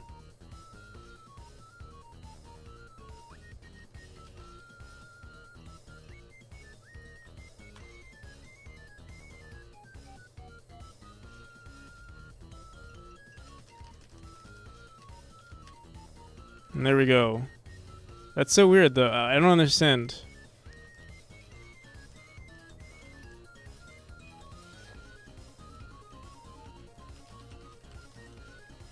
How's it going, Z3 Nitsu? Welcome. Let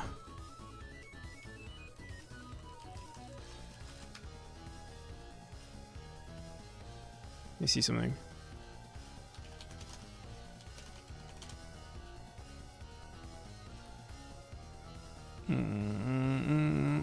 We can grab the size. I mean, it's the same thing. Let me see. Because we are saying for state and states. And we are originally I wanted to say... Here, actually, wait. Let me see if this works. Instead of grabbing index, we say current run of state.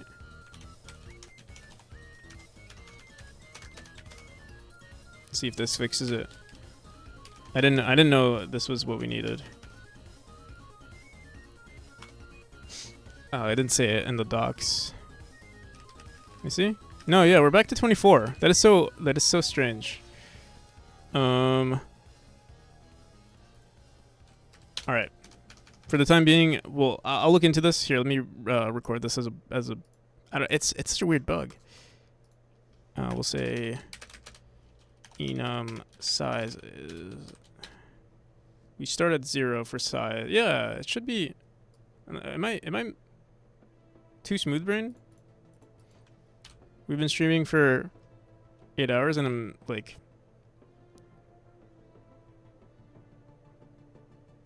because we start out at 0, we start from 0 and then we go to the oh yeah, I think we do need this +1 here.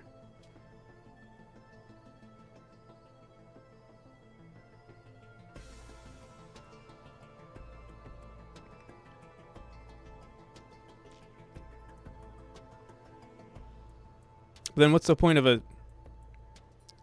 Oh yeah. Okay. Yeah.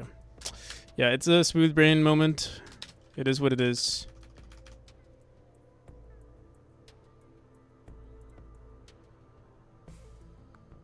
We don't need this. We don't need this index. All right. Is the size not the length of the array? Is the size length of an array being 1 higher? It is. We're starting at 0, but I guess because we need to include 0 and we also wait. I know this will. I don't know if I'm like usually this sort of thing makes sense to me, but like right now it's here. Wait. Oh, we removed the print statement.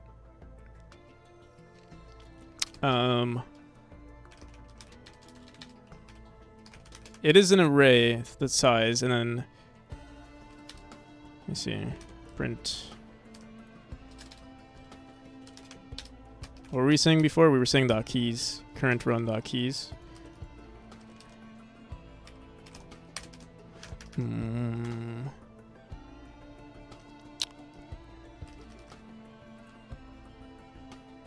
So there are 26 states in total.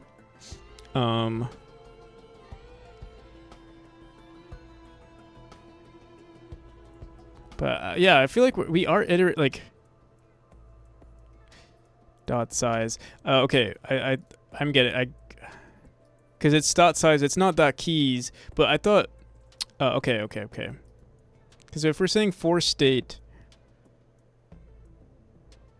in states, it would print every single key, and it doesn't matter. It would create like an index for everything. I don't know, man. This is technically correct, but I don't know why if we didn't have the size here for like for state in states, it should allocate something for each one. Unless again, maybe I'm like too smooth brain for it right now. But yeah, okay. I don't want to dwell on it too much because it does work. It does work now. So let's keep going. But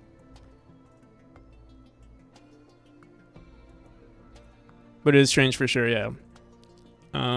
Okay. Did I already write that down that it was weird? Enum size, or like grabbing all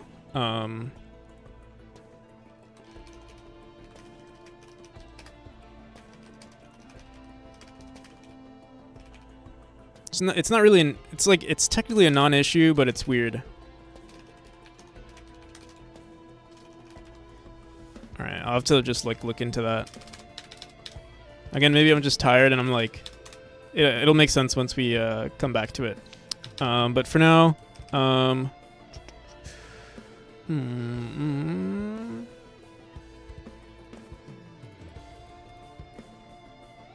So we have our current line, add point. Again, what we want to do now is we also want to have our player node, our profile node, record like every single one of these. So first we're going to say var current run data, states data, which is going to be equal to an array. And we're also going to have another variable called all run states data, which is going to be an array. We're not going to use this pretty soon, but here, let's save these things here.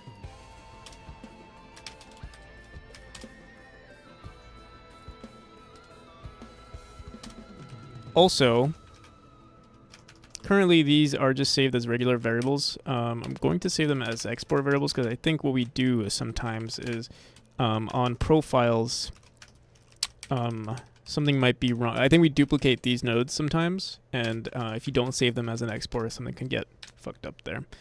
So yeah, we'll leave it the way it is. We'll leave it like this. Current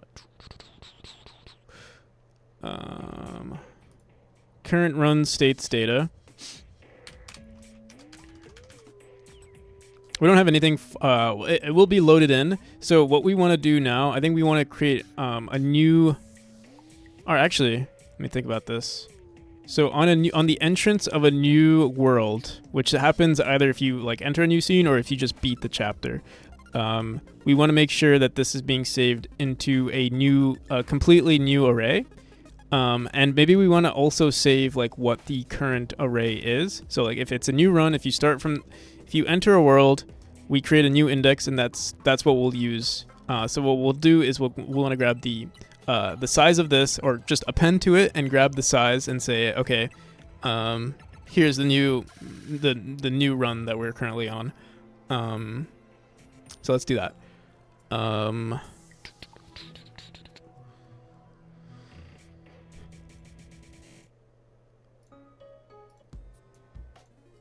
need something to pump me up.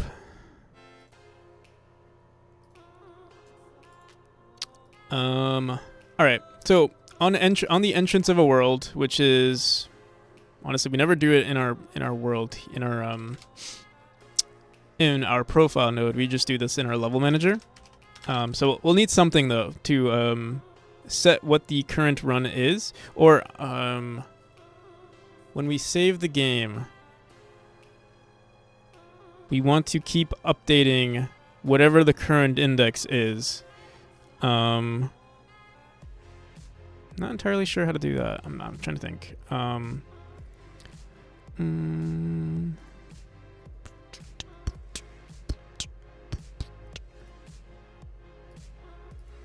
Or where do we? More importantly, where we want to do this. I guess on the level manager. But we'll still want to communicate. I'm not sure where. I guess our debugger would be the handler of this. All right. So let's say we enter a new world.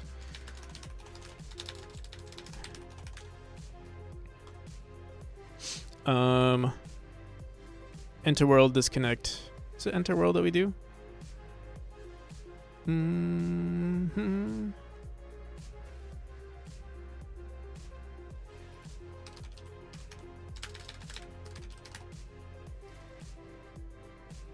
Change world. We say get tree dot change scene. What calls change world? What the hell? I see we're exiting a world. When do we enter a world?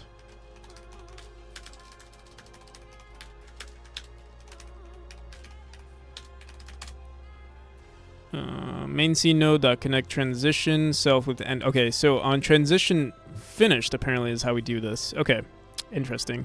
Wait, let me see that again. Exit world, connect transition self, transition finished self. Okay, and then we say enter world, and that's we do that every time.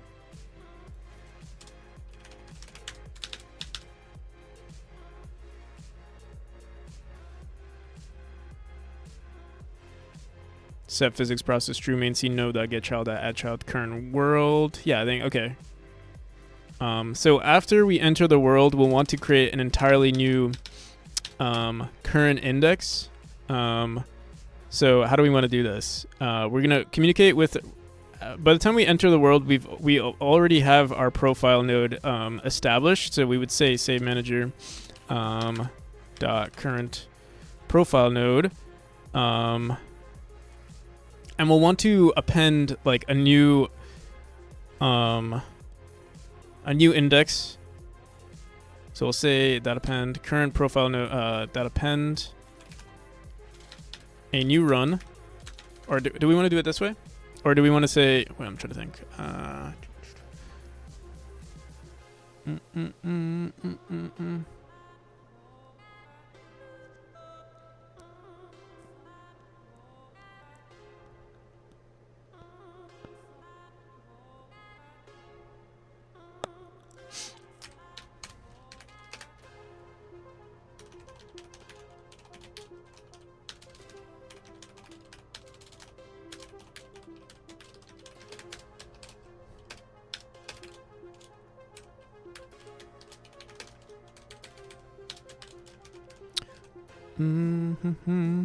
Right, I'm thinking I need to save an index, but I feel like there's something better that we could do.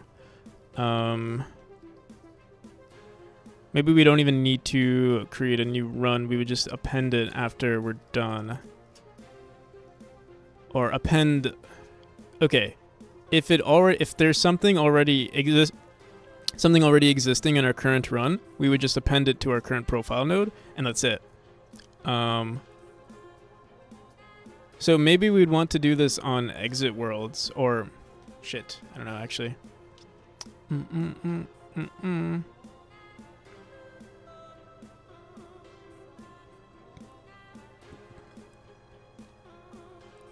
Is there a better approach to this? Right now I'm thinking we run it like every time you enter a world. It doesn't matter if it's a new run or like you transition to a different run. It's one run. It doesn't even matter if you repeat the same one over and over again. Like it'll just keep making a new run every time it's a new world. Every time you enter a new world, that data is unique.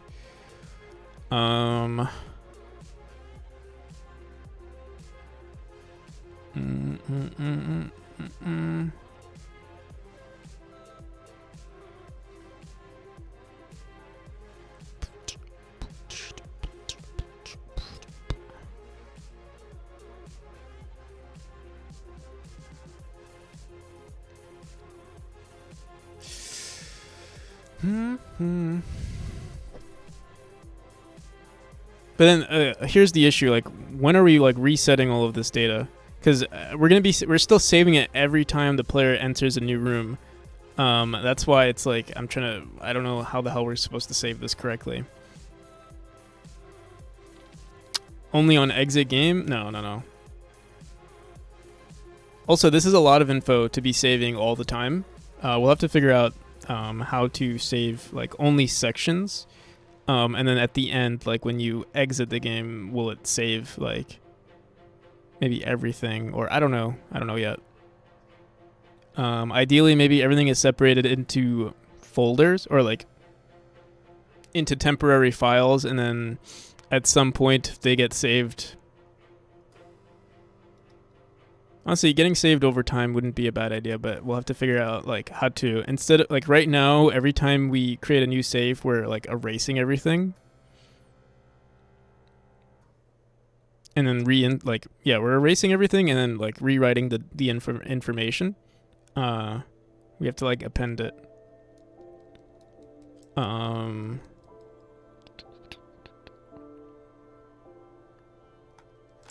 shit.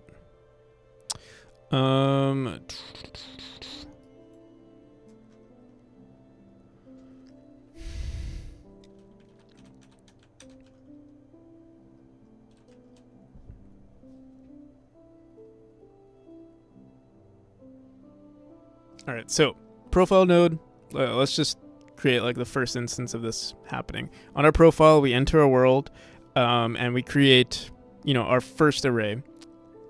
So this will be our first array. and the position of this is just, you know, the size minus 1. We don't have to, yeah, we'll say the index is just the most latest one. Index is equal to size minus 1. And then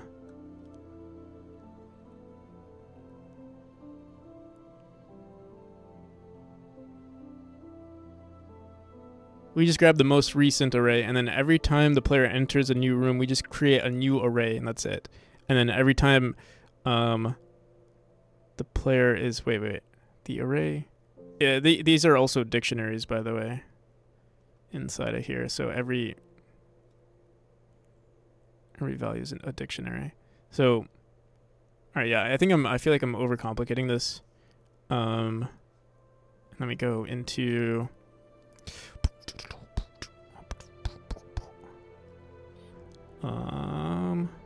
yeah, every time we enter a new world, we just create a new array, and that's it. And then we just say, whenever we save the room, we just set it to our profile. Yeah, every time we save, we just say, profile of,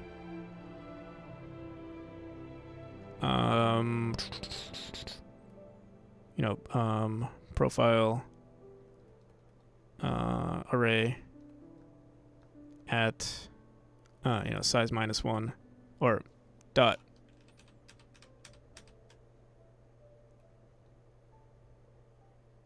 Is it? I forgot what it is with arrays, but whatever this is, dot get size minus 1 is equal to the debug dot current dictionary dot dictionary, whatever it is. Okay, I think that's what we do. Simple enough. All right, on enter world, we just say current profile node dot,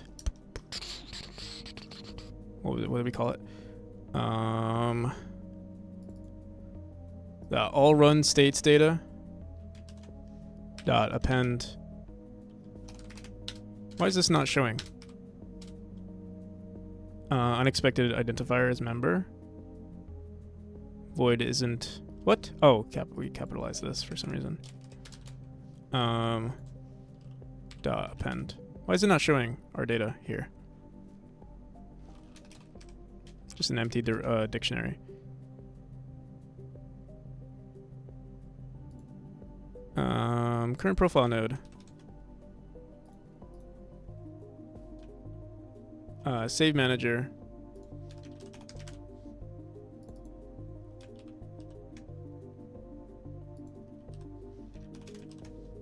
Is a profile node. Why is it not showing our profile node stuff?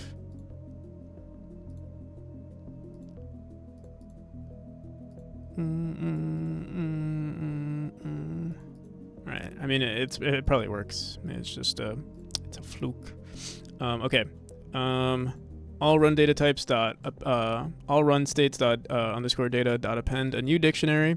We grab when we save this data, instead of saving everything, so let's go back into our checkpoints.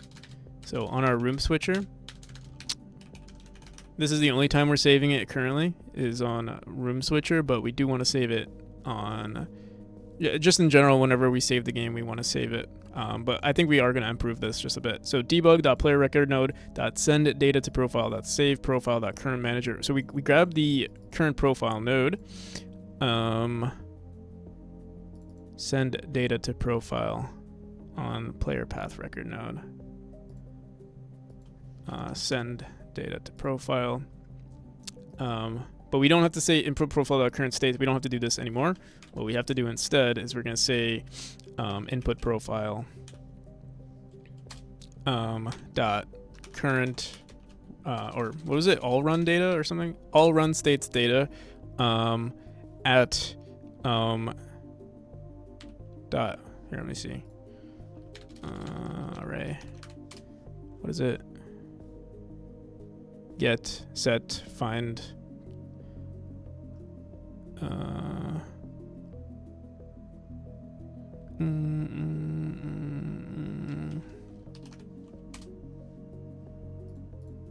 What the hell? Whatever index. What's our in?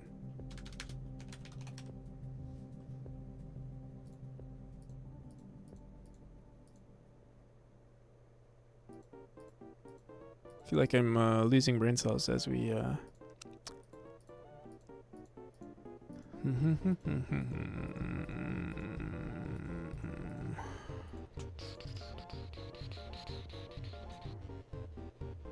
Yeah, I think I just have to say.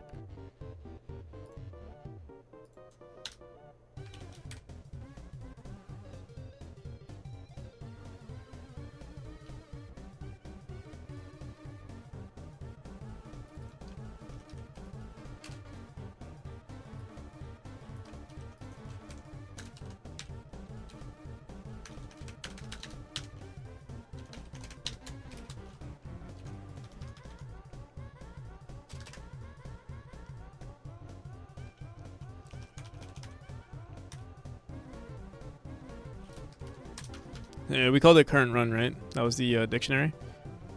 Yeah. All right. I think that's it. And then every time we enter a world, we need to make sure that we're appending a new dictionary, which I think is what we did.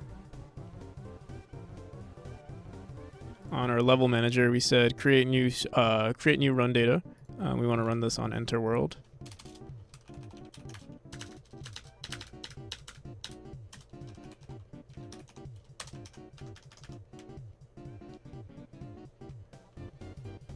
Also, the send data to profile. I think we want to make sure that's size -1.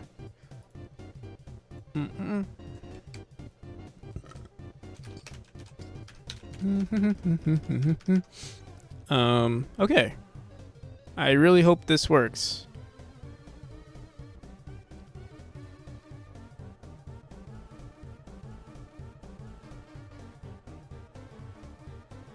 It seems to make sense.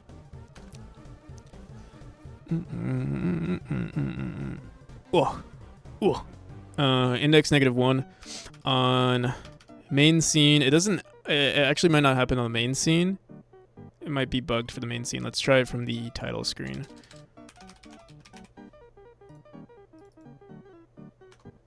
Well, maybe we'll want to put it on the entrance of the main scene or the entrance of a world instead. Also, it's good that we did this because I want to start it here instead. Or let's just make a new profile. New profile, debug mode, save, start it, continue. All right. On base -1, base array. Send data to profile. It seems like it's sending the data right away. -1. The size here is negative. Maybe we should set it. We can set it to something. On array. Here, let me just say. Yeah, I'm gonna duplicate this for a second. I'll just say 0.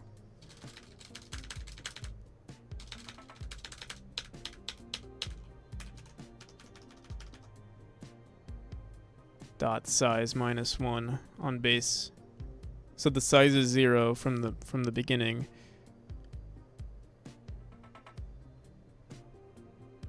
So this is running before send data to profile. That's weird because unless maybe we didn't run enter world right away. Here, let me see main scene.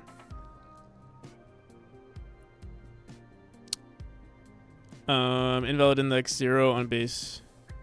Oh wait, what? All run data. Oh, yeah, we're doing this wrong. This is a wait. All run states data. I hope I saved. This is a diction. Invalid index on base array with value type dictionary. Here, let's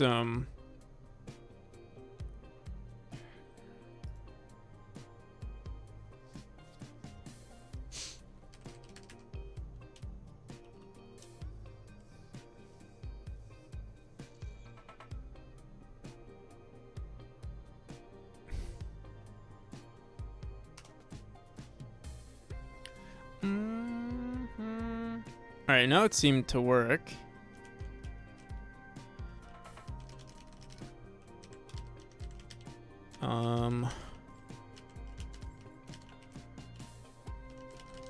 Let's actually see if it's saved the data. So if we go into a room, this is when it saves. We're not printing anything though.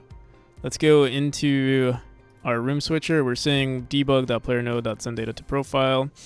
Save manager.current profile. Send data to profile.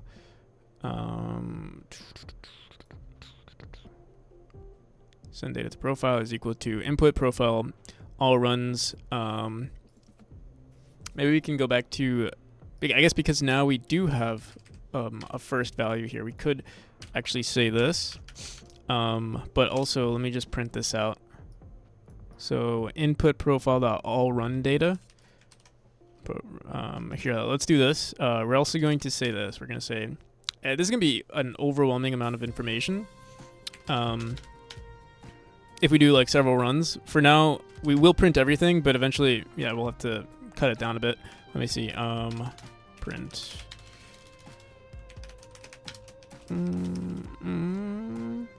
Input profile data. I'll run. Yeah, sure. Whatever.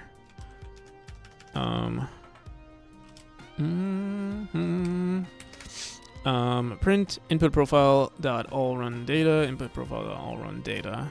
It's going to be an array of a dictionary, and that dictionary should say all of our states. It should be a dictionary of all states, and then the, yeah, it's going to be kind of crazy once we see it.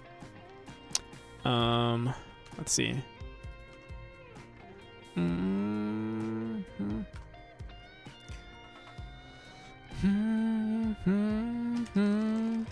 All right, so we collide with this room. We can see here all run state data.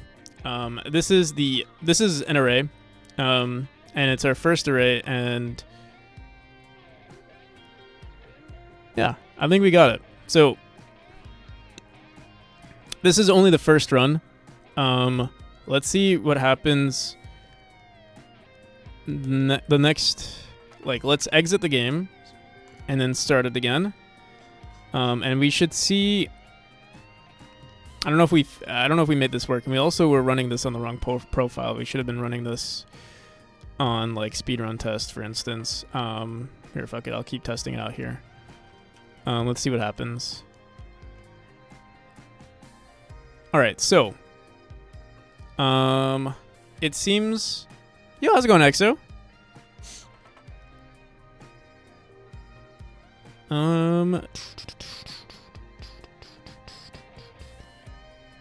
Well, one, we're seeing the original data,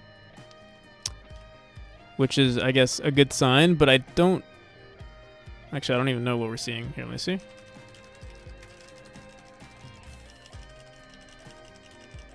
We should probably print out the, here, let me see. I think the data is getting overridden because I only see, but I mean, I can't even tell. There's so much shit being printed. Can't even tell. But yeah, it looks like it's the same thing because I don't see. See 8. Do we see 8, 9 anywhere? Yeah, we only see these two bottom empty arrays, 8 and 9. I don't see any other print of that. So we're probably replacing. Here, let me see. Let me look at this again. It's going great. Embarking on a new game tomorrow. Oh, hell yeah. Basically done with null. That's awesome. Do you have a link yet? Or is it, because I remember you said you had a publisher. And they're going to be publishing that game on their website or something? I see. Okay. So whenever they decide to. Are we debugging movement code? No. So what I'm doing is I'm trying to release a new demo like today, but we decided to add like an analytics thing. I want to add some sort of analytics where you can see in our debugger we like record every state and like the global position of the player on the entrance of every state. So like if the player dies, for instance, we can't die here. We're immortal. But let's say I do die. I think that's the most important one, but like seeing everything, I thought, we might as well record everything. So all of this data is going to be recorded to our game, where like if the player dies or like whatever state they're in, whatever, you know, how many states they switch between rooms and stuff, is going to be, I guess, session. Oh, yeah. Okay, so there is a name for it. Yeah, saving all of that data and then also just having it save locally, and then if they want to send, you know, for people who want to play test the game, if they want to send that data to me, they can use it to replay as well. Yeah, exactly. And rewind. It would be interesting because I mean I would have to see how it works because like I mean it should work. The thing is we're technically not grabbing the player's input. It could. I think it has potential for it to be like more. I'm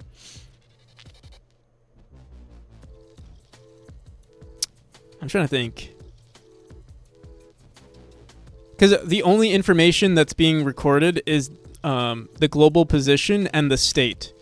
There's no like it doesn't know what the previous position was. Or what the previous state was. But I mean, we technically do know, we do have that information. I'm just not sure how to calculate that just yet. For like rewind, I feel like there might be a better way to go about it. So I'm not sure yet. This is strictly for like data. Also, Dex, thank you. How's it going, Dex? Thank you for the 420 bits. Also check validity.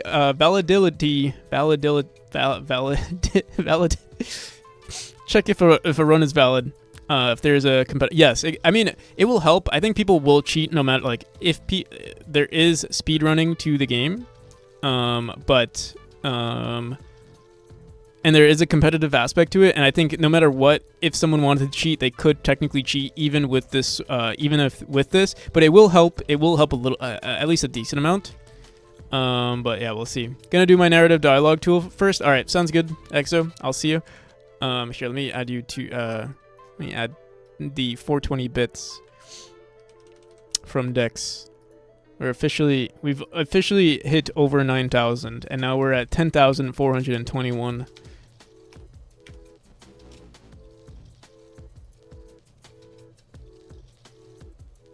You like the new chapter? Thank you. Yeah, I'm trying to release a demo today, actually. It's just, we got kind of sidetracked. Well, we did a lot of polishing in the earlier part of the stream, and then I decided to get overly ambitious and work on this analytics tool. And I think we have it semi-working. We have our first run working. We just need to make sure that this data gets saved for every new session. You don't have to use it for the cat petting fund if you don't want. I mean, I'll use it like. We'll have to see how much the cat petting fund. I'm trying to think because. I feel like $100. Like I feel like that's a good amount. Like for a high quality cat petting animation. And even then, like, it might be... Like, someone might want... An artist might even want more for, like, the amount of quality that I want from a cat. From a cat being pet. So, we'll have to see. I don't know how much it's going to cost. They might even cost, like, $200... Like, for something as simple as a cat getting pet, it might cost, like, $200. I don't think it will. I think $100 might be... If I'm, like, frugal enough and I just try to find someone... who's willing to accept that amount, I'm sure it'll be good.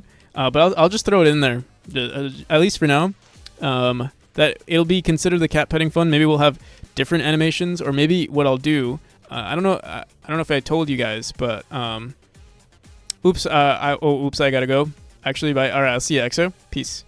What was I gonna say?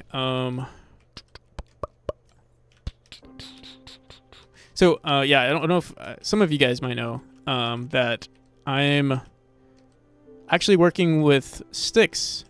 Styx is going to be doing some animations. I've officially already, like, commissioned her. And Styx is, you know, pretty into cats. So I feel like she's the perfect person to work on. Well, she's gonna be working on cinematics, but the cinematics are gonna involve the cat. And for the cat petting animation or the cat petting fund, maybe the cat petting fund will have like its own cinematic where like every time you pet the cat, it actually transitions to a 3D animation, and you pet the cat, you know, in 3D, in some way. I don't know. I'm getting a little excited at the moment, or like overly ambitious at the moment, but we'll see. I'm not sure. Honestly, it feels more feasible than trying to find an artist who will pet the cat. With like sprites only. It's been very hard for me to find an animator who will work on sprites, to be honest. As much as I really want to get new animations, it's been so difficult. I wish I knew an artist like personally who like someone who like Sticks, who but just works on like, you know, pixel art animations. That's wild. Yeah, it is actually, it's very surprising that like the most simplest aspect of my game I can't find someone who I like vibe with, I guess. That's the other problem. And I don't know, like as much as I really want to find, and I'm sure I will find someone, it's just hard to find that individual at the moment. But once I do, it'll be awesome.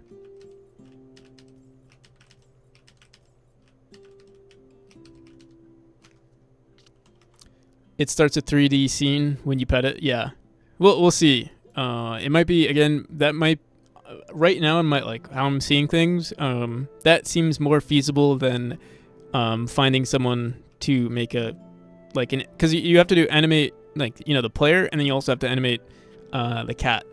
And I think it's just more difficult because it's such a low amount of it's such a low res animation. You know, like.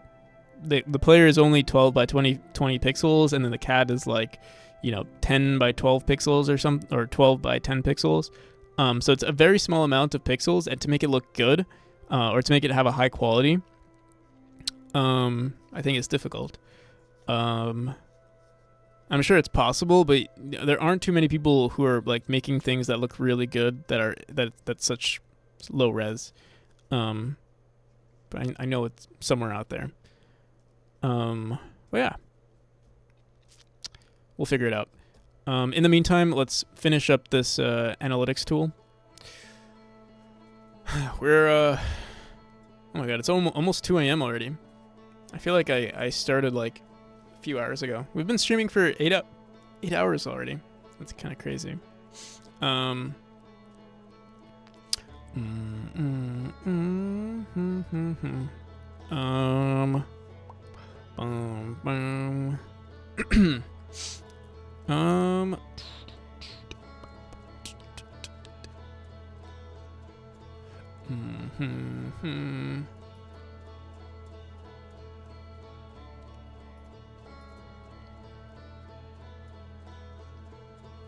That's why it's hard to build small buildings in Minecraft. Yeah, exactly. And to achieve like a really high quality. I feel like nowadays it's easier to make like high res stuff because there's so many tools. There are a lot of tools out there that make really good high res stuff. Whereas low res, you kind of like, you're forced to be minimalistic and like, yeah, it's not something that a lot of people do nowadays. Like for instance, Pico 8 or like Pico 8 development, or you know, like Commodore 64 development. Like you're being very, you know, conservative with your data, and like no one does that anymore. It's like information or like memory is not an issue anymore, so people kind of just go full send with it. Like it doesn't matter how much information or how much memory it uses, as long as it looks better. And it's kind of like that with pixel art too, I think. Pixel art is like, you know, an increase in skill or showcase of skill is when the pixel art becomes more like higher res, it seems, and the lower res stuff is like what you start out with, I would say. Yeah.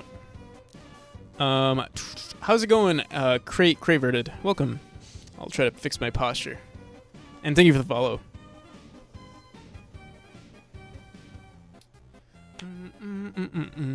All right. So we kind of went on a rant with the cat petting fund, but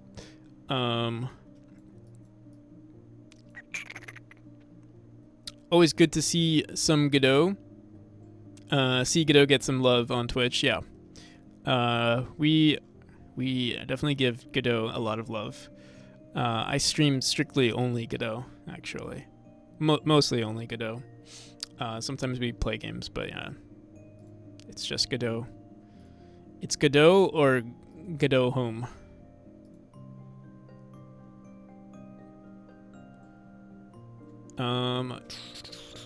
Alright, so currently, whenever we enter a world, it doesn't seem like it's creating a new... it's not creating a new array for us, or it's not creating a new index for us to use. So let me see. On create new run state data, we're saying append this array. On enter world, I don't know if this is working. Let me see. It doesn't seem like it is. Enter new.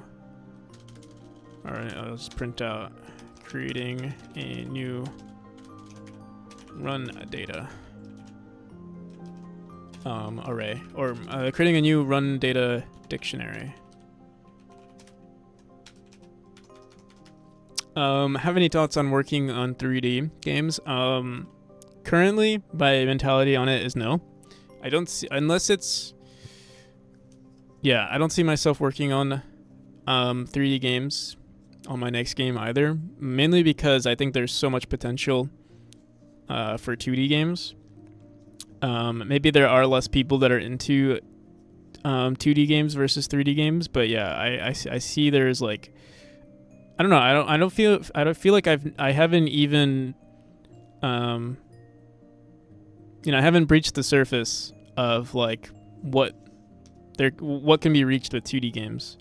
And yeah, I'd rather focus on like good level or like good game design and keep it 2D than to make a 3D game, unless I really need to, like, I don't know, if I'm prioritizing, money, let's say, like, making a really good 3D game, or like if let's say I was working on a really good game loop and like I knew maybe I had a bit, like, I got better investments, either from like a publisher or something, maybe I would convert that 2D game, like that cool gameplay loop that I found in 2D, and convert it to 3D.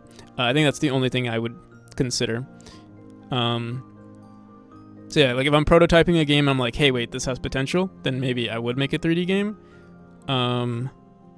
But yeah, most things that I think I would develop, it would still be bound to like an axis. So like, for example, like a real-time strategy game is, I mean, it is like, let's say isometric or something, but it's technically still a 2D game, or like kind of like a 2.5D.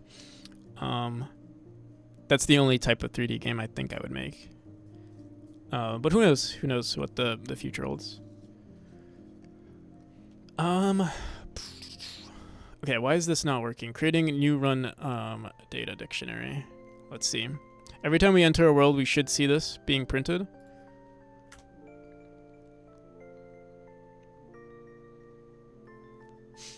We do get an overflow of information. Let me see. But this is from our... This is because we're just print... Oh, wait. Let me see something. Okay, wait. We have so much info here. You know what I could do? We could also just see... Maybe it is working. No, it's not working. It's getting replaced.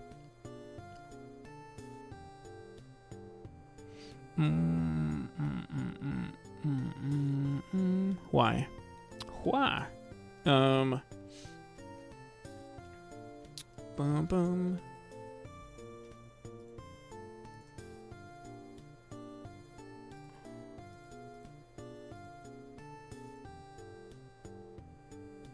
All run data, and then on the entrance of a new world, we're saying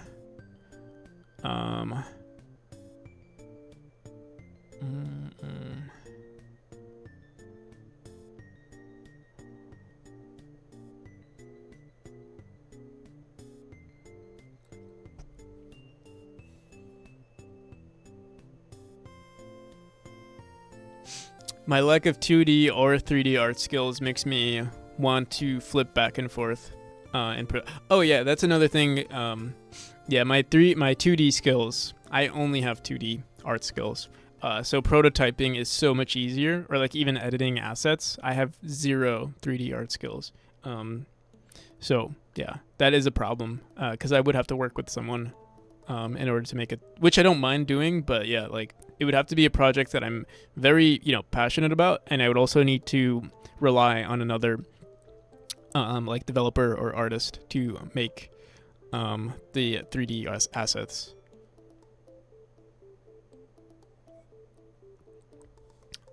Which I don't mind doing, but it's like starting out with the intention of making a 3D game is almost like anytime I prototype something, it's going to be in 2D no matter, like it's very unlikely that I'd make a 3D prototype. At least in this current, like in my current stage in game development, I feel like I'm still very early. I've been working on like games for like 4 years now, but I still feel like it's relatively early. Yeah. Especially since I haven't even released this game yet.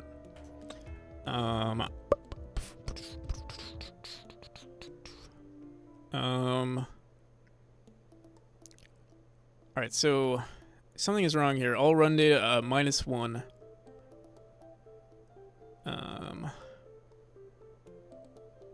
Size -1. The size is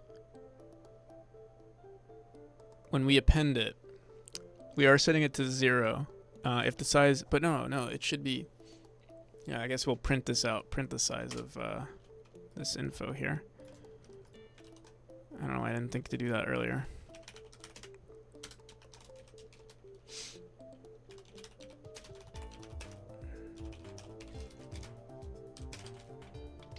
We don't have to print this for now.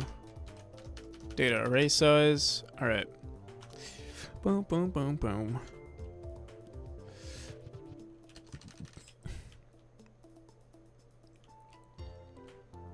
So yeah, the data array size is still 1.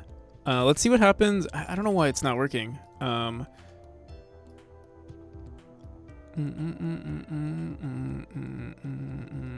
It seems like this level manager creating new save manager that current run that run states that append a new dictionary does not seem to be working at all. All run states data. That is the node that we're using, right?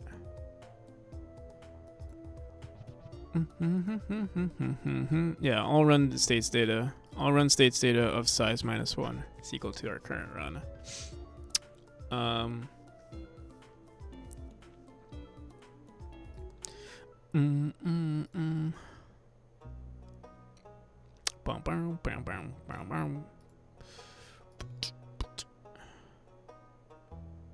trying to think if we could do this anywhere else.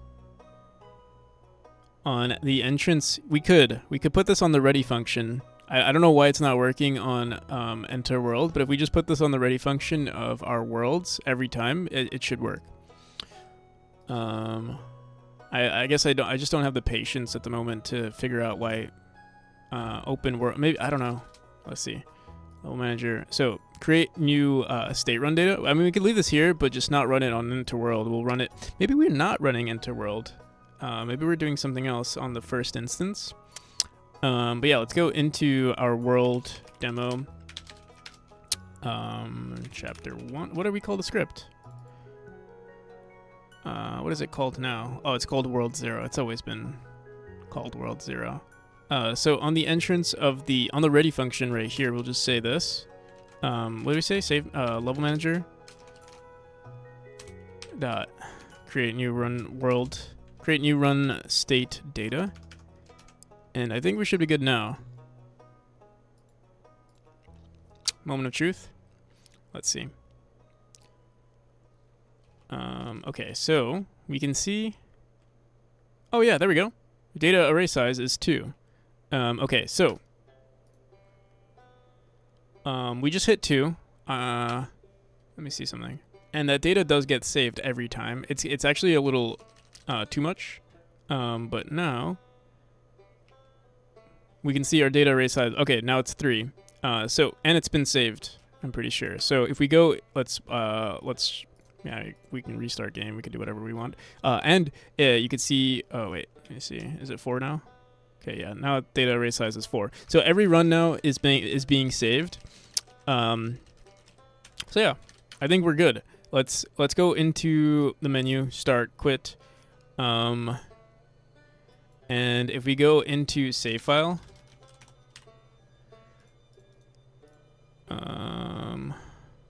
look at our profile 1, we're gonna see hella information, maybe too much information.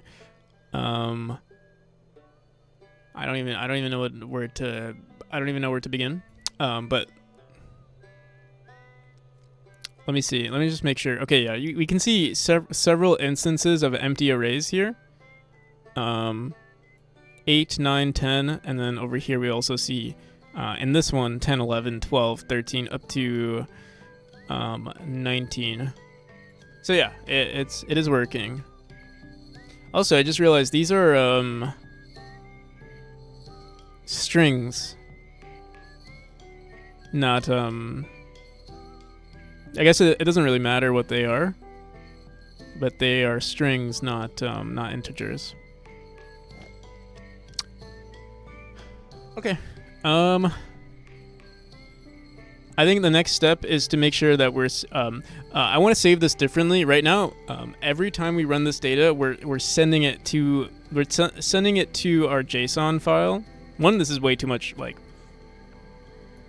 this is too much to keep on our player run. We're gonna separate this into we'll have a folder called run data or states data specifically for each profile, and maybe we also want to maybe save it for like every session, separate it into sessions. That's going to be a little bit of an overscope today. I think what we'll do for now is just save it all into one file. But eventually I think we'll want to separate it into sessions and like have basically, it'd be like our own unique logging system for the players' states. It'll be pretty cool. That's what we'll work on next. I gotta pee. So I'll be right back.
Okay.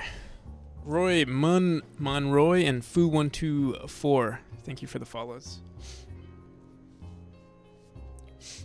Boom, boom, boom, boom, boom, boom.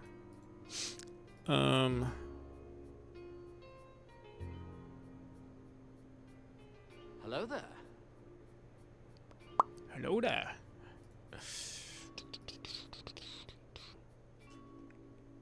All right, so, we're gonna want to create a new separate function for saving this stuff.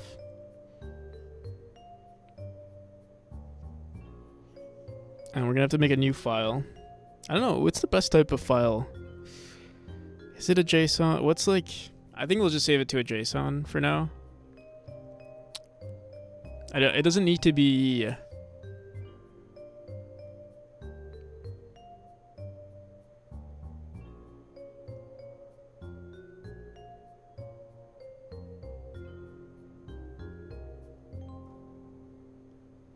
trying to think, like... it shouldn't be I'll just save it to a JSON. We already have stuff set up to save JSON files. I'm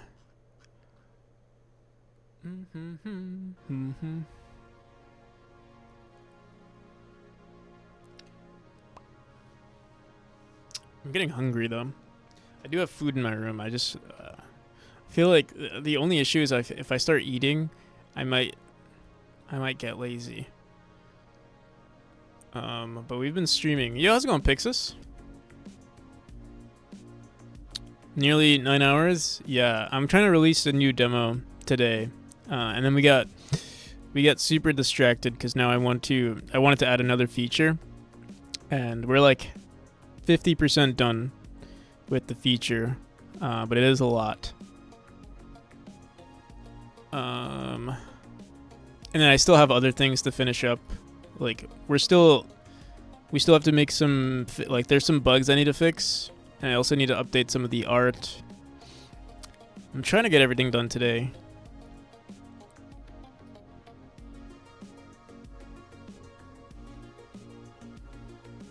Yeah, it is a lot.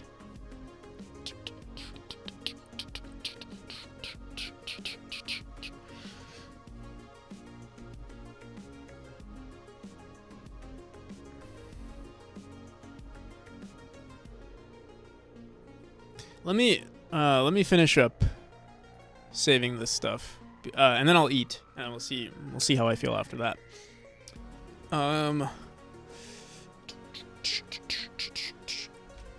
Okay, so the next step.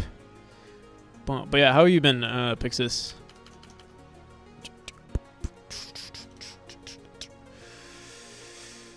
We do need something.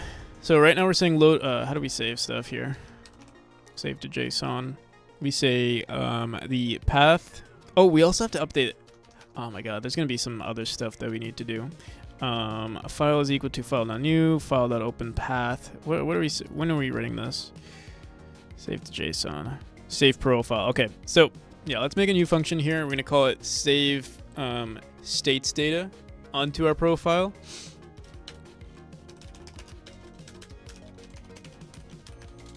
Or you know what? Let's call it func save session data. Func save session data. And in here will be all of the maybe what we'll do on our profile node is save, like, we'll grab the input profile. Yeah, let's do this. I think this is a really good idea. We'll grab our profile node here. And it'll just equal the current profile. Yeah, it's basically the same exact thing here.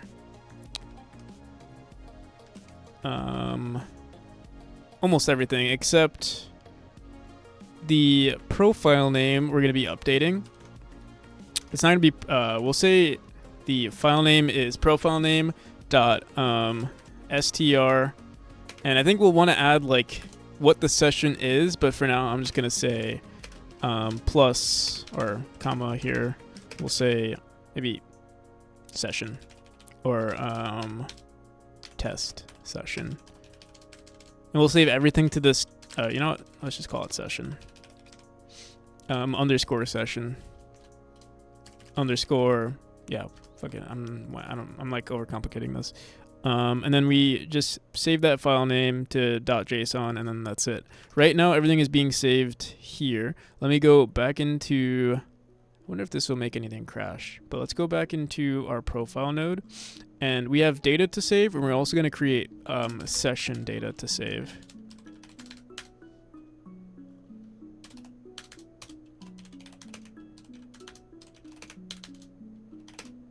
Haven't swung by in a while. I wanted to see what you were working on.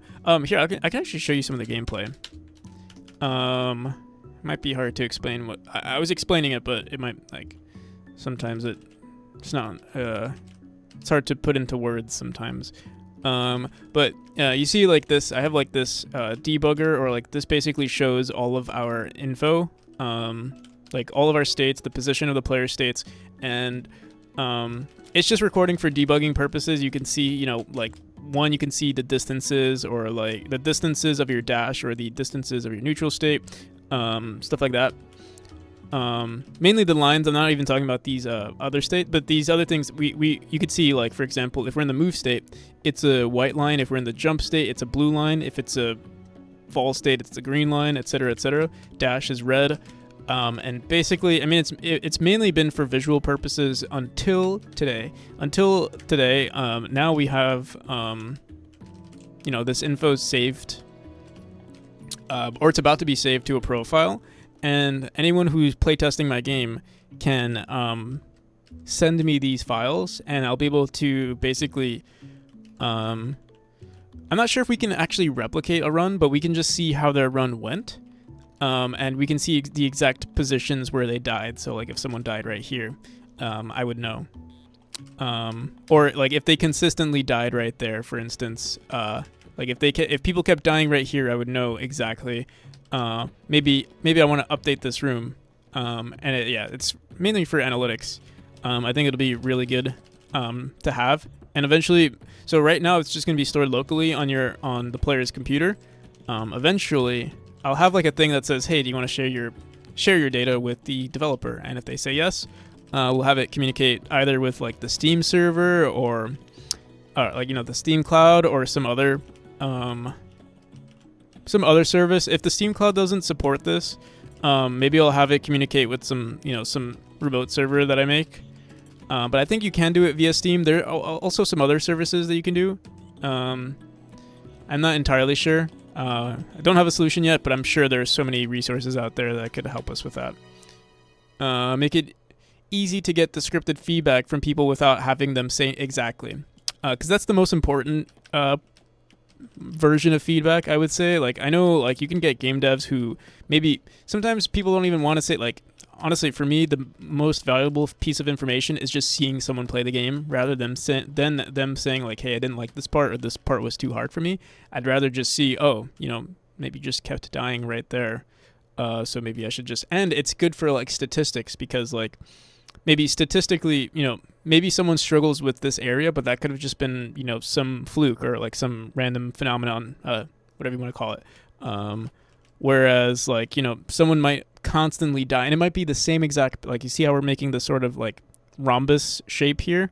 Maybe that's the reason, like, everyone who does this rhombus dies, or it, like, statistically, people who make that rhombus die. Whereas maybe the people who make, I don't know, who do a jump like this don't, for whatever reason, don't die. So it'd be nice to see the patterns that led to someone dying, and then that would help me understand. Okay, maybe we need to increase the remove the spikes right here so that they can make a jump. I don't know. I'm kind of shooting the shit right now, but I think you get what I mean. Don't know why I threw in an atmosphere there. I blame the fact that it's 2 a.m. Make it easy. Threw in an apostrophe. Don't worry, I can't read either, apparently. Because I read atmosphere. No worries. I'm also pretty slow at the moment. I did take a lot of caffeine, though.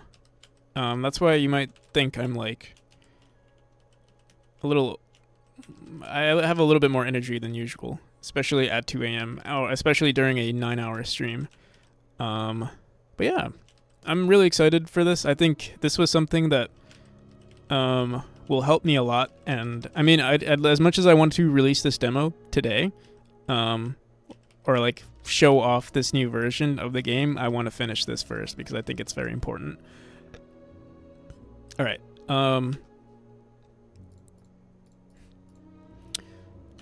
So let's go back into our profile node, and what we're gonna do, instead of saving this data, the current states, current positions, and all of this data, instead of saving it onto the profile, we're gonna save it in the session. So we're gonna have a export var export var session data to save.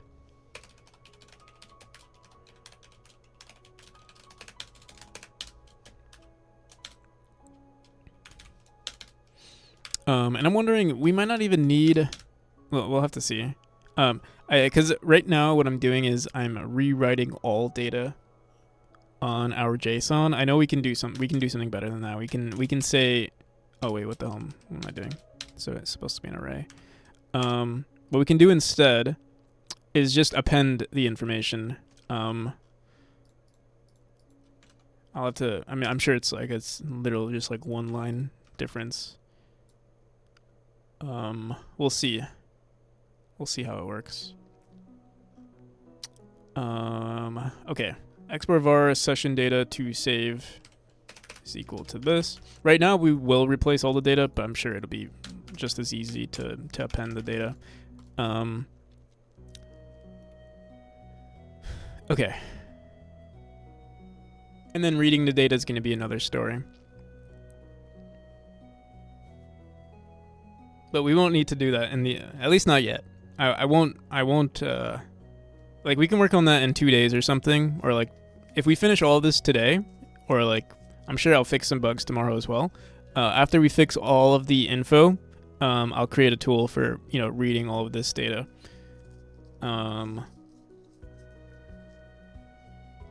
Shouldn't be too difficult, I hope. Actually, shit, wait.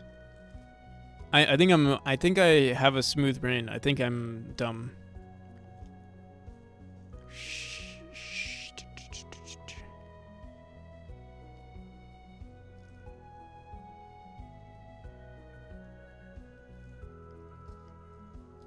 Is this part of version 7 or version 7 already out and this is the next version? This is version 7. This is going to be a part of version... It's an overscope. I almost didn't do this for version 7, and I was like, you know what? Let's just add more to my plate.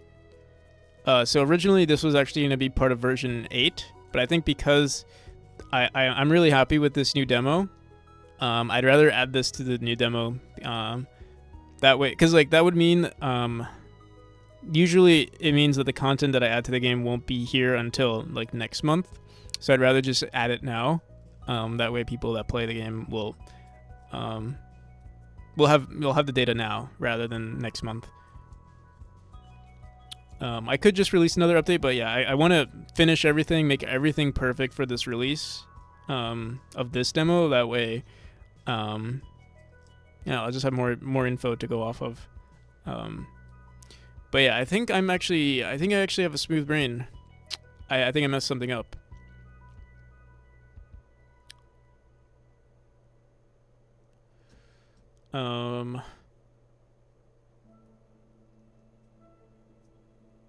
I was saving, because I'm saving things in a dictionary, and the dictionary doesn't actually... I was saving everything in every... Oh, okay, yeah. So I think what we're going to do instead is we're going to save not everything into a dictionary, but we have to save it into 2 separate arrays. We could do a dictionary and have every key be a global position, but I feel like that's... I don't know, something about that sounds fishy to me. Maybe I'll do some more research, but right now I'm thinking let's just do 2 arrays. And what we'll do to those 2 arrays is, I think...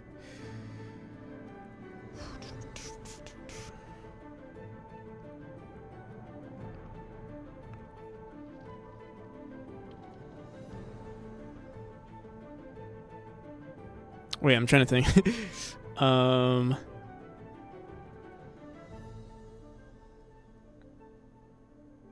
Because the reason why I stored it currently as like right now it's there's only 25 states in total of the game, and we just append positions based on it. Like I mean, it's a decent like the information is still valuable, but it's not the best type of information because like we wouldn't know the order of states. I guess we would kind of know the order based on like if we did some magic where like we would check the indexes of every state and be like, oh, it like this happened and this happened, but like that's kind of annoying.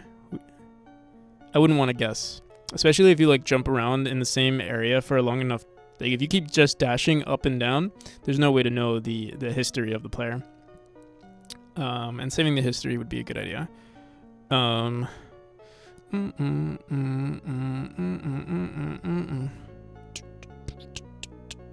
yeah, we're gonna remove it. We're gonna add it as an array instead. 2 arrays. And then hopefully, let me see. What does our save manager do currently? We say input profile data dot save data is equal to for data, and then actually,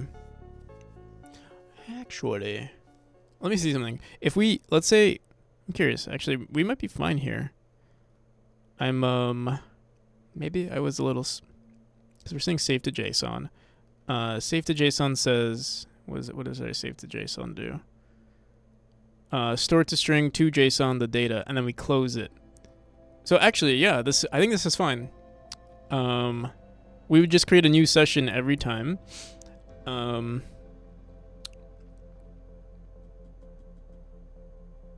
Figuring out what that is, though, that's going to be the harder part.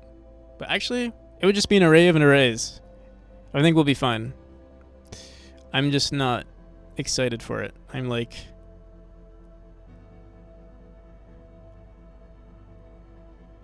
I think once we get into it, I'm also hungry, dude. I low-key want to eat. I have food right. Maybe I should eat first.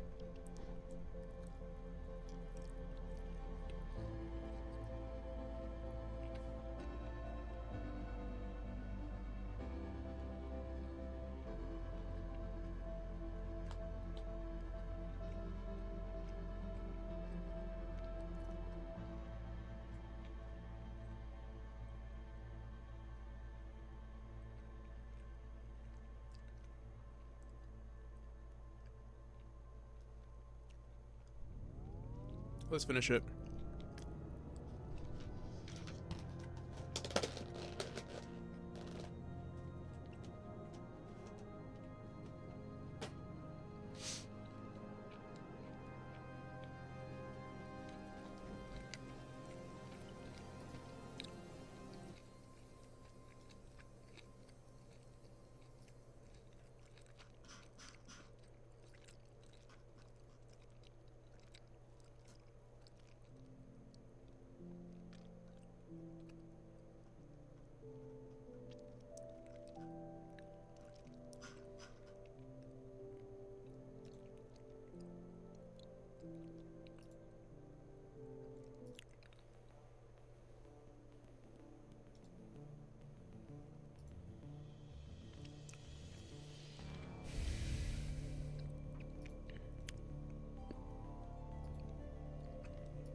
All right. So every session, every world is going to get a new session.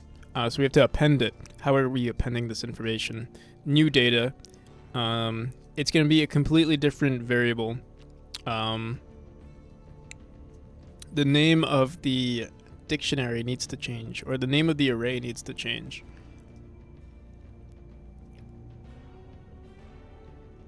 Fuck. You know what? I think I will take a break. I think if I might work on it off stream just a little bit, but I'm actually hungry. So we'll call it there. I might stream again in like a couple of hours. We'll see. I'm not tired or anything, but I do want to eat. But usually after I eat, I get like, I don't know, sleepy or something. I don't know. Let's see who's online.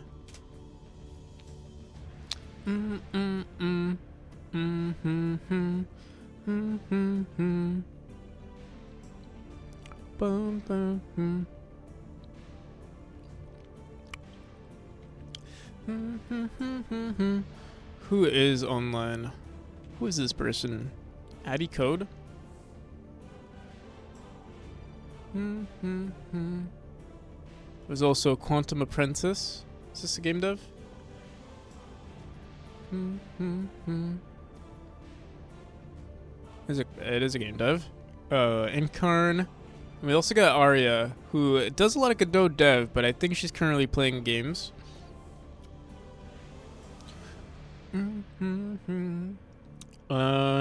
Today is Friday. I don't think I've ever rated Arya, and I feel like she's rated me a couple of times. I don't think I've never rated this person either. I think they're very relatively new as well. Or I feel like maybe there's no way I didn't rate them. How the hell? I've never even seen I feel like I've never seen this person. And who is this person? Quantum Apprentice. Dude,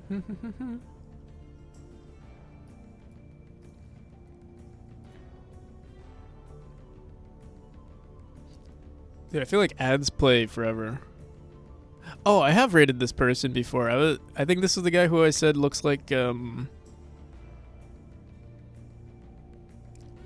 like Fallout, right? But what about Fallout? Oh, this is the Fallout 2 guy. I do remember him. Yeah, let's go for them. I think he makes Fallout 2 mods.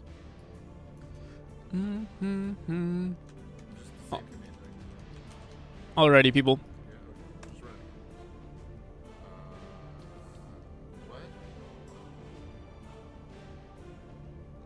Hate when I join stream for the first time and Twitch beats me down for a 30-second ad. Yeah, it's so annoying. Or sometimes like you'll refresh a page and then it'll be like, oh, here's an ad again. I'll see you, Pixis. Thanks for stopping by.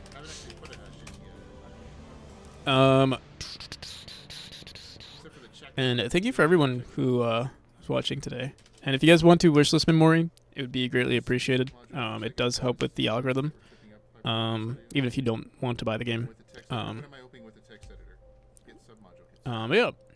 Till next time, everybody. I will try to release the game tomorrow. Maybe, yeah. I think it's a little too ambitious to try to release it today. But tomorrow for sure. Either like around this time. I'll be working on it like for a long time. We put 9 hours today, maybe another 9 hours tomorrow, maybe another 2 hours today too. Yeah. Till next time. Bye.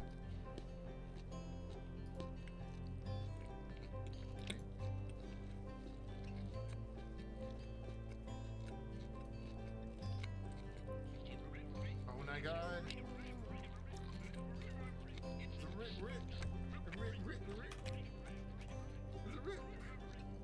Read! That is the third one tonight. Thank you, Practical NPC. Thank you for the raid, ladies and gentlemen. Oh, you're brand new. I have not met you before. Well, thank you. I appreciate it. I'll give you a shout out, and I'm gonna. Oh wait, have I not met you? Why does it say first time chat? Sorry. Why does it say that? Have you rated me before and you didn't stick around to chat or something? That says first time chat here. Okay. In the earlier traces, okay. One of them I think, I'm not sure. The other was a Blue Yeti mic. So it's always the same devices. One you're not sure what was. I would assume it was the webcam. This is my first raid. Why does it say? But it's not your first chat, right? It says it's your first time chat. That's stupid Twitch, flipping tricking me here. Trick or treat was a couple days ago. It's late, guys. Anyway,